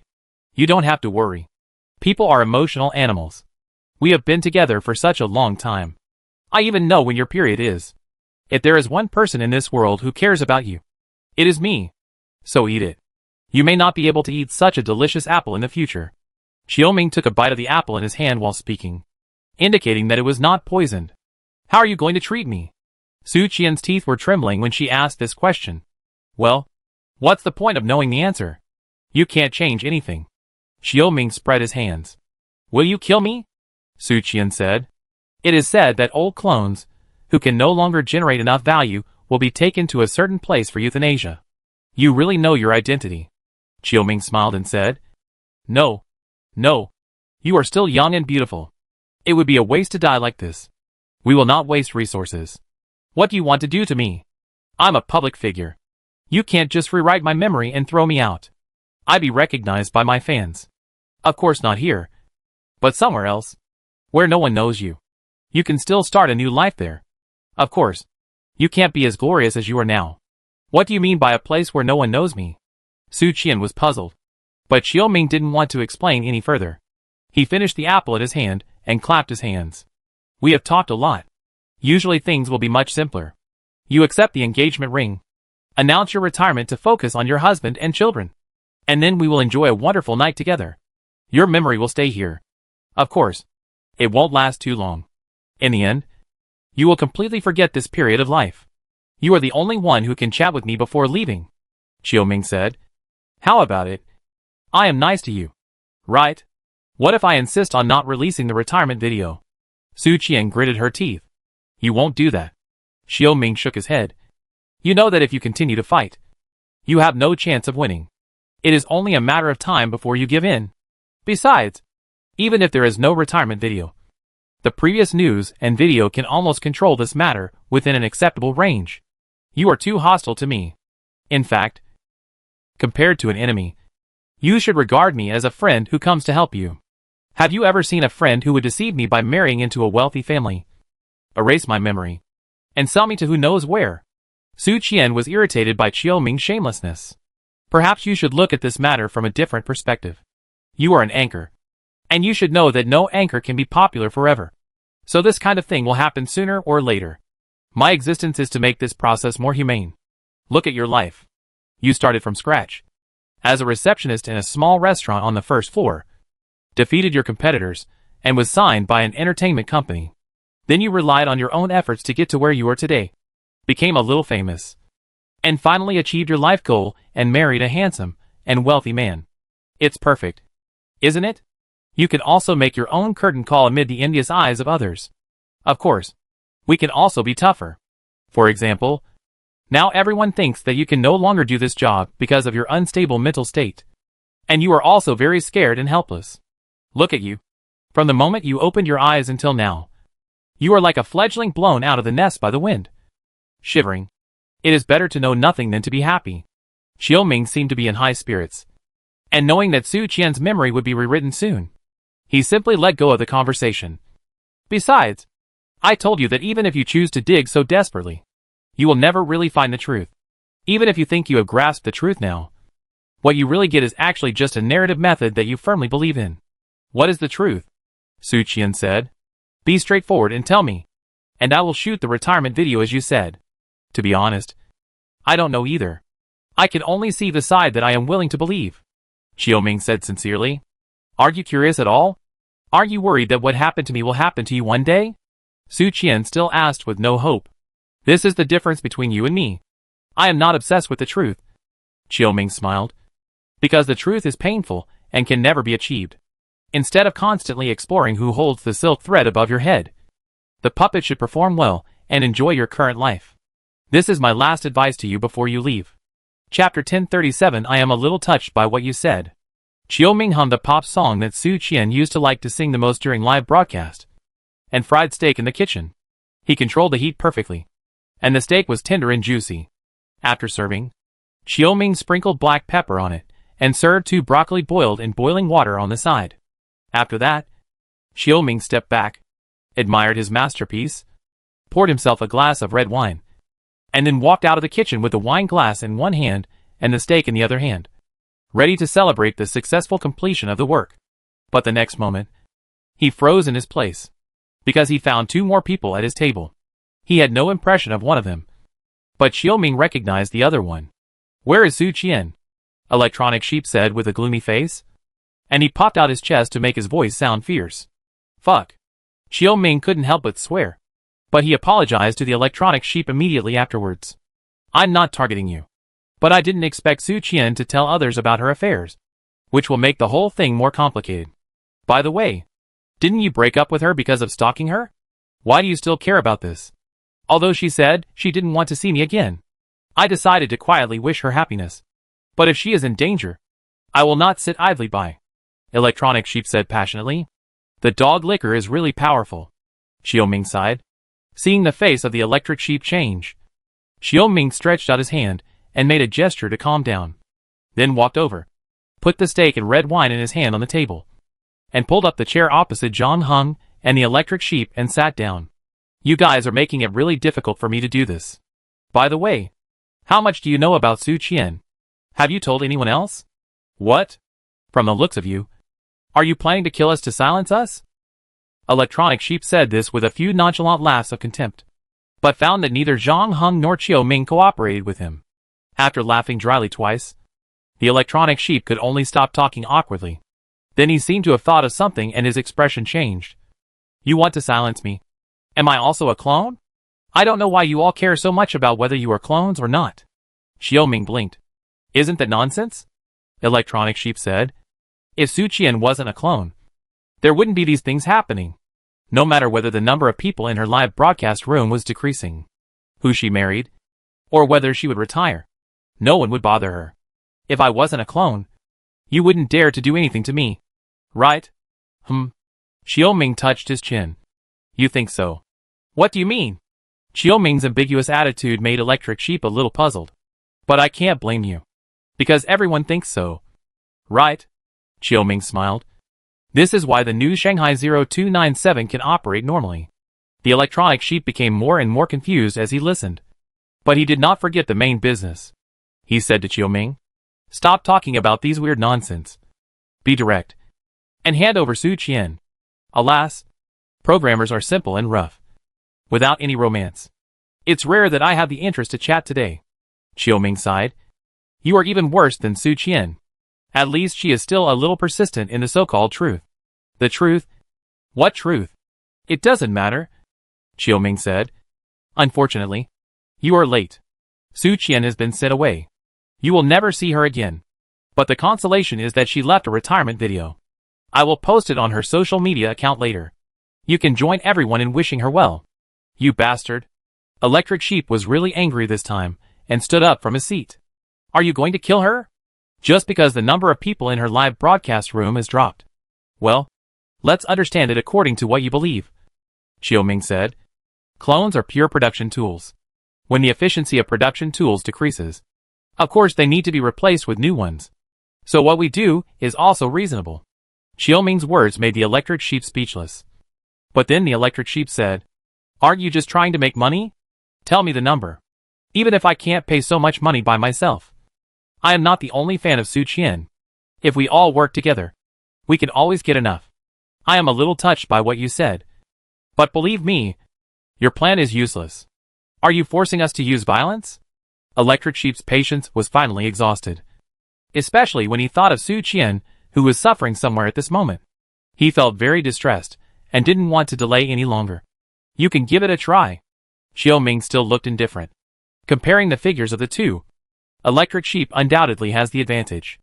Although he is a network engineer, he has maintained a good figure, and even has a few muscles on his arms. In comparison, Xiao Ming looks more pampered and a little fat. And it seems that he does not exercise enough every day. Therefore, the Electronic Sheep didn't even use all its strength in the first punch, but just clenched its fist and hit Xiao Ming's face. As a result, Xiao Ming didn't react at all. He smiled slightly when the fist was about to reach his nose. And then his right hand suddenly bounced off the table at a speed that was completely inconsistent with his body shape.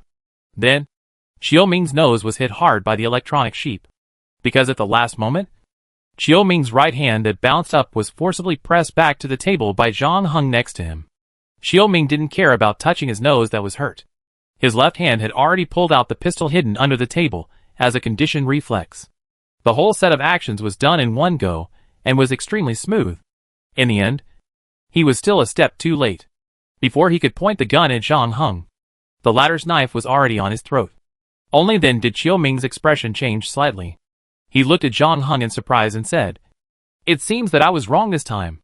Can a programmer who basically has no social interaction find such a powerful friend? But I can't understand it. He got involved in this mess for love." "But why did you do it?" Zhang Heng did not answer Xiao Ming's question, but asked, "Su Qian should have just left your residence not long ago. Where was she sent to?" "I don't know." Xiao Ming shook his head. "We belong to different departments. My duty is to make the target disappear from New Shanghai 0297 in a reasonable manner. As for where they will go after disappearing, it has nothing to do with me." "Really? But from what you said before, you don't seem like a screw that does things honestly," Zhang Heng said, and raised the knife another half centimeter and cut Xiao Ming's skin. Chapter 1038 Electronic ID. Work Permit and Fingerprint. Xiao Ming's skills are good, although he is still far from the level of the emergency response team. His job itself is not too dangerous.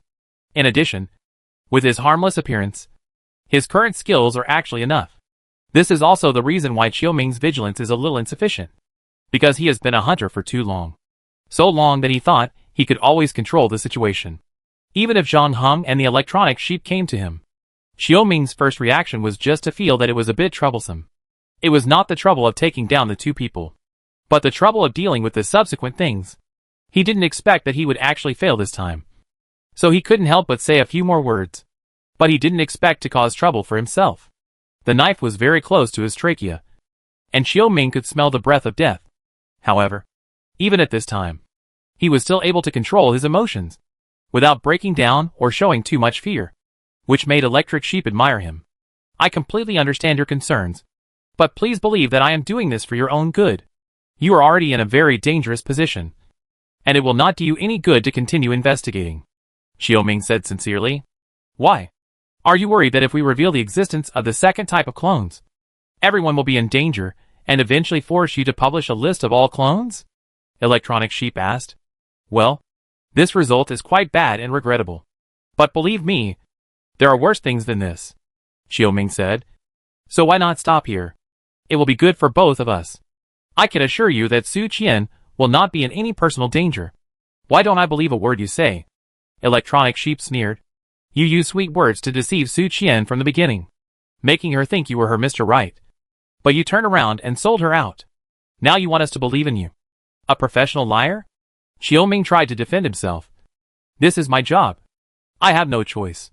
In fact, if you knew how we spent the last few hours together, you would know that I was pretty good to her." "You guys?" Electronic Sheep's face changed when he heard this. No. It's not as good as you think. We had a relatively frank conversation, although it was not pleasant. I didn't touch her finger from beginning to end, and I patiently answered many of her questions. She also volunteered to shoot the retirement video at the end. Xiao Ming raised his hands to clarify. "In other words, you can actually think that it was she who finally decided to leave. Do you think we are fools?" The Electric Sheep was amused by Xiao Ming's ridiculous remarks and grabbed the latter's collar. "Take us there." Zhang Heng also spoke at this time. If you find Su Qian, you can survive. Otherwise, we will kill you and then continue to look for Su Qian. After that, his knife pressed down a few millimeters again. You said that I don't seem to have any choice at all. Xiao Ming smiled bitterly. Okay. If you insist on doing this, I can take you to find her. But we have a deal in advance. You must cooperate with me unconditionally. You must do whatever I say. Otherwise we will all be in big trouble. Also, you'd better be mentally prepared for what you are about to see. You don't have to worry about that. It's a different era now. There are so many strange things on the internet, said the electronic sheep. I've never been scared before. Xiao Ming didn't argue much after hearing this. He nodded and said, That's good. Zhang Heng took away Xiao Ming's gun and searched him to make sure he didn't have any weapons. Then the three of them got into Xiao Ming's car.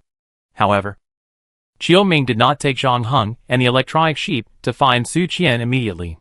Instead, he went to an arcade first. Xiao Ming explained to the electric sheep, The place I'm taking you to has an extremely strict entry and exit system. In addition to checking the electronic ID, you also need to hold a physical work permit and fingerprint verification. These three cannot be forged. So we need the real thing. Xiao Ming then pointed to the two people playing the racing game. Do you see them? They should have their bracelets and work permits on them. Wait, what about fingerprints? The electric sheep asked. I know there is a device that can print fingerprints. No, we need live fingerprints. Just cut them off directly. Xiao Ming said calmly. Don't worry. I have a way to preserve them. Whether it is body temperature or the degree of sweat gland opening, they can be maintained, ensuring that they are as fresh as new when you use them. The electronic sheep was stunned, and was stunned for a long time before speaking again. Aren't they your colleagues? Well, but I don't know them very well. I just happen to know that they have the habit of hanging out in the game city. Please, I am helping you find a pass now. You should thank my colleagues for sacrificing their own lives, Xiao Ming said. On the other side, Zhang Heng was ready to take action without any nonsense. He handed a gun to the electronic sheep and asked him to watch Xiao Ming. Then he bought a milkshake at the service counter and poured the milkshake on one of the fat men as he passed by the two men. The latter immediately became furious and stood up from the racing game machine. Zhang Heng apologized, but it didn't work. The fat man pushed Zhang Heng. But soon the security guards of the game city came over. The fat man and his companions looked at each other and asked Zhang Heng to go to the bathroom with them to deal with the milkshake on his clothes. The two of them almost used a tough attitude to carry Zhang Heng into the bathroom. But 3 minutes later, only Zhang Heng came out of the bathroom and threw a plastic bag containing 2 fingers to Xiao Ming, who praised, really efficient. Electric Sheep felt nauseous when he saw the 2 bloody fingers. But he didn't forget the big talk he had said before, and said with all his strength, It's just a broken finger. It's not like I haven't seen it before. Why should I be mentally prepared in advance? Oh, you misunderstood. That's not what I was talking about, Xiao Ming said in surprise. You wouldn't have trouble accepting even this little scene, would you? Electronic Sheep was speechless. Fortunately, Zhang Heng quickly helped him out, handed him a bracelet and work permit, and said to Xiao Ming, Don't waste time. You've got what you want. Go find Su Qian. Yes. Xiao Ming didn't continue to talk nonsense after hearing this, and left the arcade with the 2 of them and returned to the car. This time, the 3 drove directly to the central station and bought tickets to the 5th floor. Are we going to the headquarters of Shentang Morgan in New Shanghai 0297? Electronic Sheep became nervous when he thought of this. But then Xiao Ming said, No, that headquarters is just a decoration. Well, it seems that it can't be said that way. But the secret of the 5th floor is indeed not there. Chapter 1039 The 5th floor. Unlike the other 4 floors, the 5th floor has very few permanent residents. The officially registered population is less than 2,000. So the 5th floor is more like a private territory. It is difficult to apply for travel requests. Except for those who work here. There are usually few people from other layers of space coming here. However, with Xiao Ming here, Zhang Heng and the electronic sheep's applications were approved quickly. After getting the tickets, the 3 followed the instructions to enter the corresponding waiting hall. But it was also very deserted. In addition to them, there were only 6 or 7 people who were preparing to go to the 5th floor. Don't look around, Xiao Ming told the electric sheep, who was looking around. Don't forget your current identity. Many people who will go to the 5th floor are employees of the company. Don't let them find out your flaws. You are kind. But are you really thinking about us? The electric sheep was skeptical, but still retracted his gaze as Chiu-Ming said, without looking away. Of course. I have seen countless people, and I know my current situation very well. If I make any inappropriate moves, before they take effect, your friend next to me will definitely cut my throat or make a hole in the back of my head, Chiu-Ming said. I like my job and I am grateful to the company that gives me the job. But my life is more important. You are quite self-aware. Electronic sheep mocked. Identifying danger is one of the most important survival instincts of living things. Not to mention humans. Even paramecium knows how to avoid harmful stimuli and move towards beneficial stimuli through stress response, Chiu-Ming said. On the contrary, I have advised you many times. But you still insist on going to dangerous places. It is really not very wise. That's because you kidnapped Su Qian. The electronic sheep looked at him unkindly. Chiu-Ming was very tactful and shut his mouth when he saw this. Not long after, a shuttle in the upward state entered the station, and the mechanical arm beside the platform also started to move, completing the assembly at the fastest speed and loading the waiting room where the 3 people were into the interior of the shuttle. Welcome to the 5th floor. I wish you a pleasant journey. An elegant female voice sounded, but it sounded a little creepy in the empty carriage. About 6 minutes later, the shuttle stopped moving again, and the robotic arm that had been prepared removed the carriage again and put it into the arrival hall. Chiu-Ming unbuckled his seat belt and followed Zhang Heng and the electric sheep out of the station. Unlike what the electric sheep had imagined, the station on the 5th floor did not have that luxurious feeling. Although the building was more exquisite than the 4 floors below, there seemed to be no other difference. In addition, the station was unusually deserted, with very few passengers and staff. Where is the taxi? The electronic sheep looked up at the sign, but couldn't find a taxi stop. There are no taxis on the 5th floor, Chiu-Ming said. The permanent residents here all have cars, and people with ordinary jobs have shuttle buses to and from get off work. They are not allowed to wander around.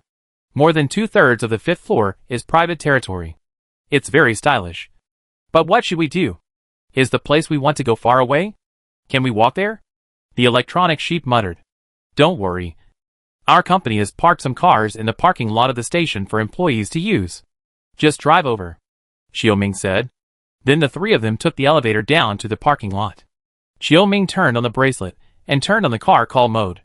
Half a minute later, a silver-gray car left its parking space and drove in front of the 3 of them. Chiu-Ming opened the car door and made a gesture of invitation. The electronic sheep got in the car first, followed by Chiu-Ming, and finally Zhang Heng sat in the co-pilot seat. It's a rare trip.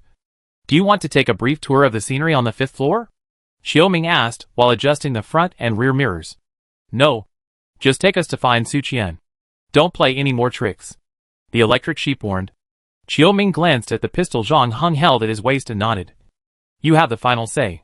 This was also the first time that the electric sheep came to the 5th floor. It would be a lie to say that he was not curious. But because all his attention was now focused on how to rescue Su Qian, he was not in the mood to appreciate the scenery along the way. But even so, when Chiu-Ming drove through the city, electronic sheep still looked out the window a few times. The result disappointed him a little. Like the station, the 5th floor was much more plain than he had imagined, and he always felt that something was missing on the street. At first, electronic sheep thought it was pedestrians, but after a few more glances, he suddenly realized that his feeling of discomfort was because he didn't see a single billboard. Whether it was the 1st or 4th floor, there were many billboards on both sides of the street, large or small, with different shapes, and the stars and products on them were also varied. As a technology enthusiast, electronic sheep usually took advantage of discounts to buy related products. But on the 5th floor, there were no advertisements. The whole city was unusually clean, with large areas of white walls, which made electronic sheep a little uncomfortable, as if walking on a wasteland. As if knowing what he was thinking, Chiu-Ming said. It's not that lively here usually. Why? Because when working, you need to concentrate, and also avoid unnecessary associations, Chiu-Ming said. Unnecessary associations? What are unnecessary associations? Chiu-Ming did not continue to answer this question. He drove the car up a small hill with beautiful scenery. and saw a private area from a distance, with a sign prohibiting entry without invitation. Xiaoming ignored the sign and drove forward, and soon arrived at the first checkpoint. The electronic eye scanned his ID and work permit and let the car pass. So Xiaoming continued to drive in, and arrived at the second checkpoint 3 minutes later.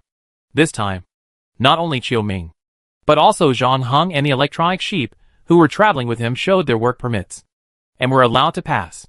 You can see how annoying this system is. In fact, the weekly meeting on Monday is simply my nightmare. Xiaoming complained as he passed the second sentry post. Then he drove the car directly up the hillside. There was a villa on top. Xiaoming did not stop the car. He bypassed the villa and continued forward until the terrain began to become flat and began to go down. Electronic sheep and Zhang Heng finally saw the destination of this trip. In the valley on the back of the hillside stood a huge gray building. It was estimated that the area occupied was more than 10 airports. The shape was strange and looked like a giant ship ready to set sail. In addition, there was a tunnel in the belly of the mountain on the other side connected to this building complex. Under the transparent tunnel, trucks kept coming and going, which looked extremely busy. What is this place? Is it a secret base hidden by the government? Or an alien research institute? Electronic Sheep asked. Neither. This is the real headquarters of Shantang Morgan New Shanghai 0297. Xiaoming said leisurely. Chapter 1040 Technology Brings Happiness. The real headquarters of Morgan Shantang? Electronic Sheep was a little skeptical when he heard Xiaoming say that the 5th floor of Morgan Shantang's building was just a decoration. Until he saw this strange giant ship-like building in front of him and believed the latter's words. But why did Morgan Shantang build its headquarters in such a hidden place? Anyway, New Shanghai 0297 is their territory. Isn't it better to work directly in the building? Because our work content is not convenient to be disclosed to ordinary people outside. Xiaoming said. The reason why we are hiding here is for everyone's good. How about it? Are you ready to go in together? It would have been fine if he didn't mention it. But as soon as he mentioned it, the electric sheep couldn't help but get nervous again. Mainly because the geographical location of this building is so hidden. It is a highly confidential place at first glance. And in addition, judging from the area and the busy traffic, there must be a lot of people inside. While there are only 2 of them. Although Zhang Heng's skills are good, the electric sheep is not naive enough to think that Zhang Heng alone can take down the entire base of Shantang Morgan. In other words, once their identities are exposed, the result is likely to be a meat bun hitting a dog. And not only will they fail to rescue Su Qian, but they will also be killed in it. But the power of love is infinite. When he thought of Su Qian's uncertain life and death, Electric Sheep felt that he had to go ahead no matter what was ahead. However, to be on the safe side, he asked again, I'm not a clone. If Shantang Morgan finds out, they shouldn't be able to do anything to me. Right? At most, they will ask me to leave and fine me a little bit. Xiaoming looked at Electric Sheep with a strange look. He stared at Electric Sheep for a long time before saying tactfully, I'm afraid it's not that simple. Once you walk into the door in front, your whole life will change. Of course, the premise is that you can get out from it. Otherwise, what are you going to do to me? To be honest, I don't know. There has never been such a precedent before. No, that's not right. There was a time when an outsider entered the headquarters base. Xiaoming said. Then what? Then he became one of us. Xiaoming said. Don't worry. I won't go along with you. Electronic Sheep said. We are not interested in what Shantang Morgan is doing here. We will leave after rescuing Su Qian. Lead the way. Xiaoming didn't say anything after hearing this, and drove the car down the hill to the parking lot outside the gate. Then the 3 got out of the car. Zhang Heng put the muzzle of the gun against Xiaoming's waist, covered it with clothes, and warned him, don't say a word, and don't make any actions or expressions that may cause misunderstandings. Understood. Xiaoming nodded, and then handed 2 small boxes of 5 centimeters by 10 centimeters to Zhang Heng and the Electric Sheep. Put your finger in it, and you can take it out when you need your fingerprint later. Don't look around or walk around after you enter. Wear your work ID card on your chest. Don't worry. There are many staff members inside, and most people won't look closely at the photos on the work ID cards. In addition, we have an agreement in advance. I will only help you find Su Qian. It is none of my business whether she wants to go with you or not. Are you kidding? Even if I followed her before, she can't possibly not go with us in this situation. Electronic Sheep said. Xiao Ming shrugged his shoulders and said nothing. After Zhang Heng and the Electronic Sheep were ready, the three of them walked out of the door together. Probably because they had passed 2 security checks before. This time the door automatically opened to both sides after detecting Xiao Ming's wristband, without any additional operation. However, Xiao Ming then reminded the two, "It's easy to enter this door, but difficult to leave. When you want to leave, don't just walk out like this. It will trigger the alarm. You need to register your fingerprints and scan your work permit on the machine over there first." Xiao Ming pointed to something like an attendance machine on the inside of the door. Although the Electric Sheep chose the path of a hero saving a beautiful woman, it would be a lie to say that he was not nervous. Especially after entering the huge ship-like building complex. His heart rate has now climbed all the way to 120. Just like he had just finished a strenuous exercise. Fortunately, the Electric Sheep did not see any axemen waiting to ambush him behind. The first thing that caught his eye was a blue marble background wall with the company logo of Shantang Morgan and a slogan, "Technology brings happiness." The wall of the entire hall is actually made up of a huge curved screen, with no traces of splicing in the middle. Combined with a mirror-like floor under your feet, it gives people an unparalleled technological shock. The curved screen scrolls the company history of Morgan in the prosperous Tang dynasty. How it was born from the ruins of war, defeated competitors step by step, won over allies, found political partners, and finally grew into an unprecedented business giant. In front of the background wall is a streamlined reception desk. 2 young girls in professional attire and first-class figures stand behind them. They look like twins. Only the beauty mole at the corner of their mouth is in a different position. Apart from that, there is almost no difference in their facial features. They are like mirror images of each other. And they are both absolutely beautiful. They stood in the spacious and bright hall. Seeing Xiao Ming, they smiled and greeted him. And chattered. "Commissioner Qiu, why are you here? Didn't you say that you would apply for a week's vacation after completing this order?" As they spoke, their eyes fell on Zhang Heng and the Electric Sheep behind Xiao Ming. Although they also greeted them politely, there was a hint of doubt in their eyes. And it was obvious that they had no impression of the two. Just as they were about to turn their eyes to the work ID cards on the chests of the 2 people to see what their names were, they didn't expect Xiao Ming to take over the conversation. He was indeed a professional actor who pretended to be a diamond bachelor to lure the target into the trap. Even though he was now being held hostage with a gun against his waist, he still looked calm. From his appearance, he didn't show any nervousness at all. And he lied without hesitation. "Of course, I wanted to rest. I had already booked a hotel and entertainment activities. But I just received a notice that a level 4 incident had occurred. So I rushed back with these 2 equally unlucky friends." After hearing the words level 4 incident, the smiles on the faces of the 2 girls at the front desk faded a little. They no longer cared about the origins of Zhang Heng and the Electronic Sheep. Moreover, the 3 of them had passed the previous inspection and came here. So they nodded and said, "Then we will not disturb your work." "No. I wish I could be disturbed by you guys every day." Xiao Ming winked at the 2 girls after he finished speaking, and then walked to the center of the hall with Zhang Heng and the Electric Sheep. After the 3 of them stood firm, one of the girls at the front desk clicked the screen in front of her twice. And then the floor under the feet of the 3 began to sink. Chapter 1041 Company Structure. As soon as they left the hall, Electronic Sheep asked Xiao Ming nervously, "What did you mean by blinking just now? Are you tipping off someone? Please, buddy, relax a little. My blinking is just to use my masculine charm to help you resolve the crisis," Xiao Ming said. "Actually, you don't have to be so nervous. I brought you in. If you are really discovered, I will definitely not be able to escape. So we are actually on the same boat now. I remember I warned you before. Don't make any unnecessary movements." Zhang Heng, who was standing by, also spoke calmly at this time. "Well, okay. It was indeed my fault this time. I apologize to you for my unauthorized actions." Xiao Ming admitted his mistakes very well, and did not make any excuses for himself. It will not happen again next time. Zhang Heng knew that Xiao Ming did not lie this time. Not because he saw it from the latter. Xiao Ming's daily work was basically lying, which made even Zhang Heng, who had excellent observation skills, sometimes unable to tell whether he was telling the truth or a lie. Therefore, when Zhang Heng was up there just now, his attention was actually on the twin front desk administrators opposite. After Xiao Ming blinked, the 2 of them did not show any nervousness on their faces. On the contrary, They were relaxed.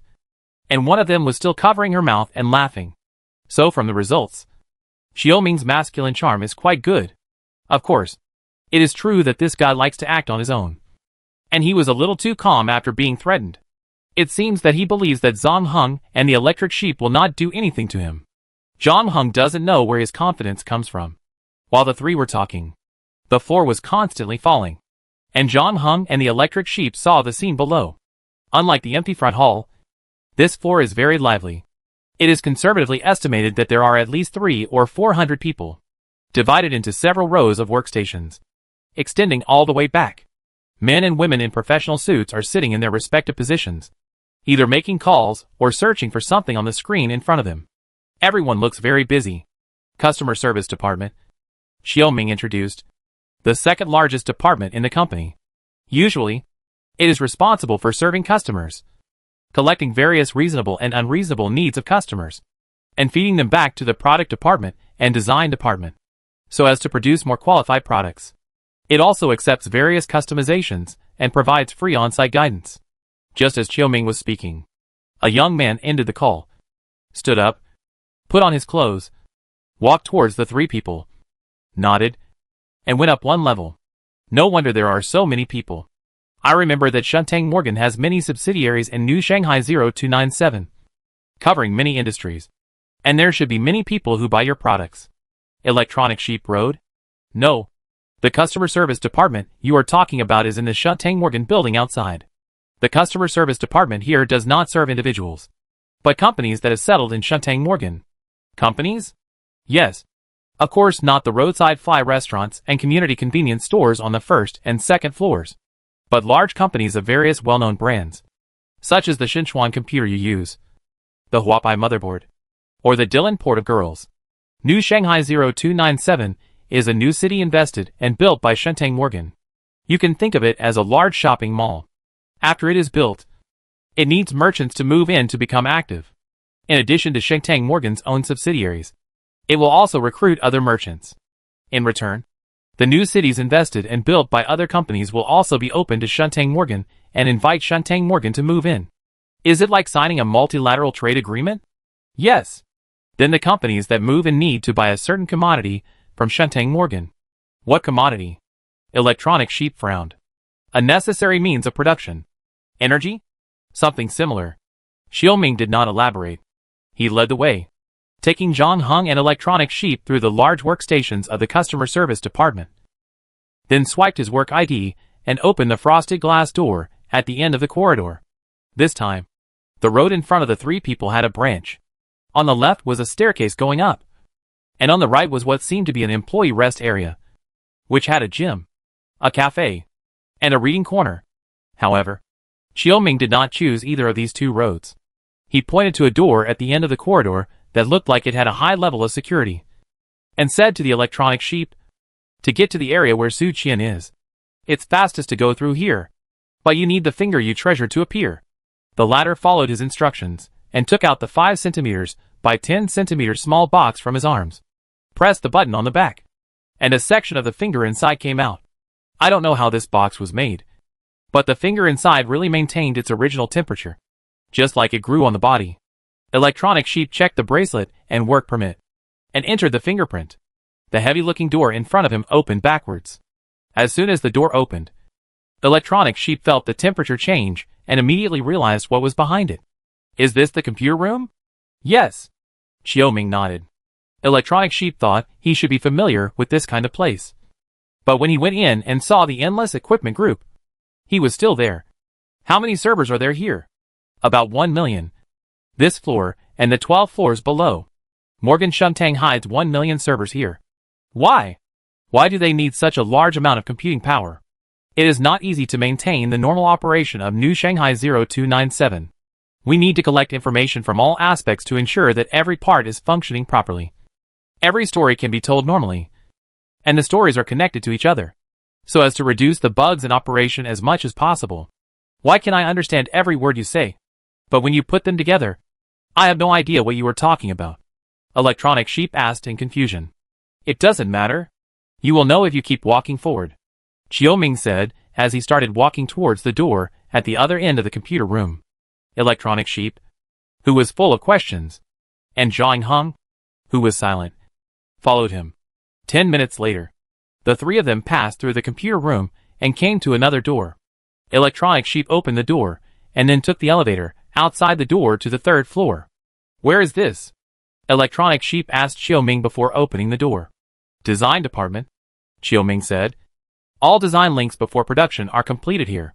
We have hired the best playwrights and logicians, and also hired a team of more than 100 experts to provide corresponding design consultation. Combined with the data stored in the servers just now, we can design the most perfect product. Chapter 1042 Human Resources Department. Wait, what exactly are you producing? Electronic Sheep had already felt something was wrong when he passed by the customer service department. And this feeling became even stronger after seeing the excessive number of servers below. It was not until Xiaoming introduced the design department that Electronic Sheep finally guessed what products Sheng Morgan produced. Even if he was slow to react. Clone? Is this place your clone production base? However, to the surprise of the Electric Sheep, Xiaoming shook his head when he heard it. No, it's not. If it's not a clone, then what is it? Could it be a large-scale real-life online game? Xiaoming didn't say anything, but swiped his card to enter the design department. Different from the previous two places, the design department has another style. The first thing you feel when you enter it is quiet, probably to serve the creators. It is designed as a glass room, which can automatically adjust the color of the glass until it is completely invisible from the outside. In addition, special silent glass is used, so even if the sound exceeds 100 decibels, it cannot be heard inside. In addition, the Electric Sheep also saw several playwrights who were looking for inspiration. They retrieved video footage of a block from the server, and then carefully watched the life trajectory of everyone in it, trying to filter out usable materials. The Electric Sheep even saw a huge video room on the other side of the corridor, with thousands of screens showing the living conditions of all residents in the community. This level of video surveillance is already illegal. The Electric Sheep's expression changed slightly. No, it didn't violate the law, Xiaoming said. Everyone in the video volunteered, and they all signed a voluntary information collection agreement. How could there be such a thing? I have never heard of it. There are many things you haven't heard of, Xiaoming said, but they all exist in reality. I know that Sheng Morgan is producing and selling clones. This is not a secret.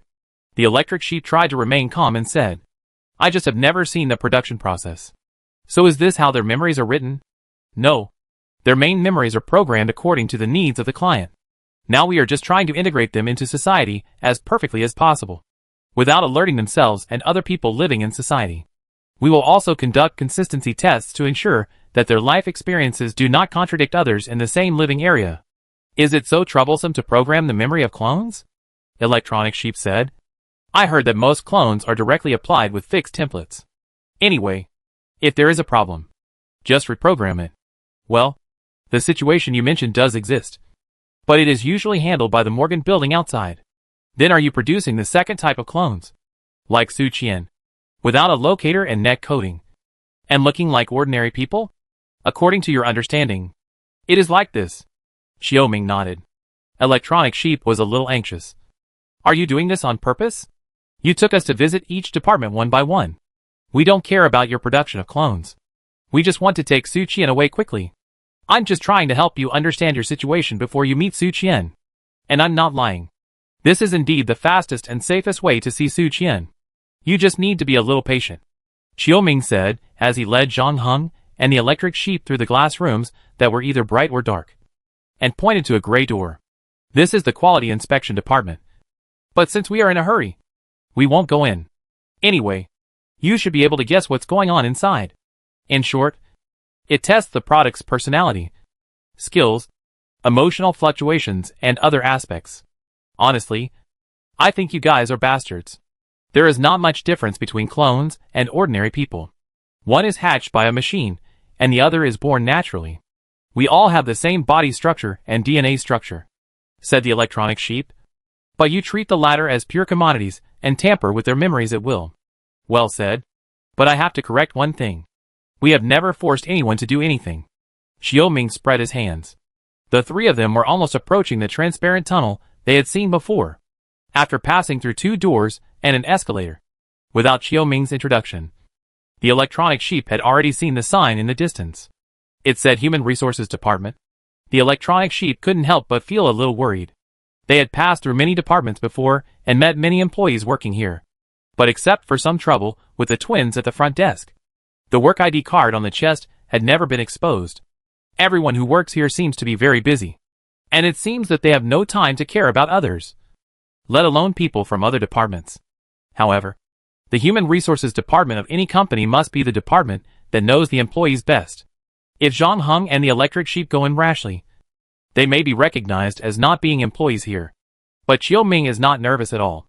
He said, "Don't worry. The people who manage internal employees in the Human Resources Department are on the 9th floor. And they are mainly responsible for recruiting new people." Recruiting new people? Electronic Sheep originally thought that Qiu Ming's so-called recruitment of new people was just a small-scale job fair. But when he walked in, he was shocked.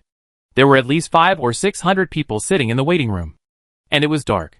There were actually 40 waiting rooms like this. Which means that more than 20,000 job seekers came for interviews today. How many positions are vacant in your company? Electronic Sheep asked Qiu Ming. It depends on which department. The departments you have seen before have recruited very few people. Mainly because there are few internal changes. But there is a department that has always been short of people. What department? The Urban Residence Department. Qiu Ming said slowly. These job seekers you see are all applying to settle down in New Shanghai 0297 and become residents here. Of course, they have to sign corresponding labor contracts when they join the company, which contain various rights and obligations. But the most important point is that they must be willing to accept memory rewriting, mainly to improve their professional skills according to the requirements of each company, as well as to improve their personality and clear their original memories. Regarding the latter point, it is because research shows that only by truly believing that you are an urban resident can you perform labor production more efficiently. What nonsense are you talking about? Are you crazy? The electronic sheep widened its eyes. Chapter 1043 The Future of Humankind. Unfortunately, I have a mental stress assessment every year. And so far, my mental state is pretty good. Qiu Ming shrugged. So they are actually clones. Not real humans. Right? Electronic Sheep looked at the group of calm applicants in front of him, as if he wanted to grasp the last straw, and asked impatiently, I don't think you need to worry about how you were born into this world, because there is no difference between clones and ordinary people. Qiu Mingdao said, the fertility rate of human society has been declining for some time, which has caused concerns from all parties. As a last resort, the federal government and several pharmaceutical giants launched an artificial reproduction plan and decided to use machines to simulate human wombs to conceive and raise babies, thereby increasing the population. You are actually right. Whether it is natural birth or the new human beings hatched by machines, there is no difference in their bodies and genes. Therefore, from the beginning, the federal government has legislated to give these two types of people the same political and survival rights. What are you kidding? Why are clones treated completely differently from ordinary people in New Shanghai 0297? Electronic Sheep asked. Don't you understand yet? Qiu Ming sighed.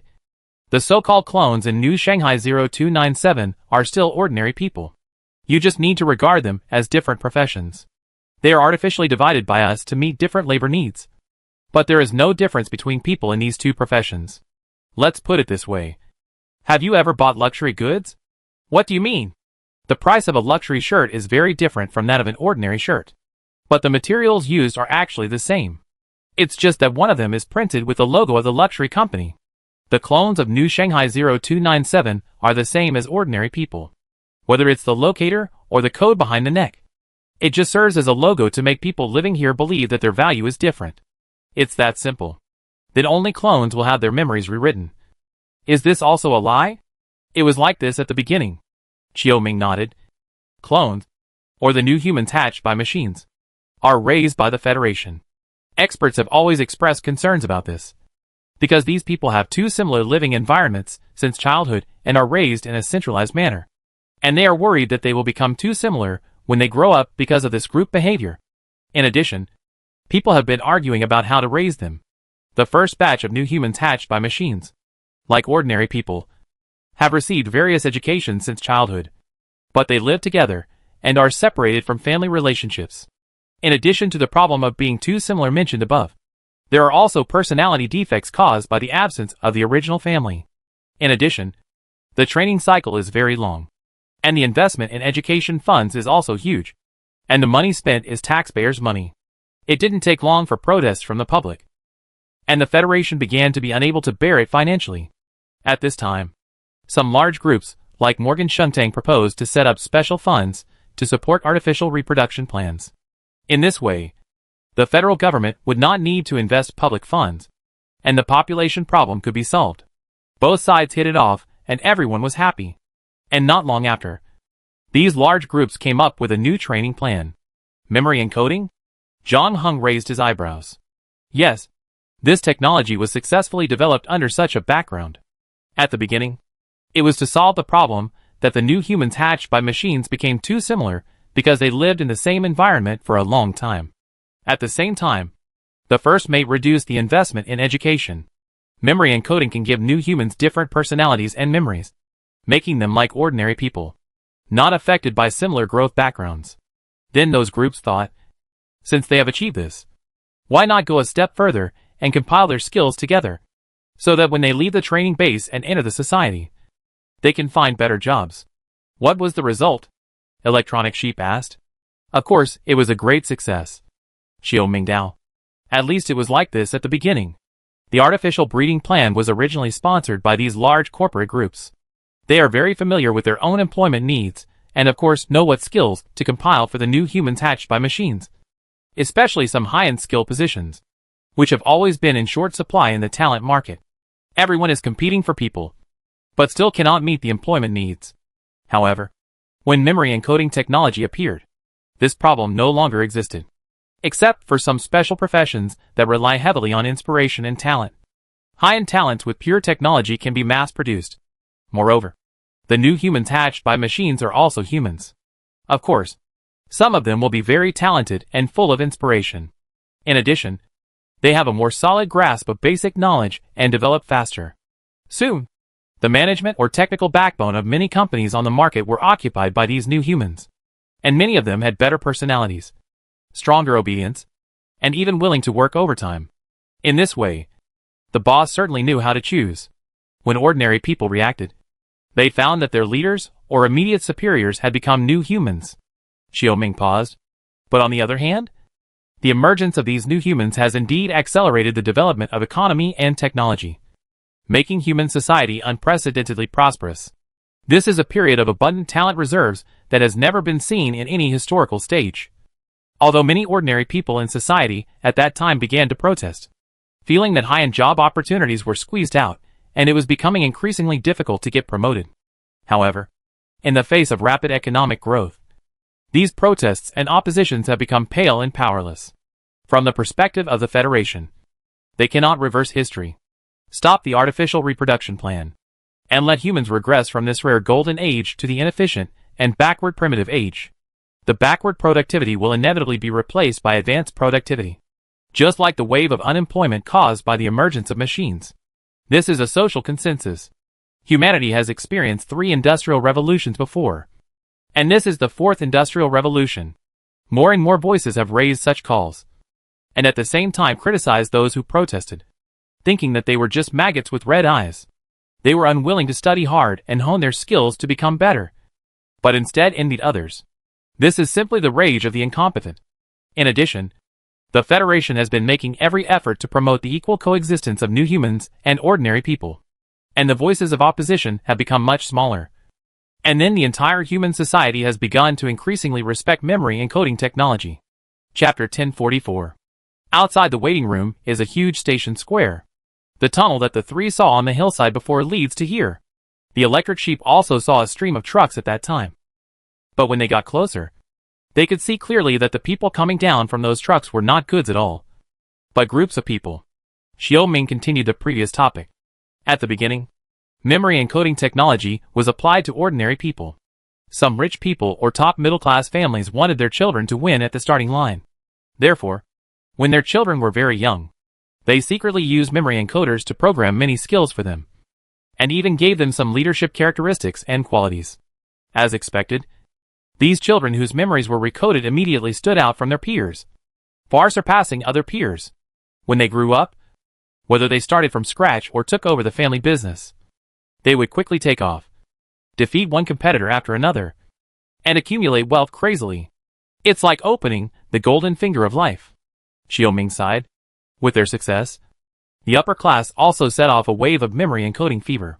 More and more people decided to let their sons and daughters receive memory encoding, even if it is not to make them winners in life, at least not to lose at the starting line. At the same time, the market for mid to high-end skilled talent has finally become saturated due to the continuous influx of new humans. Companies and enterprises have less and less demand for this part of talent. So major groups such as Shantang Morgan have finally adjusted the direction of training new humans, from technical backbones to producing hardworking, uncomplaining blue-collar workers. Electronic Sheep opened his eyes wide when he heard this. Wait, what about those ordinary people? Good question. Just as you guessed. As major groups changed the direction of training new humans, companies also opened up a large number of new human blue-collar workers in the labor market, using them to replace lazy and inefficient ordinary workers. More and more people lost their jobs and lived on relief. Many families broke up, although the remaining lucky ones were not fired immediately. They knew in their hearts that if they continued like this, it would be a matter of time before they lost their jobs. Relying on primitive learning methods and carrying various defects in their personalities, they cannot compete with the new humans in jobs. What's more tragic is that they know that when their children grow up, they will most likely repeat their mistakes. At the same time, this trouble is not only theirs, but also the next generation of the new humans, who are now doing well, will naturally have the same trouble. And there is only one way to solve this problem. Xiaoming paused. That is to accept memory encoding, and do what the rich have already done to their children. It doesn't matter who the first ordinary person to accept memory encoding is. In order to survive, to support their families, and not to be a social maggot, more and more ordinary people choose to take this path and accept memory encoding. Just like the beauty that was once popular. If beauty can change a person's appearance defects, then memory encoding can change a person's soul defects. Laziness, selfishness, arrogance, these can all be repaired. And more accurately, they can be fine-tuned according to your profession. Workers on the assembly line can become more tolerant of boredom, and managers in the company can become more charismatic. In the beginning, their strategy did work. As long as they were willing to be ruthless and add a sum of money, ordinary people could make themselves more powerful than the new humans through memory encoding. But soon, the new humans also realized the challenges they faced. So the new humans also began to spend money to re-encode their memories, giving themselves a more perfect personality and strong workability. Things started to get more and more crazy. Everyone was constantly patching themselves up through memory encoders. Just like updating an app. Competition is endless. And those group companies have certainly noticed this. By this time, the population growth rate had actually returned to normal. No, it should be said that it had not only returned to normal, but also far exceeded the growth rate originally planned. However, in order to reduce labor costs, those groups did not stop the artificial reproduction plan. In order to accommodate the remaining population after the explosion, major groups have also begun to turn their attention to space. New Shanghai 0297 was invested and built under such a background.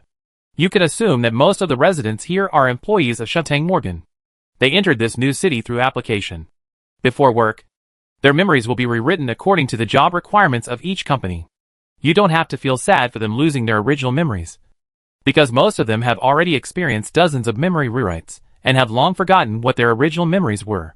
The memory rewriting before joining the company is actually for their own good, which can help them better integrate into their new work and life. Whether they are clones or ordinary people, they actually have only one common identity here, which is the means of production. The most perfect means of production. Of course, considering that the goods produced must be sold. They will also play the role of consumers at the same time, whether it is the division of the 5-layer space or the constantly rolling advertisements. They are all to stimulate them to consume more. Only when consumption and production continue to increase can society prosper. When the electric sheep heard this, he felt as if he had fallen into an ice cellar. He could even hear the sound of his teeth colliding together. But what's the point of all this? What have we gained in this process? Except that we are becoming less and less like ourselves. Good question. Xiaoming snapped his fingers. But who can stop the wheel of history from moving forward? Maybe if we make another choice and go back to the beginning of the artificial reproduction plan. Humans will choose to close Pandora's box and strangle everything at the source. Unfortunately, there is no if in this world. Once productivity begins to develop, the backward will inevitably be eliminated. This is not something that any individual can stop. You can't. I can't. And even the board of directors of Morgan Stanley can't. Because as powerful as Morgan Stanley is, there are many equally powerful competitors. As far as I know, the people on the board have even experienced hundreds of memory encodings. I actually envy you. After your memory is rewritten, you can live in this city without any doubt and believe what you want to believe. But for people in other departments of the company, we don't even know what to believe. Xiao Mingdao. It's like what I'm telling you now. Is it the truth? Or is there another version of the truth outside of this? I don't know. It took me a long time to stop thinking about this problem. I sincerely hope that you won't experience the troubles I've experienced. Chapter 1045 The Soil of Lies and the Flowers of Truth. Before the three set off for this valley, Qiu Ming had warned Zhang Heng and the electric sheep more than once, saying that they should not continue to pursue and stop in time before everything was too late. Therefore, before entering, the electric sheep had actually imagined many horrible scenes inside. For example, a fully armed team was ambushing behind the gate waiting to capture them. Or that Shuntang Morgan hired a group of scientists to secretly conduct some bloody human experiments. Or even kept a group of alien creatures in the base without telling the public. But no matter what he guessed, it was not as crazy and dark as what he saw with his own eyes. Obviously, what Electric Sheep had seen along the way was just the most common corporate structure, with ordinary departments one by one. But when all of this was pieced together, and the final truth was gradually revealed, Electric Sheep felt dizzy. He looked at the people who got off the truck. Each of them looked healthy, but in those places that his eyes could not reach, their souls had long been riddled with holes due to being patched up. The Electric Sheep couldn't even see their faces clearly, because each of them seemed to have the same face. And what scared the Electric Sheep the most was that he knew he had been one of them. Once he realized this, it was hard for the Electric Sheep not to think about a question. If all his memories were edited, then what would he have been like originally? The Electric Sheep tried desperately to recall, until his head was about to explode. But he still couldn't remember anything. And what was even more sad was that the Electric Sheep found that even if he recalled any words, he couldn't be sure whether it was the real him or the distorted mark left after a memory encoding. He didn't know where he came from, nor where he was going. His past had been covered by countless upgrade patches, and he didn't know what kind of lies he would live in the future. Electronic Sheep didn't even know whether his feelings for Su Qian were true or false. The latter was the woman he had loved so hard. But if even he himself was fake, how credible were the feelings based on this point? Electronic Sheep stood in the middle of the station square in a daze. When Qiu Ming finished speaking, he was also silently observing the Electric Sheep and Zhang Heng. The reaction of the Electric Sheep was within his expectations. Qiu Ming could see the fear, pain, confusion and disbelief mixed in the eyes of the Electric Sheep. This is not difficult to understand, because the worldview of the Electric Sheep completely collapsed at this moment. Qiu Ming knew that the heart of the Electric Sheep must be full of questions, but he didn't know who could answer them for him. This is also the normal reaction of most people. But Zhang Heng was a little confusing to Qiu Ming, although Zhang Heng's face was also surprised. This kind of surprise was like seeing a traffic accident while driving on the road. No matter how tragic the scene was, it didn't have much impact on other car owners passing by. This made Qiu Ming feel a little incredible. No one could be as indifferent as Zhang Heng after realizing that they had been living in a lie and had even lost themselves long ago. If possible, Qiu Ming really hoped to open Zhang Heng's head now, read the latter's memory, and see what he was thinking. Su Qian is just ahead. After waiting for a while, Qiu Ming spoke again. It's just a short walk past the station. But I don't know if you guys are still going to look for her. Qiu Ming's words also made the Electric Sheep even more confused. In addition to the fact that he couldn't tell whether his feelings for Su Qian were pre-coded. If Su Qian's identity was also fabricated, then did he save Su Qian just to let her continue to play a person who was not herself? But the Electric Sheep didn't expect Zhang Heng to not hesitate at all. Take me to see her. This time it was Qiu Ming's turn to be surprised. Even after you know everything, are you still going to take Su Qian away? Zhang Heng nodded. I don't care what the world is like. An agreement is an agreement. I reached an agreement with her to help her investigate her affairs. And now I know almost everything. I should report to her. As for whether she is willing to leave with us, it is her own choice. Admirable professional attitude, Xiaoming said. Then he looked at the electric sheep. What about you? The electric sheep seemed to be more entangled. He thought for a full minute, and finally gritted his teeth and said, Reason tells me that I should turn around and leave this damn place. But I don't know which bastard wrote my memory. So I have never been rational about Su Qian's matter. So I still want to see her. Xiaoming praised.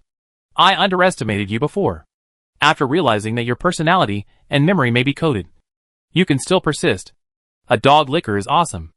Electronic Sheep said self-deprecatingly. Actually, you don't have to be so pessimistic. All the memory encoding we did was completed before you entered New Shanghai 0297. Except for a few residents who acted as clones. The memories of most people will not be adjusted afterwards. Su Qian came to New Shanghai 0297 after you. So all your memories and feelings about her are not programmed. You may really like her. Xiaoming said. You mean? I became a licker spontaneously? Electronic Sheep looked complicated. So is this good news or bad news? This shows that even from the soil of lies, real flowers can bloom. Xiaoming said. But I still don't understand. Since Su Qian is not a clone, why did you take her away? Electronic Sheep asked. You can think of this as an internal transfer of the company. We monitor everyone's performance.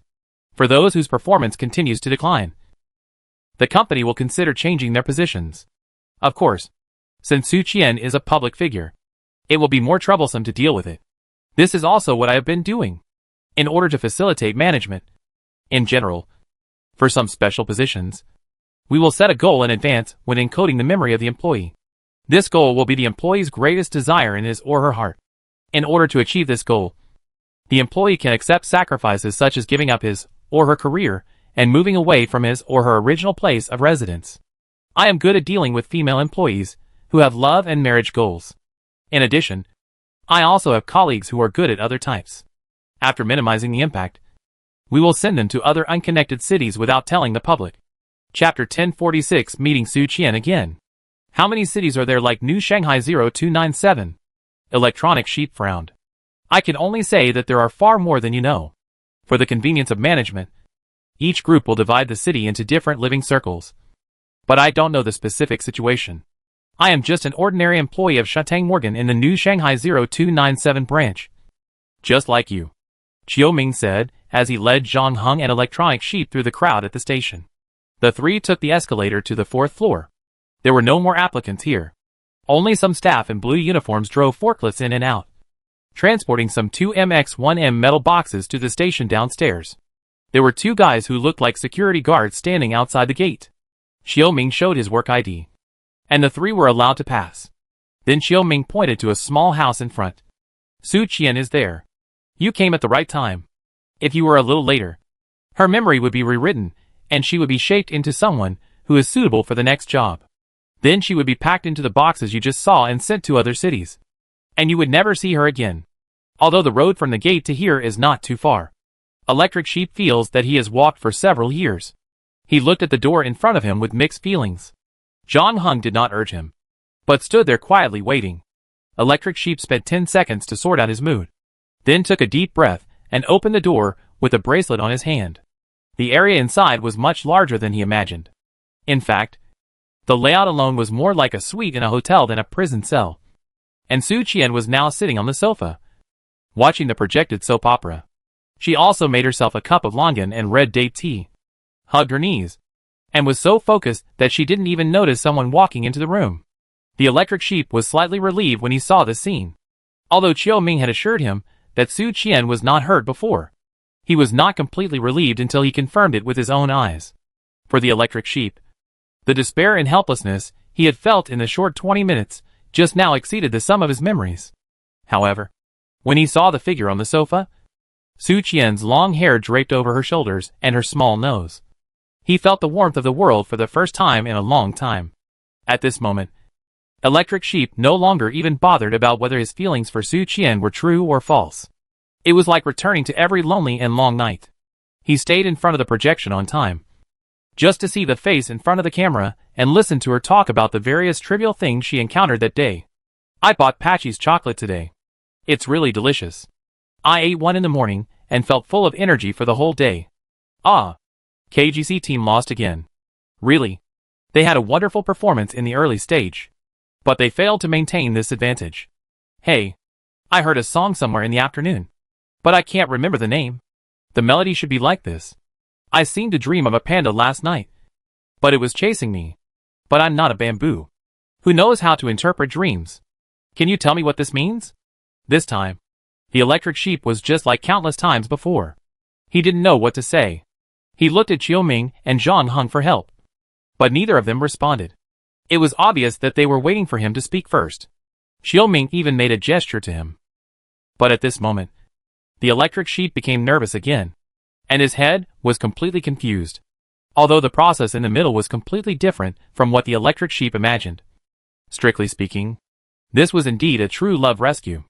The electric sheep was like the princes on white horses in fairy tales, who fought demons all the way and finally came to the castle where the princess was imprisoned. This was probably the most glorious moment in the life of the electric sheep. The blood on the dragon-slaying hero was not dry, and the sword was shining coldly. But he didn't know what to say as the opening remarks of the reunion. Is it a deep confession like, do you know how many difficulties I have overcome to find you? But it sounds like he is trying to take credit for it. Or, do you know that our memories are actually fake? This is a way to get straight to the point. But it seems a bit too depressing. Just say I'm here. These 3 words are good. Short and handsome. But I always feel that this is suspected of being pretentious. The electronic sheep thought about it, and finally mustered up the courage to blurt out. What movie did you watch? Xiaoming covered his face, as if he couldn't bear to watch such a bloody scene any longer. But no matter what, Su Qian's attention was finally pulled back from the projection. Noticing the 3 new people in the room, she didn't immediately answer the electric sheep's question, but looked around at the 3 people.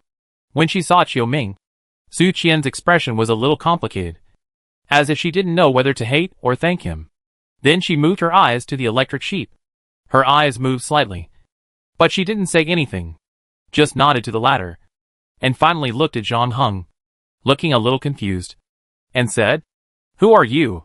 One of your friends came to fulfill our agreement. But it seems that you now know what happened to you." Zhang Heng said, "It's you?" Su Qian was surprised. "Aren't you dead?" The news said you died in the fire. Because Zhang Heng's disguise skills were so good, Su Qian didn't recognize him at all. In fact, even now, she still has some doubts. "Sorry. I was involved in some things before, and it has only come to an end now. I rushed to see you immediately," Zhang Heng explained. "After seeing the news, I sent you many messages, but I didn't receive a single reply. That was when I was most panicked and helpless. And I even hated you a little bit." Su Qian paused here, and then continued, "But after learning the truth of all this, I actually don't care. Even if you were by my side at the time, you couldn't change the result, right? To make up for my previous negligence, this time I and the electric sheep came all the way to take you away from here." "Leave? Where to go?" Su Qian asked. "I can't be a host anymore, and I've lost my previous life. Even if I escape, nothing will get better. There is no place for me in New Shanghai 0297. But the good news is that there are other jobs waiting for me elsewhere. But then your memory will be rewritten again, and you will no longer be yourself. You will forget everything here," Electronic Sheep said anxiously. "Anyway, this is not the real me." Su Qian didn't care. "I don't know what you looked like at the beginning.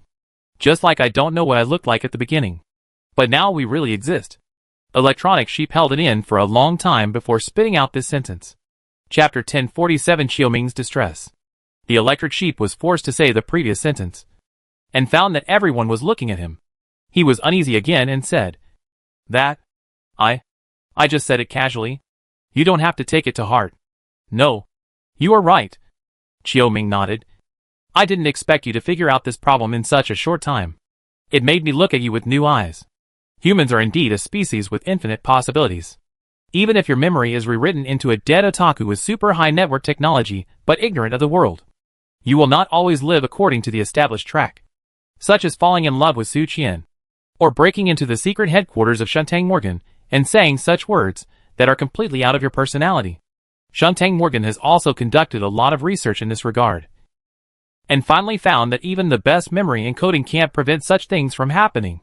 You can control a person's past through memory encoding, thereby affecting his present, but you can never completely control his future. The company even has to set up a special department to deal with similar things. However, to everyone's surprise, Su Qian shook her head and insisted. Sorry, I can't go with you. Why? Electronic Sheep was puzzled. Because I don't want to live on the run every day in the next few days, not knowing when I will be caught. I have tasted enough fear in the past few days, living in fear every minute and every second. Maybe you don't believe it, but when Xiaoming found me, the stone in my heart fell down. Although I am still afraid and don't know what I will become in the future, at least I don't have to worry about when the sword of Damocles will fall on my head. Su Qian looked into the eyes of the Electric Sheep. I am very touched that you came all the way here to save me. I regret that I didn't get to know you well before. When I really realized this feeling, I didn't have time. You have always done all kinds of things for me.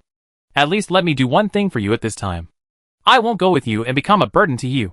And let the people of Shantung Morgan also target you. I don't care, the Electric Sheep said. But I care. I really care. Don't think that life is unimportant because the current memory is fabricated.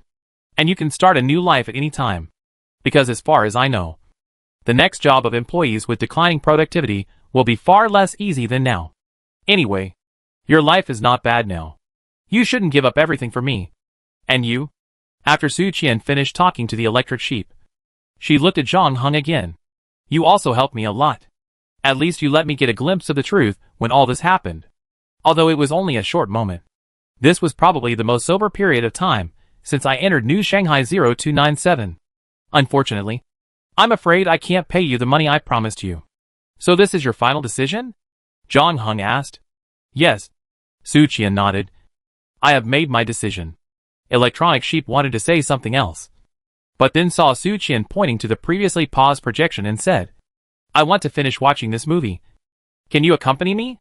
Hearing this, the Electronic Sheep reflexively glanced at Xiaoming, then at Zhang Heng, and finally confirmed that the person Su Qian was talking to was him. He was flattered.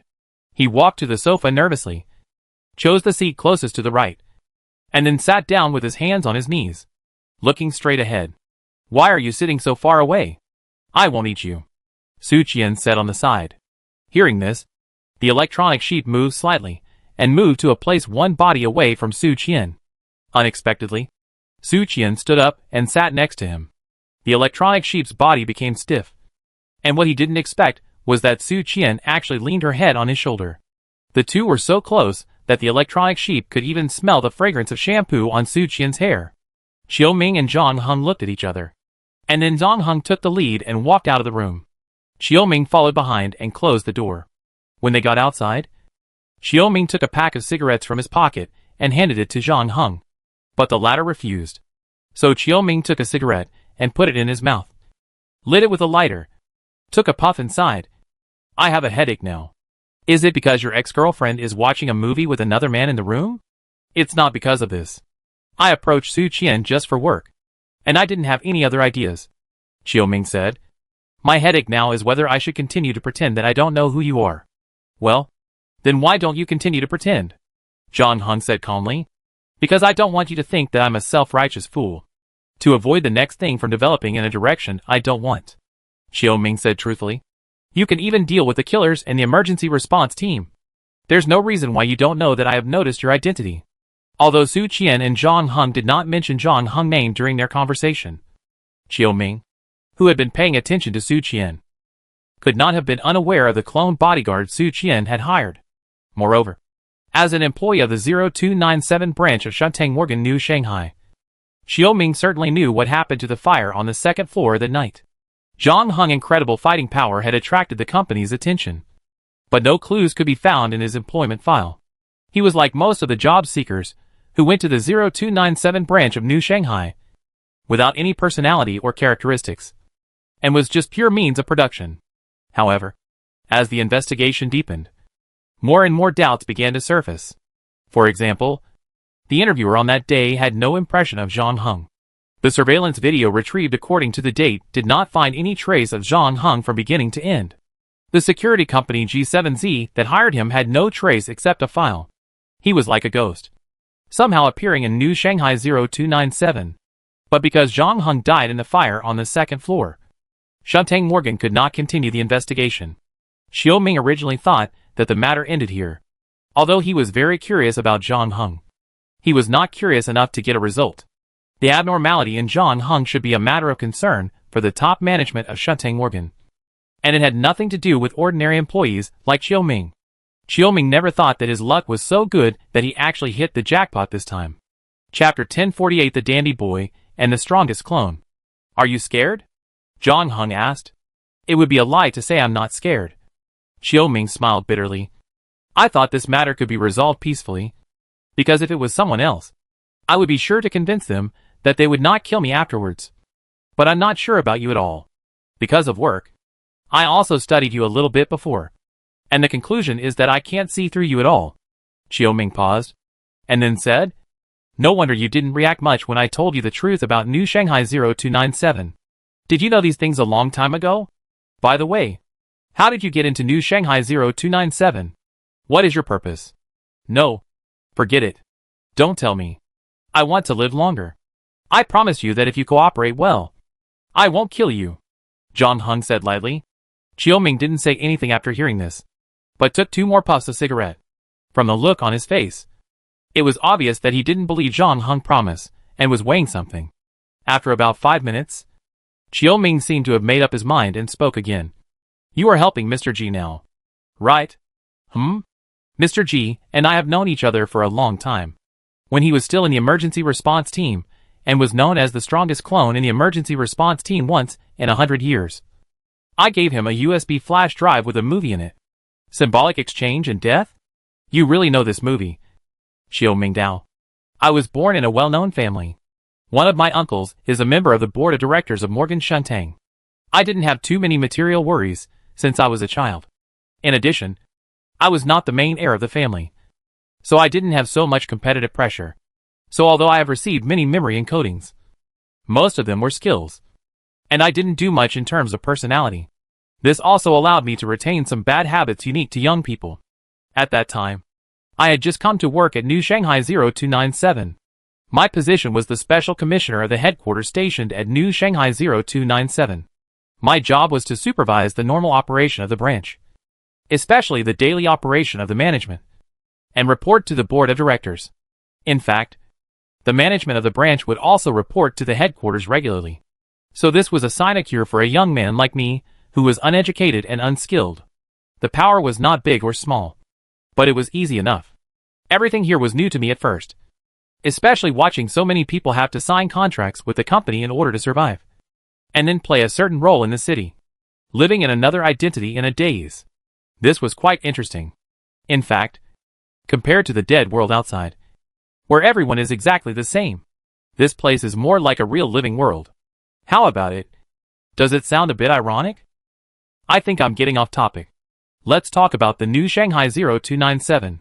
Everyone here believes that you can't choose your birth, but you can change your fate through hard work. But in fact, everyone's birth is chosen by humans. Whether you are a beggar on the 1st floor, or a senior executive on the 3rd or 4th floor may only be a matter of a staff member's thoughts. For some really difficult choices, we even simply roll the dice to make decisions. And even if the roles have been assigned, I can use the power in my hands to change them.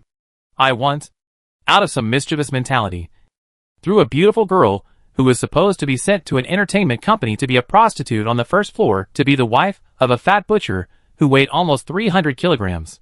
I must admit that doing this gave me a strong sense of satisfaction at the time, as if I were God and could manipulate other people's lives at will. But no matter how fun a game is, there will be a day when you get tired of it.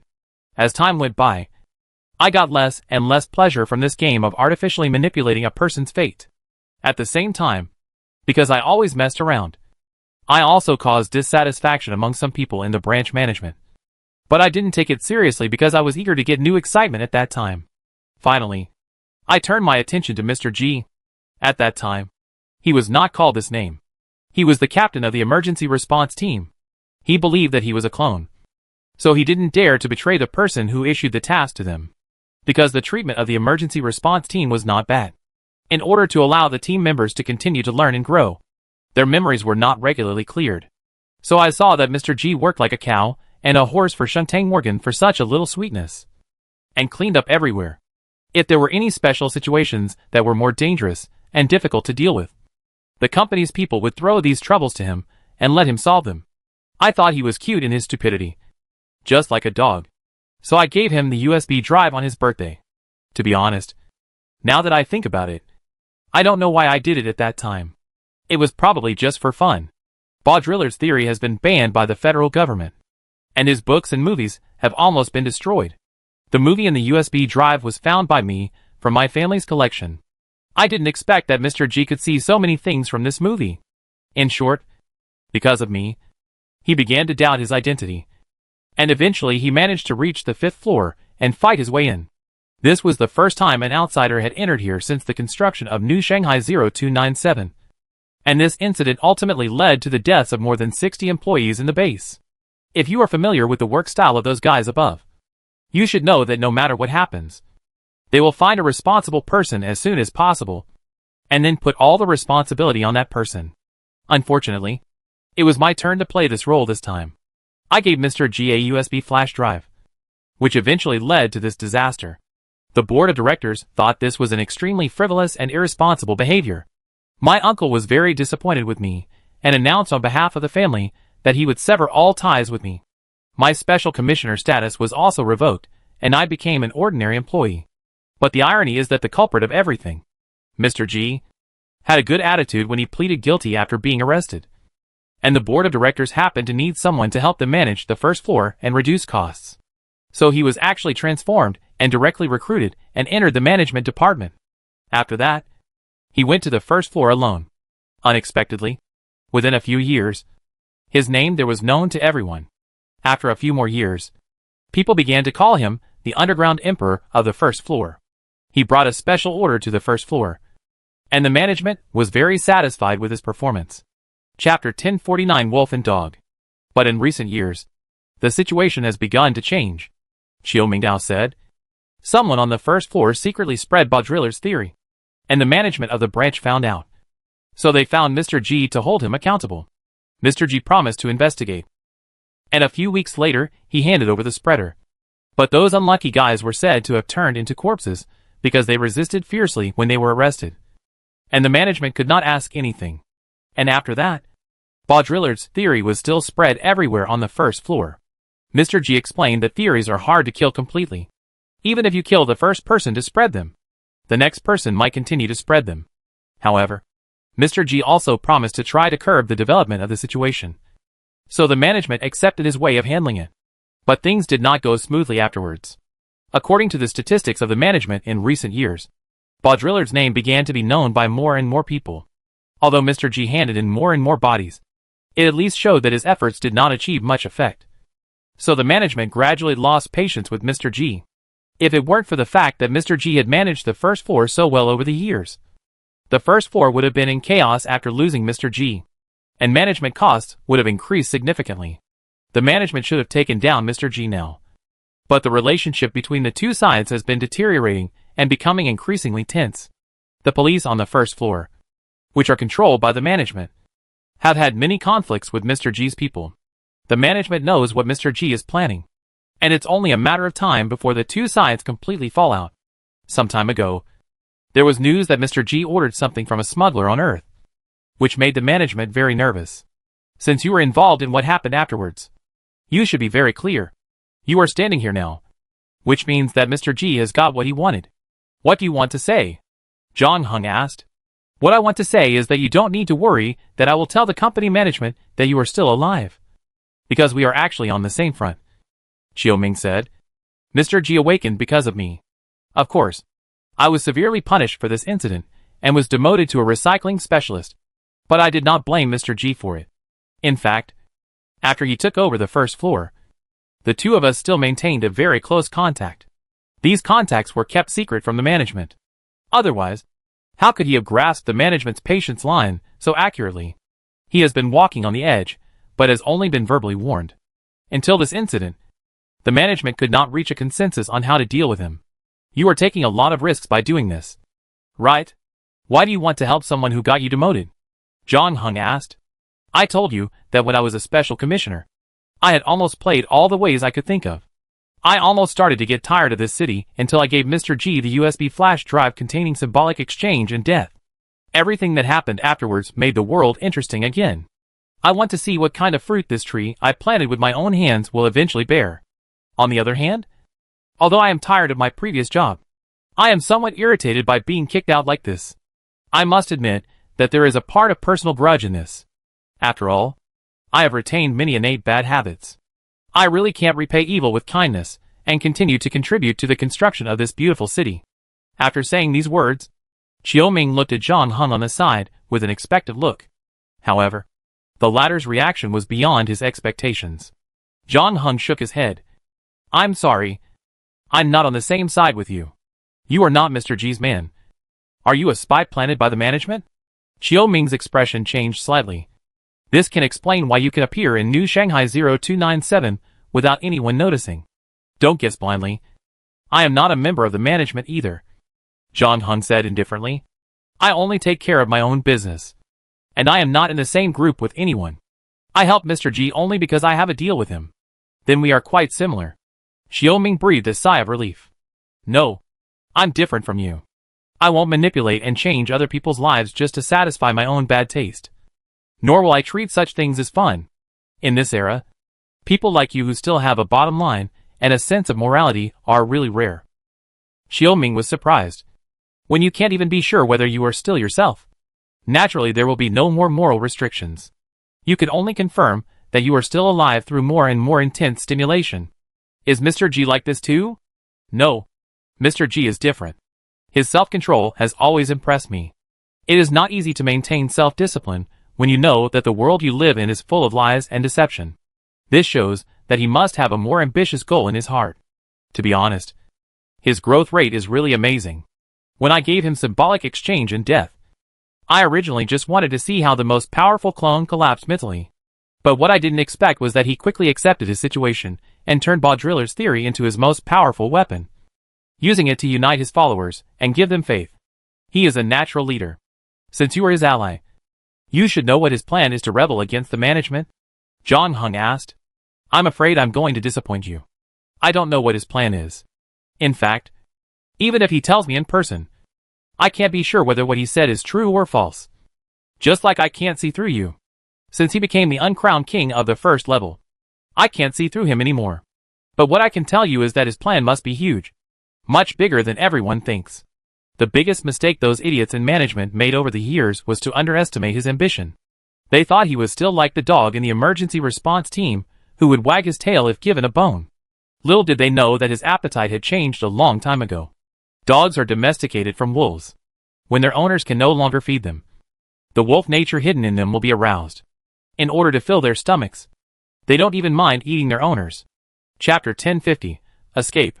40 minutes later, Electric Sheep walked out of the hut where Su Qian was. His eyes were filled with sadness, and he looked like he had lost his soul. Xiaoming looked behind Electric Sheep and found that he was the only one there. He was very surprised. Where is Su Qian? Didn't she say before that she decided to stay? Electronic Sheep choked. I'm not deaf. I heard what she said before. How did you persuade her? Wait, buddy. You didn't really just watch the rest of the movie with her? Xiaoming asked suspiciously. I couldn't say anything about the atmosphere at that time. She leaned on my shoulder, and we were very close. Electronic Sheep said weakly. I think I know how all the sad love stories develop. Xiaoming sighed. So, should I have done something just now? Electronic Sheep asked humbly. What else? Xiaoming patted the Electric Sheep on the shoulder. I have been dealing with women for work, so I am relatively experienced in this matter. Most women make hasty decisions due to emotional excitement, and they can be changed. The key is that you have to master the skills to persuade her. How can I master such skills? The Electric Sheep almost took out his notebook. Afterwards, Zhang Heng also said, Don't bother with that. Just knock her out and take her away. Anyway, it's too late for you to learn now.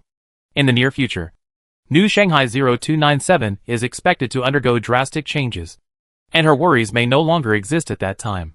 Is this true? Electronic Sheep was overjoyed when he heard this. But soon his expression became nervous again. But how can we take her away from here? Don't worry. I will solve this problem, Xiaoming said. Isn't this the meaning of you taking me with you? Xiaoming's plan is very simple. Su Qian is such a big person, and she is in a coma. She certainly can't be carried out of the house so openly. So she needs to find a container that can hold her without arousing suspicion. The metal boxes that the three people saw before were transported by forklifts are undoubtedly the most suitable, because these metal boxes are originally used to transport people who have been transferred, people going to other cities. After confirming the plan, the three of them started to act separately. Zhang Heng returned to Su Qian's room and was responsible for knocking her out, while the electric sheep followed Qiu Ming to drive the forklift and move the metal box. After that, the three of them reunited outside Su Qian's room and put the unconscious Su Qian into the metal box. These special metal boxes were originally prepared for long-distance transportation of living people, and there was no need to worry about oxygen. Then Zhang Heng drove the forklift with the metal box into the freight elevator next to him and went down to the station below. After waiting for about 10 minutes, the electric sheep and Qiu Ming also slipped down from above. Zhang Heng had already found a truck without a driver and put the metal box containing Su Qian on it. The electric sheep got into the cargo box to accompany Su Qian, and Qiu Ming sat in the co-pilot. When Zhang Heng started the car, Qiu Ming also spoke. This tunnel leads directly to a hidden dock, which was built by Shuntang Morgan to dock the spacecraft that transported job seekers. In addition, these metal boxes will be sent to other cities. I'm not planning to leave New Shanghai 0297 yet. We get off halfway, Zhang Heng said. That's what I was planning. But this tunnel was built to connect the dock and the base. It's completely closed, and there's no other exit in the middle. Zhang Heng didn't say anything after hearing this, and waited quietly for Qiu Ming to continue. But the good news is that there is a maintenance point every few miles in this tunnel. Normally, the maintenance points are locked. But a very serious traffic accident happened a few days ago, and one of the maintenance points was opened. So we can leave from there. Half an hour later, the car arrived at the place Qiu Ming said. There was indeed a sign saying that it was under repair. Zhang Heng parked the car in front of the sign, but then he found that the door of the repair point was closed. Qiu Ming's expression changed slightly, and he said, the repair cycle for an accident of this level usually takes 3 days. It's only been 2 days now. It doesn't make sense that it's repaired so quickly. What should we do now? The electronic sheep was lifting Su Qian out of the metal box. Hearing this, he poked his head out of the car and said anxiously. Qiu Ming seemed a little helpless at this moment. If we can't leave here, then we can only think of other ways to leave. But the problem is that it is difficult for us to drag the unconscious Su Qian through so many departments. And everyone needs to verify fingerprints, work permits, and electronic IDs when leaving the main gate. Zhang Heng then pointed to a piece of glass in front of him and asked Qiu Ming, what if we just break it? This is a special explosion-proof glass with a certain elasticity. Even a car can't knock it open. Of course, if you prepare in advance, it is not impossible to cut it off. What can be used to cut it? A laser knife? A military laser knife will do. But we don't have such equipment. Who said that? Zhang Heng returned to the car, took out the Lego blocks and assembled a military laser knife, and then inserted the infinite bricks. When he appeared in front of Qiu Ming and the electric sheep with the physical military laser knife, both of them looked stunned. Where did this thing come from? Is your real identity Doraemon with a dimensional pocket? Zhang Heng did not answer. He was already cutting the explosion-proof glass in front of him with a laser knife. It took him about a quarter of an hour to finally cut a small hole for one person to pass through. And the electric sheep had already carried Su Qian out of the metal box. The 4 people passed through the small hole cut by Zhang Heng and got out of the tunnel, until they saw the sky above their heads. The electric sheep still couldn't believe that they actually escaped from the secret base of Shuntang Morgan. Su Qian, who was lying on his back, was breathing steadily at this moment and was sleeping soundly. The electric sheep's arm was a little numb, but he still didn't move, for fear of waking Su Qian from her sleep. Zhang Heng and Qiu Ming had already started looking for a car around. Finally, Zhang Heng found an extended antique oil truck in a manor and drove the 4 people to the station again. It was not until the shuttle they were riding left the 5th floor that the 4 people were truly out of danger. Zhang Heng used a fake ID to open 2 guest rooms on the 2nd floor. One for the electric sheep and Su Qian, and the other for Qiu Ming and himself. When can I leave? In the guest room. Qiu Ming asked Zhang Heng cautiously. Wait until the change appears, Zhang Heng said. Although Qiu Ming's attitude had always been sincere, and he had been very cooperative along the way, Zhang Heng still did not completely trust Qiu Ming. But because of the previous promise, he did not kill Qiu Ming. Chapter 1051 Big Riot. The four of them spent the next few days in the hotel. Su Qian woke up that night. After realizing her situation, her reaction was relatively calm. But her eyes towards the electric sheep seemed a little complicated. She originally chose to stay in the base because she didn't want to implicate the electric sheep and Zhang Heng. But now that she had been taken out, it would be meaningless to go back. However, Su Qian still seemed a little confused. She could no longer be the anchor. Although Sheng Morgan had not issued a wanted notice for her so far, Su Qian's escape must have been discovered by them. Su Qian didn't know if someone was secretly tracking her whereabouts, so she didn't know what was waiting for her in the future. Although the electric sheep assured her that something big would happen in New Shanghai 0297 soon, Su Qian was not sure how much impact this incident would have on her life. After all, for the residents living in New Shanghai 0297, Sheng Morgan has always been like an unshakable giant beast. Especially after seeing what happened in the secret base. Su Qian didn't think anyone could shake Sheng Morgan's dominance here by resisting. In fact, at this time, like Su Qian, most citizens had no idea what was going to happen in the future. Especially on the upper floors. Everyone was still going to get off work and running around for a living, busy with their families and careers. And everything seemed the same as before. Until one day, people suddenly discovered that Sheng Morgan had issued a blockade order for the first floor. From this moment on, all central shuttle stations no longer sold tickets to the first floor to individuals. And at the same time, the central shuttle on the first floor also stopped selling tickets to other floors. The situation suddenly became serious. Most people didn't know what was going on.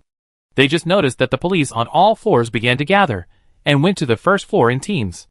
It was not until the next night that the media received photos and videos from the first floor. Many people were shocked by the cruel scene shown in the video, and the news media condemned it. Xiao Ming turned off the TV. During this period, his life was not very comfortable. In order to avoid the pursuit of Sheng Morgan, Zhang Heng required everyone not to leave the hotel unless it was an emergency. All 3 meals a day were delivered by drones. The electronic sheep were okay, so he could live in the same room with his beloved girl. Although according to Xiao Ming's observation, the progress of the two people in these days was only mental, and nothing happened physically. But no matter what, living with a beautiful woman was at least pleasant. In comparison, he was miserable. Zhang Heng did not do anything excessive to him. He just lived a normal life. Ate when he was supposed to. Slept when he was supposed to. And even did not restrict his activities. But the terrifying thing was that Xiao Ming found that no matter what he did at any time, he could not hide it from Zhang Heng's eyes. Even when he woke up in the middle of the night, Zhang Heng seemed to be sleeping soundly at that time, and his movements were quiet enough. He observed Zhang Heng by his bed for 10 minutes to make sure that he would not wake up. Then, he quietly opened the door and smoked a cigarette in the corridor. The next morning, when the two of them were having breakfast, Xiao Ming saw Zhang Heng put the ashtray in front of him and said nothing. Finally, Xiao Ming couldn't help but said, "I don't smoke in the morning." Zhang Heng nodded and took a sip of tofu pudding with fried dough sticks. "I know. But you smoke 3 cigarettes a day anyway. So you might as well finish them early, so that you can sleep better at night." "I don't care anyway." Xiao Ming couldn't help but sweating when he heard this. He developed this smoking habit when he was 20 years old, and he has not changed it by memory coding until now. However, he only smokes 2 cigarettes during the day, and the third one is when he gets up in the middle of the night. In other words, since Zhang Heng knew that he smoked 3 cigarettes a day, he also knew that he sneaked out to smoke in the middle of the night. However, when Xiao Ming observed Zhang Heng at that time, he clearly remembered that the latter was still asleep. For this reason, Xiao Ming even searched the whole house later, trying to find the surveillance camera hidden somewhere by Zhang Heng. But unfortunately, he found nothing in the end. However, after this incident, Xiao Ming no longer dared to have any fluke mentality, because he knew that no matter what he did, he could not hide it from Zhang Heng's eyes. In addition, Xiao Ming also noticed that Zhang Heng's life was very self-disciplined. Even if he couldn't leave his room, he would exercise on time every day. Xiao Ming once suspected that Zhang Heng was also from a similar emergency response team, but was just a commercial spy sent by other groups to New Shanghai 0297. However, the close contact during this period overturned Xiao Ming's guess. Zhang Heng obviously did not serve any organization or institution. As he said, he was only loyal to himself. Not only was he different from the residents who played role-playing in New Shanghai 0297, but he was also completely different from the management and even the board of directors of Shuntang Morgan. Xiaoming didn't know how such a person could exist in such an era. And how did he get his unscientific skills if it wasn't through memory and coding? There were too many mysteries about this man. And Xiaoming found that he was even a little fascinated by Zhang Heng past. The photos and videos were spread online by Mr. G's people. Xiaoming said, since Shuntang Morgan chose to block a layer of space, it was to prevent this matter from expanding. I know the thinking of the management team. They are not worried that this matter cannot be controlled. But if the loss is too great, then their financial statements for this quarter will become ugly. Chapter 1052 Mr. G's Call. What do you think? Zhang Heng asked Xiaoming.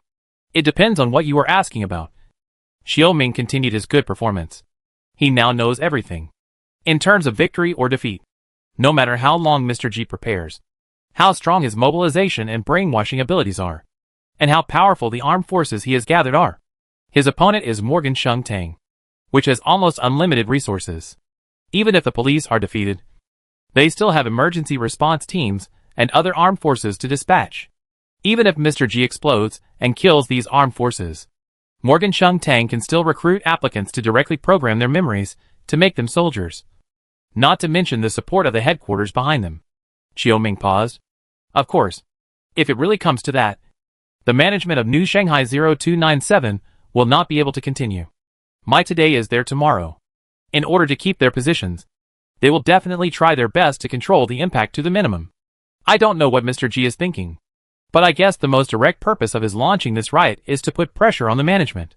And the management obviously knows this. So his goal is not easy to achieve. While Xiaoming was analyzing the current situation, Zhang Heng also received an unknown communication request. Zhang Heng gestured to Xiaoming, asking him to wait. Click to accept the call, and then heard Mr. G's voice from the other end. How is your work going? Almost done. Zhang Heng replied. Where is the thing? Is it with you now? Yes. You have seen the news. We have already started a war with Shuntang Morgan. So according to our agreement, you also need to take that thing back to the first floor. Mr. G said. What do you want to use it for? Mass-produce soldiers for you? Answering your questions is not part of our agreement. Mr. G said. But compared to the previous few meetings, his tone this time was much better. And then he added, you have also learned about our business in depth before. You should know that we are different from Morgan Shuntang. We will not change the memory of clones at will. So you don't have to worry that I will attack your compatriots. Besides, F is here, and she will monitor my actions. Even if you don't trust me, you should trust her. If someone had not followed Xiaoming into the secret base of Shuntang Morgan and knew about Mr. G's past, it would be easy for them to believe his words. However, for Zhang Heng, he already knew Mr. G's true identity, and knew that the latter had not told the people around him the real truth about New Shanghai 0297. In a sense, he was even continuing to help Shuntang Morgan maintain their lies about clones and ordinary people to deceive everyone, including Miss F. This is why Zhang Heng was wary of Mr. G from the beginning to the end. But he didn't say anything else and asked directly, when do you need that thing? The sooner the better. The current situation changes every day, and we have to prepare early, Mr. G said. But Shuntang Morgan has blocked the entire first floor space. Will you have any trouble if you come back? I can handle this little thing. That's great, Mr. G said. I made the mistake of underestimating you before. I can assure you that this kind of thing will never happen again. I look forward to your early return to the first floor. Let's talk about the details when we meet. Okay. See you then. Zhang Heng hung up the call. He did not deliberately avoid Xiaoming during this call. So the latter also heard the conversation and asked, are you going back to the first floor? Not me. But us. Zhang Heng said. Electric Sheep and Su Qian can stay here. But you have to go with me. I don't have any problem. But are you sure you want to take me with you? Xiaoming said. Although I don't know what tricks Mr. G is playing this time. I am one of the few people who know his background best. And he also knows that I know his background. So if you take me with you, it is very likely that you will be in danger. Zhang Heng did not answer Xiaoming's question immediately, but asked, have you met many times in these years? Well, to be honest, it's rare. Since he was assigned to the first floor by the company, our contact has been carried out through encrypted emails. and we delete them after reading them, leaving no trace. After all, he doesn't want anyone to know that he has contact with the people of Shuntang Morgan. And I don't want the management to know that there is still contact between me and him. Then, there is no problem. As long as he can't recognize you, your worries will not exist. I will make you up before you leave. In addition, you need to change some of your habitual little movements as much as possible, and lower your voice a little, so that he basically can't recognize you. All up to you. Xiaoming shrugged. But how are you going to take me back to the first floor? Although the central shuttle station is no longer selling tickets, Shuntang Morgan has been dispatching people to the first floor. I think they shouldn't mind lending us 2 places. Zhang Heng told the electric sheep about the precautions after he left, and asked him and Su Qian to keep a low profile. Under normal circumstances, Su Qian's escape would be a big deal for Shuntang Morgan. But at this moment, the management's attention was attracted by the riot on the first floor, and they didn't have much energy to take care of Su Qian for the time being. They could only monitor the network to prevent Su Qian from spreading what she saw on a large scale. In comparison, the threat posed by Mr. G is greater and has a wider impact. As Xiaoming said, the management itself is also under great pressure. If this matter cannot be resolved in the short term, they will also face the embarrassing situation of not being able to explain to the board of directors. Therefore, the situation of electronic sheep and Su Qian is relatively safe. Zhang Heng and Xiaoming, who had put on makeup, went to the police station on the second floor. Shuntang Morgan has already transferred a lot of police forces from each floor to the first floor. The remaining police forces even have difficulty maintaining daily order. Fortunately, the time is not long now, and the other floors are not as chaotic as the first floor, so there is no big trouble for the time being. On the other hand, Shuntang Morgan has no intention of stopping. Soon, the third batch of transfer lists have been distributed to the police stations on each floor. Zhang Heng hacked into the system of the police on the second floor, found the list, and locked the 2 targets on it. Chapter 1053 Carriage. Zhang Heng targeted 2 new policemen who had recently joined the police force. Since they had only been in the police force for a relatively short period of time, only about a week, most people in the police station were still unfamiliar with them. They were supposed to work with 2 veteran policemen to familiarize themselves with the work first. But they ran into a riot on the first floor. Their partners were among the first batch of policemen to rush to the first floor, so the 2 of them had no choice but to take over the patrol work here early. As a result, they spent less time in the police station during the day, and naturally fewer people were familiar with them. Zhang Heng was going to borrow their names this time, but of course, he wasn't going to use their names directly. After all, even if they were new, they couldn't change their faces without being discovered. Zhang Heng was going to secretly change their names before leaving, and then use 2 new identities to replace them. With their presence in the police station, they should be the least likely to be discovered. However, the first thing to do was to make the rail owner stay at home. Zhang Heng and Xiaoming drove to visit 2 rookie policemen one after another. Xiaoming was responsible for knocking on the door and ringing the doorbell, politely greeting the target's female relatives. When the target went out in anger and was ready to beat someone up, Zhang Heng, who was waiting on the side, would directly hit the target's back of the head. Xiaoming just stood in front of him, admiring the target falling straight to the ground. Zhang Heng controlled the force and did not use any ruthless force, but he ensured that the target would be unconscious for at least half a day. And then the 2 of them took off the target's clothes and changed them. Half an hour later, they had put on a police uniform and carried a gun, and transformed into 2 policemen on the second floor. At least there were not many flaws in appearance. However, the real test was still to come. The police station required the people on the third list to gather in front of the central station before 4:20 p.m. Zhang Heng and Xiaoming deliberately pushed the time to 4:15, and then drove to the station. At this time, the 50 policemen on the list had basically arrived, and only 3 were left. Zhang Heng parked the car and walked over with Xiaoming. The police captain in charge frowned when he saw the 2 of them, because he had no impression of the 2 policemen in front of him. But they didn't look guilty at all, as if they were really the ones who came to the meeting, especially when they walked 3 steps away from him. Xiaoming stood at attention and saluted him. The police captain had to return the salute and then asked, "What are you doing here?" "We have been notified to support the police officers on the first floor." "Have you received the notification?" The police chief in charge looked suspicious. "But I didn't see your names on the list." Are you two from our police station? Of course. I'm Luo Hao. He's Sun Chen. And we're newcomers. John Hung said as he showed his fake police ID. The police chief in charge then clicked on the list of assembled personnel and actually found these two names.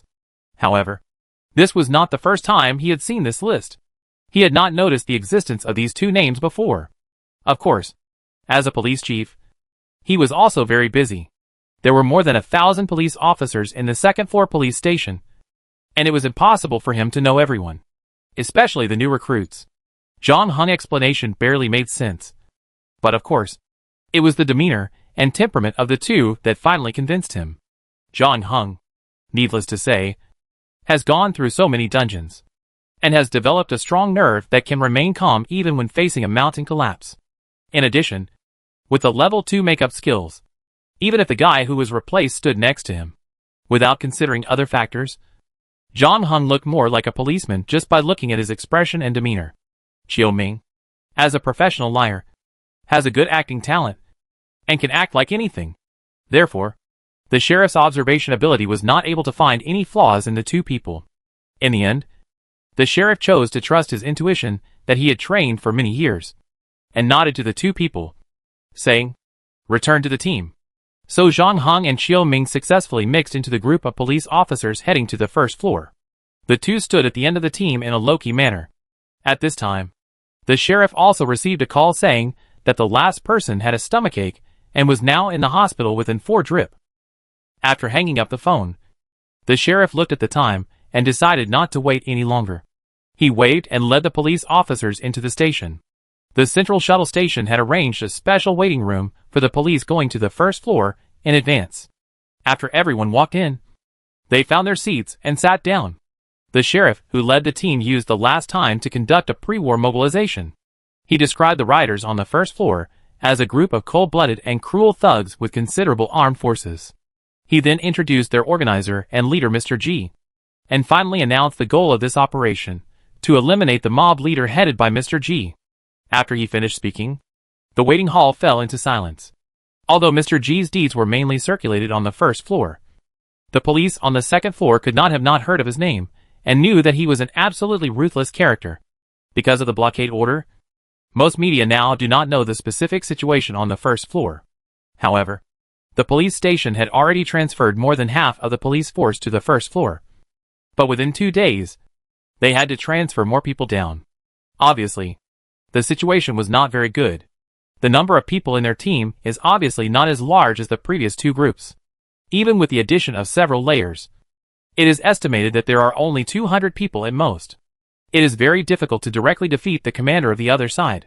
The police chief, who led the team, scanned the surrounding area and took in the expressions of the police officers. Then he said, "Don't worry. We are not the ones who will take the main attack mission this time. We only need to be responsible for some peripheral security and reconnaissance missions. I only have one request, which is that you all live up to the police badge on your chest." After saying that, the sheriff sat down and fastened his seat belt. Just at this time, the central shuttle that everyone had been waiting for a long time also arrived at the station. The mechanical arm skillfully loaded the waiting car onto the shuttle, and then drove all the way to the first floor without stopping. The atmosphere in the car was a little tense, mainly because the police on the second floor usually mainly maintained public order, and the gangsters they dealt with were at most dozens of people, and they had never faced more than this number of enemies. According to some gossips exposed by the media, the number of thugs may have reached tens of thousands. So when they arrived at the first floor, they might face a war, and the police officers were a little unsure. No one spoke until they got off the train. But then everyone noticed the other 5 carriages being dismantled from behind them. The new Shanghai 0297 has 5 floors in total. This operation sent police officers to each floor except the first floor. But there are only 4 carriages in total, so the remaining 2 carriages should be loaded with something else. Chapter 1054 Hunting Type 6 Robots. The police officers stood in the hall and watched the 2 carriages at the back slowly open. Then they saw a silver, 3.2-meter tall humanoid metal robot walk out. Its upper body is human, but its lower body is spider-like, with 8 legs. The bottom of each leg is sickle-shaped and glows with cold metal. A 14.5mm caliber heavy machine gun is mounted on one of its left arms, and a hydraulic buffer device is attached to the back of the barrel. On the right arm is a giant alloy sword over 1.9 meters long. Just looking at it from a distance makes people feel terrified.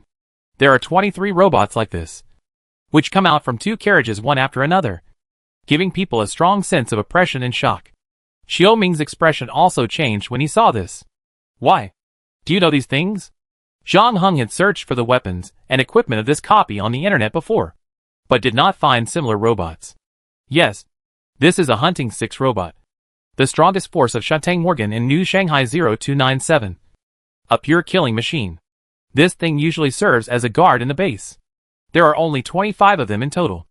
In other words, those guys in the management sent almost all the hunting 6 robots at once. They really want to make a quick victory. How many people can stop this thing? No. Xiao Ming shook his head. We might be able to think of a way to stop 1 or 2. But if we send out 24 at a time, no one in one space can stop it. Xiao Ming paused, as if he was worried that Zhang Heng didn't understand how terrifying these things were, and explained, You have fought with those guys in the emergency response team, so you should know how strong they are. An emergency response team with a number starting with 0 can probably withstand a hunting 6 robot. If a second hunting 6 robot joins the battlefield at this time, it will be pure slaughter. These things move very fast, have accurate shooting skills, and the metal on their bodies has a certain self-healing ability. Human flesh and blood can't compete with them at all. When Mr. G attacked the company base, ordinary security guards couldn't stop him, until these robots were dispatched. The battle was over within 3 minutes. If the management hadn't wanted to spare his life, Mr. G would have died in the hands of these guys. You have a deal with him, right? After giving him the things, let's leave the first floor quickly. Most of the time before, Xiao Ming looked nonchalant and extremely cooperative. After falling into Zhang Heng's hands, he basically went east when Zhang Heng told him to go east, and went west when he told him to go west, without any complaints. Only this time, he took the initiative to propose to Zhang Heng early. However, what disappointed Xiao Ming was that Zhang Heng did not answer him immediately. He was now looking at those silver robots with his eyes flickering. It was unknown what he was thinking. After a while, Zhang Heng spoke again. Let's find Mr. G first and complete the transaction. Xiao Ming naturally had no objection to this. And then the two of them got the opportunity to leave the station without waiting too long. The leading police chief gathered all 48 police officers on the second floor and divided them into 4 teams, each of which was assigned 2 hunting 6 robots. Zhang Heng and his team's mission was not to kill the enemy, but to cooperate with the hunting 6 robots to the maximum extent, help them transport ammunition, and complete the preliminary investigation. Although it was a bit embarrassing, the police were obviously relieved after seeing those silver robots. Unlike Xiao Ming, they didn't know what these things were, but they could always tell that they were not easy to mess with. At least it meant that their operation was not isolated and helpless. But everyone obviously underestimated the power of these silver robots. Not long after leaving the station, the silver robot in front of Zhang Heng suddenly had red light in its eyes. And then it raised its left hand, and the heavy machine gun roared and swept towards a grocery store not far away. In just 2 seconds, it knocked down the 7 people inside. After that, before the police could react, another silver robot had already rushed into the grocery store, knocked open the door of the grocery store cellar, and stabbed the giant sword in its right hand into it. When it pulled it out, it was already covered with blood. It was only then that the team leader gave the order to let 4 police officers, including Zhang Heng and Xiao Ming, go in to investigate the situation. As a result, there was no one alive inside. Whether it was the 7 people who were shot before or the guy hiding in the cellar, they all had no breath and heartbeat. Their clothes looked no different from ordinary citizens. But after searching their bodies, Zhang Heng found that the weapons they carried were produced in the military factory he visited before. Needless to say, they were all Mr. G's people, pretending to be customers shopping in a grocery store to monitor the movements of the police at the station. But what surprised Zhang Heng the most was the people in the cellar. It was a woman, who looked like the daughter of the shop owner. She was also the only person who was not carrying a weapon. But she was still found and killed by the hunting 6 robot. It seems that these robots have activated the maximum killing authority. Xiao Ming looked at the cellar and then retracted his gaze and said, The management is really desperate this time. Even if it costs a price. They must kill Mr. G and his followers. To them, These people are like cancer cells in the human body. They will continue to replicate, and may eventually spread Baudrillard's theory everywhere. Instead of waiting until the day when everything is irreversible, it is better to take the initiative to cut the flesh now. John Hung stood up without much expression on his face. We have to find a way to get rid of these two robots. Otherwise we may not be able to leave the team smoothly. Do you know what their weaknesses are? No. They are One Piece. And the energy, the center and so on are all encapsulated inside, which is difficult to destroy. But what? But they act according to remote commands. You can try to block the signal. In this way, they will enter the hosting mode and execute the last command they received. When the last command cannot be executed, they will switch to the retreat mode, defending while leaving the battlefield. Xiaoming unexpectedly understood these robots. After they finished checking the grocery store, they gave a brief report to the captain, and then returned to the end of the team. John Hung took out a shielding ring and handed it to Xiaoming. What? Xiaoming was stunned. One for you and one for me, John Hung said. I can't do this kind of thing. Xiaoming shook his head, looking very resistant. This is too dangerous. If I move a second slower, I might be cut in half by a sword. You have no choice in this matter, John Hung said lightly. The two robots were some distance apart, one at the end of the team, and the other almost at the head of the team. No matter how fast he moved, he couldn't put shielding rings on both robots at the same time. Chapter 1055 Support. John Hung had made corresponding preparations before taking action, considering that if the two sides fell out, even if they successfully solved the problem of the robot, they would still have to endure the attacks of other police officers around them. John Hung sent the coordinates and direction of travel of the two to Miss F, and arranged a meeting place with the latter. This location is not easy to choose, because if the two sides are far away, Miss F will not have time to support John Hung and Xiaoming. But if they are close and enter the warning range of the two hunting 6 robots, Miss F and the people she brought will be in danger. Therefore, the distance between each other must be precisely controlled. 20 minutes later, the police team came to an area with dense residential buildings. Because there are several large factories nearby, many factory workers have settled here for the convenience of going to and from work. It is conservatively estimated that at least 20,000 to 30,000 people live in such a small area. At the same time, the buildings are of different heights, just like a forest of reinforced concrete. The police team also perked up when they entered. After walking about 50 meters, John Hung gave Xiaoming a look, and the latter sighed and walked to the front of the team. The team leader heard footsteps behind him and turned his head to ask, "What's going on?" "Captain, I have something to report," Xiaoming said. "Luo Hao and I saw some sneaky guys on the road behind us." "Where are these sneaky guys?" The team leader also became nervous when he heard this and glanced at the robot beside him. But the latter did not make any movement. "They are not carrying any weapons. They are just quietly following us." Xiaoming lied without blinking. "Luo Hao is watching those guys now. I go check it out." "Stay alert," the team leader told the other police officers. And as soon as he left, Xiaoming reached out to the hunting 6 robot in front of the team and quietly took out the shielding bracelet John Hung gave him. Xiaoming knew how powerful the killing machine in front of him was, so he tried to slow down his movements and not show any aggression.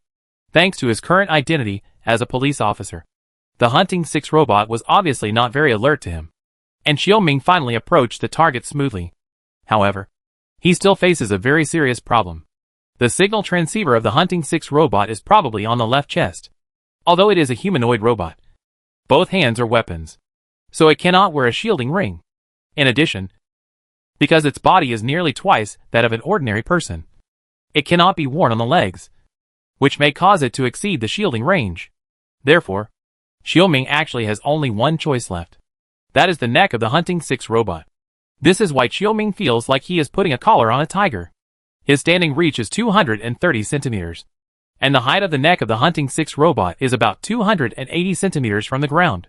He needs to find a way to make up for the 50 centimeters gap.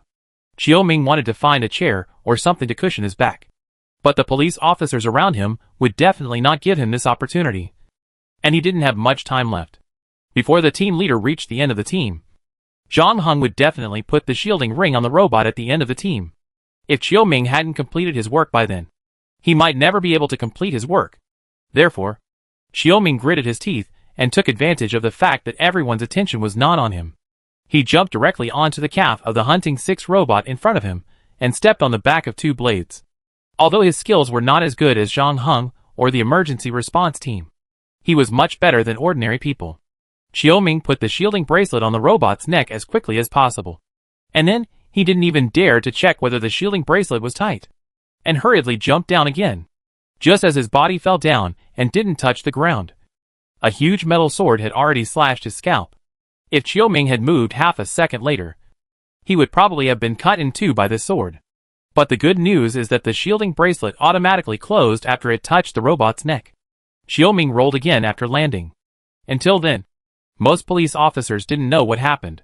Just as they turned their heads to the side, Xiaoming didn't hesitate. He stood up and raised his rifle and pulled the trigger directly at the police officer closest to him. A cluster of blood burst out on the latter's forehead, and the body fell backwards. The other police officers were chilled when they saw this scene. They couldn't understand why their teammates suddenly killed their colleagues in anger and were so ruthless. However, in order to avoid the lessons of their teammates, they also raised their guns and fired back at Xiaoming. However, after firing the first shot, Xiaoming did not seek credit for himself. He immediately rushed to a car on the roadside. When the remaining police officers reacted and fired their guns, his figure had already disappeared behind the car. Although Xiaoming was not shot dead for a while, his situation was not much better, because he had forced himself into a dead end by running behind the car. There were already 5 police officers surrounding him. Xiaoming could hear this from the approaching footsteps and the dense sound of bullets. This made his face show a rare nervousness. But fortunately, the next moment, the policeman running in the front shook and fell forward uncontrollably. Sniper! His 4 companions were all shocked when they saw this. They didn't expect that there was a sniper ambushing nearby. They immediately stopped and didn't care about dealing with Xiaoming anymore. They all started looking for cover. Xiaoming was relieved a little.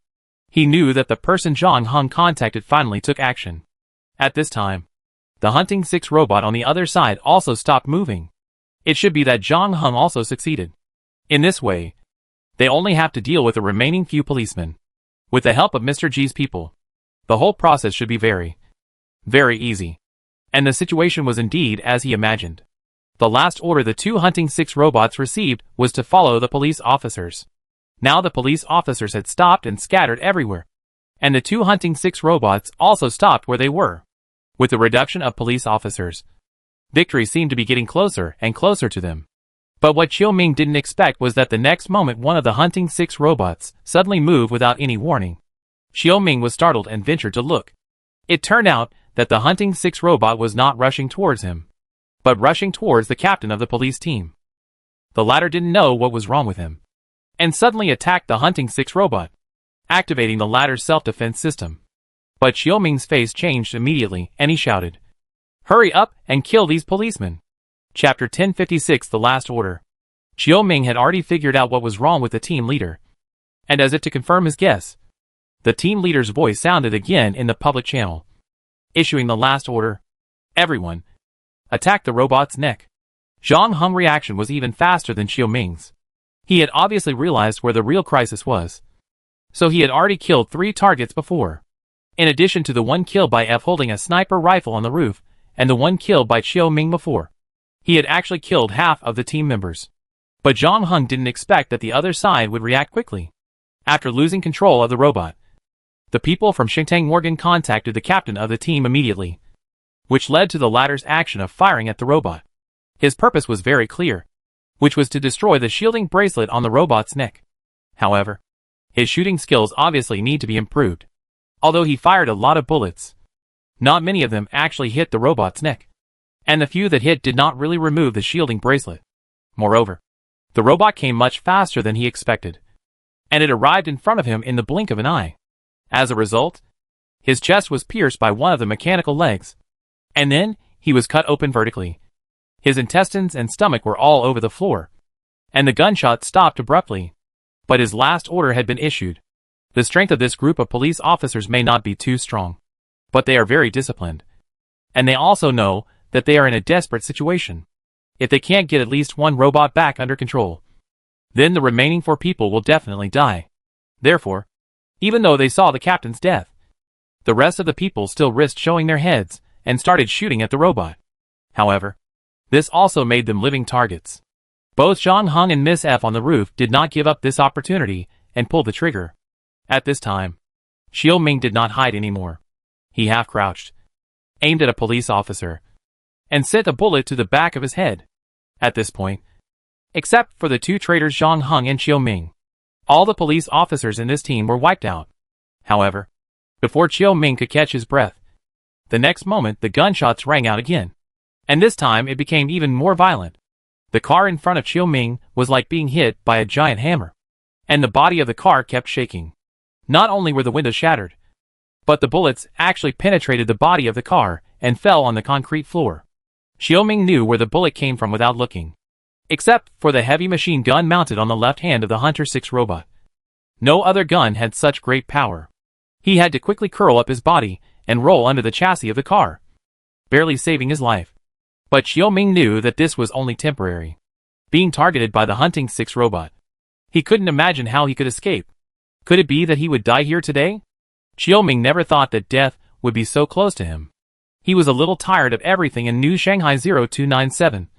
But now that he was really about to die, Xiao Ming realized that he seemed to have a lot of things to do. But it seemed that there was no chance.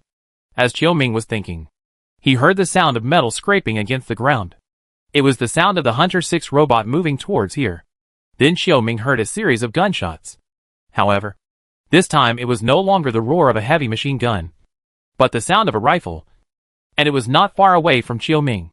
Xiao Ming's face showed a touch of surprise. Of course, he knew who shot. Now the other police officers were dead. The closest to him was Zhang Heng. Only Zhang Heng could shoot. But Xiao Ming did not expect that Zhang Heng would save him at such a critical moment, and even drew the attention of the Hunter 6 robot to himself. After being hit by the bullet, the Hunting 6 robot immediately changed its target, giving up Xiao Ming, who was still lying on the ground, and aimed at Zhang Heng instead. However, the latter had already dodged into a building one step ahead, so the Hunting 6 robot also rushed into the residential building. When the creepy friction sound gradually faded away, Xiao Ming crawled out from under the car, and when he looked up, he saw another Hunting 6 robot standing next to him, and was startled. Fortunately, the latter did not react, neither attacking Xiao Ming nor retreating back to the station, but just standing there quietly. And what surprised Xiao Ming was that the shielding bracelet on its neck was still intact. In other words, the Hunting 6 robot that had regained control before did not help its companions out of trouble in the first place.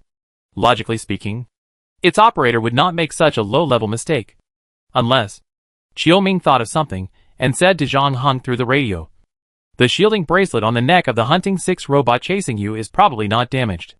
"Huh? Then why did it attack you?" On the other end of the communication, Zhang Heng's voice was relatively stable, but it could be heard that he was moving at high speed.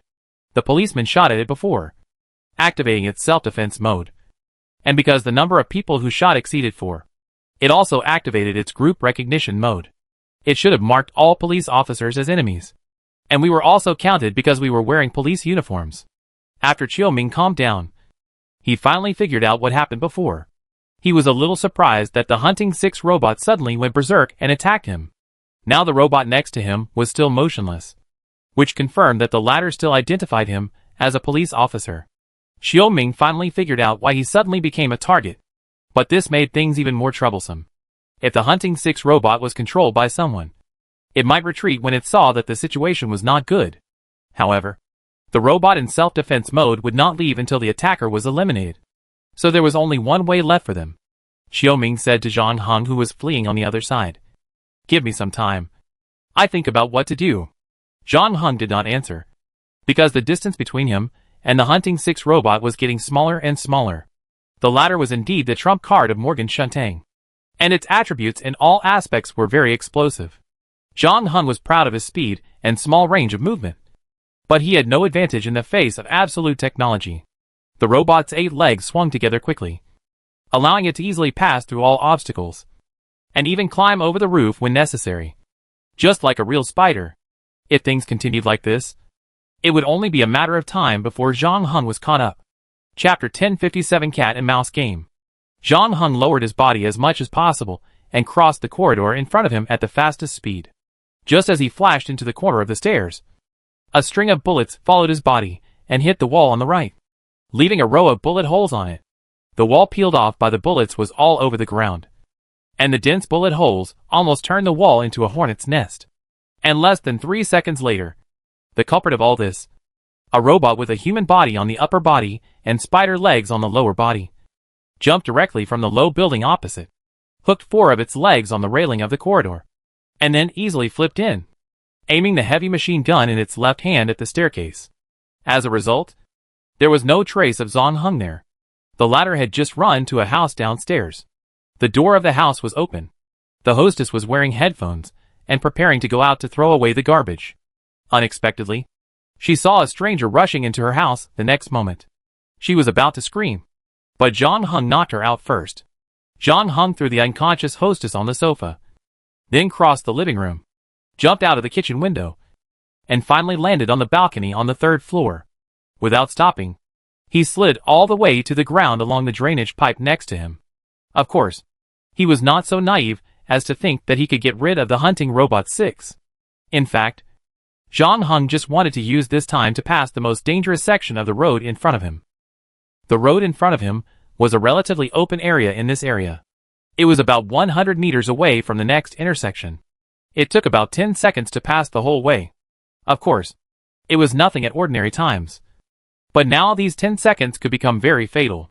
However, John Hung also knew that the longer he waited, the greater the danger would be. Therefore, he immediately took a step and ran forward as soon as he landed. On the other side, the Hunting 6 robot did not search along the stairs in an orderly manner after losing sight of John Hung. Instead, it directly spread its 8 legs and climbed up to the roof along the outer wall. It soon rediscovered John Hung, who was running below. However, at the same time, John Hung also noticed the movement on the roof and was about to bend down to avoid it. Unexpectedly, a sniper bullet hit the heavy machine gun on the left arm of the Hunting 6 robot. Although the bullet did not destroy the heavy machine gun, the strong kinetic energy generated also caused the robot's muzzle to tilt, and all the bullets fired immediately fell behind John Hung. John Hung took this opportunity to run forward another 10 meters, and finally arrived at the next intersection smoothly, hiding in another building. At this time, Xiao Ming's voice sounded again. There is a substation 1.2 kilometers away from you. We may be able to use the high voltage there to deal with it. 1.2 kilometers is too far. John Hung shook his head and rejected it. What are your plans? Xiao Ming had no good idea now, so he could only scratch his head and ask. John Hung did not answer, but looked at another red dot on the electronic map, which was the location of Miss F. The two were now only about 400 meters apart. Moreover, the latter actually began to approach him without hesitation. It seemed that he had handed the sniper rifle to someone else. However, John Hung only spent a little time looking at the map, and the Hunting 6 robot had already fallen from the roof to the ground. It used the fastest way of all known ways to go downstairs. Free fall directly from the roof. When it landed, there was a loud bang. Without any buffer, its 8 legs were deeply inserted into the road surface, leaving 8 deep pits more than 10 centimeters deep on the ground. The strong impact seemed to have no effect on its metal body. It just adjusted its body shape slightly, and immediately ran towards the building where John Hung was. The two sides started a fierce cat-and-mouse game here. John Hung basically kept moving at high speed and rarely fought back. The main reason was that the rifle in his hand was not very effective in hunting Type 6 robots. In order to reduce the weight when he ran to the back, John Hung even threw the gun away. However, even so, it was still difficult to make up for the gap between the two sides. Several times, the bullets almost flew past John Hung's ears. If he was one step later, his fate would be the same as the bumpy wall behind him. At the same time, because most of the battle between the two sides took place inside the building, the sniper not far away was of no use at this time. Perhaps the only good news was that Miss F was very close to him. After some hesitation, Xiao Ming also came over, but he didn't dare to get too close. He raised the gun in his hand several times, but put it down again. Before he raised it again, he saw John Hung escaping from a street-facing shop on the first floor. The latter directly smashed the glass of the shop and looked a little embarrassed. Now the robot was less than 10 meters away from him. But fortunately, The bullets in its heavy machine gun had finally run out. Without the policemen who were traveling with it, no one was carrying ammunition for it. But it still had the giant sword in its right hand and the sickle-like 8 legs under its body. Xiao Ming actually admired Zhang Heng very much. Facing this killing machine in front of him, ordinary people might not even be able to survive the first round of attacks. But Zhang Heng could actually fight with this opponent until now. And he was almost not injured. Xiao Ming really couldn't think of anyone else who could do this. But unfortunately, hiding like this is useless. Because this battle is unfair from the beginning. Every weapon on the Hunting 6 robot is fatal to Zhang Heng. But Zhang Heng has no weapon that can hurt the Hunting 6 robot. Therefore, Xiao Ming is not optimistic about the outcome of this battle. He has made plans to escape. Although he is very grateful to Zhang Heng for saving him before, he is also very clear about his own weight. Staying here will only make Zhang Heng buried with him. But just as Xiao Ming was about to turn around, he saw a figure at the other end of the street. It was a woman, who looked particularly delicate in front of the Hunting 6 robot. But her face looked as firm as a rock. Seeing that the killing machine in front of her did not run away, but rushed forward directly. At the same time, the mechanical prosthesis of her left arm had been pressed on the alloy sword at her waist. Draw the sword. The alloy sword drew a cold light, and slashed at the calf of the Hunting 6 robot without hesitation. Although it failed to cut off the leg in the end, it also changed the center of gravity of the Hunting 6 robot, causing its body to be slightly unbalanced, and staggered 2 steps. Then Miss F threw the things on her shoulder to Zhang Heng. Chapter 1058. The name of the knife hidden sheath. Miss F's timely arrival finally allowed Zhang Heng to take a breath. He stopped, took the things thrown by the former, tore off the oilcloth on top, revealing the hidden sheath underneath. Before Zhang Heng set off for the 3rd floor, he asked Miss F to help him take care of the props that were inconvenient to carry. This time when the 2 sides met, Zhang Heng asked Miss F to help him bring the hidden sheath in advance. This is why Zhang Heng wanted to get closer to Miss F even if he took a great risk. Because this knife is his real reliance in challenging the Hunting 6 robot. Xiao Ming didn't know if it was his illusion. But when Zhang Heng held the hidden sheath, his whole temperament changed. And the previous embarrassment disappeared, replaced by an unmatched powerful momentum. Xiao Ming even had a moment of trance, thinking that the positions of the prey and the hunter had been reversed. And what surprised him was not just this one thing. The woman with mechanical prostheses on the other side actually tied with the Hunting 6 robot. Although it was only less than 10 seconds, the 2 sides were indeed evenly matched in these 10 seconds. In terms of strength and speed, Miss F's mechanical prosthesis did not lose to the other party. However, because the Hunting 6 robot had too many weapons that could attack, Miss F did not find any good attack opportunities, and only left 2 sword strikes on the calf of the Hunting 6 robot. Her alloy sword was already hard enough, but it only left a shallow dent on the robot in front of her, and the dent disappeared not long after. It was also the first time that Miss F had seen this kind of self-healing metal, and her expression was slightly solemn. As a result, her strategy of accumulating advantages through cooperation with Zhang Heng was also ruined. And at this time, Zhang Heng's voice came from behind her. "Leave it to me. Don't you need to rest for a while?" Miss F asked. She could see that the previous chase had consumed a lot of Zhang Heng's physical strength. In the end, the latter just uttered 3 words lightly. "Enough."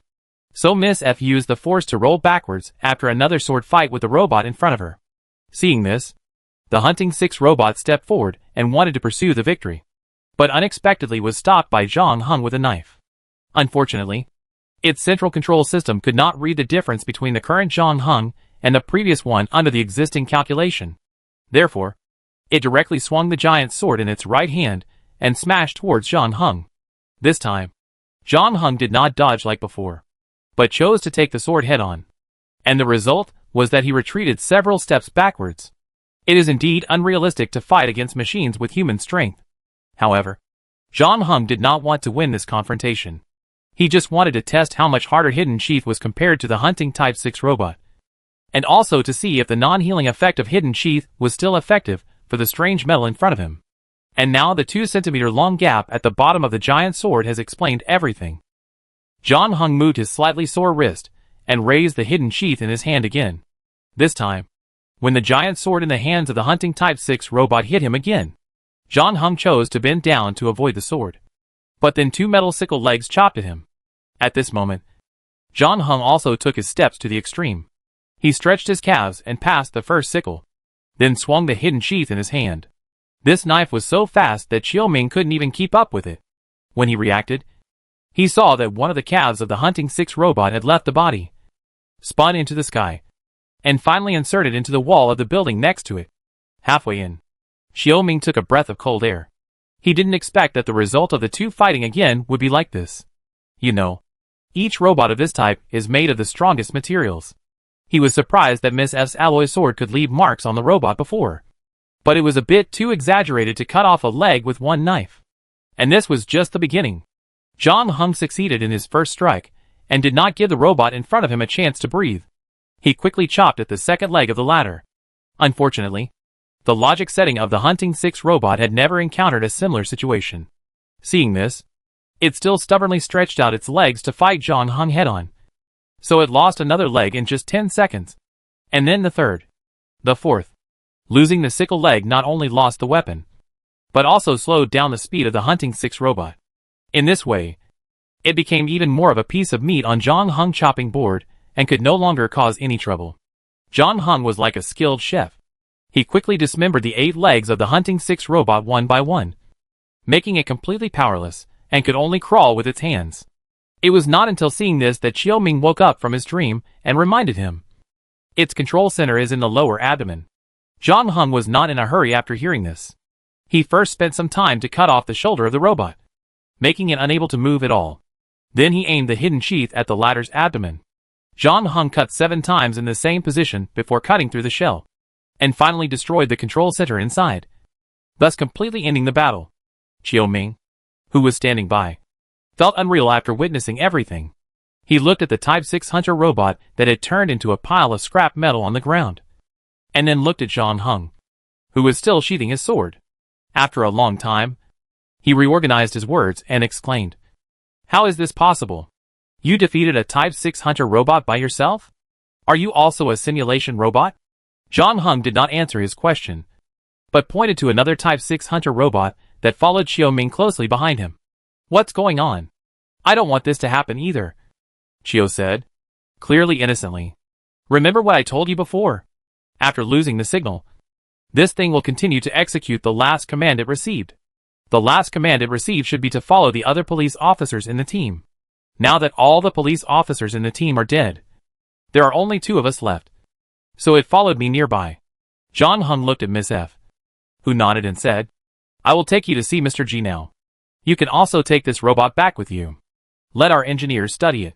Many of our companions have died at the hands of these things." Chapter 1059 3 minutes. According to Qiuming himself, this was his first time to come to the first floor. During the time as a special commissioner, he basically lived on the 5th floor. It was not until he was demoted that he finally started to run around the floors. However, at that time, his relationship with Mr. G was sensitive. So in order not to arouse the suspicion of the management, he did not take the initiative to step into the first floor. Therefore, Qiuming's understanding and knowledge of the first floor space was mainly through various images and data materials, as well as memory reading. This time he came to the first floor in person, and felt very fresh about everything here. He sat in the back seat of the SUV and looked out the window curiously. But now, wherever he looked, there was no longer the chaotic and prosperous feeling in the video. Basically, all the shops had stopped operating and closed, and there were fewer pedestrians on the road. It looked very desolate. There were also many man-made obstacles and checkpoints. But after seeing Miss F's car, the people in the checkpoints removed the obstacles in advance and let them pass. Qiuming also saw many armed men and women, some patrolling the streets, and some hiding behind windows with guns aimed at the streets. But they were basically light weapons in their hands. "If I were your commander, I would withdraw the people from the checkpoints and upstairs," Qiuming said. "They are no match for the Type 6 Hunter robot. You have seen the power of that thing before. These people are not even militiamen. They are holding the most ordinary weapons. They are simply said to the robots. We didn't expect that Sheng Tang Morgan still has such a powerful weapon," Miss F said. "I have reported the situation here to Mr. G. Then, I didn't see your personnel shrink or retreat. And I personally suggest that you better not wait for Mr. G's order." Miss F frowned and looked at Qiuming, then said seriously, "We are in a state of war now. Everyone has their own responsibilities. We can't retreat at will." Mr. G is our leader. He will give us orders when we need to retreat. But you? Where are you from? Why are you meddling in our affairs? Before, everyone's attention was on the Type 6 killer robot, and Miss F didn't have time to notice Xiao Ming. When Zhang Heng finished the battle, everyone got on the car again, and Xiao Ming followed them. However, he sat quietly on the side and had no sense of existence. It was not until he spoke that people remembered him again. He is a policeman I just met on the second floor. He helped me a lot to get back to the first floor smoothly, considering that they were going to meet Mr. G next. Zhang Heng did not reveal Xiao Ming's true identity. This is me, a person who has turned from darkness to light. Xiao Ming raised his hand. So please don't doubt my position just because I'm wearing this police uniform. Miss F looked at Xiao Ming deeply, but didn't say anything to him. She turned to Zhang Heng and said, "Did you bring that thing?" Zhang Heng nodded. "But can you give me some time before meeting Mr. G? I want to talk to you first. In private." Miss F glanced at the other people in the car, and then said, "Let's talk about it after this incident is over. Every minute of delay now may cause more people to die. My business is also very urgent. I don't think it can be delayed any longer." Zhang Heng insisted. Miss F seemed to be in hesitation after hearing this, but she still said after half a minute, "Okay, I give you 3 minutes. No more." After that, she patted the backrest of the front driver's seat again. "Stop at the People's Square in the middle." "Got it." The driver nodded and stepped on the accelerator to increase the speed. About 10 minutes later, the SUV drove to the People's Square. Usually, this place is a busy flea market, and people will sell their unused things for a second time. But now this place is empty, with only some sheds that have been built and not yet dismantled. Miss F opened the car door and jumped out first, followed by Zhang Heng. The two walked a little further away from the SUV and walked under a shed on the square. Miss F looked at the bracelet on her hand and reminded her, "You only have 3 minutes." Zhang Heng looked into Miss F's eyes and said, "This time I left the first floor and accidentally entered the secret base of Shantang Morgan in New Shanghai 0297. It turned out that Mr. G was also an employee of Shantang Morgan." However, what surprised Zhang Heng was that Miss F did not react much after hearing this, and she still stood there. "You knew about this a long time ago?" "Not too long ago. After you left, Mr. G gathered all the people he trusted most and confessed his identity to everyone. He said that he had been in the emergency response team of Shantang Morgan for a period of time. I didn't realize it before. He is one of us, just like you and me. No wonder he is so friendly to clones and is willing to accept clones as citizens of this city." "Is that all?" "Of course there is more. But these things are irrelevant. We all agreed that he would continue to lead the uprising. It doesn't matter who he is. What matters is that we have a common goal. He could have continued to hide it from us because he said that once the war started, Shantang Morgan would use all means to discredit him and spread rumors about all of us. You should have seen the news in the past few days and how they slandered us in public and distorted and covered up the truth." Miss F paused, then continued, "You asked me to get off the car because you wanted to tell me that Mr. G had betrayed us a long time ago. But how do you know that what you saw and heard was not what Shantang Morgan wanted you to see or hear? You said that you entered Shantang Morgan's secret base in New Shanghai 0297 by chance. Don't you have any doubts in your heart that your chance is not a chance at all? It just so happened that at this point in time, a secret base that no one had ever known about was discovered by you. And then you found some evidence in it that Mr. G had betrayed us.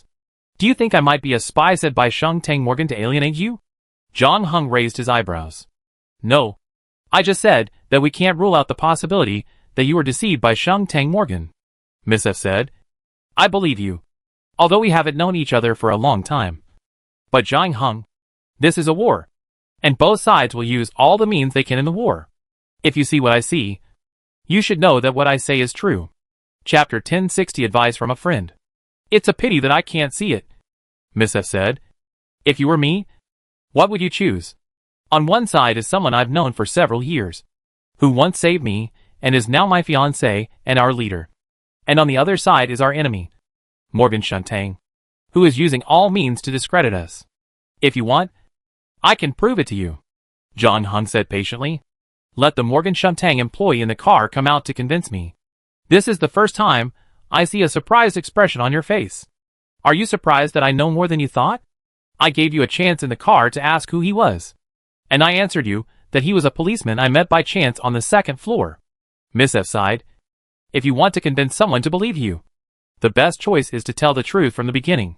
What surprised me was not that you knew more than I thought, but that I didn't expect him to be so well prepared. I must admit that I underestimated him this time. Zhang Heng whispered. You will never really reach the truth. All you can get is a different narrative.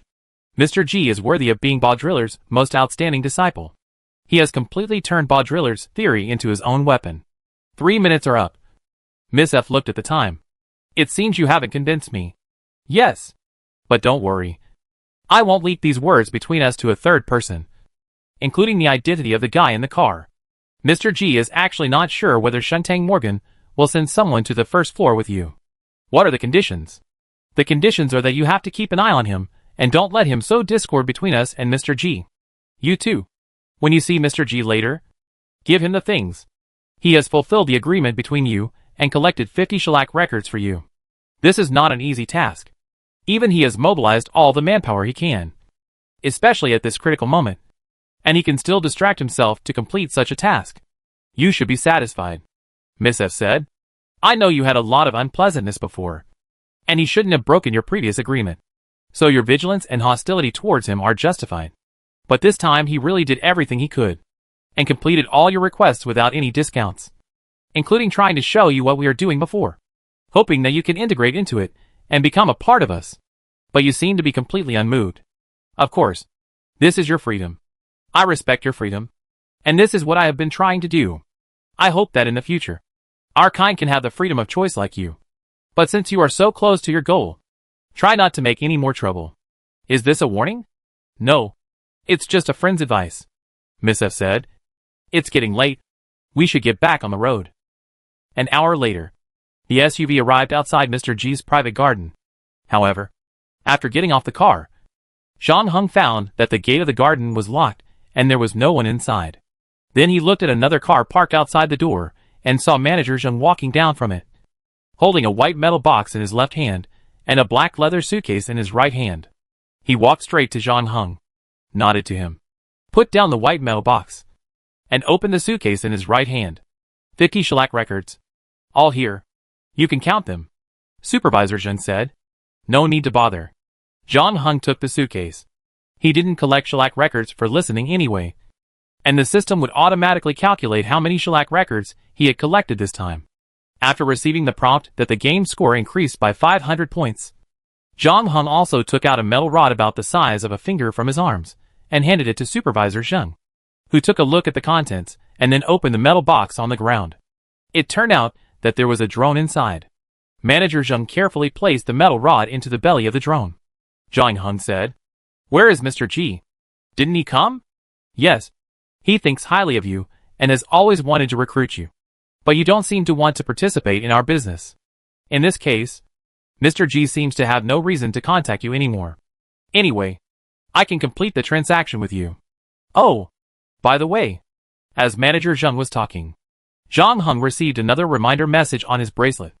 Zhang Heng clicked on it and saw that his account had just received a transfer of 3 million credit points. Although your shellac record is hard to find, it is far less valuable than what you gave us. So this 3 million is an extra gift from Mr. G, and it is also compensation for the unilateral tearing up of the cooperation agreement last time. Please be sure to accept it. After saying this, Manager Zheng started the drone, stepped back, and watched it rise into the air and fly away until it became smaller and disappeared behind the distant buildings. At least our cooperation this time was pretty smooth. Right? Manager Zheng smiled. I keep the car over there for you. You can go wherever you want to go.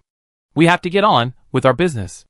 After that, Manager Zheng followed the others and got into the SUV that brought Zhang Heng and Xiao Ming here, leaving the two of them there.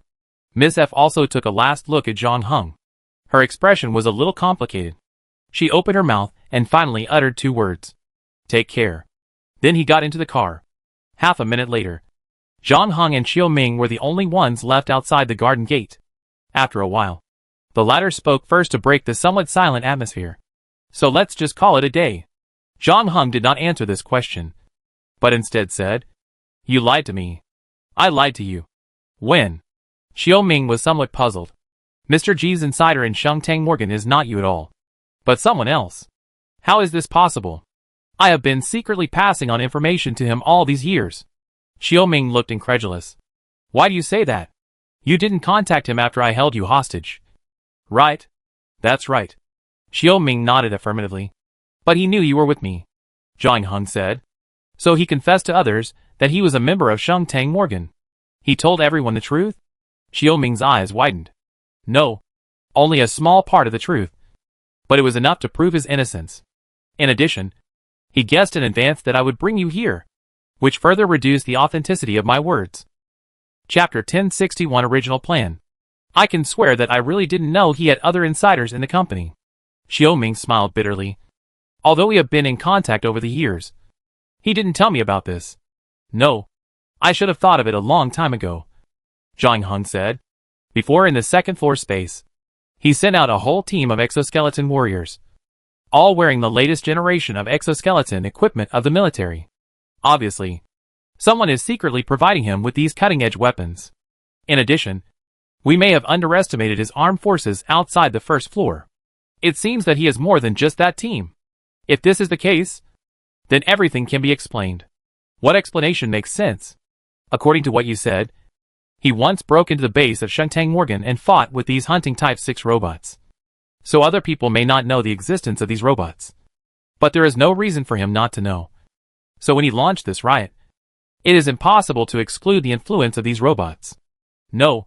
To be more precise, his target is likely to be these hunting Type 6 robots.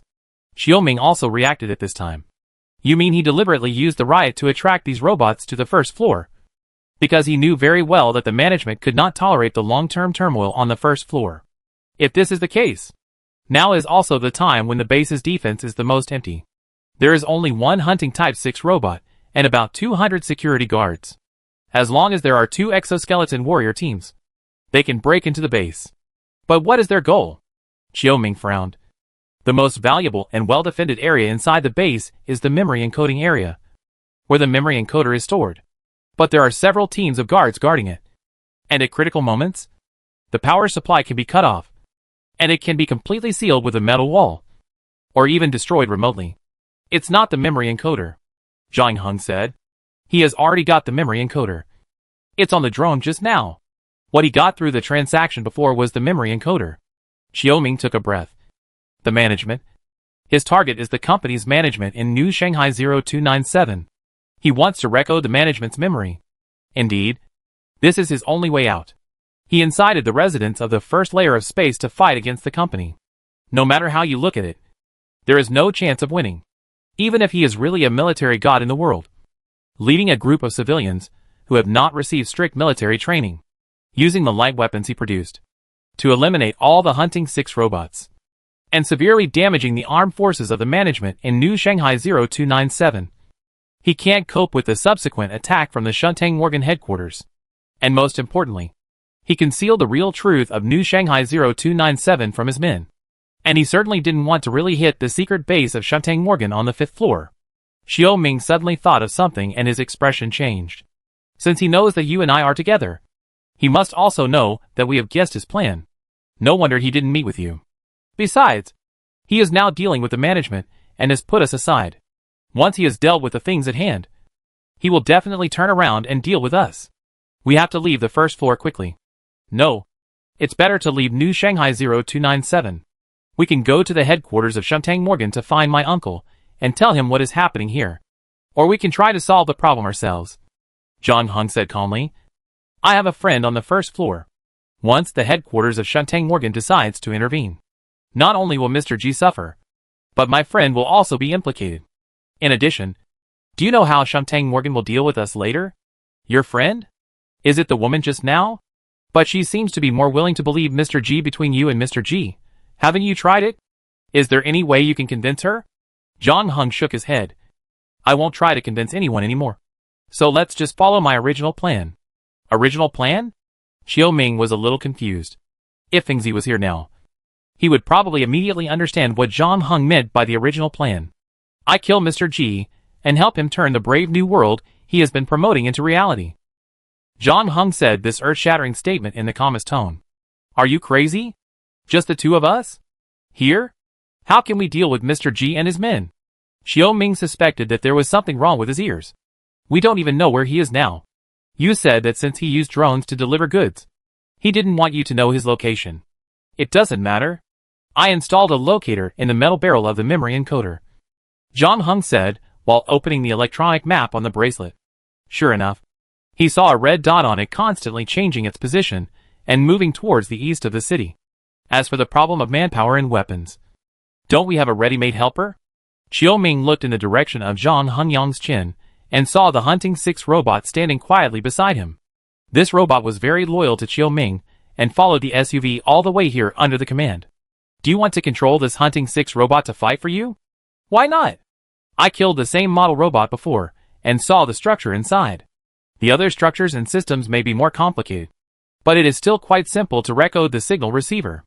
However, I still need to find someone who can remotely control it. How about me? Xiao Ming volunteered. Zhang Heng just looked at him and said nothing. Well, it seems that although we have experienced so many things, the trust between us has not reached this level. Xiao Ming is still very self-aware. I have already selected an operator. Let's go meet her first. In addition, we also need her to help with the transformation of this robot. Zhang Heng did not drive the car left by manager Zheng. Instead, he and Xiao Ming walked 2 blocks and found another car at random. Then they rushed to a small factory. Fengzi was already waiting there, looking around on the side of the road. Looking sneaky. Seeing the Hunter 6 robot, she exclaimed on the spot, as if she had seen an extremely beloved toy, and she could not wait to surround it. As a result, because she was too close, the Hunter 6 robot pointed the heavy machine gun on its left arm at her. Fengzi took 2 steps back, but she did not show too much fear on her face.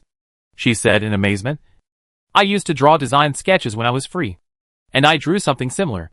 I didn't expect that Shuntang Morgan could already mass produce it. The technical level of a large company is indeed better than it appears on the surface. We are in a hurry. Have you found the thing? Zhang Heng interrupted her and said directly, I found it. It's a tungsten steel plate, 5 centimeters thick. It's definitely not as good as the original one, but it can be used as it is. Fengzi grinned. Then let's get started. Chapter 1062 Preparation for War. Zhang Heng found a deserted place and waited for Fengzi and Xiao Ming to find a hiding place before he drew out the hidden sheath from his waist. This time, because he did not get into a fight right away, Zhang Heng had more time to prepare and adjust.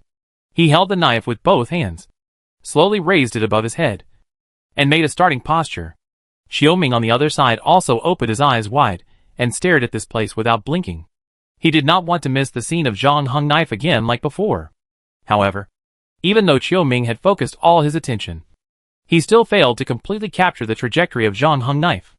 He could only barely see a residual image, and then saw sparks flying at the location of the control center of the Hunting 6 robot.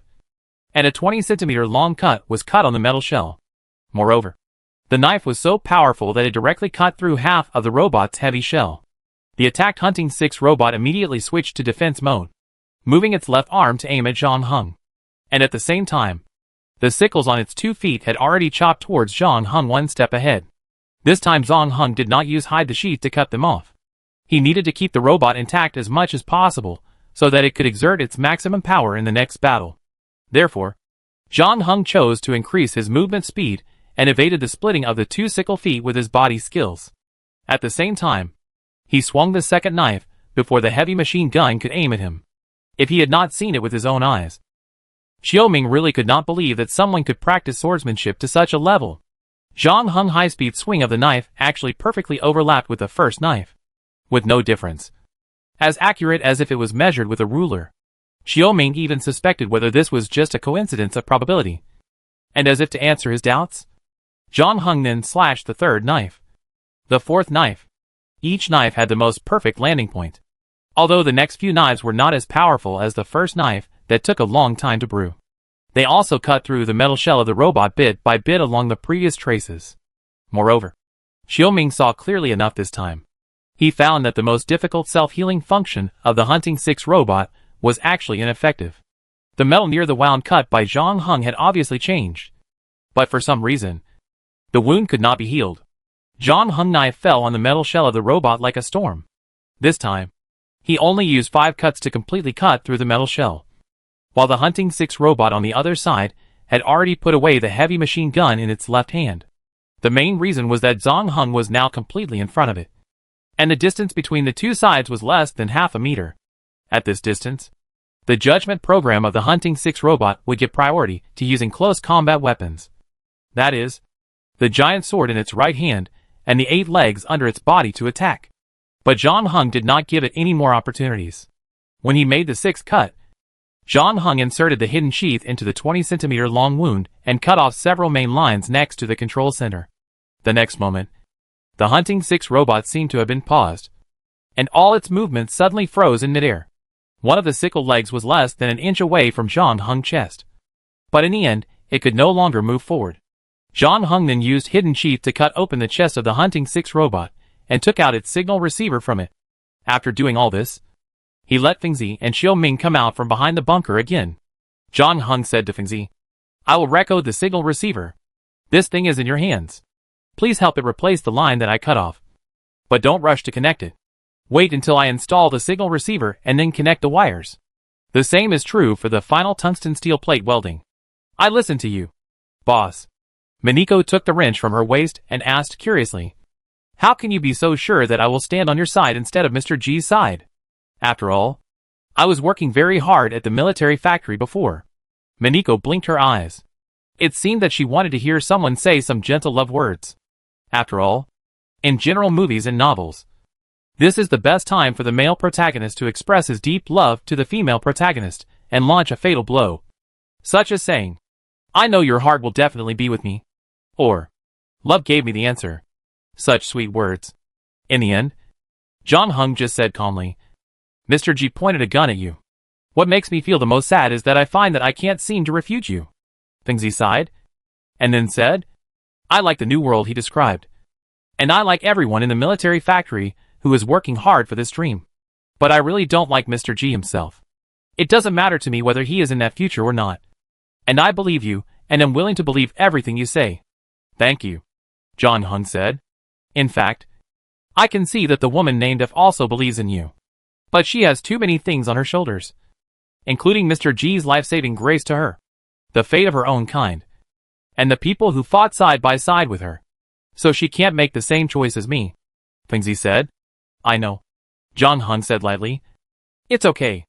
I will help her fix it all." Half an hour later, Fengzi began to connect the line to the Hunting 6 robot that had been reinstalled with the signal receiver. Before that, Zhang Heng had already taken off the shielding bracelet on the neck of the Hunting 6 robot. When Fengzi connected the circuit, he also ordered the Hunting 6 robot in front of him to enter standby mode through his bracelet. Afterwards, Fengzi welded the tungsten steel plate to its chest, which would cover the 2 wounds on its body and protect the control center and signal receiver at the back. Zhang Heng handed over the control of the Hunting 6 robot to Fengzi, who controlled his new toy, making it jump and roll, and perform various actions, which was very novel. Zhang Heng said to her, "Find a safe place to hide. Just provide us with remote support, and don't let Mr. G's people find you." After that, Zhang Heng looked at Xiaoming again. The latter seemed a little helpless. "I still prefer the proposal I told you before. But it seems that you have made up your mind to get rid of Mr. G no matter what. So I don't seem to have a choice." If Xiaoming could choose, he certainly didn't want to follow Zhang Heng to take risks. Anyway, he would be happy no matter which side Mr. G and the management suffered, and it wouldn't delay him from watching the show. However, he didn't forget his situation. He was still Zhang Heng captive, and had no decision-making power at all. "You don't have to worry too much. If you don't die this time, you might be able to get back the position you lost before," Zhang Heng said. "But you have to change the service provider." Chapter 1063 Signal Tower. Zhang Heng stepped on the accelerator to the bottom, and drove Xiaoming to the place with a flashing red dot on the electronic map. That was the current location of the locator, and it had been parked there for a long time without moving. If nothing unexpected happened, Mr. G should be there. Xiaoming sat in the co-pilot seat on the other side, fastened his seat belt, grabbed the armrest, and leaned his back tightly against the seat. He thought this action would be very exciting, but he didn't expect it to be so exciting before the battle even started. However, as Zhang Heng drove the car onto the main road, Xiaoming's attention finally shifted from the speed of the car to other places.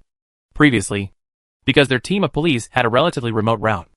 Apart from encountering a group of people who were investigating the police's movements at the initial grocery store, they only encountered 7 or 8 enemies sporadically later, so the battle was not very intense. Now this street should be the area where Mr. G's people are focusing on defense. There is a checkpoint every less than 100 meters, and a lot of armed forces are also deployed to guard it, trying to stop anyone who wants to pass through here. But unfortunately, no one can stop them now, even with Chiu Ming's mental endurance. He couldn't help but frown when he saw the scenes along the way. The whole street was now as silent as a cemetery.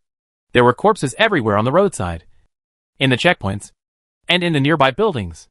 They were not only the riders who followed Mr. G, but also many civilians who had no weapons at all. They were no longer breathing. Only the bunkers full of bullet holes, broken glass windows, and burning vehicles were left to tell what happened here not long ago. I thought I was hard enough. After all, the work I'm doing now is equivalent to erasing a person from the soul level. But I'm still far behind Mr. G, Chiu Ming sighed. He even sacrificed thousands of people for his goal. And these people probably still believed in him until their death. And believed in the future he promised. You created him? Zhang Heng reminded. No. I just opened the door for him, and let him see the outside world. As for whether it was a devil or an angel who walked out of the door, it was never something I could control.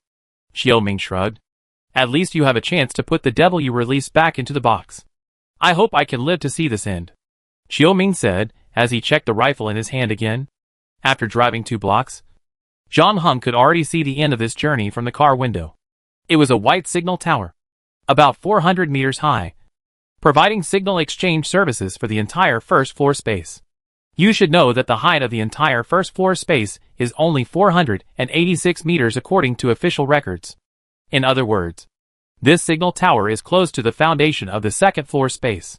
And now, right above the top of the tower, there was a huge threaded probe with a diameter of about 20 meters, which drilled through the projection screen simulating the sky from top to bottom. Fuck. Even Chiu Ming couldn't help but swear when he saw the scene. Is this possible? As we all know, the new Shanghai 0297 is divided into 5 layers of space. And the only thing that can connect the 5 layers is the central shuttle in the city center. Shanghai Morgan has suspended the central shuttle on the first floor early. And only when the police force is transported to the first floor will one of them be authorized to pass. At the same time, heavy troops are also deployed at the station on the first floor. In Chiu Ming's previous speculation, Mr. G used the riot to attract the Hunting 6 robot of Shanghai Morgan to the first floor, thus creating conditions for the sneak attack on the base. However, even if his exoskeleton warrior team really succeeded in capturing the management, it would not be easy to bring the captives back to the first floor for memory encoding. But now Mr. G has told Chiu Ming with actual actions that his worries are completely unnecessary. Mr. G's people did not choose to take the central shuttle back to the first floor, but directly used a drilling machine to drill a hole in the second floor. And it was right in front of the place where the memory encoding was finally carried out. Chiu Ming was amazed both from the perspective of imagination and operation. After drilling through the ground, the drill was retracted upwards, and then 2 soft ladders were lowered from above. Chiu Ming saw someone climbing down the ladder, but because the distance was a bit far, he couldn't see the other person's face clearly. Then Chiu Ming clearly felt the car accelerate again. This time, even if he closed his eyes, he felt that his heart was about to jump out of his throat. At the same time, Zhang Heng on the other side lowered the window, grasped the steering wheel with one hand, and stretched out the window with a gun in the other hand, and fired a burst of bullets at the checkpoint in the middle of the road ahead. This checkpoint was also baptized by the Hunting 6 robot. The original people in the checkpoint were dead, but Mr. G probably sent another team to restore control of the nearby area. The group was resetting the roadblocks, but unexpectedly a car suddenly appeared from the other end of the street. The car was very fast, and arrived in front of them in the blink of an eye. Before they could tell whether it was an enemy or a friend, the people on it had already opened fire. Zhang Heng still showed mercy, basically aiming at their lower bodies. Those who were shot would not die, but at least they could not move now. They fell to the ground, and could only watch the car pass through the checkpoint and speed forward. But they didn't panic, because they were only the first line of guards here, and there were other people behind them. And unlike them, they had just arrived at the checkpoint not long ago, and the roadblocks there had been fully restored. If this car that came out of nowhere wanted to rush through the checkpoint, it would only end up with the car destroyed and people killed. And just when the car passed by them just now, they also saw that there were only 2 people in the car. And they breathed a sigh of relief and quickly told the people behind them the news. John Hung did not slow down at all after rushing through the first checkpoint, 1 kilometer ahead of him. The people there had received the news and made preparations in advance, finding shelter and setting up their guns. However, before they saw the target vehicle, they won another killer. A black shadow with 8 legs and human appearance jumped down from the shopping mall building next door and landed behind them. Without saying a word, he swung the giant sword in his hand and smashed them. Unexpectedly, 2 unlucky people were knocked away by the giant sword on the spot, and several ribs were broken. They rolled far away on the ground and fainted directly. The rest of the people didn't care about the car anymore. They quickly turned the muzzle of the gun and pulled the trigger at the robot in front of them. However, the bullet fell on the robot, and it didn't cause any damage except a few sparks. Chapter 1064 Bait Trap. Fengzi ordered the Hunting 6 robot to knock the people away, and then remove the obstacle in the middle of the road to allow Zhang Hung's vehicle to pass from the side. Then she controlled the robot to rush forward again, relying on the Hunting 6 robot to open the way. Zhang Hung rushed through 4 checkpoints in one breath, and finally got closer and closer to the white signal tower. However, this was the farthest distance he could drive. After passing the 4th checkpoint, the road in front of him was directly dug up by the excavator. Zhang Hung stopped the car and got off with all his equipment. In the front, the Hunting 6 robot controlled by Fengzi had already engaged the guards there. There were loud gunshots and someone shouting. But soon everything returned to calm. Qiu Ming followed closely and got off the car with a gun in hand. He crouched down and ran with Zhang Hung on the left and right through the dug road, keeping watch all the way. So far, everything has been going smoothly. With the modified Hunting 6 robot, the two have hardly encountered any trouble. But the situation may not be so optimistic in the future. In fact, Qiu Ming had already seen a scrapped Hunting 6 robot. In order to kill this robot, Mr. G's side had obviously spent a lot of money, using an unknown amount of explosives, and directly blew a pit more than 10 meters deep on the ground, like a huge meteorite crater. In addition to the Hunting 6 robot in the center being directly blown up, there were also many human corpses around. It seemed that they were the unlucky people who didn't have time to evacuate to a safe area in time and were buried with them. At this time, the two also heard the explosion coming from the front. But this time, the explosion was not so terrible. It should be that the Hunting 6 robot operated by Fengzi was attacked by a rocket launcher or something. Fortunately, with the defense and self-healing ability of the Hunting 6 robot, there should not be too many problems. Sure enough, the explosion disappeared soon after. Fengzi, who was 30 kilometers away, was completely bloodthirsty at this moment. She sat cross-legged in an underground warehouse, surrounded by various pirated cheap dolls. There was also a bottle of Coke bought from the vending machine before entering, but she had no time to drink it because she was fighting all the time. To be honest, when Fengzi first took over this robot, she was still very careful in controlling it. Many times, she would subconsciously give dodge orders when facing attacks. But as time went by and she experienced more and more battles, Fengzi finally understood Zhang Hung's words. It's okay. Just attack and don't defend. What does it mean? Because this Hunting 6 robot is so tough. Fengzi found that ordinary attacks can't cause any damage to this robot. Even if it resists a rocket launcher, the deformed metal shell can quickly recover automatically. This can't be blamed on Fengzi for being too cautious. The main reason is that she had seen Zhang Hung fight with the Hunting 6 robot before. From the scene at that time, Zhang Hung only used a knife to chop the robot without any ability to fight back. Therefore, Fengzi actually doubted the strength of this robot at the beginning. But now her experience is completely different. She feels like a hero who has picked up a divine outfit in the game. She has directly turned from a newbie in the novice village into a ruthless experience harvester. This also makes her completely excited. Her commands have become more and more unrestrained. She has even distanced herself from Zhang Hung and Qiu Ming without realizing it. Just as Fengzi continued to verify the power of the Hunting 6 robot, Zhang Hung and Qiu Ming finally encountered their first battle. While walking, Zhang Hung suddenly spoke and said to Qiu Ming, "Squat down." Although the latter didn't know why Zhang Hung said that. Unlike Fengzi, Qiu Ming had a clear enough understanding of Zhang Hung's strength. So as soon as Zhang Hung opened his mouth, He immediately squatted down without hesitation. And the next moment, a sniper bullet landed on the concrete road behind him. Sniper. Without Zhang Heng reminder, Chiu Ming had already found a bunker and got in, while Zhang Heng on the other side also hid behind a stone slab. Do you need to call back the robot? Chiu Ming asked. No. We can handle this little trouble ourselves. Zhang Heng shook his head, then took out the Lego blocks from his bag, spent 2 minutes assembling a sniper rifle, and inserted the infinite blocks into it, completing the last step of materialization. Chiu Ming's eyes almost popped out when he saw this, and he didn't know what words to use to describe his feelings. He was shocked enough to see Mr. G's people directly drill a hole in the second floor space with a drill. But at least he knew how the other party did it.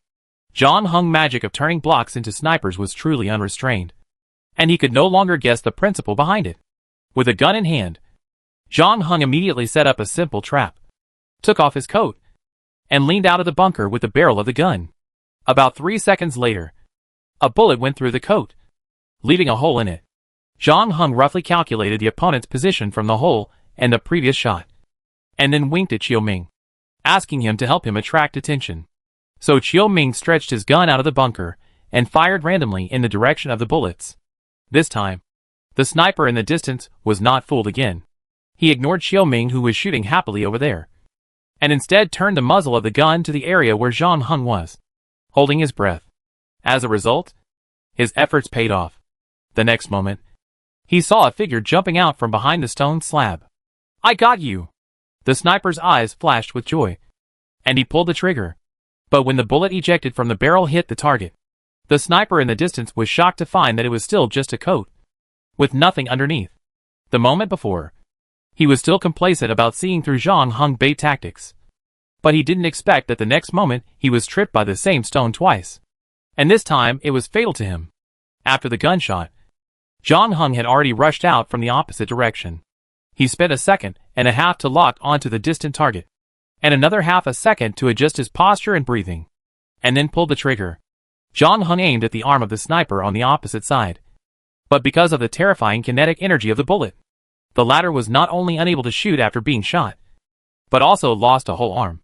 If he was sent to the hospital too late, he might even die directly from excessive blood loss. But considering that he had not been polite in the previous 3 shots, Zhang Heng had already shown mercy for Miss F's sake. Chapter 1065 Bullet Rain. After dealing with the sniper, Zhang Heng called Chiu Ming, who was standing by, and the two continued to move forward. During the process, they encountered 2 waves of ambushes. Although there were many people, their level was not as good as the previous sniper. In the end, the process was safe and sound. The other larger groups of enemies were dealt with in advance by the Hunting 6 robot controlled by Fengzi. 10 minutes later, the two came to the outside of the signal tower and reunited with the robot.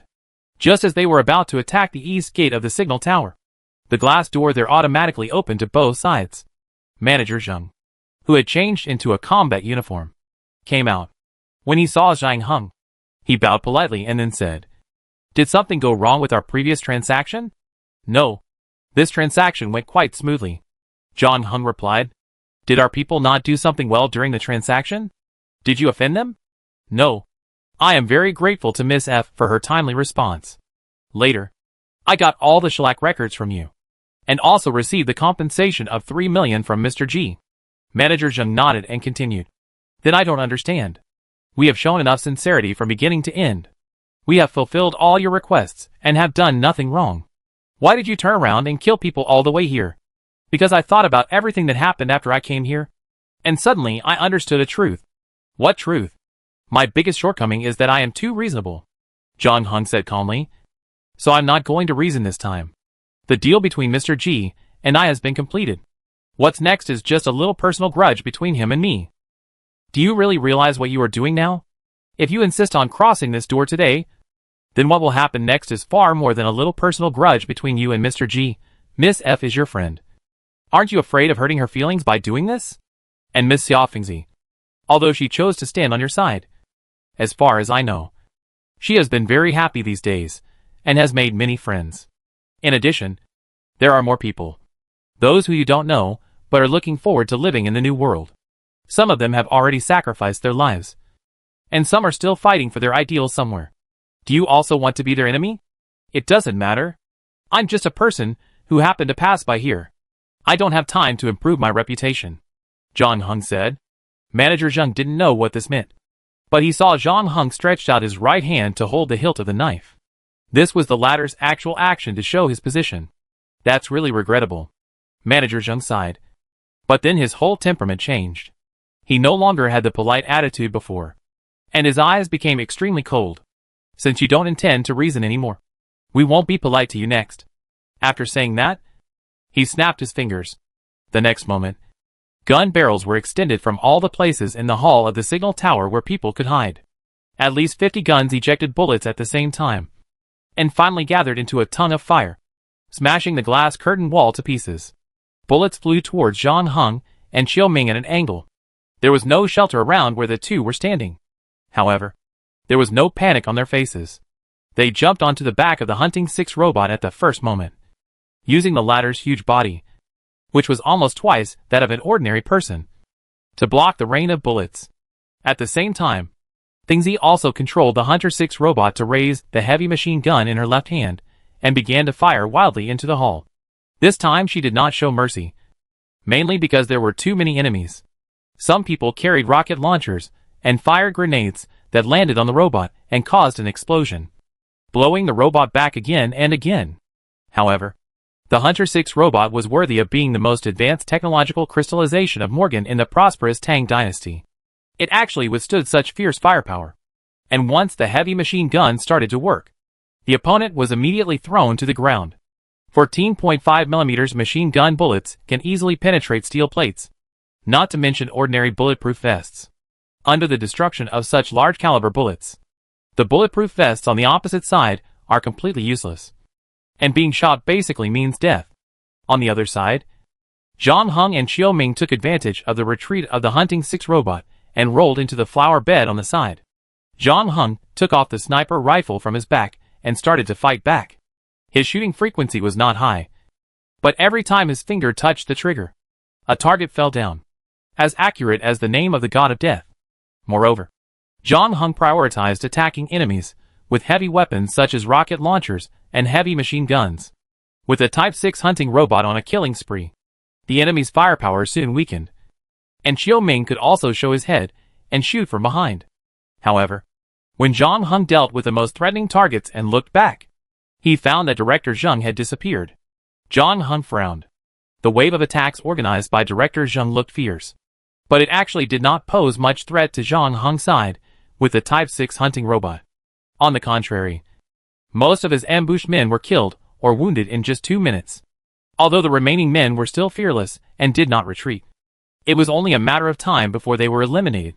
As someone who had personally fought against the Hunting 6 robot and had just blown up a Hunting 6 robot, Mr. G should not have made such a mistake in the arrangement, unless he had other plans from the beginning.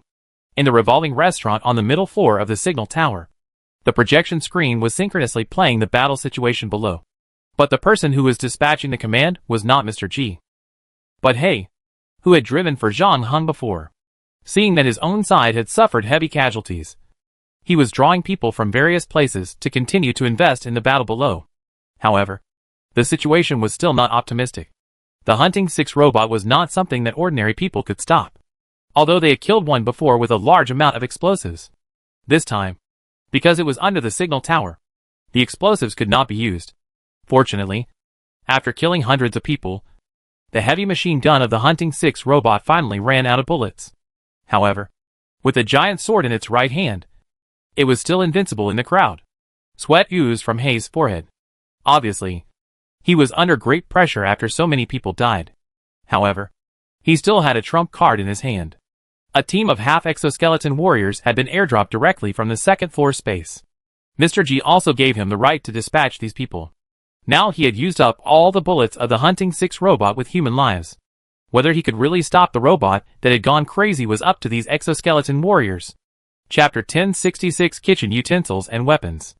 He saw that the Hunter 6 robot on the screen had run out of bullets, so he turned his head to look at the Special Operations team who were repairing nearby. Not long ago, they had just finished a fierce battle on the 5th floor and lost half of the team. The members of the Special Operations team had some injuries, and they had to fight again after less than 20 minutes of rest. However, they had no complaints, and there was no complaint on their faces. The team leader nodded to Hay and led his team members to the elevator. But just as they were about to board the elevator, a voice came from behind. "Wait." Miss F stood up from the sofa. "I go with you." Hay seemed a little surprised. "Aren't you and John Hung friends? Mr. G has told you that you can stay out of this matter. If he thinks I am someone who will put personal feelings above the organization's business, then he doesn't know me well enough," Miss F said lightly. "And your special operations team may be able to stop the robot, but it will definitely not stop John Hung. You need me." After a pause, she added, "Also, don't do this again next time. If Mr. G wants me to take action, just give me the order directly. There's no need to use dead people to stimulate me." Hay's back was really soaked with cold sweat this time. He opened his mouth and wanted to say something else.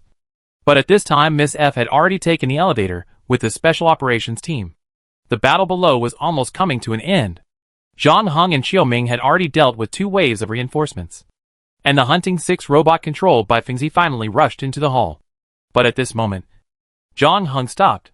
He looked up and saw more than a dozen figures descending rapidly from the steel frame outside the signal tower. When they landed, they released the steel cables around their waists. They were dressed exactly like the 2 exoskeleton warriors John Hung had met in the hotel corridor before. Each of them was wearing the latest generation of exoskeleton equipment of the military. They acted well and cooperated well. However, after landing, the group of people ignored John Hung in front of them. Most of them went to the Hunting 6 robot in the hall. Only one person focused on Xiaoming on the other side. John Hung also did not move, because his eyes were now completely attracted by another figure above his head. Miss F. She did not land on the ground with the others, but still stood on the steel frame, holding the steel beam next to her with one hand and holding her alloy sword with the other hand. Her figure was a little hazy in the smoke. Like John Hung, she did not pay attention to the battles elsewhere, and her eyes stayed on John Hung. The two looked at each other for about 2 seconds. Then John Hung saw Miss F switch the alloy sword to her normal hand. After doing this, she took a step forward and fell from the steel frame. She didn't wear a steel cable around her waist like the special operations team members. In fact, she didn't bring anything except a sword. She just jumped down from the steel frame. Her body was accelerating under the influence of gravity. You have to know that except for a mechanical prosthesis, her other organs are still ordinary human. If she jumped down like this, she would definitely die. However, there was no fear on Miss F's face, seeing that she was about 20 meters away from hitting the ground. She moved and used her mechanical prosthesis to hold the outermost steel column. The next moment, sparks flew where her palm touched the steel column. However, at the same time, Miss F's falling speed did slow down. Until the end, she bent her knees slightly to relieve the remaining force, and finally stood in front of John Hung safely. It had been less than 2 hours since the last time they met. At that time, John Hung and Miss F were still working together to deal with a runaway Hunting 6 robot. But now, the two have become enemies of each other. Miss F looked at John Hung with a slightly complicated look, but soon regained her composure. She did not ask John Hung why he came here, nor did she ask him to give her any explanation. She only uttered 3 words. "Draw your sword." But she did not expect John Hung on the other side to shake his head when he heard it. "This sword is not for friends." After saying that, John Hung inserted the hidden sheath into the empty space at his feet, and then said to Miss F, "Wait a moment." Miss F frowned, but she didn't say anything. She just stood there and watched John Hung walk into a closed Western restaurant next door. 3 minutes later, John Hung walked out again with a bag full of knives of various shapes in his hands. "These are kitchen utensils, not weapons," Miss F reminded someone. "To me, this is a weapon," John Hung replied. "My sword is made of tungsten steel alloy, which is extremely hard. It is not something that ordinary weapons can compete with, let alone the table knives in your hand." "I know. That's why I took such a big bag." John Hung wrapped the knives in cloth and hung them on both sides of his body. He first picked out 2 boning knives from the bag, held them in his hands, and then made a gesture of invitation to Miss F. So the latter stopped talking nonsense and exchanged the tungsten steel sword to the mechanical prosthesis. Then her body moved and slashed at John Hung's right arm with a sword. Like her, Miss F's swordsmanship is not fancy at all. It is a pure manifestation of speed. with the help of modern technology. Her movements have broken through the physiological limits of the human body. It only takes 0.1 seconds from drawing the sword to swinging it, and the whole set of movements is done in one go. Ordinary people may not even have time to blink their eyes when facing her attack before they are hit by the sword. However, her opponent this time is John Hung. With a ding sound, John Hung has already used the boning knife in his hand to steadily block Miss F's lightning-fast sword. After that, John Hung's body also moved. Another boning knife in his hand drew a strange arc and stabbed towards Miss F's throat. But at this time, the latter's tungsten steel sword had been retracted, and the swords and knives intersected again. After a short pause, there was a more fierce attack. Miss F had swung the tungsten steel sword into a ball of green light, and the clanging sound of collision became more and more frequent. After resisting about 4 times, the boning knife in John Hung's left hand made a whine and broke completely. Then the boning knife in his right hand followed his companion's footsteps. But John Hung was still calm. While retreating, he reached into the bag and took out 2 cooking knives, and met Miss F's sword again.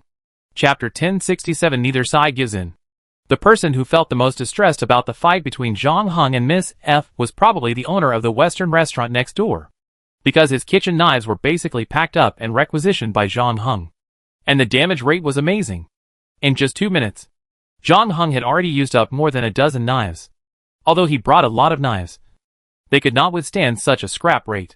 This also proved from a certain aspect that Miss F did not hold back this time. You know, she was able to fight against the Hunter-Killer Type 6 robot on her own before. Although the latter ran out of ammunition, and the battle between the two sides was not long. But at least in that half minute, Miss F still showed her strong strength, especially her mechanical prosthesis, which obviously used the most advanced technology. The exoskeleton warriors that John Hung had fought before also used equipment to improve their strength and speed. But the effect was completely incomparable to Miss F's mechanical prosthesis. And Miss F was not someone who relied on attributes alone to suppress others. She obviously worked hard on the practice of swordsmanship. Although her moves were very simple, it was only because her fighting style looked that way. In the actual fight, John Hung found that her prediction and body movements were quite outstanding. These are not what a mechanical prosthesis can give her, but only the result of hard training. From the most popular female anchor on the internet to her current strength, how much sweat she has shed, and how many setbacks she has experienced during this period, I am afraid only she herself knows. As the other Sentoka knife in John Hung's hand was also cut off, John Hung now has only 3 knives left. However, Miss F suddenly stopped her action at this time, and then said, "I can give you one last chance to pick up your own knife." The result was beyond her expectation. John Hung just shook his head and said, "Thank you for your kindness, but I said that knife is too dangerous and not for friends. But I won't treat you as a friend anymore." Miss F's eyes turned cold. "Our plan is about to succeed. At this time, I can't let Mr. G die in your hands. I know what you are doing," John Hung said as he pulled out a small cutting knife from the bag. "You used this riot to attract the armed forces of Morgan Shuntang, and then kidnap the management. You plan to encode their memory and let them help you realize the future you want. This is a smart move and will not attract the attention of Morgan Shuntang headquarters. This is the only way to allow clones to enjoy the same rights as ordinary people," said Miss F. "At least in New Shanghai 0297. So you should know how important this matter is to me." "I understand." John Hung nodded. "We need Mr. G, not only because he led us all the way here, but also because we still need his leadership after this. Even if the management is willing to give clones the same rights as ordinary people in New Shanghai 0297, this matter will not be so smooth, because people here are used to the existence of clones, and used to treating them as objects that can be arbitrarily altered, rather than residents with equal relations with themselves. Changing concepts is not so easy, and this will be a very long process. Well, but your new world deserves a better leader." "Who? You?" Miss F looked at John Hung with a hint of disappointment for the first time, and John Hung did not explain anything, but said lightly, "You are quite strong, but you are not good enough to stop me." "Really? Then let me see your real strength." Miss F also tightened her tungsten steel sword in her hand. The two of them closed the distance again. Miss F focused her attention as before, and swung the tungsten steel sword in her hand. But this time John Hung did not take the sword head-on. After paying the price of more than a dozen swords, John Hung had basically figured out Miss F's fighting habits. He dodged the sword directly by moving, and then took a big step quickly and rushed in front of Miss F. While John Hung was studying her, Miss F was also constantly exploring and summarizing John Hung fighting style. The latter's swordsmanship was agile and changeable. Although she was not as fast as her mechanical prosthesis and absolute speed, John Hung could always block her attacks by relying on excellent prediction and actively narrowing the defense range. John Hung's main defense area was about 1 foot in front of him, because the defense space was small enough. John Hung's sword movement path was shorter, which made up for his disadvantage in speed to a certain extent. Although the scene sometimes looked dangerous, he could always turn danger into safety. However, after fighting for so long, Miss F had roughly mastered John Hung's basic information such as speed and strength. But she didn't know if it was her illusion. When the two fought again, Miss F was surprised to find that John Hung's speed was much faster than at the beginning. Miss F's first reaction was that John Hung had hidden his strength. But she soon thought of the real reason. The large bag of knives that John Hung had tied around his waist was also quite heavy.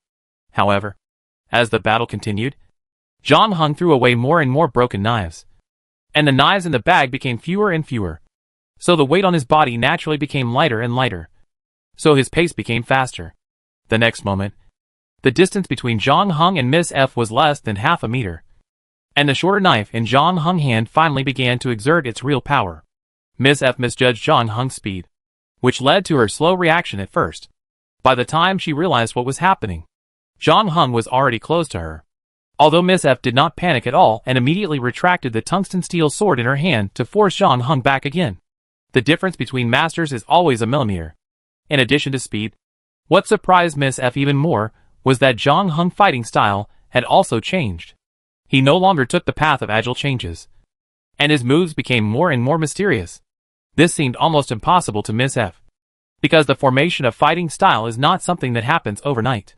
Everyone has their own fighting style that they are more familiar with and good at, except for a freak like John Hung who has played in all the dojos in Kyoto. It is estimated that no one can switch their fighting style freely. Although Miss F was trying to save the situation, she still made mistakes in the face of this huge contrast. When John Hung took the initiative to take over her next sword, she knew that something was wrong. Sure enough, the next moment, John Hung's knife in his left hand had stabbed her heart. At the last moment, Miss F had to drop the tungsten steel sword in her hand and barely retracted her mechanical prosthesis to block her chest. But the next moment, the knife in John Hung's hand suddenly disappeared. Miss F felt that her head was hit hard. Her eyes went dark, and she fainted. Chapter 1068 Memory Encoding Room. Hay witnessed the entire battle between Miss F and John Hung on the projection screen. Although he didn't know what the two said in the middle, he could see that Miss F did not hold back. However, the final result was still a defeat to John Hung, and even when the weapon was superior throughout the whole process. Hay also saw John Hung repulling the hidden sheath stuck in the ground and walked towards the hall. There, the Hunting 6 robot controlled by Fengzi was in a tough battle. Although the opponent's 15 exoskeleton warriors were not the opponent of the Hunting 6 robot, their speed and strength were also above ordinary people, and the exoskeleton equipment on their bodies could also provide them with good defense. With excellent cooperation, they finally successfully suppressed the Hunting 6 robot in front of them. However, the terrifying self-healing ability of the Hunting 6 robot also gave them a headache. It was not easy to completely eliminate the enemy in front of them without using explosives. Fortunately, they were prepared for this. Alloy chain. Under the circumstance that the Hunting 6 robot could not be destroyed, the Special Operations team chose to use chains to restrict the target's movements as much as possible. Of course, it was not easy to do this, especially considering that the Hunting 6 robot had 8 legs and was very flexible in movement. However, after the unremitting efforts of the team members, 3 of its legs were now covered with chains. A member of the Special Operations team quietly went around the back of the Hunting 6 robot and was about to put a chain on the 4th leg. However, he didn't expect that he had been targeted by someone. It was not until something hit his waist that he realized that he was attacked. But when he judged that the opponent's weapon was just a knife, his spirit relaxed again. In his cognition, although the defense of the exoskeleton equipment was not as good as the Hunting 6 robot, it was not something that could be cut by cold weapons. However, if he had watched the previous battle between John Hung and the Hunting 6 robot, he might not think so. And he soon paid the price for his carelessness. After being attacked, he hesitated and decided to use a chain to tie one leg of the Hunting 6 robot as originally planned. When he finished all this and wanted to turn around to deal with the attacker behind him, he found that he had lost control of the exoskeleton equipment and could not move his body at all. It was not until then that he realized that his control center had been destroyed. John Hung was not polite. Facing the opponent, who could no longer move, he directly stabbed the hidden sheath into his stunned eye socket. After pulling out the bloody blade, John Hung decisively looked for the next prey. Hay watched the members of the Special Operations team fall one by one from upstairs. And with John Hung sharing the pressure, the previously suppressed Hunting 6 robot also regained its spirit and became lively again. The cold sweat on Hay's forehead became more and more. But before he could think of any solution, the projection screen in front of him went black. This was because the camera he set up below had been found and destroyed by John Hung, and Hay had completely lost control of the battle situation. At this time, he didn't care about Mr. G's instructions before leaving that no one was allowed to disturb him.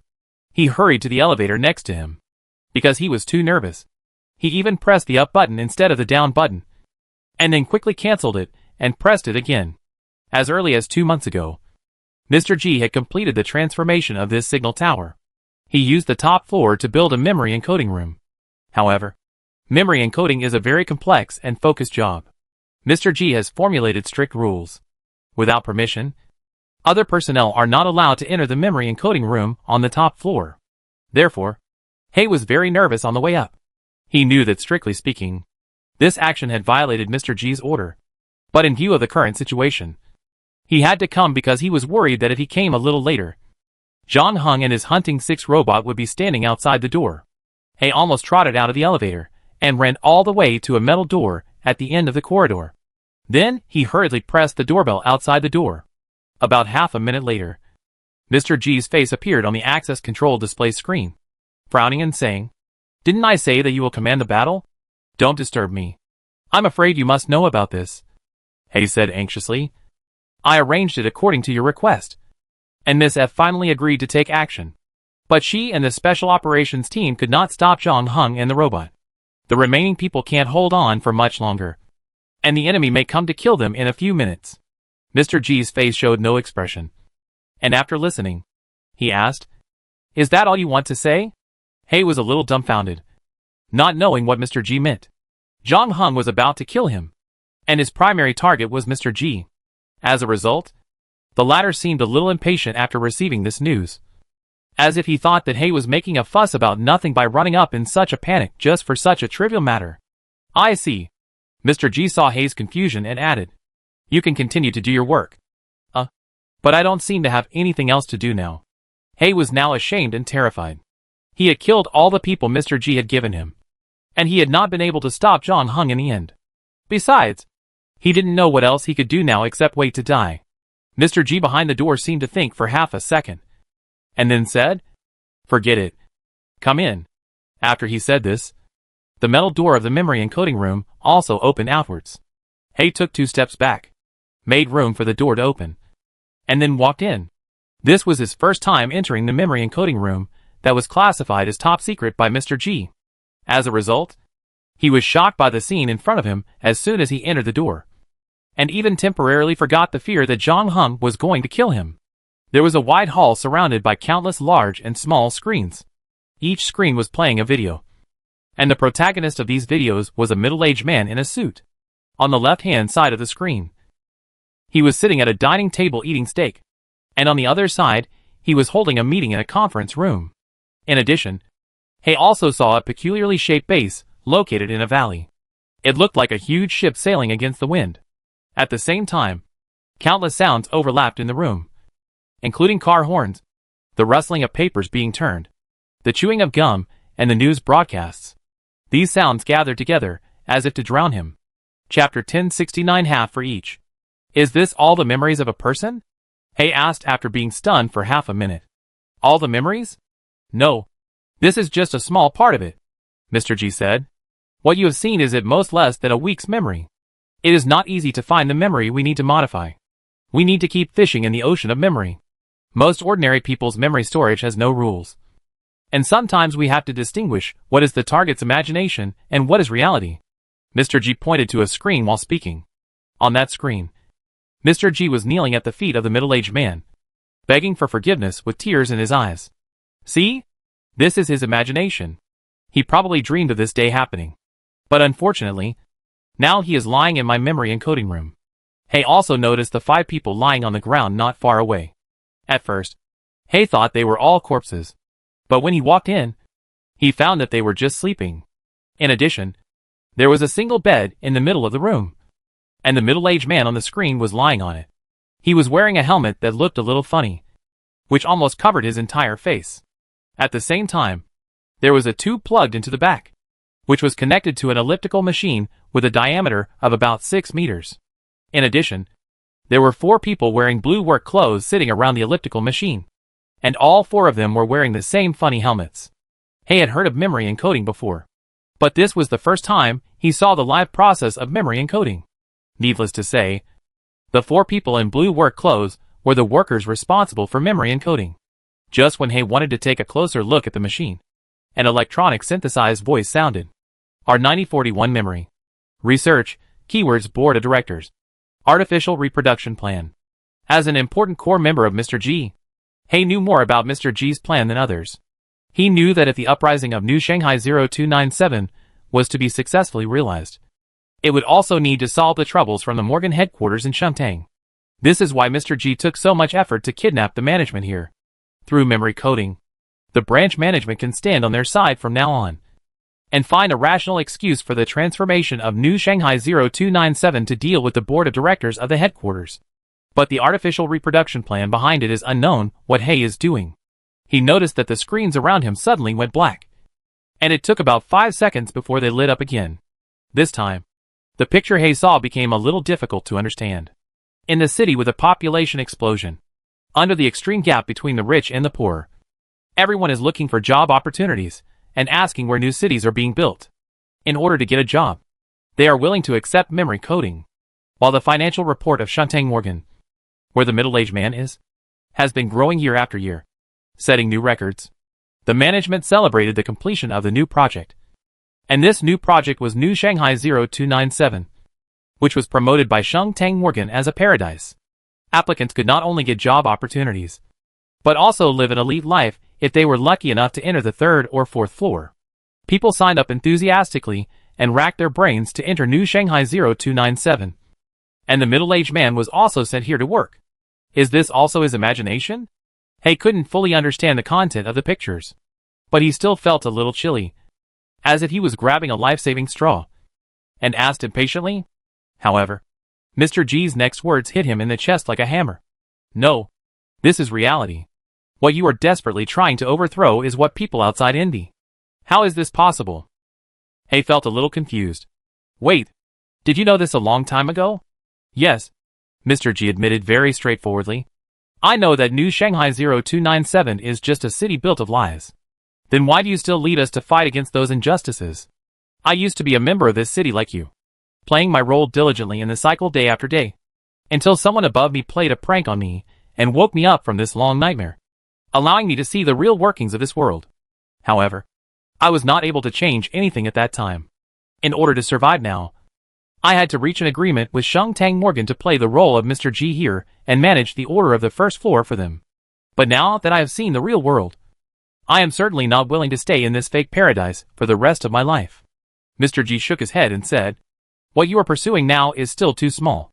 Of course, it is not your fault, because you are coded to only see what is in front of you. But I have a bigger blueprint. New Shanghai 0297 is just my starting point. Since they can use memory coding to control ordinary people to work for them, I can also use memory coding to control them to work for me. Not only the management of New Shanghai 0297, but also the board of directors, the entire Earth Federation. And in this process, I will also need some like-minded partners. Hay was still trying to digest the explosive news he had just heard. He was stunned when he heard the last sentence. Are you inviting me to be your companion? No. He is talking to me. A voice came from the door. Hay turned his head and found Zhang Heng standing behind him. He was shocked. He was completely attracted by the pictures on the screen and even forgot the battle downstairs. Although the result was already determined, he was still surprised that Zhang Heng came here so quickly.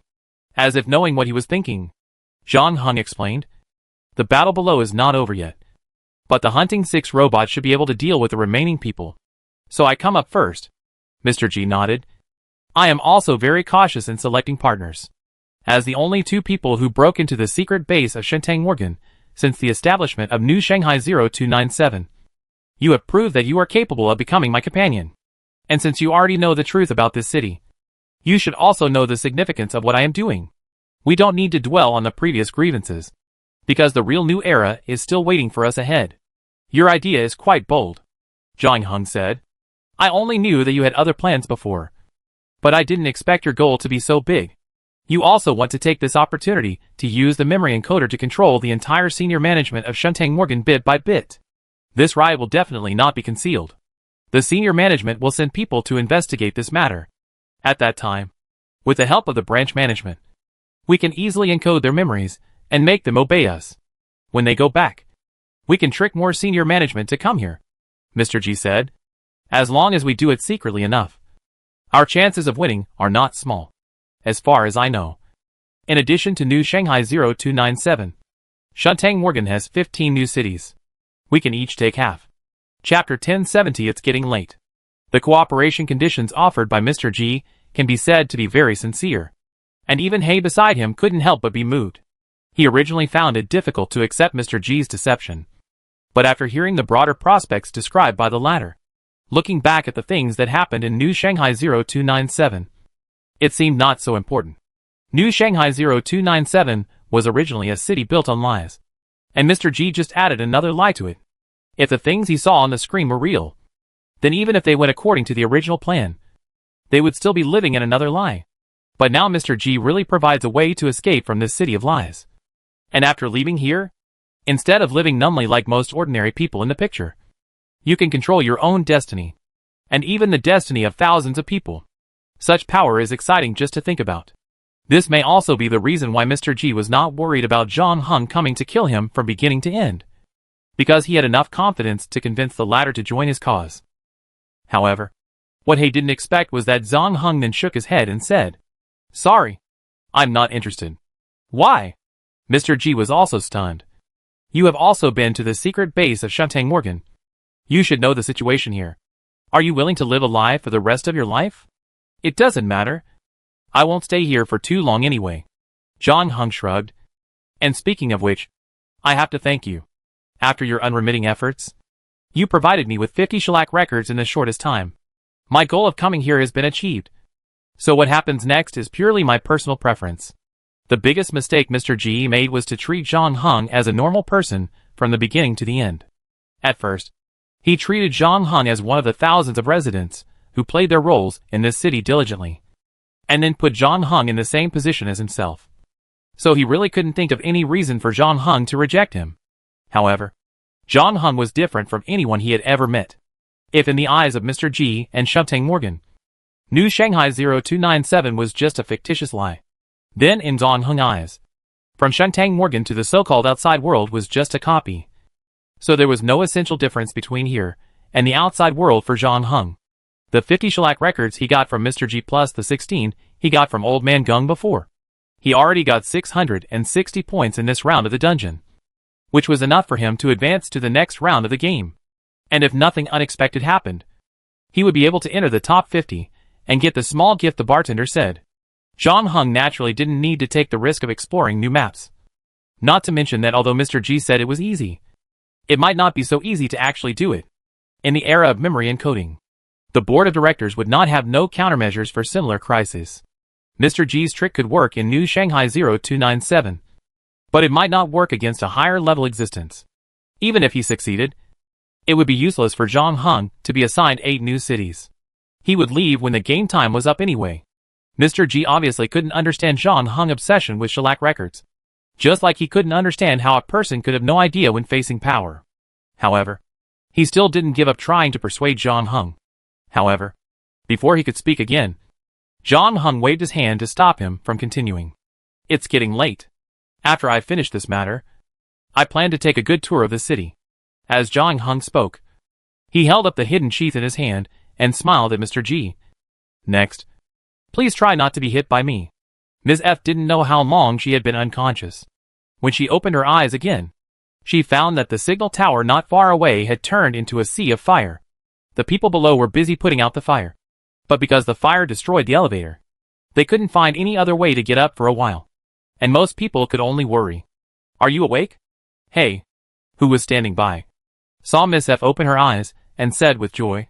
The first thing Miss F said after waking up was, "Where is he? Mr. G is still up there. He didn't make it out." Hay thought Miss F was asking about her fiancé, and his eyes dimmed. "I'm not talking about him." Miss F paused here. "Wait. You said Mr. G is still up there. Is he dead? Although I also hope for a miracle. The possibility of his survival is indeed infinitely close to zero, given the intensity of the fire." In order to avoid Miss F from being too sad, Hay tried to speak more tactfully. "Were you there at the time? What happened up there?" Miss F asked. Everything was going according to plan. Mr. G was about to complete the memory encoding of the management. But at this time Zhang Heng broke in, and a big fight broke out between the two of them. Mr. G asked me to take the management people away first, and he blocked Zhang Heng. But when I sent them to a safe place and came back, this place had already turned into a sea of fire. Although Hay's words made sense, Miss F always felt something was wrong. However, when Hay spoke, she looked into his eyes, and did not find any signs of lying. In other words, everything he said was true. Or at least, he thought it was true. "Where is Zhang Heng now?" Miss F asked again. "I don't know. I didn't see him after I came back. He should have left." Hay looked a little confused. "You finally woke up. What should we do now?" He didn't know whether the uprising was successful or not. If it was unsuccessful, they had kidnapped the management as planned, and completed the memory encoding of the latter. But if it was successful, their leader Mr. G also died in the fire, and they had no idea what happened next. Hay said to Miss F, "Everyone is waiting for you to make a decision now." "Wait for me to make a decision?" Miss F frowned. "Why? Where is Director Zheng?" Director Zheng's body was just found in the sewer across the street. "We suffered heavy losses this time. The remaining people have discussed and hope that you can lead us. Not only because you have the highest prestige now, but you are also Mr. G's fiancé. He has been guiding us all the time and finally sacrificed his life for our cause. No one can replace his position in our hearts. So no one can inherit his legacy except you." Hay paused, probably worried that Miss F had just woken up from a coma and had not yet fully recovered, and reminded her, "The most urgent task now is how to get the police to rescue the management personnel in a reasonable manner. And the other thing is to avenge Mr. G. Please issue an indefinite hunting order for Zhang Heng. The bounty will be set at 5 million at the beginning, and then increased by 1 million credit points every month. Although we are not his opponent, the new Shanghai 0297 is so big. There are many hidden talents. As long as the bounty is high enough, someone will naturally be able to deal with him." Miss F was silent after hearing this. She always felt that there was something wrong with this, but she couldn't find it out. After a long silence, she could only nod and said, "Then let's do it." Chapter 1071 Bodyguard Chapter. In a small hotel on the second floor, Fengzi's bracelet vibrated twice, indicating that she had received an email. After seeing the title of the email, Fengzi jumped up from the bed and bent down to pick up the clothes that were thrown everywhere. The man on the other side also opened his eyes and saw Fengzi's waist without a trace of fat, and the beautiful curve below, but he didn't have time to appreciate it for long. The latter had already put on pants and a top and tidied his hair. "What time is it now?" 6 o'clock, Fengzi said as she poured 2 glasses of water, one for herself and the other for the man on the bed. "Why so early?" "The apparent reason is that I was very busy this morning. I just received a big order, and I have a flower arrangement class at 10 o'clock. "Flower arrangement class? Are you serious? What's wrong? Can't I learn flower arrangement with my wrench hand?" "That's not what I meant." The man took the cup. "By the way, how is your mechanical repair shop doing recently?" "Not bad. Just SOSO. Last week I beat up 2 sneaky guys who asked us to repair their companion robot dolls for them. If you don't want to repair it, then don't repair it." "Why beat them up?" "Because they thought I was a fool and couldn't see that they were actually coming for you." Fengzi sneered. "They thought I would really treat them as little white rabbits if they brought a companion doll. And the real reason behind my leaving at 6 in the morning was because I didn't want to see a few big and 3-footed bounty hunters rushing to my bed the next morning. That was an accident, and I killed them all." The man pulled out the pistol from under the pillow and shook it twice. I killed everyone who saw you without clothes. Without missing a single one. Heh. Fengzi snorted coldly. Why? I remember you used to like looking for excitement. That's because I could only live according to the established trajectory at that time. And every day was boring. Fengzi said. But now Shantang Morgan has announced a series of new regulations, allowing clones and ordinary people to enjoy the same rights and interests, completely abolishing the restrictions on the passage and stay of the first and fourth floors, raising the minimum wage and basic living security, reducing advertising, and at the same time trying to limit the expansion of large enterprises and protect the rights and interests of small and medium-sized enterprises. Everyone has found a new direction in life. Sounds good, the man said. What about you? Are you really not going to meet her before you leave? Who? Ms. F. You know she's been waiting for you. Right? Fengzi said. Why are you still unwilling to tell her the whole truth and explain what happened on the top floor of the signal tower that day? At first you said you were worried that she had just taken over Mr. G's position and was not stable yet. So you had to show your attitude by offering a reward for hunting you down so that the people below would accept her. But now, her position is stable enough. Why don't you go to see her? I didn't tell anyone the whole truth, the man said calmly. And I said, since Mr. G has been talking about creating a new world, I will help him. He is doing well now. Everyone who has a new life is remembering him. Now he can replace Baudrillard and become the most popular and respected person in this city. I bought a mug with his head on it last week. You can never reach the truth. All you can get is a set of carefully designed narrative methods. Fengzi put on her clothes, but did not leave immediately.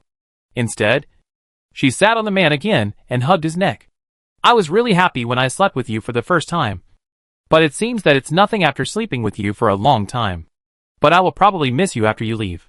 In that case, why don't you just close the store today? The man said. Good idea.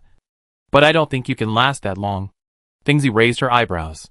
An hour later, Fengzi left the hotel, and the man was no longer sleepy. He got up, took a shower, made a phone call, and then went downstairs to have breakfast. He drove around the city with a full trunk of shellac records. After visiting several places, he drove to the central station, bought a ticket to the first floor, and checked in all the shellac records in the trunk. 10 minutes later, the man walked out of the station. He had never been here since he killed Mr. G last time.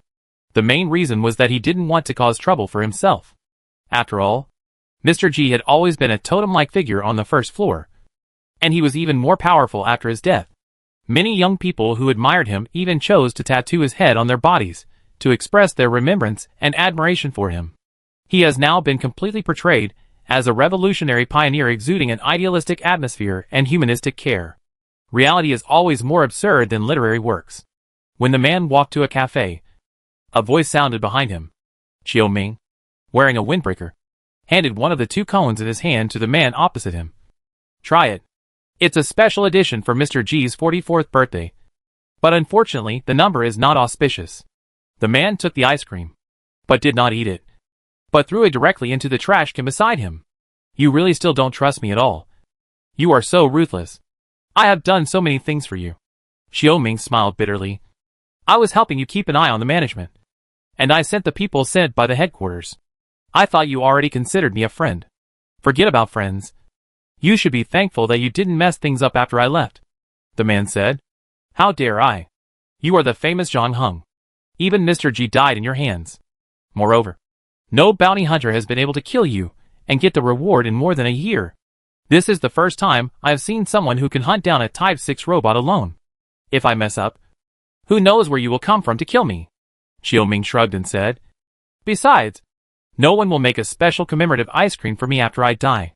After I'm gone, you will be the only one who knows the truth behind New Shanghai 0297. Zhang Heng said. Not really.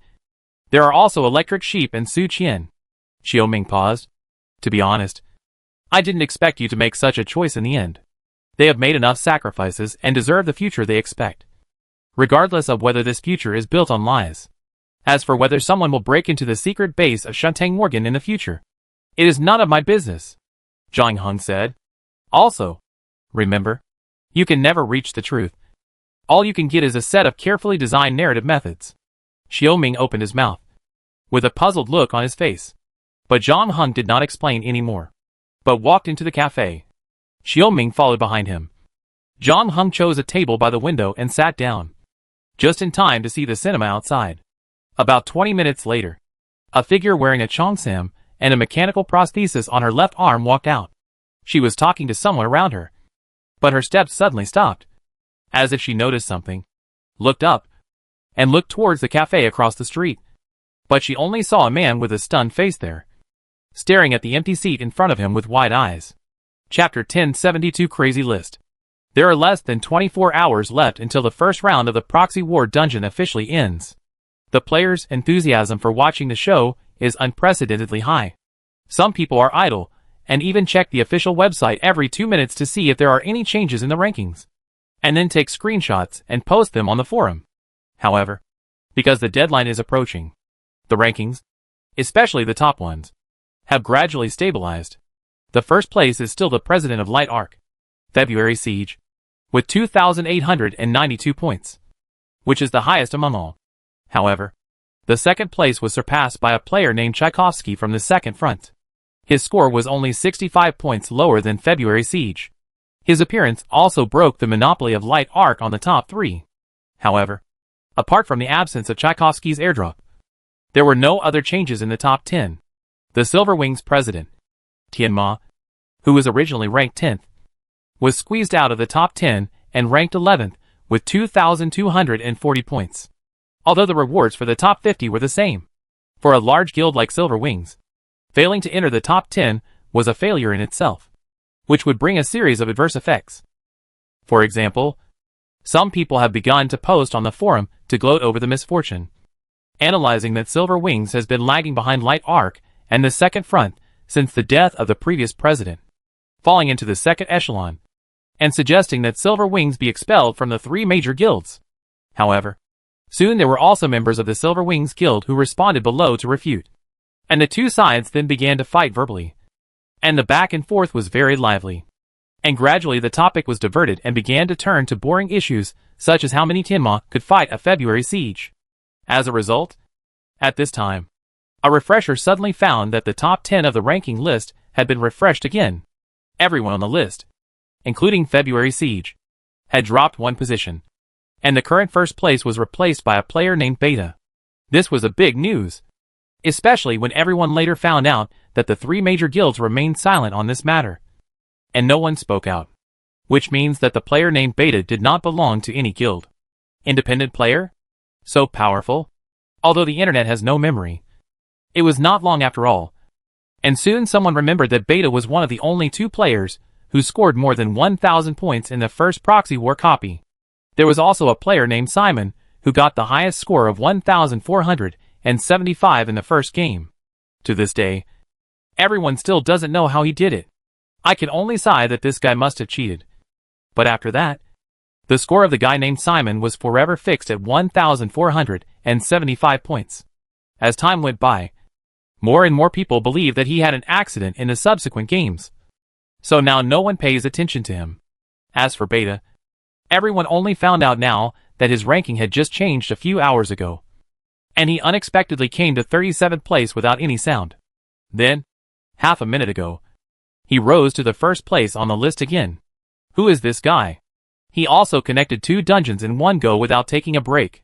The forum members couldn't help asking about this player named Beta, but unfortunately, no one could tell his origins. In fact, when his score exceeded 1,000 points after the first game, it attracted a lot of attention. But his mystery was as famous as his score. This guy named Beta seemed to have jumped out of a stone. No player had ever met him in real life or in the game. So naturally, no information about him could be collected. However, just when everyone was lamenting that the first place in the first round of the Proxy War copy was taken by an extremely mysterious independent player, no one expected that the top 10 positions on the leaderboard would be refreshed again. The mysterious player named Beta stayed in the first place for less than a quarter of an hour, and then was replaced by another player.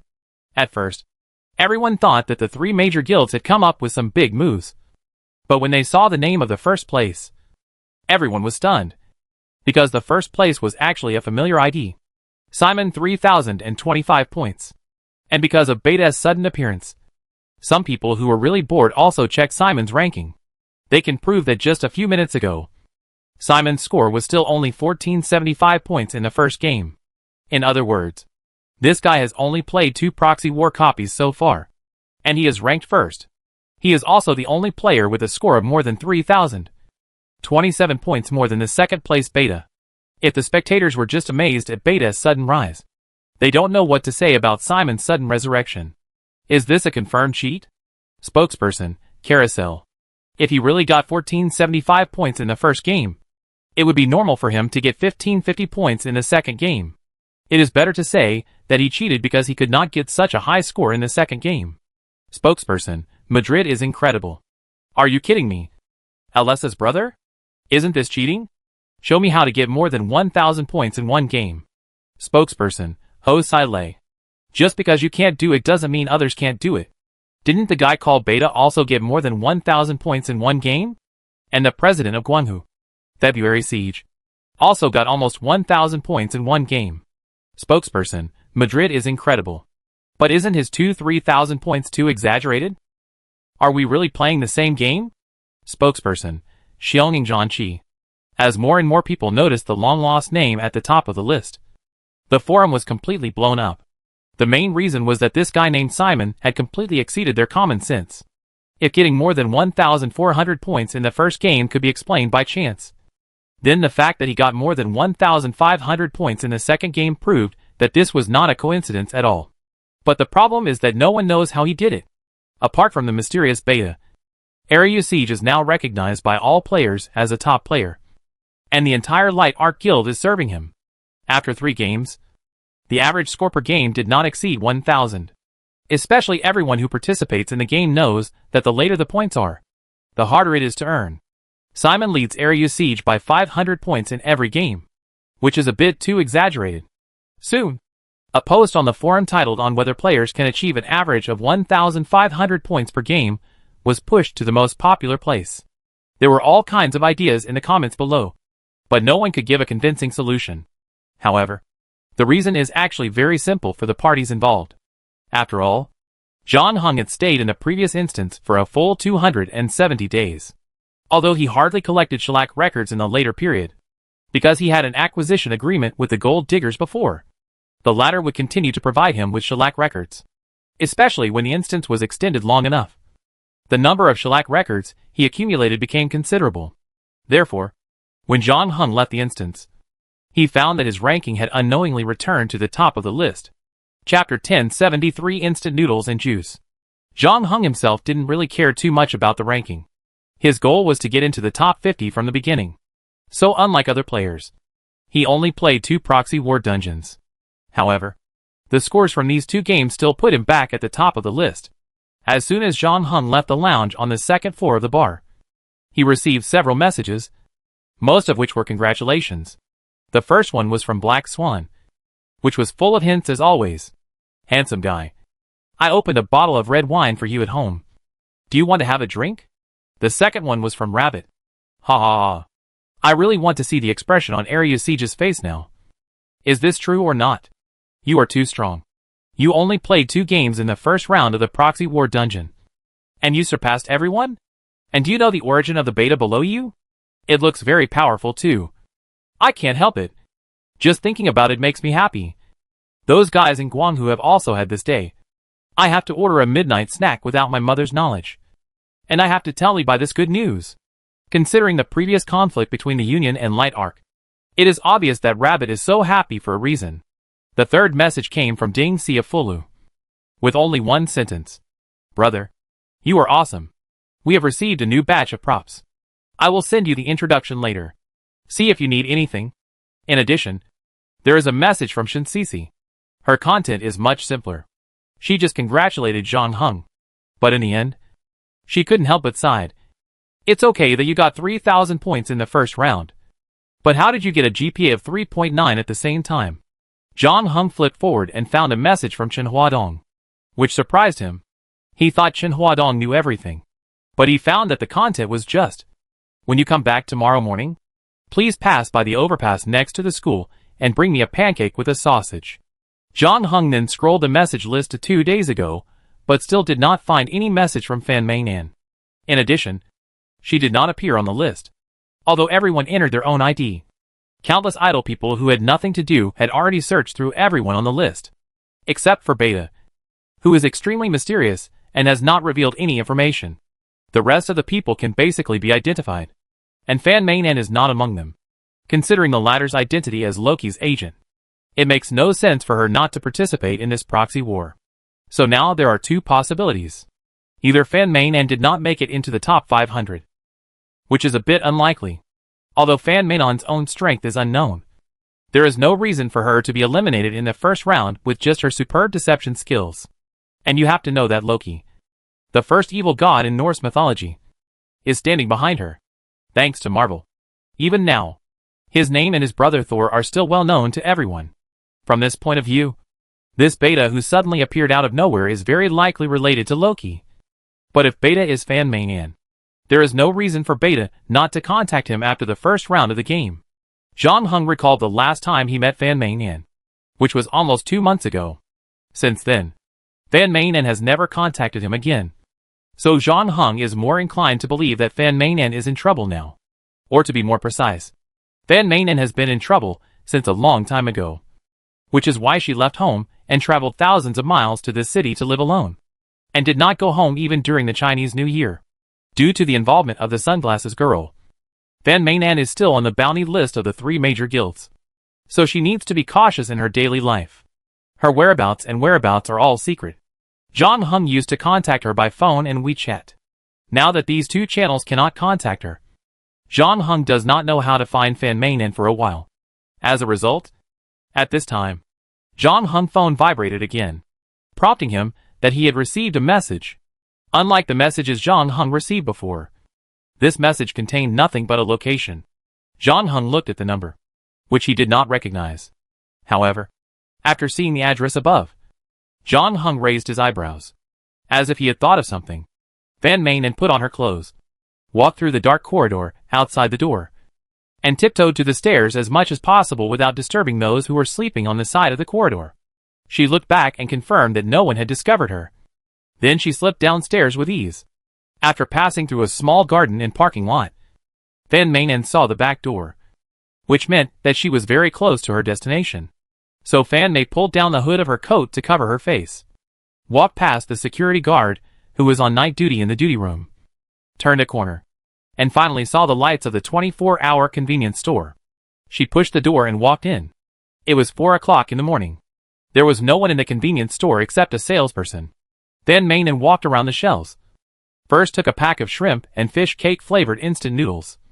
Then grabbed a pack of spicy strips in her hand. But after struggling for half a minute, she sighed, put the spicy strips back on the shelf, replaced it with a bottle of juice, and took a pack of 5-spice fish tofu by the way. She walked to the cashier to pay the bill and asked the cashier to help her get hot water for the instant noodles. Fan Meinan came to the dining corner with instant noodles in her hand. While waiting for the noodles to cook, she opened the package of fish tofu and ate 2 slices. Then she opened the lid of the instant noodles box, smelled the flavor inside, and sighed with satisfaction. She wanted to open the bottle of juice again and drink it while eating instant noodles, but she didn't expect that she couldn't open the bottle cap after twisting it. Fan Meinan seemed to be unconvinced. She took the juice in front of her and tried again, but still couldn't open it. At this time, the cashier seemed to notice the situation here and asked her, "Miss, do you need help?" "No, I can handle this little thing," Fan Meinan said almost subconsciously. And then she wrapped the bottle cap with clothes and tried for the 3rd time. But unfortunately, the bottle cap still did not move. Fan Meinan felt a little embarrassed at this time. She found that she really couldn't open the bottle of juice, but she just refused the help of the cashier, who had sat back to play with his mobile phone. Fan Meinan was embarrassed to ask him to help her open the bottle cap, so she could only put the bottle of juice back on the table. After this incident, Fan Meinan looked at the bowl of instant noodles in front of her and found that she suddenly lost her appetite and was surrounded by an unprecedented sense of loss and powerlessness. She didn't expect that she had lost so much strength that she couldn't even open a bottle of juice. What about a few weeks or months? Would she not be able to sneak out and eat a bowl of instant noodles like this? Fan Meinan lowered her head, not knowing what she was thinking. But the next moment, A pair of hands took the glass of juice in front of her, unscrewed the bottle cap, and put it back in front of her. How long are you going to hide from me? Chapter 1074 Test. Van Manen looked up, and was surprised to see Zhang Heng standing in front of her. Why are you here? I went to your ward before, and found you were not there, Zhang Heng said. He also took a bottle of Coke Zero from the shelf nearby, went to the counter to scan the code and pay, and then walked back. Because I came in from the front door of the hospital. I came out from the back door to look for it. I'm not asking how you found this convenience store. But how did you know I was here? However, Zhang Heng did not answer this question. He opened the Coke, took a sip, then pulled the chair next to Van Manen, sat down, and looked into the latter's eyes. How serious is it? How serious is it? Van Manen seemed a little guilty. I just came here for a small operation. And I don't want everyone to know. Especially when I think that I may have to accept your hypocritical care in the future.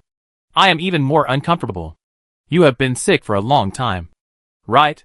When we met for the second time. In order to avoid Xaviercha, I ran a distance with you in my arms.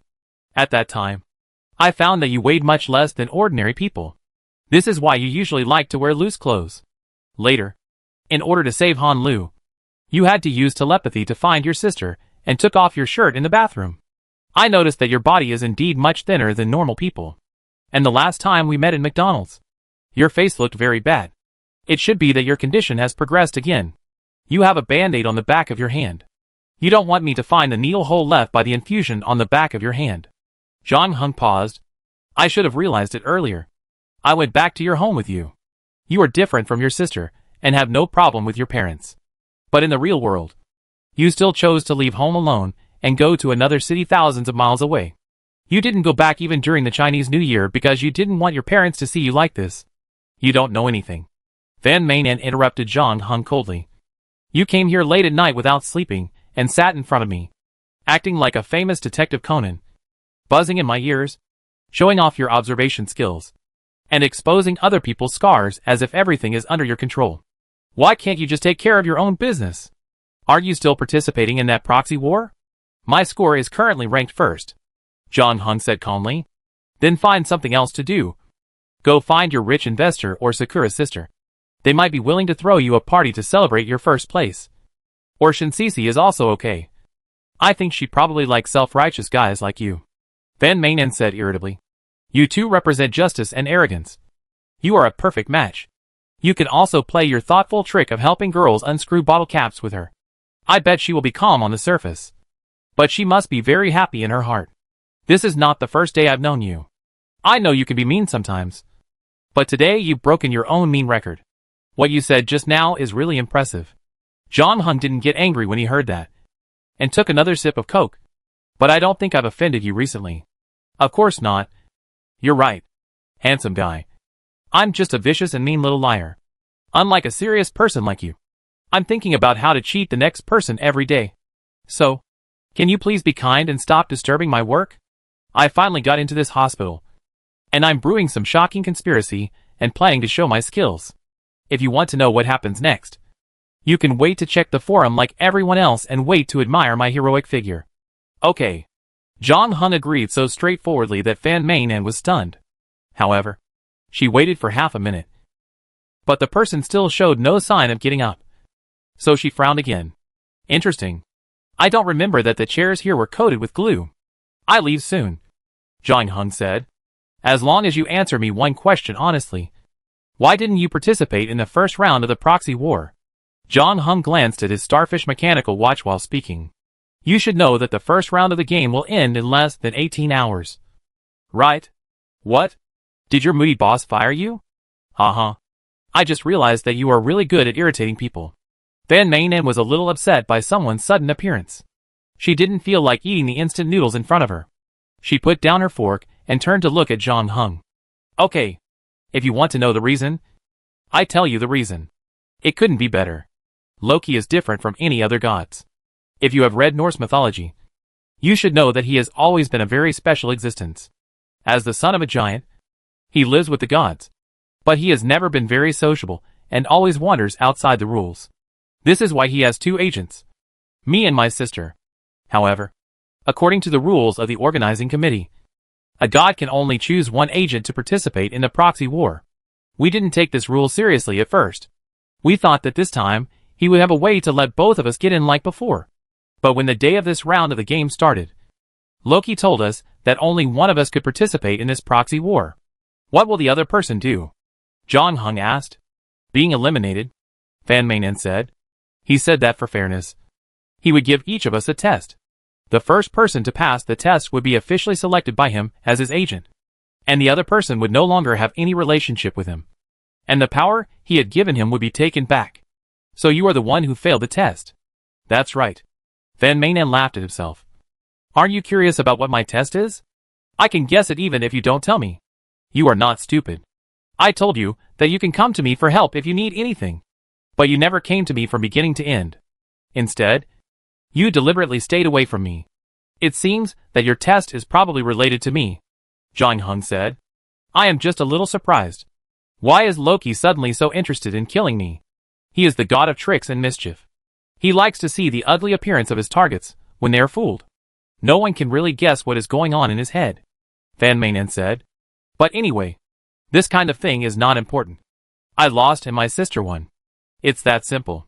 Chapter 1075 Magic. The time is now 4:37. There are not many cars on the street, and there are almost no pedestrians. There are only 2 customers in the convenience store, John Hung and Fan Mainen. And the mail clerk has put on headphones and is concentrating on playing mobile games. The whole city is quiet as if it has fallen into a deep sleep. What's your illness? John Hung finished the Coke Zero in his hand and put the empty aluminum can aside. You want to become Loki's agent because you hope he can cure you, right? I have a very special rare disease. My parents took me all over the country just to find out the cause of the disease, and almost spent all the family savings. During that period, every time I opened my eyes, I could see my father's serious face, and my mother secretly wiping tears.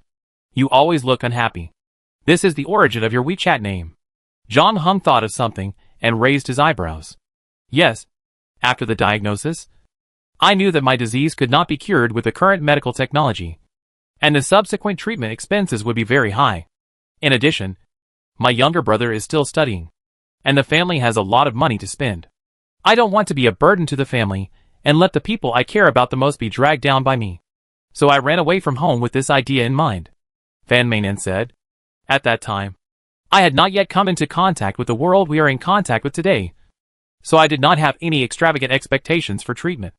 I just wanted to stay as far away from the city where I lived as possible, and spend the rest of my life quietly alone. I bought the ticket casually, and coming here was purely an accident. And within a few days after I came here, my money was almost gone. But I was lucky. Before I spent the last penny, I found a job in a restaurant with food and accommodation. I was mainly responsible for cashiering and issuing invoices. Since then, my life has gradually stabilized. Of course, I have no money to continue treatment. Sometimes lying in the dormitory, I would wonder if I would die alone in a strange city, or there would be a worse situation. Before that, I would lose my ability to move little by little, and could no longer work to support myself. In order to avoid being sent to the hospital for emergency treatment and someone contacting my family, I made a decision that if such a day really came, I would end my life first. But making up your mind to die and facing death are 2 completely different things. Even if I have made all preparations and imagine the worst case scenario, I still can't completely accept the fact that I will die. It felt like someone installed a clock in my body, and there was a countdown number that kept ticking. I knew it would return to 0 one day, but I didn't know when it would return to 0. It just kept ticking there, and as time went by, I didn't get used to or accept it. Instead, I became more afraid. For a while, my mental state was very bad. I always had insomnia at night, and occasionally had nightmares when I fell asleep. As a result, my work state during the day became very bad. I made several mistakes in calculations, was verbally warned by my boss, and my salary was deducted. That's when she found me. Your sister who was taken away when she was young? Yes. I remember you said that you two had some kind of telepathy since you were young, John Hung said. Yes. She came to find me one day, but I didn't know her identity at that time. I even thought that my illness had affected my brain and caused hallucinations. She just walked into the restaurant where I worked, booked the largest private room by herself, and then ordered one of every dish on the menu, which alarmed the boss, who suspected that she was here to cause trouble. But then she took out her credit card and prepaid all the meal money. The boss immediately changed his expression and urged the kitchen staff to prepare food for her. He even pushed back the dishes for other customers. Then he approached her and asked her if she had any other instructions. She pointed at me and asked me to eat with her.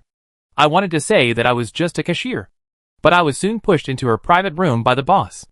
After everyone left, she told me that she would perform a magic trick for me.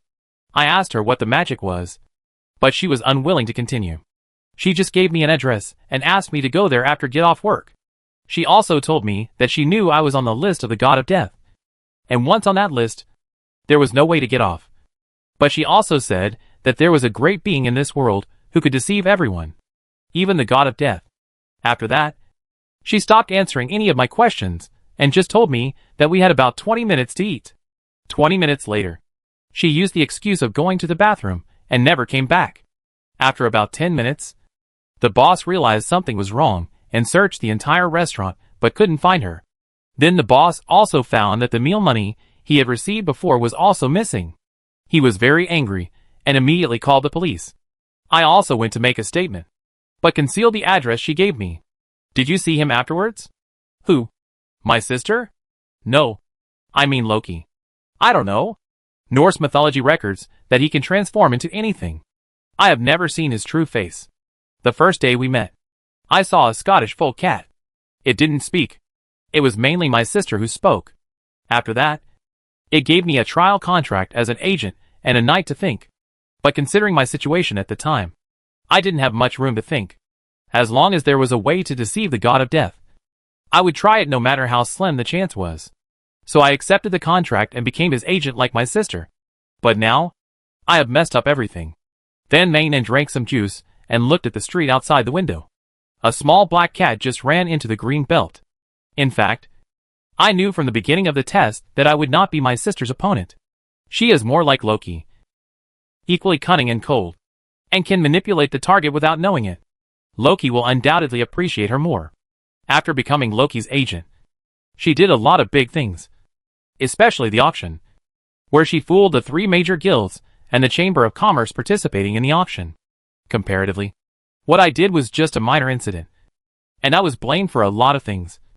So I lost this time, and I have nothing to complain about. You don't have to feel guilty or moved.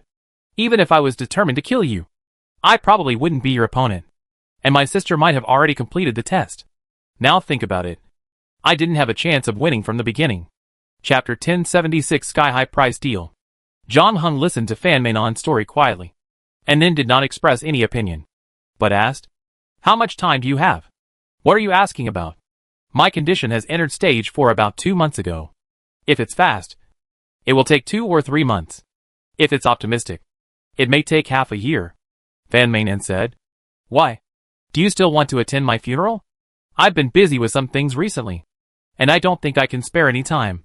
John Hung threw the empty Coke can into the trash can, then took out his phone and typed something on it. The first email was sent out quickly, and he soon started writing the second one. Van Manen was stunned for a moment, but then he continued, "Forget it. I originally wanted to ask you to help me deal with my relics, and I also prepared a few game props as a reward. But I guess you don't think much of it. After all, you are already ranked first in the proxy war, so I go find someone else. Do you have any friends here besides me?" John Hung asked. "I can post a bounty on the forum. Then the people you find will see you in your current state, and most likely take your props away directly." John Hung didn't look up. "Why don't you postpone the time and die when I have time? Do you think I don't want to live?" Van Manen put down the plastic fork in her hand. "But I have been abandoned by Loki, and have lost all my abilities. I can't make anything with plasticine anymore, and I can't participate in this proxy war, because of the ban of the organizing committee. I can't even enter the ordinary dungeon. How can you? The first person on the leaderboard. Understand me? I am no longer a person in your world. Apart from the few props I have left, I am no different from an ordinary person. Even the money for hospitalization was obtained by fraud in the past, and it is almost gone. Just like Cinderella in the fairy tale. When the clock strikes 12, my crystal shoes, pumpkin carriage, and ball gown will all disappear. I will become the ordinary girl who sleeps in the dormitory of the restaurant, anxious and restless, and can only watch death approaching little by little. I don't think all your things have disappeared, Zhang Heng said. You still have mine. Right? Since there are supernatural powers in this world, there must be a cure for your illness. Do you think I haven't thought of this? I have contacted many chambers of commerce, but they don't have the props I need. The same is true for auctions. On the first day the player forum was established, I posted a purchase request in the prop trading area, but no one has contacted me until now. Have you ever thought that it's because you didn't open enough chips, and your ID has no credibility? If props like this really exist, they must be very precious. Most people would choose to keep them for themselves. After all, no one knows when they or their important relatives and friends will use them. Even if they want to sell them, they won't rashly contact a stranger on the forum. Zhang Heng checked what he wrote again, and then clicked the send button. It doesn't matter anymore. I can't afford the price of this thing anyway, Van Manen said. My camouflage ability has failed. Good news. I can afford it. Zhang Heng finished speaking, and his phone lit up the next moment, showing that he had received an email from Ding Si, with only one sentence in it. Is this true? The 5 exclamation marks at the end fully showed his inner shock. And Zhang Heng replied, That's right. Just send it like this. Ding Si replied almost immediately afterwards. No problem. According to the requirements, if someone else commissioned us, we would have to inspect the goods first. But Mr. Simon, we can fully trust you. You just need to take time to come to our headquarters within 2 weeks. And this matter itself is also a good advertising opportunity for us. Thank you for your hard work. After Zhang Heng sent the message, he put away his phone and said to Fan Mainen, Let's go. Where to? Fan Mainen seemed a little confused. Let's go talk to your former employer, Zhang Heng said calmly. At the same time, the player forum on the other side was once again in an uproar. Tonight's rankings were full of fierce competition, and the reversals were more exciting than a TV series. First, Beta single-handedly surpassed the 3 major guilds and ranked first on the list. But it was not long before it was overtaken by Simon. Soon, someone dug out the explosive news that Simon only played 2 games in the first round of the proxy war, causing the players to argue over whether Simon was cheating. The forum's traffic tonight has set a record, and many usual lurkers have been blown out. At this time, the official account of Fulu, which was certified by the forum, actually posted another post, which made Simon, who was already the subject of countless people's curiosity and heated discussions, stand at the forefront again, seeking to purchase healing props or solutions, requiring the ability to cure late-stage rare diseases without sequelae. And the reward? 200,000 points. The customer currently does not have enough points. According to regulations, a B-level prop is used as payment guarantee. If the payment cannot be completed, the B-level prop will be used to complete the transaction on behalf of the customer. A trading bounty of 200,000 points? And the collateral is a B-level item. The entire forum was in an uproar.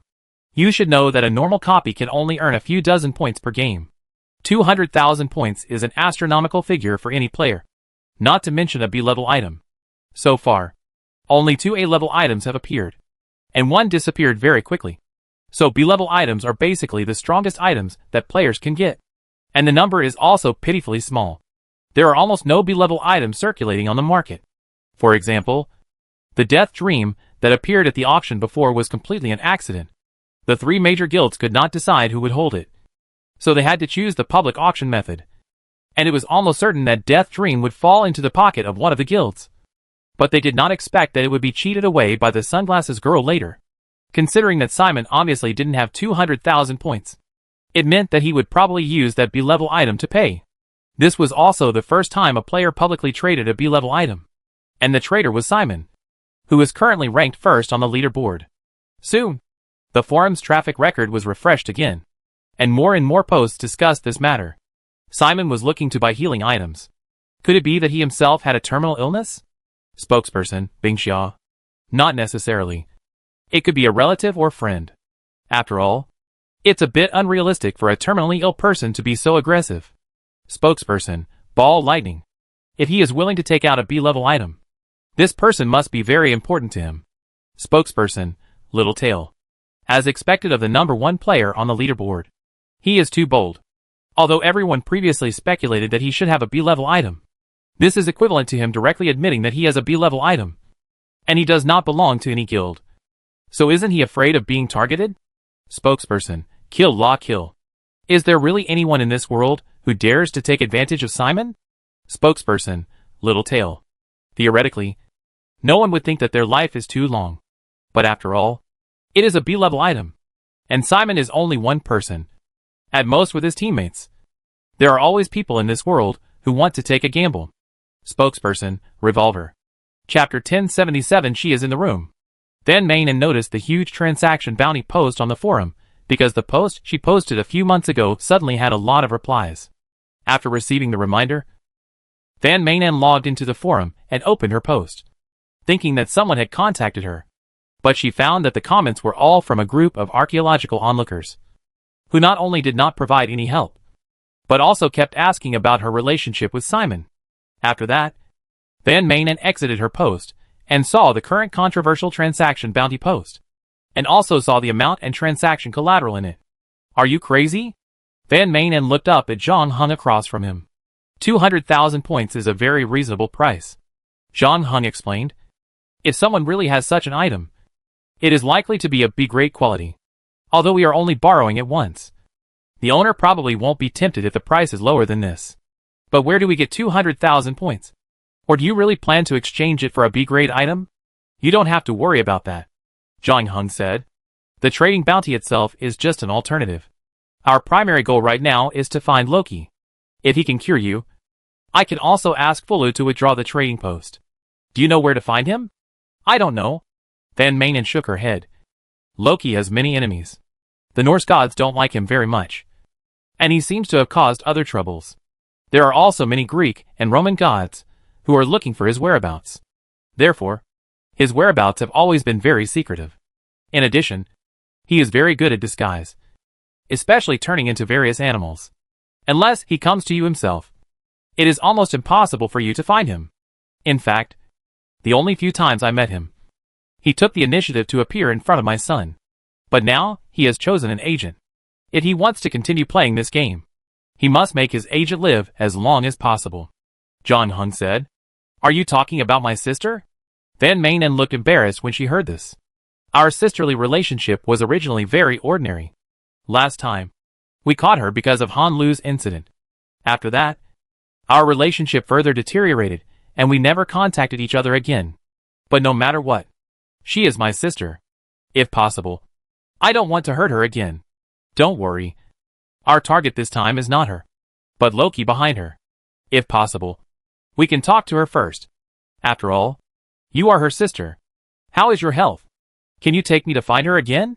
I try. Van Manen hesitated for a moment and agreed to Zhang Heng's proposal. Because as she said, although she had prepared to accept her fate before, she was unwilling to watch death coming to her head and all her efforts go to waste. Then Zhang Heng took Van Manen to a hotel and booked a couple's room with a bathtub.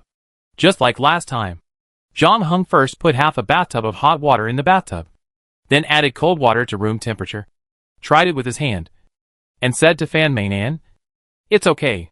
The latter turned his back to Zhang Heng and began to take off his clothes. It was not the first time that Van Manen did this. Compared with the last time in Han Lu's bathroom, her movements were much faster, but the atmosphere was still a little awkward. Van Manen quickly took off her outer clothes, leaving only a close-fitting vest, and then sat in the bathtub. She looked thinner than last time, and there was almost no blood under her skin. Van Manen seemed to not want Zhang Heng to see her weak and ugly appearance, but she had no choice but to hold her arms helplessly. Fortunately, Zhang Heng's eyes did not stay on her for too long, and he asked, "How is it? Are you ready?" Van Manen nodded, and unlike when diving, she tried to exhale the air in her lungs, and then buried her whole body in the water. Soon she started struggling because she ran out of oxygen. She wanted to stick her head out of the water because of her survival instinct.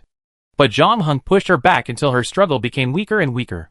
When Van Manen fell into a coma, Zhang Heng immediately took her out of the bathtub and laid her flat on a bath towel. Then he kept an eye on the time on his hand, because Van Manen's physical condition was already very bad. Zhang Heng did not wait for 4 minutes to start CPR this time, but started pressing at 2.5 minutes. However, it took a full minute for Fan Mainon's body to respond, and her pulse gradually recovered. After another half a minute, she spit out a mouthful of water and finally opened her eyes again. She breathed in big gulps of air, and her face was full of fear. She screamed, "She's in the room! She's in the room? Calm down." John Hung put a bath towel on Fan Mainon and comforted her. "I'm always by your side. There's no one else in the room." "No, I'm not talking about the room here. In the hospital. She's in the hospital where I was before, with a knife on her body. I don't know what she wants to do." Fan Mainon tightly grasped John Hung's arm. "How did she know which hospital I was in? Wait, did she also use our telepathy? Did she want to kill me? Why? Okay, I have a grasp of the current situation. The saddest part is over. You can take a break and leave the rest to me," John Hung said. "No, I want to go with you. I need to know why she wants to kill me. I don't understand. She has already won. Why does she want to kill me?" Fan Mainon said excitedly. "Are you sure? Your body. My body is not that weak." Fan Mainon interrupted John Hung and said firmly, "Well, change your clothes first. It's okay. There's still time. This place is very close to your hospital. You can get there in 10 minutes. Since she came for you, she won't leave as long as you don't return to the ward," John Hung said. "She can't run away this time." A quarter of an hour later, John Hung and Fan Mainon stood in front of the latter's ward again. Fan Mainon's expression was a bit complicated. She glanced at John Hung beside her, then stretched out her hand and pushed open the door. The first thing that came into view was the fruit knife stuck on the bedside table, which made people shudder. But there was no one else in the room except the aunt, who was still sleeping in the next bed. John Hung roughly checked the surroundings and said, "She just left. I should be able to catch up. What does she mean by doing this? A warning?" Fan Mainon looked at the fruit knife on the bedside table and said puzzledly, "I'm afraid only she can answer this question." Chapter 1078 Chase. Under the hospital ward building, a woman in a black tennis suit threw her rubber gloves and mask into the trash can downstairs, then looked up at the window of Fan Mainon's room, and turned around and walked into the night without stopping. 2 minutes after she left, John Hung and Fan Mainon also came to the door of the ward and walked up. But at this time, the woman in the black tennis suit had already walked to the back door. 5 minutes later, John Hung ran over and asked the security guard in the duty room, "Master, did you see a woman just now?" "Woman?" The security guard looked at John Hung with a suspicious look. "Oh, she is my girlfriend. We just had a fight over the hospital bill." The security guard showed a look of understanding. He worked as a security guard in the hospital and had seen a lot of similar things. He relaxed his vigilance after hearing this. "The girl in the tennis clothes must be your girlfriend. She left from here before. Did you see where she went?" "She walked east along the street. I don't know what happened after that. You can call her and ask. Women need to be coaxed." "Thank you. She blocked my contact information." After thanking him, John Hung said goodbye to the security guard at the back door of the hospital and chased east along the street. Tonight, Fan Mainon's sister came to kill her. No matter what means of transportation she chose, she would definitely not stop near the hospital, because this might cause her trouble afterwards. This is why John Hung thought he could still catch up with her. At this time, the woman in the black tennis suit was almost at the intersection at the end of the street, but she did not cross the road afterwards. Instead, she turned into an old-fashioned community on the left. 3 minutes later, she rode a red electric car out of the community again. She looked behind her and confirmed that she did not see any suspicious people. Then she turned to another road on the electric car. At this time, the sky was already turning pale, but there were still few pedestrians on the road. The street seemed empty. The woman in the black tennis suit rode about 500 meters. Just as she was gradually relaxing, she suddenly saw a polo in the rearview mirror, although it was not time to go to work yet. There were occasionally some cars passing by on the road. Strictly speaking, the polo was no different from other cars, and its speed was just not fast or slow. At the current speed, it was expected to pass by her in 10 seconds. But the woman in the black tennis suit always felt that the other car was coming for her. So the next moment, when the polo was less than 30 meters away from her, the woman in the black tennis suit made a prompt decision and rode her electric bike to the sidewalk.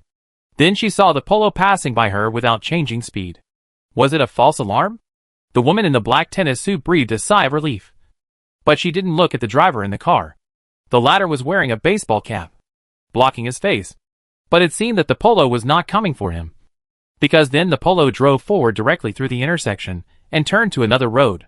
So the woman in the black tennis suit also rode her electric bike down the sidewalk, ready to continue to rush home. But when she came to the next intersection, she saw that the Polo she had suspected before turned back again. And this time it did not hide its intentions, and rushed towards her at an accelerated speed. She could already hear the roar of the engine. The woman in the black tennis suit did not have time to ride her electric bike onto the sidewalk. So she made a quick decision and jumped off the Polo just before it rushed up and hit her. After rolling on the ground, she immediately stood up and ran away. While running, she turned around and looked back. She had hoped that the Polo would slow down after hitting the battery car, and it would be best if there was another traffic accident. What she didn't expect was that at the last moment, the car actually turned its head to avoid the battery car on the ground, and then continued to drive towards her without any injury. At this time, she finally saw the driver's appearance. It was the man who teamed up with Fan Main and to catch her last time. The woman in the black tennis suit felt nervous. No one knew Zhang Heng's strength better than her, especially after that she did not follow Zhang Heng's advice and still tried to contact the White Knight, but found that the latter had completely lost contact. Soon after, the news broke that Director Kwang, after hearing the news of the missing, the woman in the black tennis suit had to accept the reality that Plague, one of the 4 horsemen of the apocalypse, was probably killed by Zhang Heng, or seriously injured. The woman in the black tennis suit didn't know how Zhang Heng did it, but it was obviously enough for her to classify Zhang Heng as a dangerous person. The woman in the black tennis suit cursed in her heart. She didn't expect to meet this evil spirit again. She immediately ran onto the sidewalk and then ran to the mall next to her. But when she ran to the gate of the mall, she found that it was still locked because it was not open yet. But this did not bother the woman in the black tennis suit. She took out a key from her pocket and inserted it directly without caring whether the shape of the key could match the keyhole. As a result, a magical scene happened. When the key touched the keyhole, it actually adjusted its shape according to the shape of the keyhole, allowing the woman in the black tennis suit to easily open the lock on the door. Then she plunged into the mall. Zhang Heng Polo also stopped outside the mall at this time, and Zhang Heng followed closely and rushed into the mall. He saw the target running along the escalator to the 2nd floor, and followed him. Such a long period of fitness and long-distance running soon took effect, and coupled with the natural advantage of gender, the distance between the two sides was shrinking soon. However, when Zhang Heng rushed to the 2nd floor, he could still see the back of the target in the previous second, but suddenly disappeared in the next second. The woman in the black tennis suit seemed to have disappeared out of thin air. No figure could be seen on the entire 2nd floor, and at the same time, the latter's figure appeared behind a jewelry counter on the 1st floor below. The woman in the black tennis suit picked up a magnet that she had thrown here before and put it back in her pocket. But she did not move immediately, but pricked up her ears and listened carefully to the movement upstairs. Chapter 1079 Misunderstanding? Just as Zhang Heng was looking around on the 2nd floor, searching for the woman in the black tennis suit, the latter reappeared behind a counter on the 1st floor, reached out and picked up a black magnet on the ground, put it back in her pocket, and let it be attracted together with another white magnet. Then she squatted down, trying not to make any noise, and groped forward along the counter. She first saw the sign for the restroom, but when she walked in, she found that there was only an exhaust fan connected to the outside. But then the woman in the black tennis suit moved a trash can and stepped on it, looked outside, and found that there was an open-air parking lot. Generally, in this case, there will be a passage in the parking lot that leads directly into the mall. In other words, as long as she finds this passage, she can leave the parking lot directly. This is not difficult for the woman in the black tennis suit. In fact, when she came out of the bathroom, she walked 6 stores forward and saw a fire escape on her right-hand side, which led to the parking lot. The woman in the black tennis suit quickened her pace. She knew that she would not have much time left. As long as Zhang Heng was not stupid, he should find the mall's monitoring room soon, from which he could easily control the dynamics of various parts of the mall.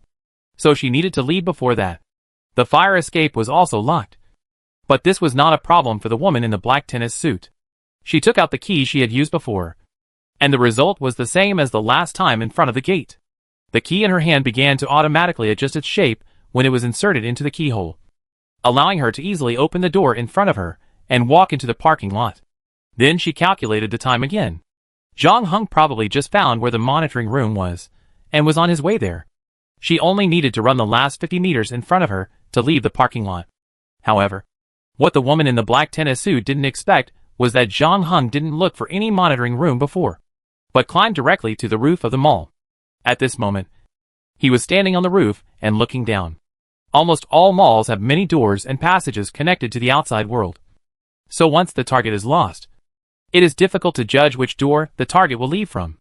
Moreover, there are game props in this world. Zhang Heng himself once had a prop that could melt the wall, so he didn't guess where the woman in the black tennis suit left. Anyway, no matter where she left, she would come to the outside of the mall and could be clearly seen from the roof. Of course, even so, most people would not choose to climb to the rooftop at this time, because even if they saw the target, they would have to go down from the rooftop to catch up, and the journey would take a long time. By the time they got out of the mall, the target might have already disappeared. However, this problem did not exist for Zhang Heng. He saw the woman in a black tennis suit walking through the parking lot, and the next moment she jumped directly from the rooftop. As her body fell, the black wings behind her also spread out. The woman in the black tennis suit only felt a black shadow passing over her head. But when she looked up, she didn't see anything unusual in the air. She thought she was too nervous and had hallucinations. As a result, she ran into someone as soon as she ran out of the parking lot. The woman in the black tennis suit took a few steps back. When she stood firm, she suddenly found that the person she bumped into was none other than Zhang Heng. But she couldn't figure it out at all. Zhang Heng was still in the mall half a minute ago. Why did he magically appear in front of her half a minute later? Not to mention that she was very careful all the way and paid special attention to her whereabouts to make sure that she was not exposed until she walked out of the parking lot. You don't have to worry. I just want to ask you something, Zhang Heng said. What is it? The woman in the black tennis suit said vigilantly. I know you and your sister are in a competition, and you should also be aware of her physical condition. Yes, that's right. I know she doesn't have much time to live. So do you think I, as her sister, should give in to her in this matter? The woman in the black tennis suit raised the corner of her mouth, revealing a sarcastic smile on her face. However, Zhang Heng shook his head when he heard this. You must have your reasons for wanting to be Loki's agent, so it doesn't make sense for you to give in for your sister. I'm not here for the competition between you. I just want to ask you for a small favor. Tell me where Loki is, or if there is any way to contact him. The woman in the black tennis suit looked a little strange. You asked me where Loki is? You are his agent. So of course, I have to ask you this question. Are you making fun of me? Oh, I see. No wonder you men are always fools who are fooled by women. Did my dear sister tell you that I won the competition?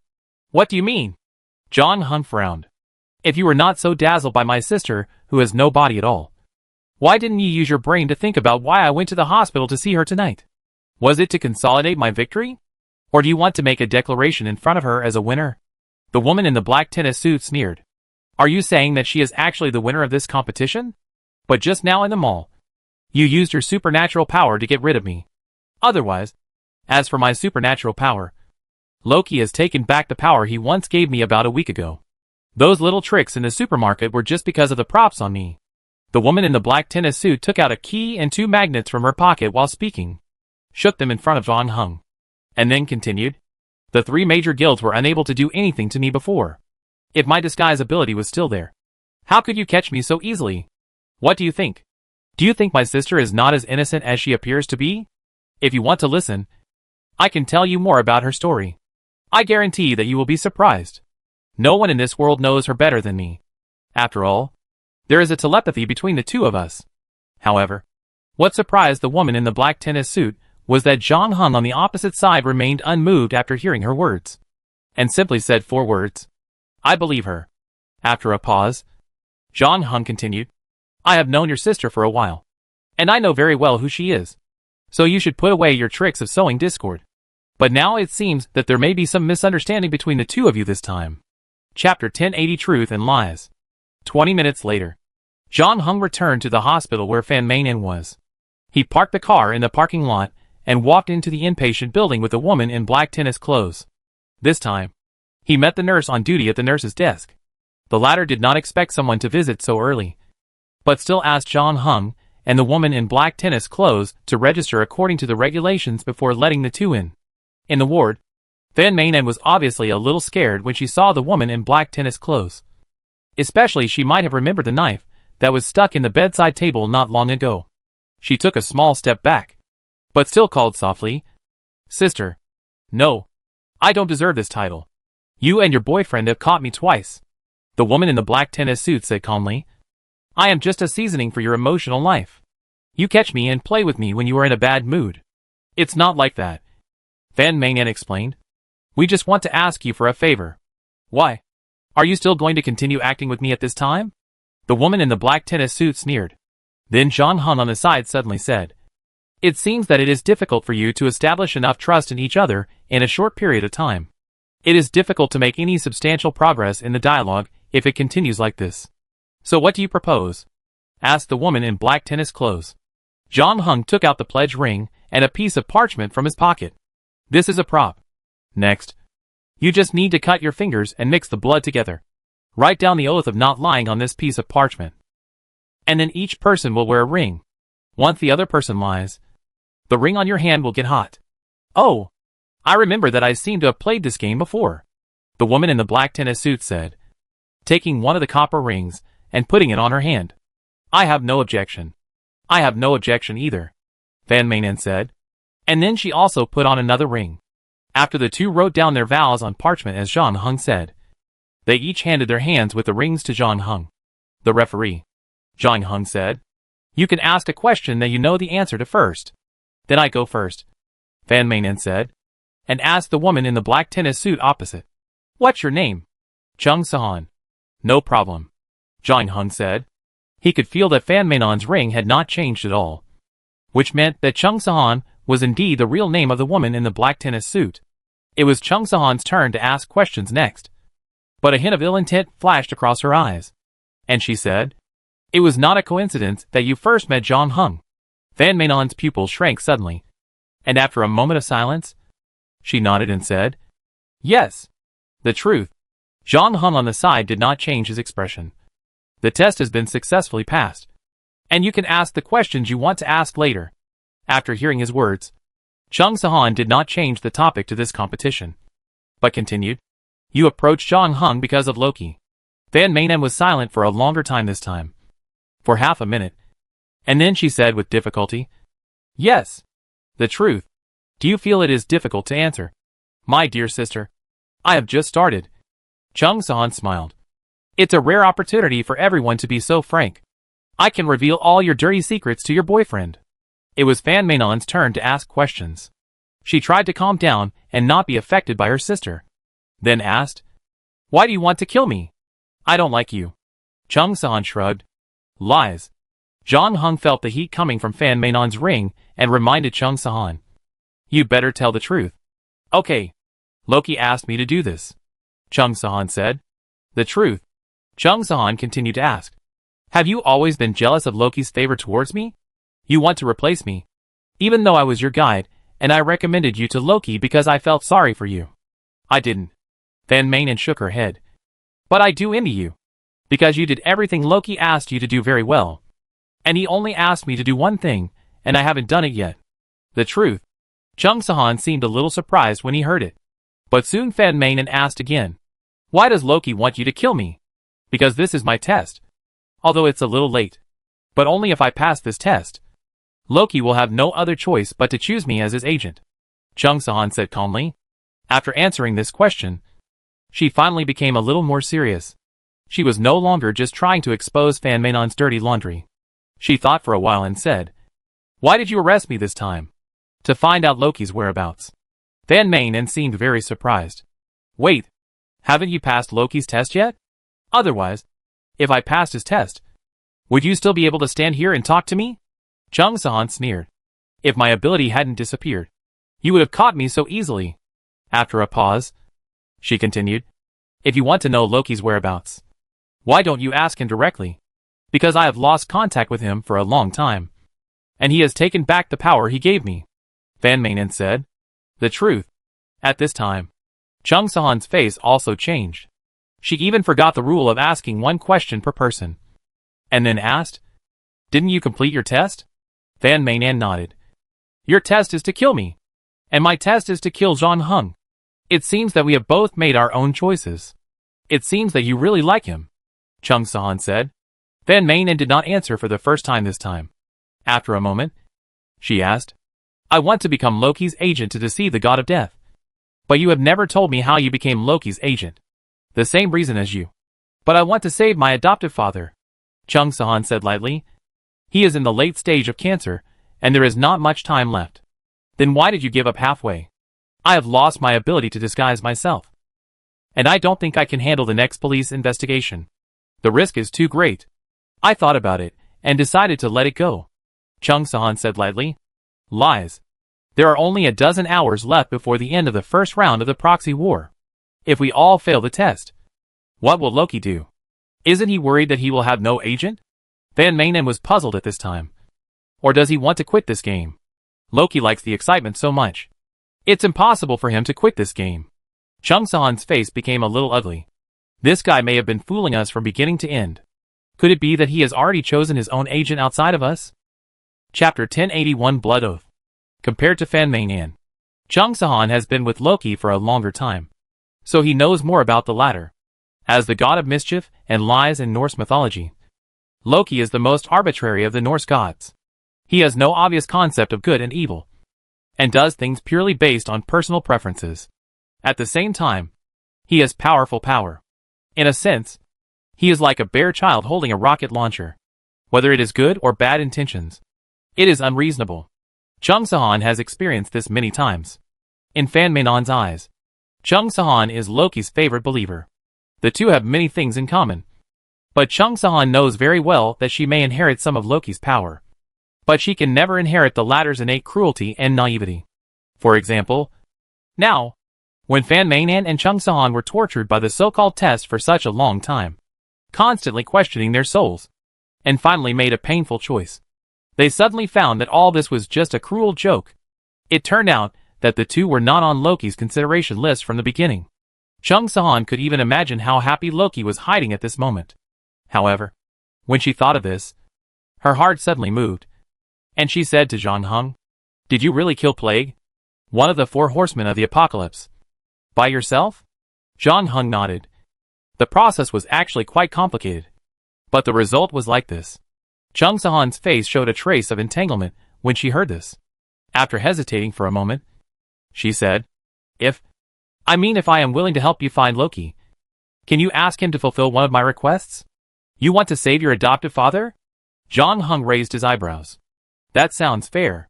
No, you don't know the danger of this matter at all, Chung Sahan said. Even if you have killed the plague, our opponent this time is Loki. In a head-on confrontation, Loki may not be much stronger than the White Horse Knight. But in terms of tricks, there are few people in the world who can be Loki's opponent. So it is very likely that we will get nothing in the end. And we will also offend Loki. Believe me, you definitely don't want to be remembered by Loki all the time. So if you want me to help you, it's not enough to just give a verbal promise. I need your guarantee. What do you want me to guarantee? Zhang Heng asked. Give me your blood. Not too much. 5 milliliters is enough. I have a prop that can make a binding blood oath. Once you break your oath, your blood will boil for a full minute, Chung Sahan said. Zhang Heng shook his head. Just like you don't believe me, I find it hard to believe you either. I don't know if this item on you has any other effects, so I won't rashly give you my blood. You can just ask me if this item has any other effects. Chung Sahan raised the ring on her hand. I'm still wearing this little item on your hand. Sorry. This weird blood oath is not within the scope of the guarantee I can provide, Zhang Heng said. As a result, when the two were in a stalemate, Fan Meinan, who had been silent for a long time, spoke again. Can I swear? This incident was caused by me, and Zhang Heng was involved because of me. If he breaks his oath, then I should bear the consequences. Fan Meinan paused here, looked into Chung Sahan's eyes, and continued. I believe in him, and am willing to use my life to guarantee him. And you are my sister. I also believe in you, and believe that there is no other problem with your blood oath. So it is most appropriate for me to swear. Chung Sahan frowned after hearing this. She still hoped that Zhang Heng would personally make the guarantee, But Fan Mainan's words made it impossible for her to refute. Indeed, if it weren't for Fan Mainan, Zhang Heng would have no reason to get involved in this matter. In this case, if Fan Mainan swore, he would have no reason not to keep his promise. And now Zhang Heng's attitude was tough, and it was clear that he would not make any blood oath. So Chung Sahan could only retreat in the end and said, "Okay, you can do it too."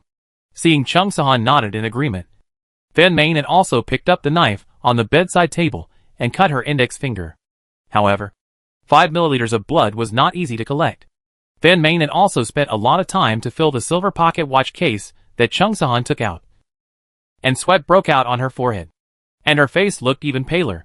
Chung Sahan closed the pocket watch, picked up the pocket watch strap, and put the silver pocket watch on the lighter for a full minute and a half, until the blood inside was boiling, and then handed the silver pocket watch to Fan Mainan. "Swear. Say that if Loki cures your disease, you must also let him cure my adoptive father cancer. And then press your thumb on the center of the watch case. Remember, if you can't do it, your blood will boil." "I know." Fan Mainan took the pocket watch and swore word for word according to what Chung Sahan said, and pressed his thumb again, and his fingertips were burned by the red-hot watch case, and a blister formed. Zhang Heng instinctively felt that this blood oath was a bit inappropriate, but he looked at Fan Mainan's eyes, and knew that the latter had made up his mind. After Fan Mainan finished all this, Chung Sahan took back the pocket watch, and her expression finally eased a little. But she didn't say anything. Instead, she took out her mobile phone, opened the memo, and typed a line on it. Loki should be nearby. Then, as if she was worried that Zhang Heng and Fan Mainan didn't understand, she added another sentence. "From what I know about him, he will definitely not miss such a moment." Witnessing the despair and pain of us who were fooled by him, just like a painter appreciating his newly completed work, no one can resist such temptation.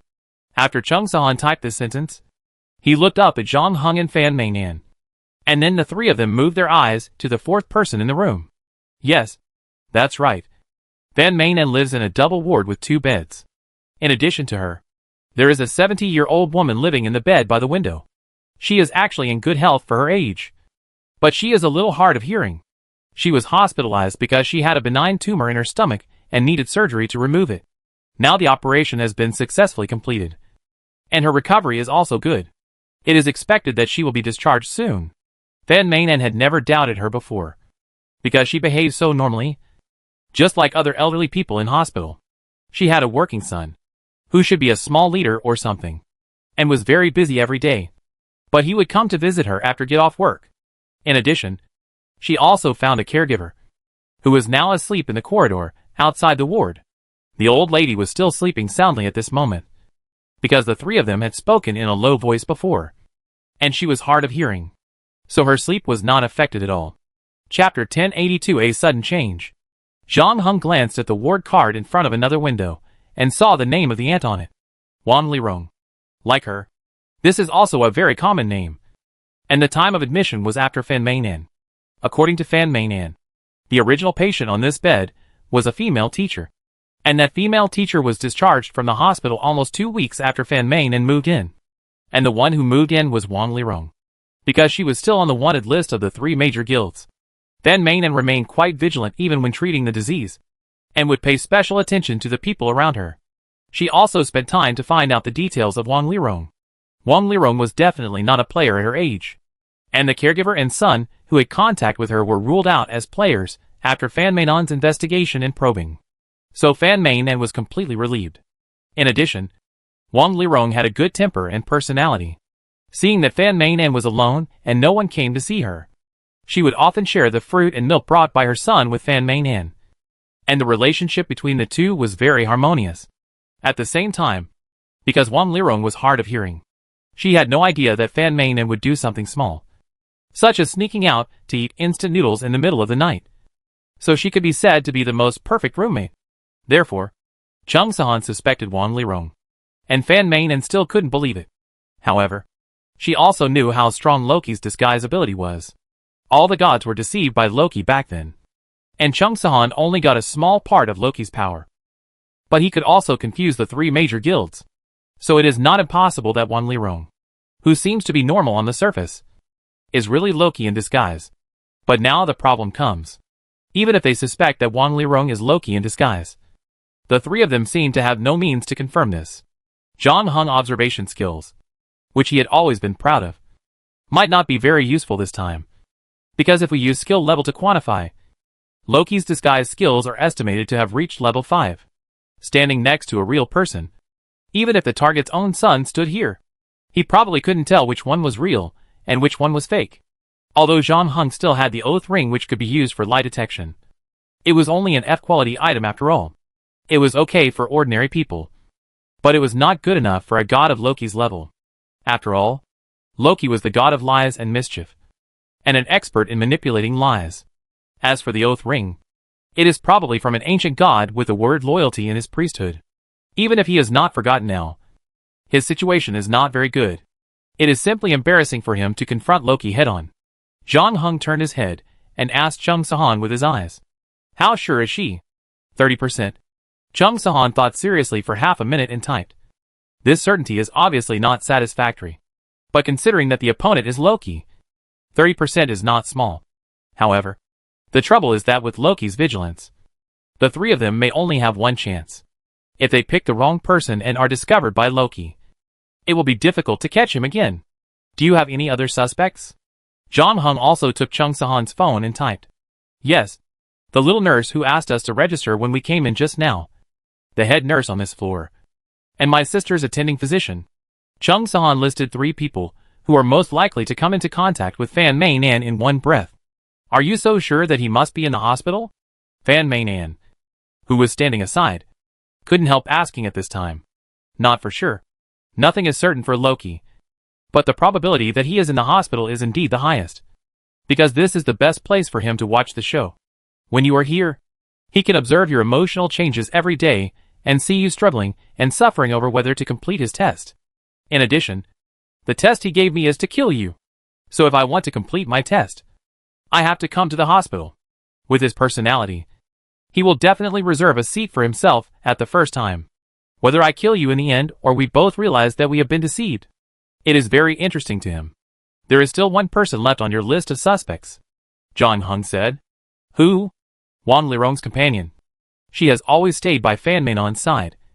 And compared to Wang Lirong, she is more likely to be ignored because of her identity as a companion. This way, the range of choices has been expanded. Chung Sahan frowned and continued typing. In fact, in addition to these main suspects, there are also the hospital security guards and the patients in the next room. Even the geckos outside the wall and the stray cats nearby. They may be transformed by Loki. No matter which one of them is Loki, there will be a hard battle next. I have to go to the car to get the weapons first. You can stay here first and try not to arouse his suspicion. Contact me at any time if there is any situation. Zhang Heng put away his phone after typing the last paragraph. Ordinary weapons would definitely not work against Loki. Zhang Heng still didn't quite know how he killed the White Horse Knight. He just guessed that it was related to the strange power that was awakening in his body. But he couldn't control it skillfully. In comparison, the weapons in his hands were more reliable. Especially the B-level items. Whether it was Hidden Sheath or Plague Bone Bow, they should be able to cause damage to Loki. Zhang Heng hugged Fan Meinan before leaving. Seeing this, Chung Sahan frowned and looked away. Zhang Heng then said, I give you sister some time to finish what you need to say. And then we go find Loki. After that, he walked out of the ward, leaving only Chung Sahan and Fan Meinan, as well as Wang Lirong, whose real identity was unknown. The atmosphere seemed a little awkward, and Fan Meinan had to cooperate with Zhang Heng to continue the play. So after a while she asked Chung Sahan, Do you want to drink something? I have water and milk here. Just some water. Chung Sahan's attention was now on Wang Lirong, who was sleeping on her side. And she said absent-mindedly. So Fan Meinan turned around and walked to the bedside counter, opened the cabinet, found a disposable plastic cup from it, and then bent down to get the thermos on the ground. At this moment, something strange happened. Chung Sahan retracted his gaze from Wang Lirong, walked behind his sister calmly, picked up the fruit knife that he had dropped on the counter before, and then gently called out, Meinan. Fan Meinan turned around after hearing this, and asked in confusion, What's the matter? As a result, the moment she turned around, a fruit knife stabbed into her heart without hesitation. Sorry. Sister, Chung Sahan said lightly. I won this test. Chapter 1083 Senior Sister. It all happened so fast that Fan Meinan hadn't reacted yet. And she had no time to dodge. Then the pain in her chest was transmitted to her brain through the nerves. She opened her eyes wide. Her pupils were full of shock and confusion. And her lips moved, as if she wanted to say something. But the next moment, everything went black, and her body fell backwards, first hitting the table, knocking over the kettle and cups on the table, and then slid down the table little by little, finally tilting her head, motionless. Blood gradually stained her pullover red, and her eyes completely lost their luster. Chung Sahan stood in front of her, looking down at her sister's body on the ground, with a complicated expression. And Wan Lirong, who was lying on the other bed, was finally awakened by the sound of the kettle falling to the ground.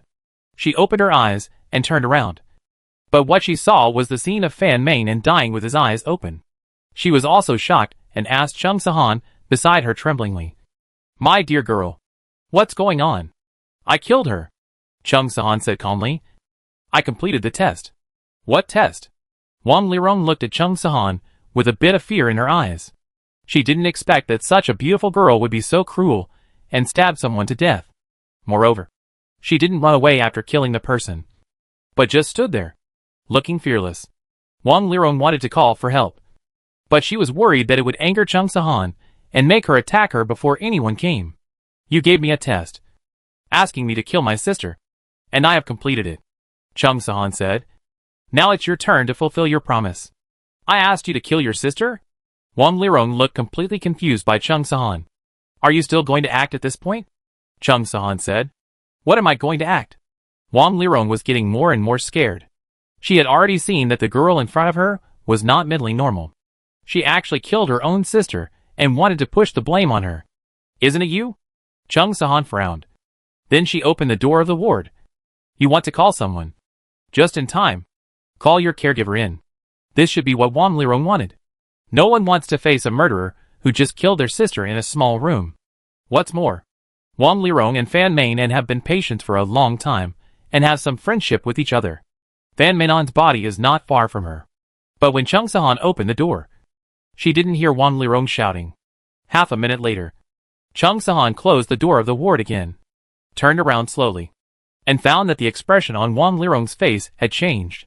She no longer looked panicked and frightened. She blinked her eyes, and the turbidity on the lens faded, leaving only cunning. Wang Lirong waved her hand to stop Chung Sahan from saluting. I'm not him. Chung Sahan was a little surprised. But I know you. Of course. And your sister. Wang Lirong glanced at Fan Meinan's body on the ground. I have known you for a long time, but I didn't expect to meet you under such circumstances. Logically, I should call you senior sister. But now it seems that I only have one senior sister left. Are you the agent chosen by Loki? Chung Sahan's expression changed. I know you may not be convinced, but I still have to say that he has a good eye, Wang Lirong said. My score in the first round of the Agent War copy is currently ranked second among all players. Second only to the handsome guy who just came downstairs. Are you Beta? Yes. But weren't you still in the game not long ago? Chung Sahan said. And Wang Lirong stayed with my sister for 2 weeks. Wait. The person in the hospital is really Wang Lirong. You just replaced the real Wang Lirong with yourself. Which is why my sister found that Wang Lirong was fine after investigation. Bingo. You are worthy of being the senior sister. You guessed it right. Beta praised. I just came to the hospital not long ago. To be honest, I haven't had much time to study Wang Lirong. Fortunately, it is not difficult to just pretend to sleep. Did Loki send you? Why didn't he come himself? Seeing us sisters killing each other. Shouldn't he like this scene the most? Chung Sahan said. You really know him well, and understand his bad tastes. Beta smiled. But it's unfortunate tonight. He has other things to do right now. So he sent me here. Of course, my goal is different from his. I came here tonight, in addition to doing his job, mainly to meet my biggest competitor Simon, or Zhang Heng. The teacher seems to be very interested in him. I have never seen the teacher so interested in anyone. But tonight's meeting, to be honest, made me a little disappointed. Beta paused and continued. I know Fan Meinan is no match for you, my sister, so I found a powerful helper for her. I sent a text message to Zhang Heng to ask him to come here. But I didn't expect that you would kill Fan Meng and right under his nose. His status as the #1 player seems to be a bit unworthy of his reputation. Rumor has it that the White Horse Knight, one of the 4 horsemen of the apocalypse, also fell into his hands. Could it be that he is the type who relies purely on muscle? But in terms of hard power, he should not be as strong as Plague. But you, senior sister, your ruthlessness and decisiveness really exceeded my expectations. It's a pity that you were unlucky and met me. Chung Sahan was indifferent to what he said, just looking at Beta quietly. The latter continued, if it weren't for me, the teacher would have chosen you as his agent. But unfortunately, because of my existence, no matter how hard you try, it's meaningless. You killed Fan Meng and under Zhang Heng nose. This is indeed amazing and impressive. But it can't change anything. I thought you could understand this simple truth.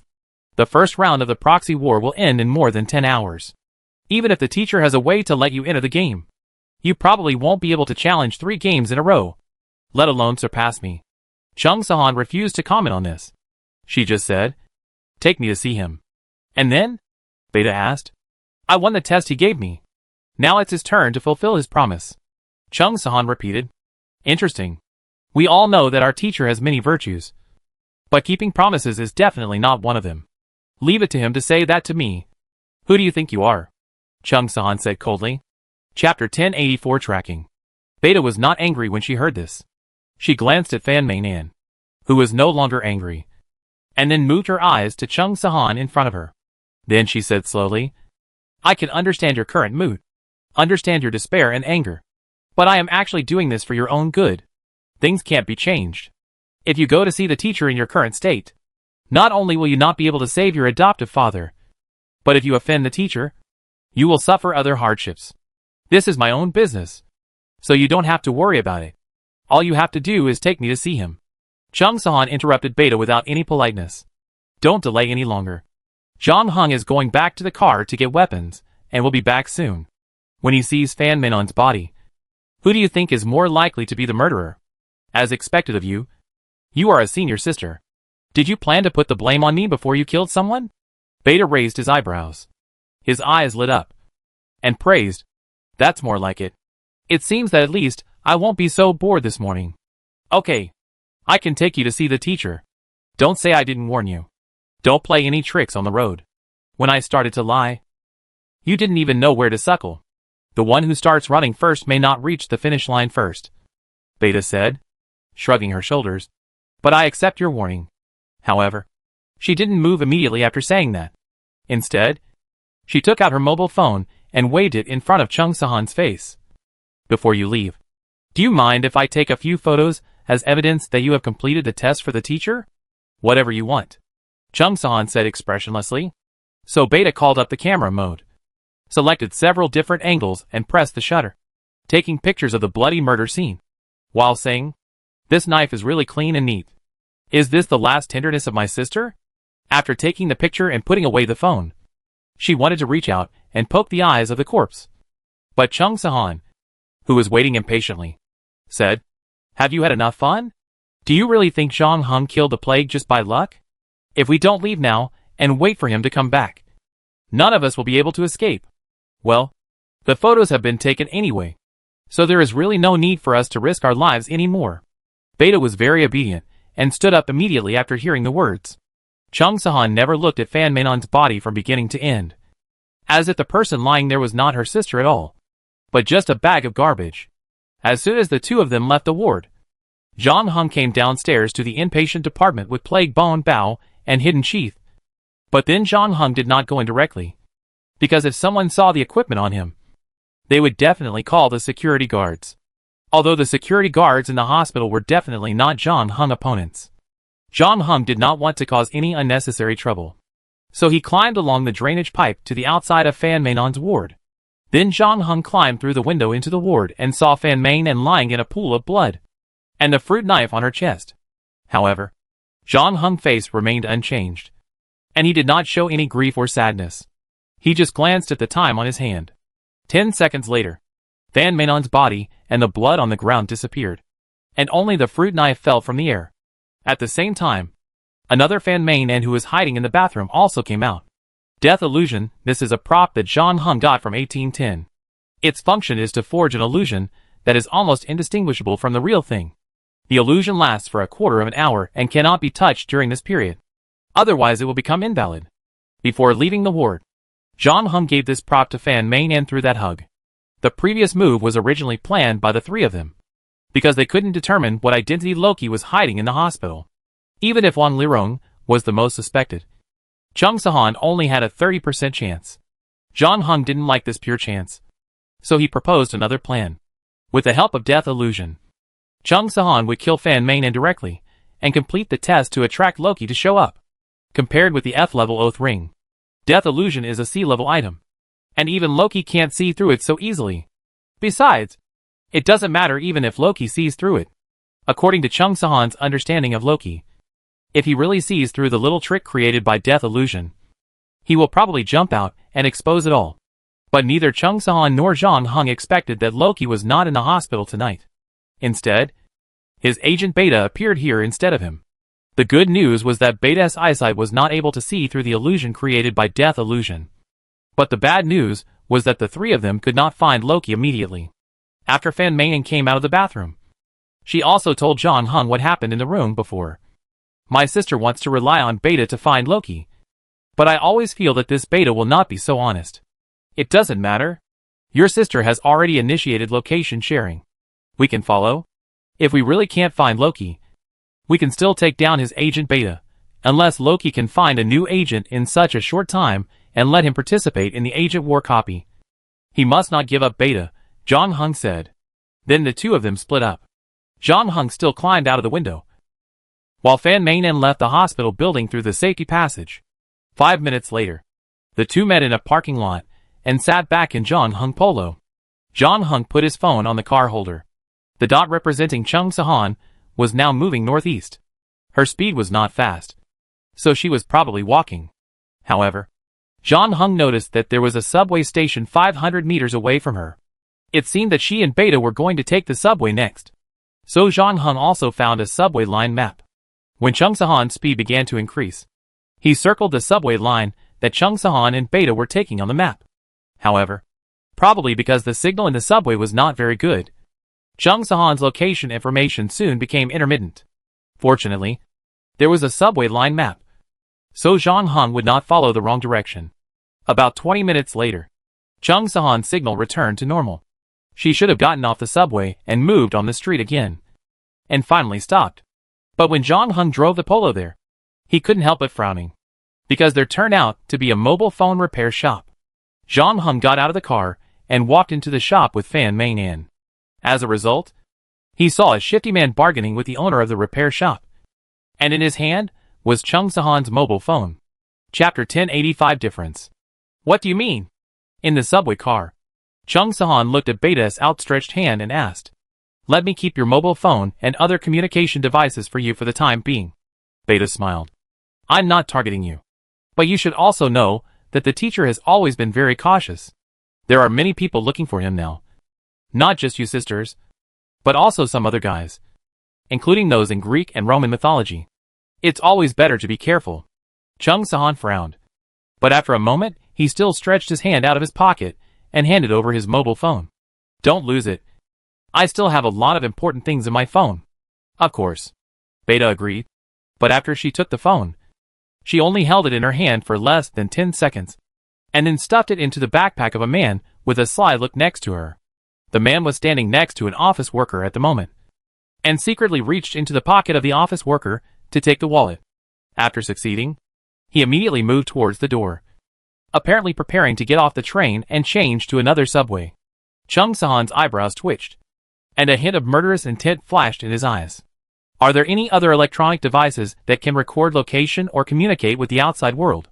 Beta said with a smile. No. Chung Sahan tried to suppress his anger. Where are the props?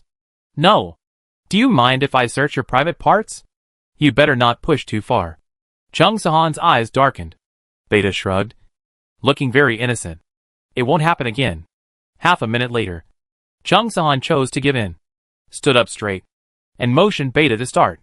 As a result, the latter walked up to her, but did not immediately put her hands into her pockets and bags.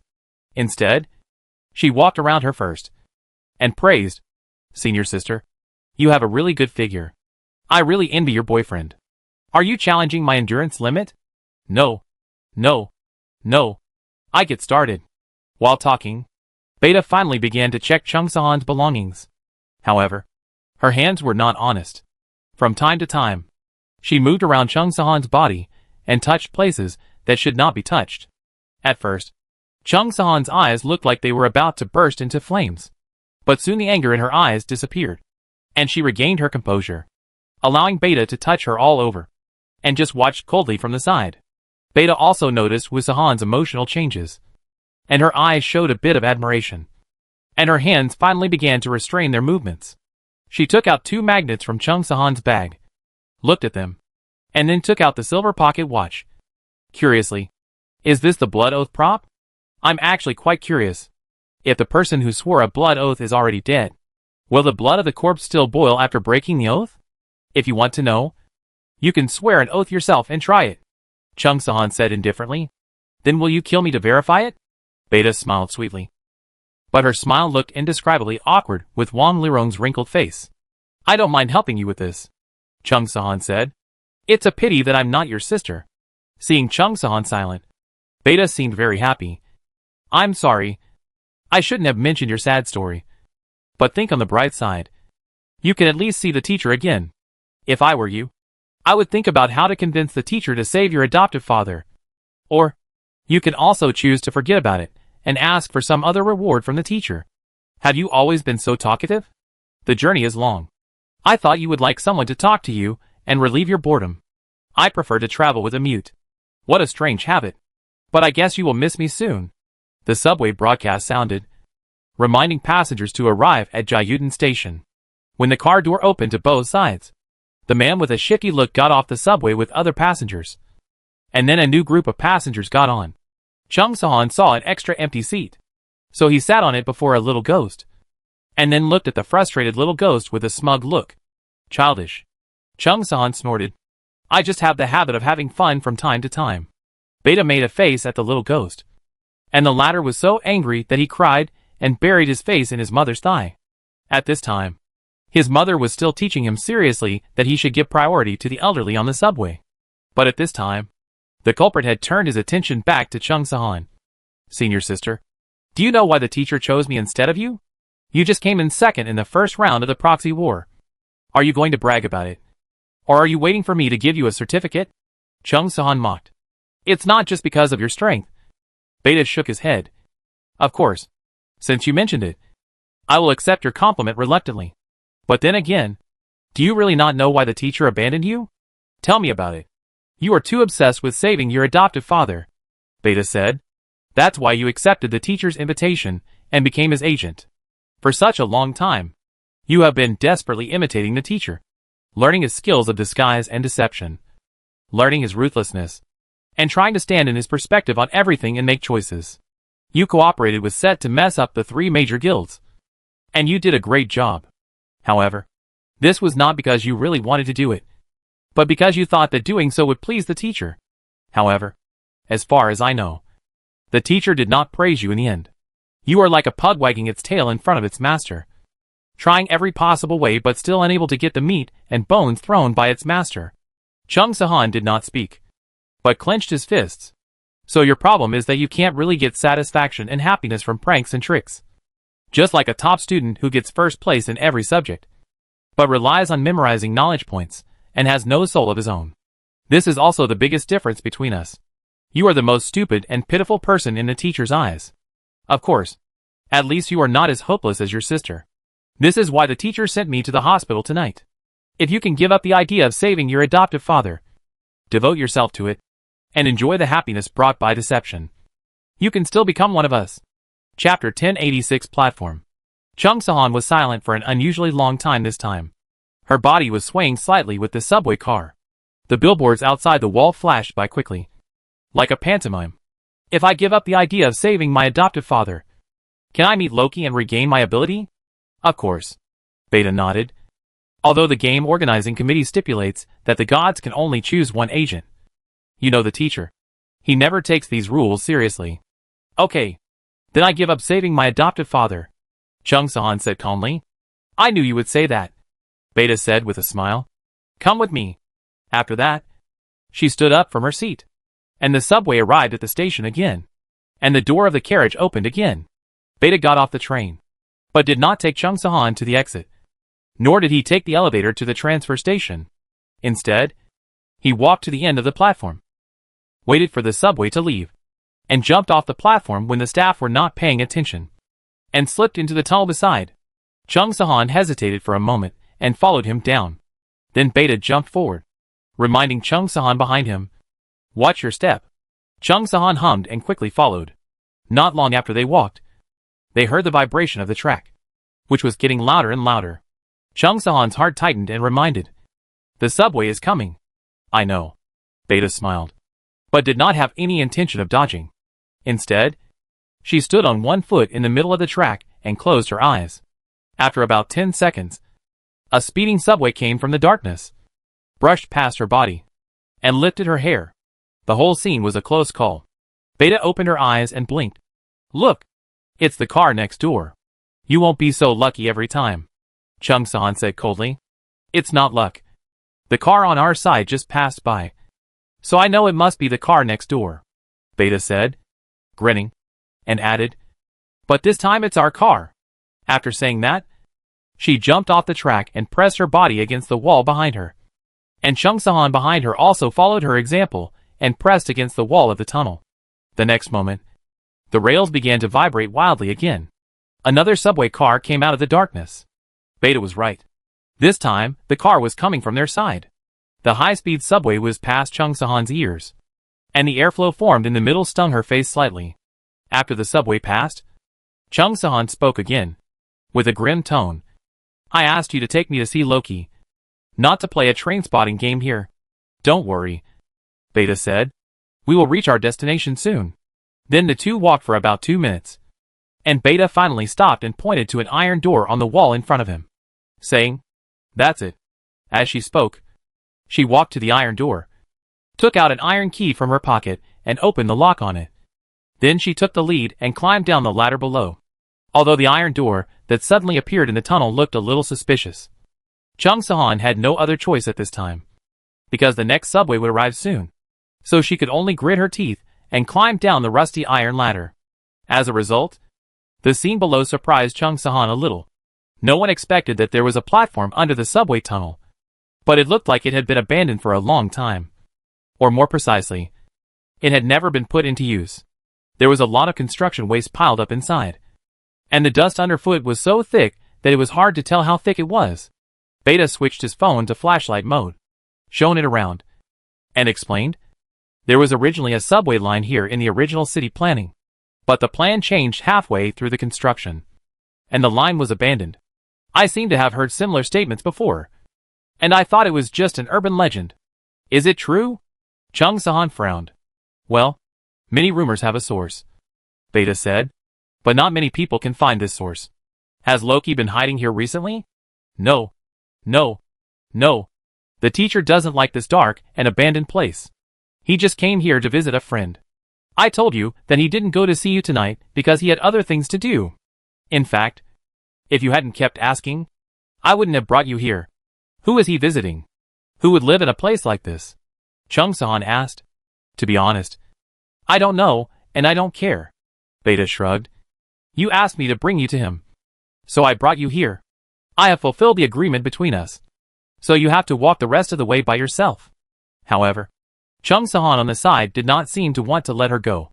Instead, he took out a knife from his body and held it in his hand. Beta was a little surprised because she did not find the knife when she searched Chung Se-han before. Chung Se-han said calmly, I thought about what you said on the subway and found that what you said makes sense. I really like to have someone to talk to and relieve my boredom. And you like to talk so much. It's really the right person. But I have said everything I should say tonight. And I'm a little thirsty right now, so I'm in a hurry to buy some water. Beta spread his hands. It's okay. You won't die if you drink less water. Chung Se-han moved towards Beta while talking, but he didn't expect that the next moment Beta turned off the flashlight function of his mobile phone. So the whole platform fell into darkness again, with only a little light from the billboard above the iron gate. With the help of this little light, Chung Sahan saw Beta jump off the platform again and run towards the tunnel ahead. So she chased after him without hesitation. However, after running about 20 meters, it became increasingly darker and darker, and she could hardly see the road ahead. Chung Sahan didn't want to go deeper into the darkness because she instinctively felt a sense of danger. But if she stopped, she might lose Beta. She was also aware of Zhang Heng's plan. If Loki couldn't be found, his agent Beta would be the best bargaining chip to lure Loki out. Therefore, Chung Sahan hesitated for a moment and continued to chase. At this time, she could not see anything and ran stumblingly. But fortunately, the situation of Beta in front was also not optimistic. Neither of them could speed up. So they chased and fled in the dark. After running about 200 meters, Chung Sahan was about to catch up with Beta in front. But the next moment Beta's footsteps suddenly disappeared. Chapter 1087 Tunnel. In the dark and deep tunnel, only Chung Sahan's breathing could be heard. At this moment, she seemed to be abandoned at the end of the world, with only endless silence around her. However, Chung Sahan did not panic. The disappearance of Beta's footsteps was probably just a sudden stop. If nothing unexpected happened, she should not have gone far, but was hiding somewhere nearby. It was not until then that Chung Sahan realized that Beta's intention of asking her to hand over her phone and search her body was not only to prevent her from contacting others and exposing her location, but also to ensure that she had no light source on her body, which meant that she had been preparing for this moment for a long time.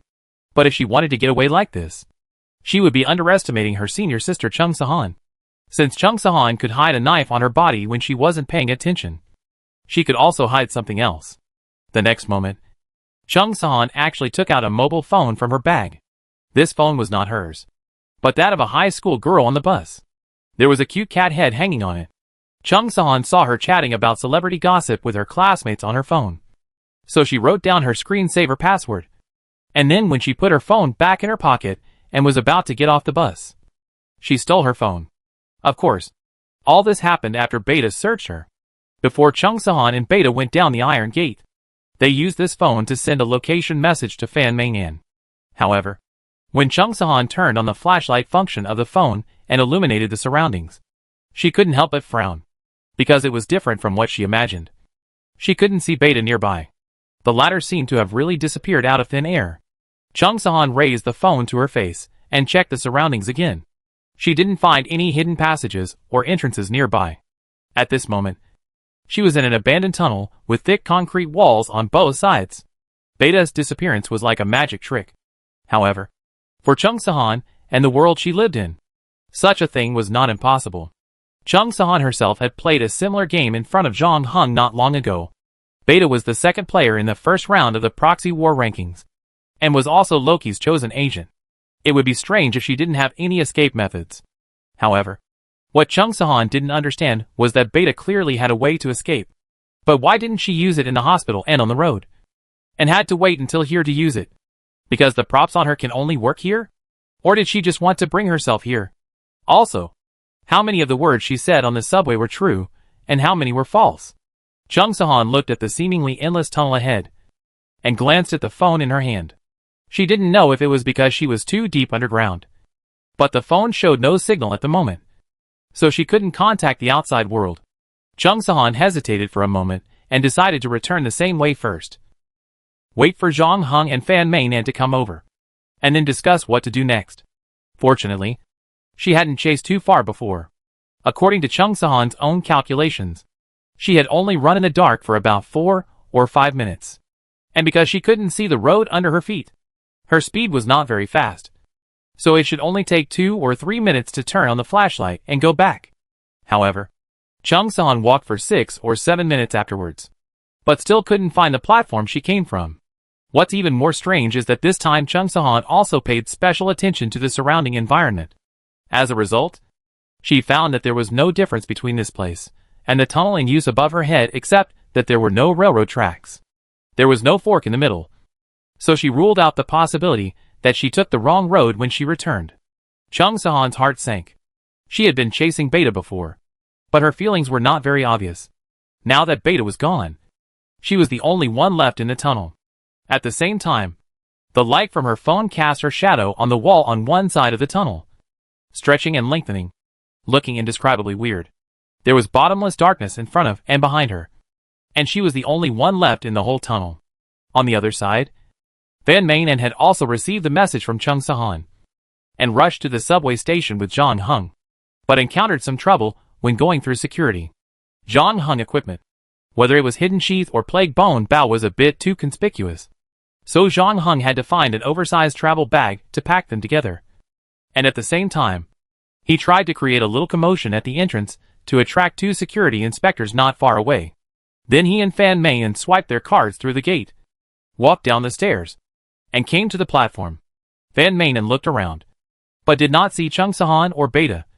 So he said, "The last location my sister sent me was here." What do you think she meant? Did she want us to take the subway here? It doesn't look like it. This subway line is the one we tracked at first. But later your sister's phone somehow got into the hands of that habitual thief, and he changed the subway line in the middle. But your sister and Beta should still be on the subway at that time, so they should have gotten off here instead of getting on.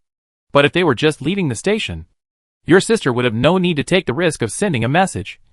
And they were specifically at the platform, so there is a high probability that they are still here. I go to the toilet and check, Van Manen said.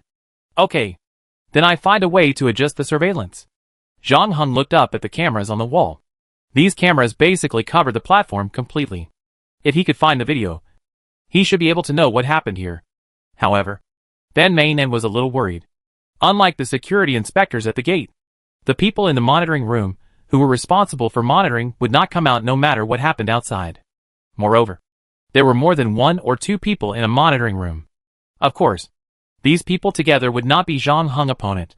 However, if Zhang Hung really wanted to get the video by violent means, it would probably cause a lot of trouble afterwards.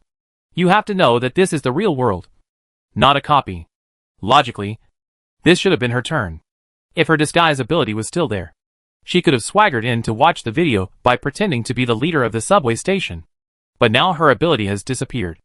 And although Zhang Hung's makeup skills are good, they are not good enough to disguise himself as another person without being recognized by his friends and subordinates. However, Zhang Hung himself did not seem to take this matter to heart. It took Van Manen less than 5 minutes to finish looking at the toilet, and then she went upstairs to the outside of the monitoring room. Chapter 1088 Monitoring Room. Van Manen hesitated, but still reached out and knocked on the door of the monitoring room. What's the matter? A strange male voice sounded in the room, which surprised Van Manen. She thought Zhang Hung had already dealt with everyone in the room, but she didn't expect that the employee in charge of monitoring the video was still there. Van Manen almost thought that Zhang Hung was not in there, but soon she heard Zhang Hung's voice. It's okay. It's my friend. After waiting for about 5 seconds, the door in front of Van Manen was opened, and a staff member wearing glasses and looking a little fat poked his head out and greeted Van Manen warmly. Come in quickly. Oh, okay. Van Manen was stunned for a moment and walked in. As a result, he saw Zhang Hung looking up at the video on the monitoring station. He saw Beta jumping off the platform on the screen. And then Chung Sahan hesitated, took out his mobile phone, quickly typed a few words, and jumped down with him. The worker with glasses was also stunned when he saw the scene. This for a long time, and then suddenly realized it, and quickly grabbed the phone next to him, wanting to notify others. But soon, his hand was pressed down by Zhang Hung. The staff member wearing glasses was stunned. Leave this matter to us, Zhang Hung said. We are here to deal with this matter. Don't worry. We promise not to let you bear the responsibility. However, the staff member wearing glasses obviously couldn't rest assured. After all, if something really happened, he would definitely be severely punished for concealing the report. Zhang Hung then added, This happened 25 minutes ago. If something really happened, it would have happened a long time ago. Has there been any accidents in the recent subway trains? Now that you mention it, I remember that a driver reported that he seemed to see someone on the next track. But the trains that passed by later said they didn't see anyone. So everyone thought that the driver was dazzled, the worker with glasses said. But he quickly added, But we can't just ignore this matter. Otherwise it will be too late if someone dies. I know. I will solve it, Zhang Hung said. Anyway, you won't notice this matter if I don't come to check the surveillance. So just pretend I'm not here. This The staff with glasses seemed very embarrassed. After a moment, he said, "You are the person introduced by Director Han.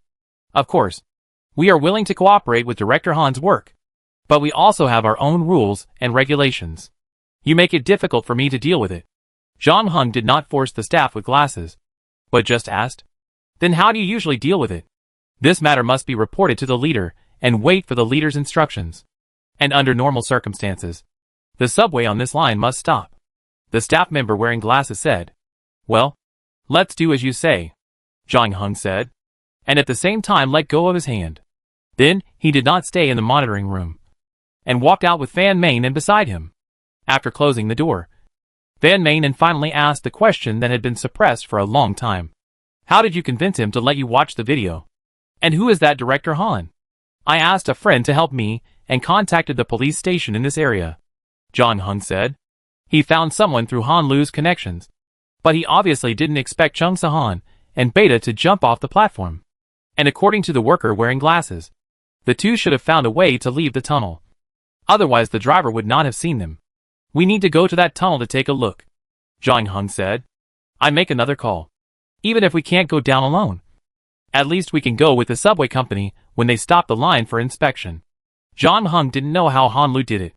10 minutes later, all the subways on this line really stopped running. Then the subway company also called in the inspection team that was most familiar with the tunnel.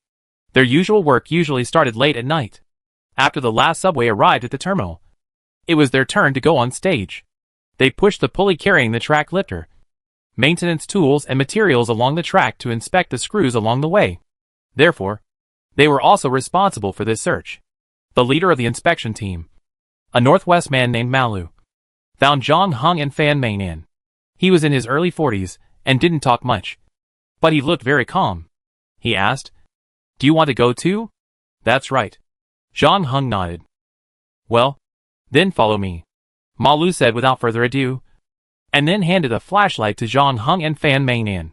John Hung carried the large travel bag and followed the inspection team down into the tunnel. In addition to Malu, there were two other guys.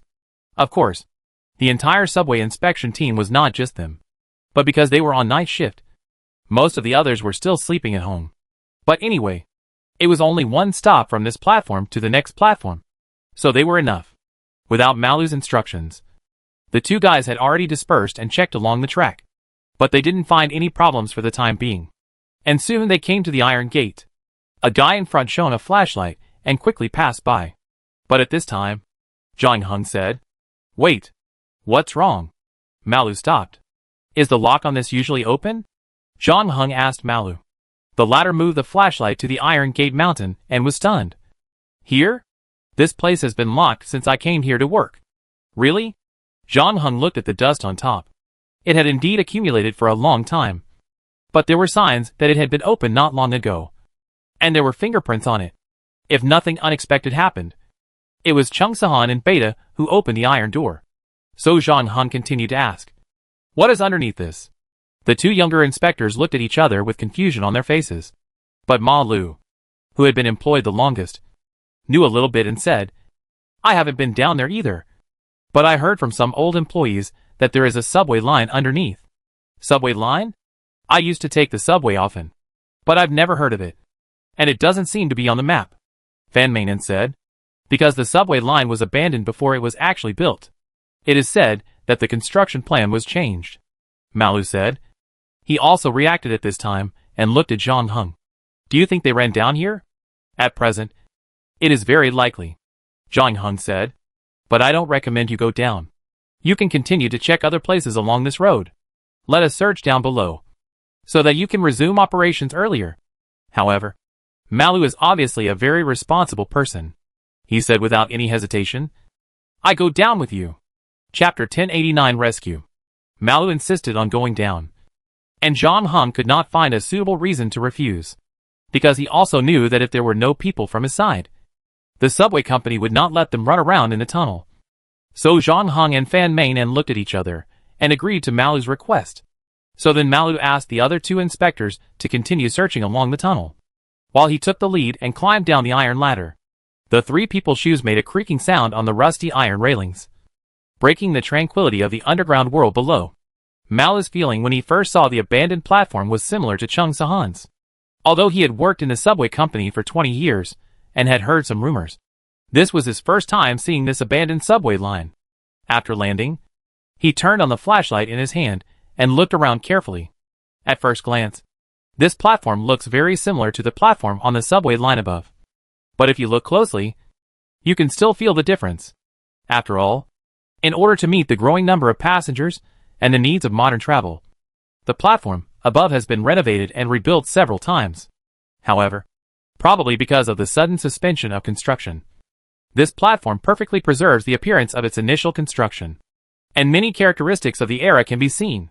While Malu was looking at the surrounding buildings, John Hung was also observing the footprints on the ground. Because no one had been here for a long time, a lot of dust had accumulated on this platform. For ordinary people, especially those with a certain degree of mysophobia, seeing this scene would probably make them feel uncomfortable instinctively. But for John Hung, it was precisely because of the existence of this dust that he was able to perfectly record the movements of Chung Sahan and Beta. John Hung could even infer the standing posture and movement speed of the two people from these footprints. Following the footprints left on the dust, John Hung turned the flashlight to the tunnel entrance not far away. Did they run there? Malu also noticed the footprints on the ground, one chasing and one fleeing. Yes, John Hung said. And there are no footprints coming back nearby. So they either left through this tunnel at some other platform, or they are still in the tunnel. Great. Let's go find them. Malu was delighted when he heard that. But John Hung was not as relaxed as Malu, but frowned slightly. What's wrong? Fan Meinan noticed John Hung's solemn expression. In her memory, John Hung was very calm most of the time, with almost no expression on his face. No matter how dangerous and bad the environment he was in was, he seemed to always find a solution. This was the first time she saw such an expression of facing a great enemy on John Hung's face. Do you feel that Loki is nearby? I don't know, John Hung said. I just vaguely sensed that there was something in this tunnel, but I'm not sure if it was Loki or someone else. John Hung noticed that Malu had already walked into the tunnel impatiently, so he said to Fan Meinan, "Let's go. Your sister and Beta have already gone in. No matter what's inside, we have to go and meet them." Malu is the leader of the inspection team, and no one is more familiar with subway tunnels than him. So ordinary people may still feel a little fear and hesitation when they see the dark tunnel entrance in front of them. But he just felt extremely friendly and stepped in without hesitation. And he shouted at the top of his voice while walking, "Is there anyone there? I take you out." In the end, the only response he got was his echo. Malu was not too discouraged. After all, it had been nearly 40 minutes since the two people jumped off the platform in the surveillance. If the two people had continued walking along this tunnel, they would have walked a long way. So he walked forward with big strides while constantly calling out. John Hung and Fan Meinan followed him about 2 meters away. In fact, in this situation, it would be best if the three of them could act silently, because they didn't know what dangers were ahead, and exposing themselves too early was not a good choice. But just as it was difficult for them to stop Malu from coming down, it was also difficult for John Hung to stop Malu from shouting loudly. After all, if this was a normal search and rescue operation, Malu's current behavior would be more reasonable. On the contrary, John Hung and Fan Meinan, who were silent at the back, seemed a little inexperienced. However, Malu did not blame them. He actually did not know where they came from. It was just that the superiors asked them to participate in the rescue. Malu was initially a little worried that John Hung and Fan Meinan were the kind of people who liked to give blind orders, pointing fingers and giving orders everywhere. But fortunately, the two cooperated very well along the way, letting him organize and arrange the work, just quietly following behind, and did not interrupt much, and also reminded him to notice the lock and footprints on the iron door. Up to now, the rescue work has been going smoothly, even beyond Malu's expectations. Next, as long as they find the two people who jumped off the platform in this tunnel, they can successfully complete this mission. Therefore, Malu did not care much about the details such as whether John Hung and Fan Meinan opened their mouths to call for help like him. Fan Meinan showed John Hung her mobile phone, indicating that there was no signal here. But this did explain why Chung Sahan did not respond when Fan Meinan sent a message to her later. The three of them walked for about 40 minutes. And Malu suddenly stopped and muttered, "Strange." "What's strange?" Van Manen asked. She was also paying attention to the surroundings along the way. It must be said that this tunnel gave people a very gloomy feeling. It might be because it was abandoned for too long. And there was no life at all. The most amazing thing was that they didn't even see a mouse after walking for so long. Of course, considering that there was no food and water for mice to live here, it was understandable that there were no mice surviving. But this point is not annoying. At least so far. Van Manen has not seen anything particularly strange or worth noting. But the scenery along the way is a bit monotonous. We have walked a long distance. But why haven't we seen the next platform yet? Malu asked with a puzzled look. He is an employee of the subway company and patrols the line every day. So he knows the distance between platforms better than ordinary people. The subway is a public transportation tool built for convenient travel. Except for some special lines like the airport line.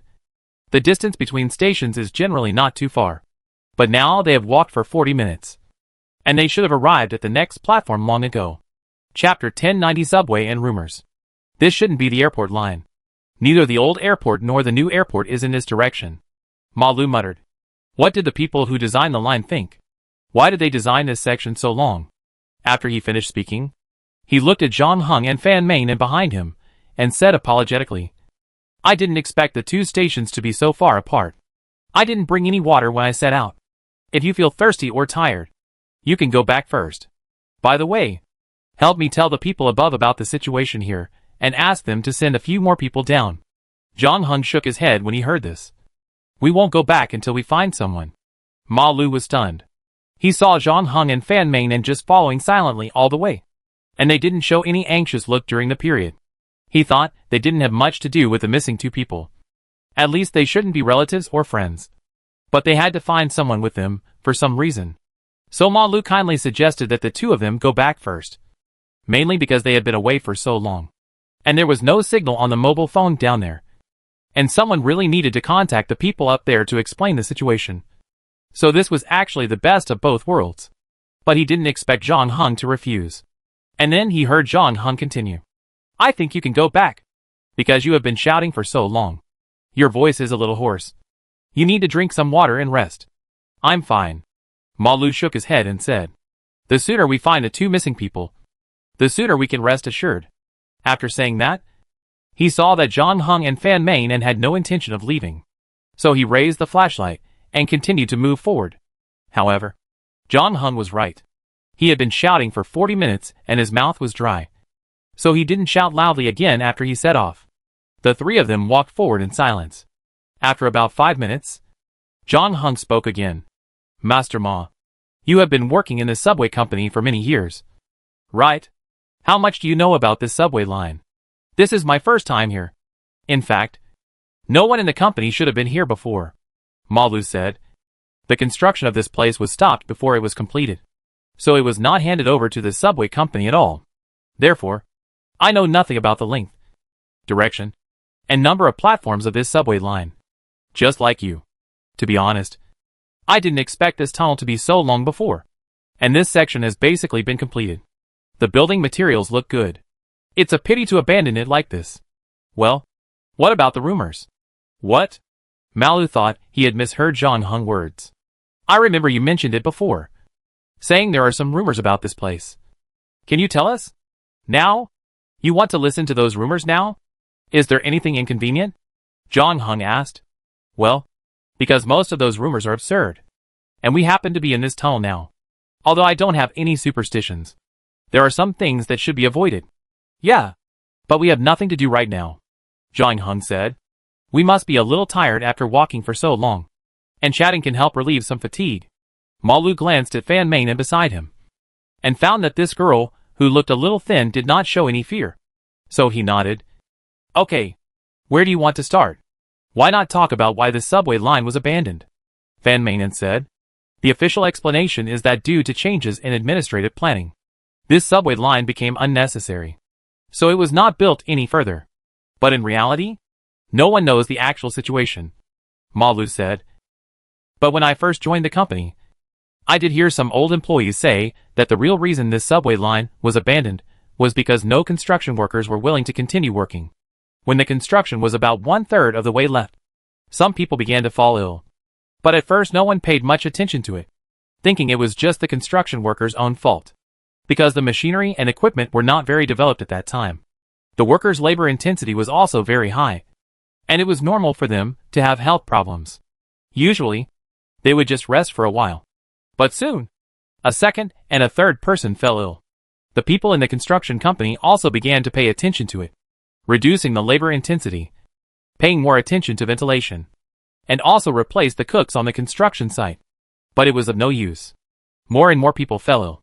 And at this time, the diagnosis report of the first person who was sent to the hospital for treatment also came out. The cause of the disease could not be found from routine examinations. His body functions were normal, but clinically he did show symptoms such as fatigue and memory loss, and even developed certain cognitive impairment. Not only him, but several workers who were sent to the hospital later also showed similar symptoms to varying degrees. However, this also ruled out the possibility of genetic diseases. The diagnosis report did not dispel the workers' doubts and worries. Moreover, as the number of people falling ill continued to increase, the remaining people began to panic because they did not know when it would be their turn. Finally, under the leadership of several leaders, they went on strike together and were unwilling to continue working. The construction company had to transfer another construction team from other places to replace these striking workers. In addition, experts were also found to conduct inspections. But unfortunately, the experts stayed here for 2 weeks and found nothing. They took some soil samples and left. Fortunately, a new group of people came and the project could finally continue. However, the good times did not last long. About half a month later, another worker fell ill with the same clinical symptoms as the previous group of workers. And this group of workers also learned about the experience of the previous group of workers from somewhere. And they were very angry about the construction company's behavior of concealing the actual situation from them. So they also went on strike. What's worse is that the news gradually spread among the workers, and the construction company couldn't find workers willing to continue the construction. At the same time, the news also alarmed several leaders above. And finally, after research, they decided to completely abandon the railway. Malu said, "What about the sick workers? What happened to them later?" Zhang Heng asked. "I don't know. There is no part related to them in the rumors," Malu said, paused and added, "But it is said that there was not only such a mysterious thing during the construction. Before the first worker fell ill, there were actually workers missing.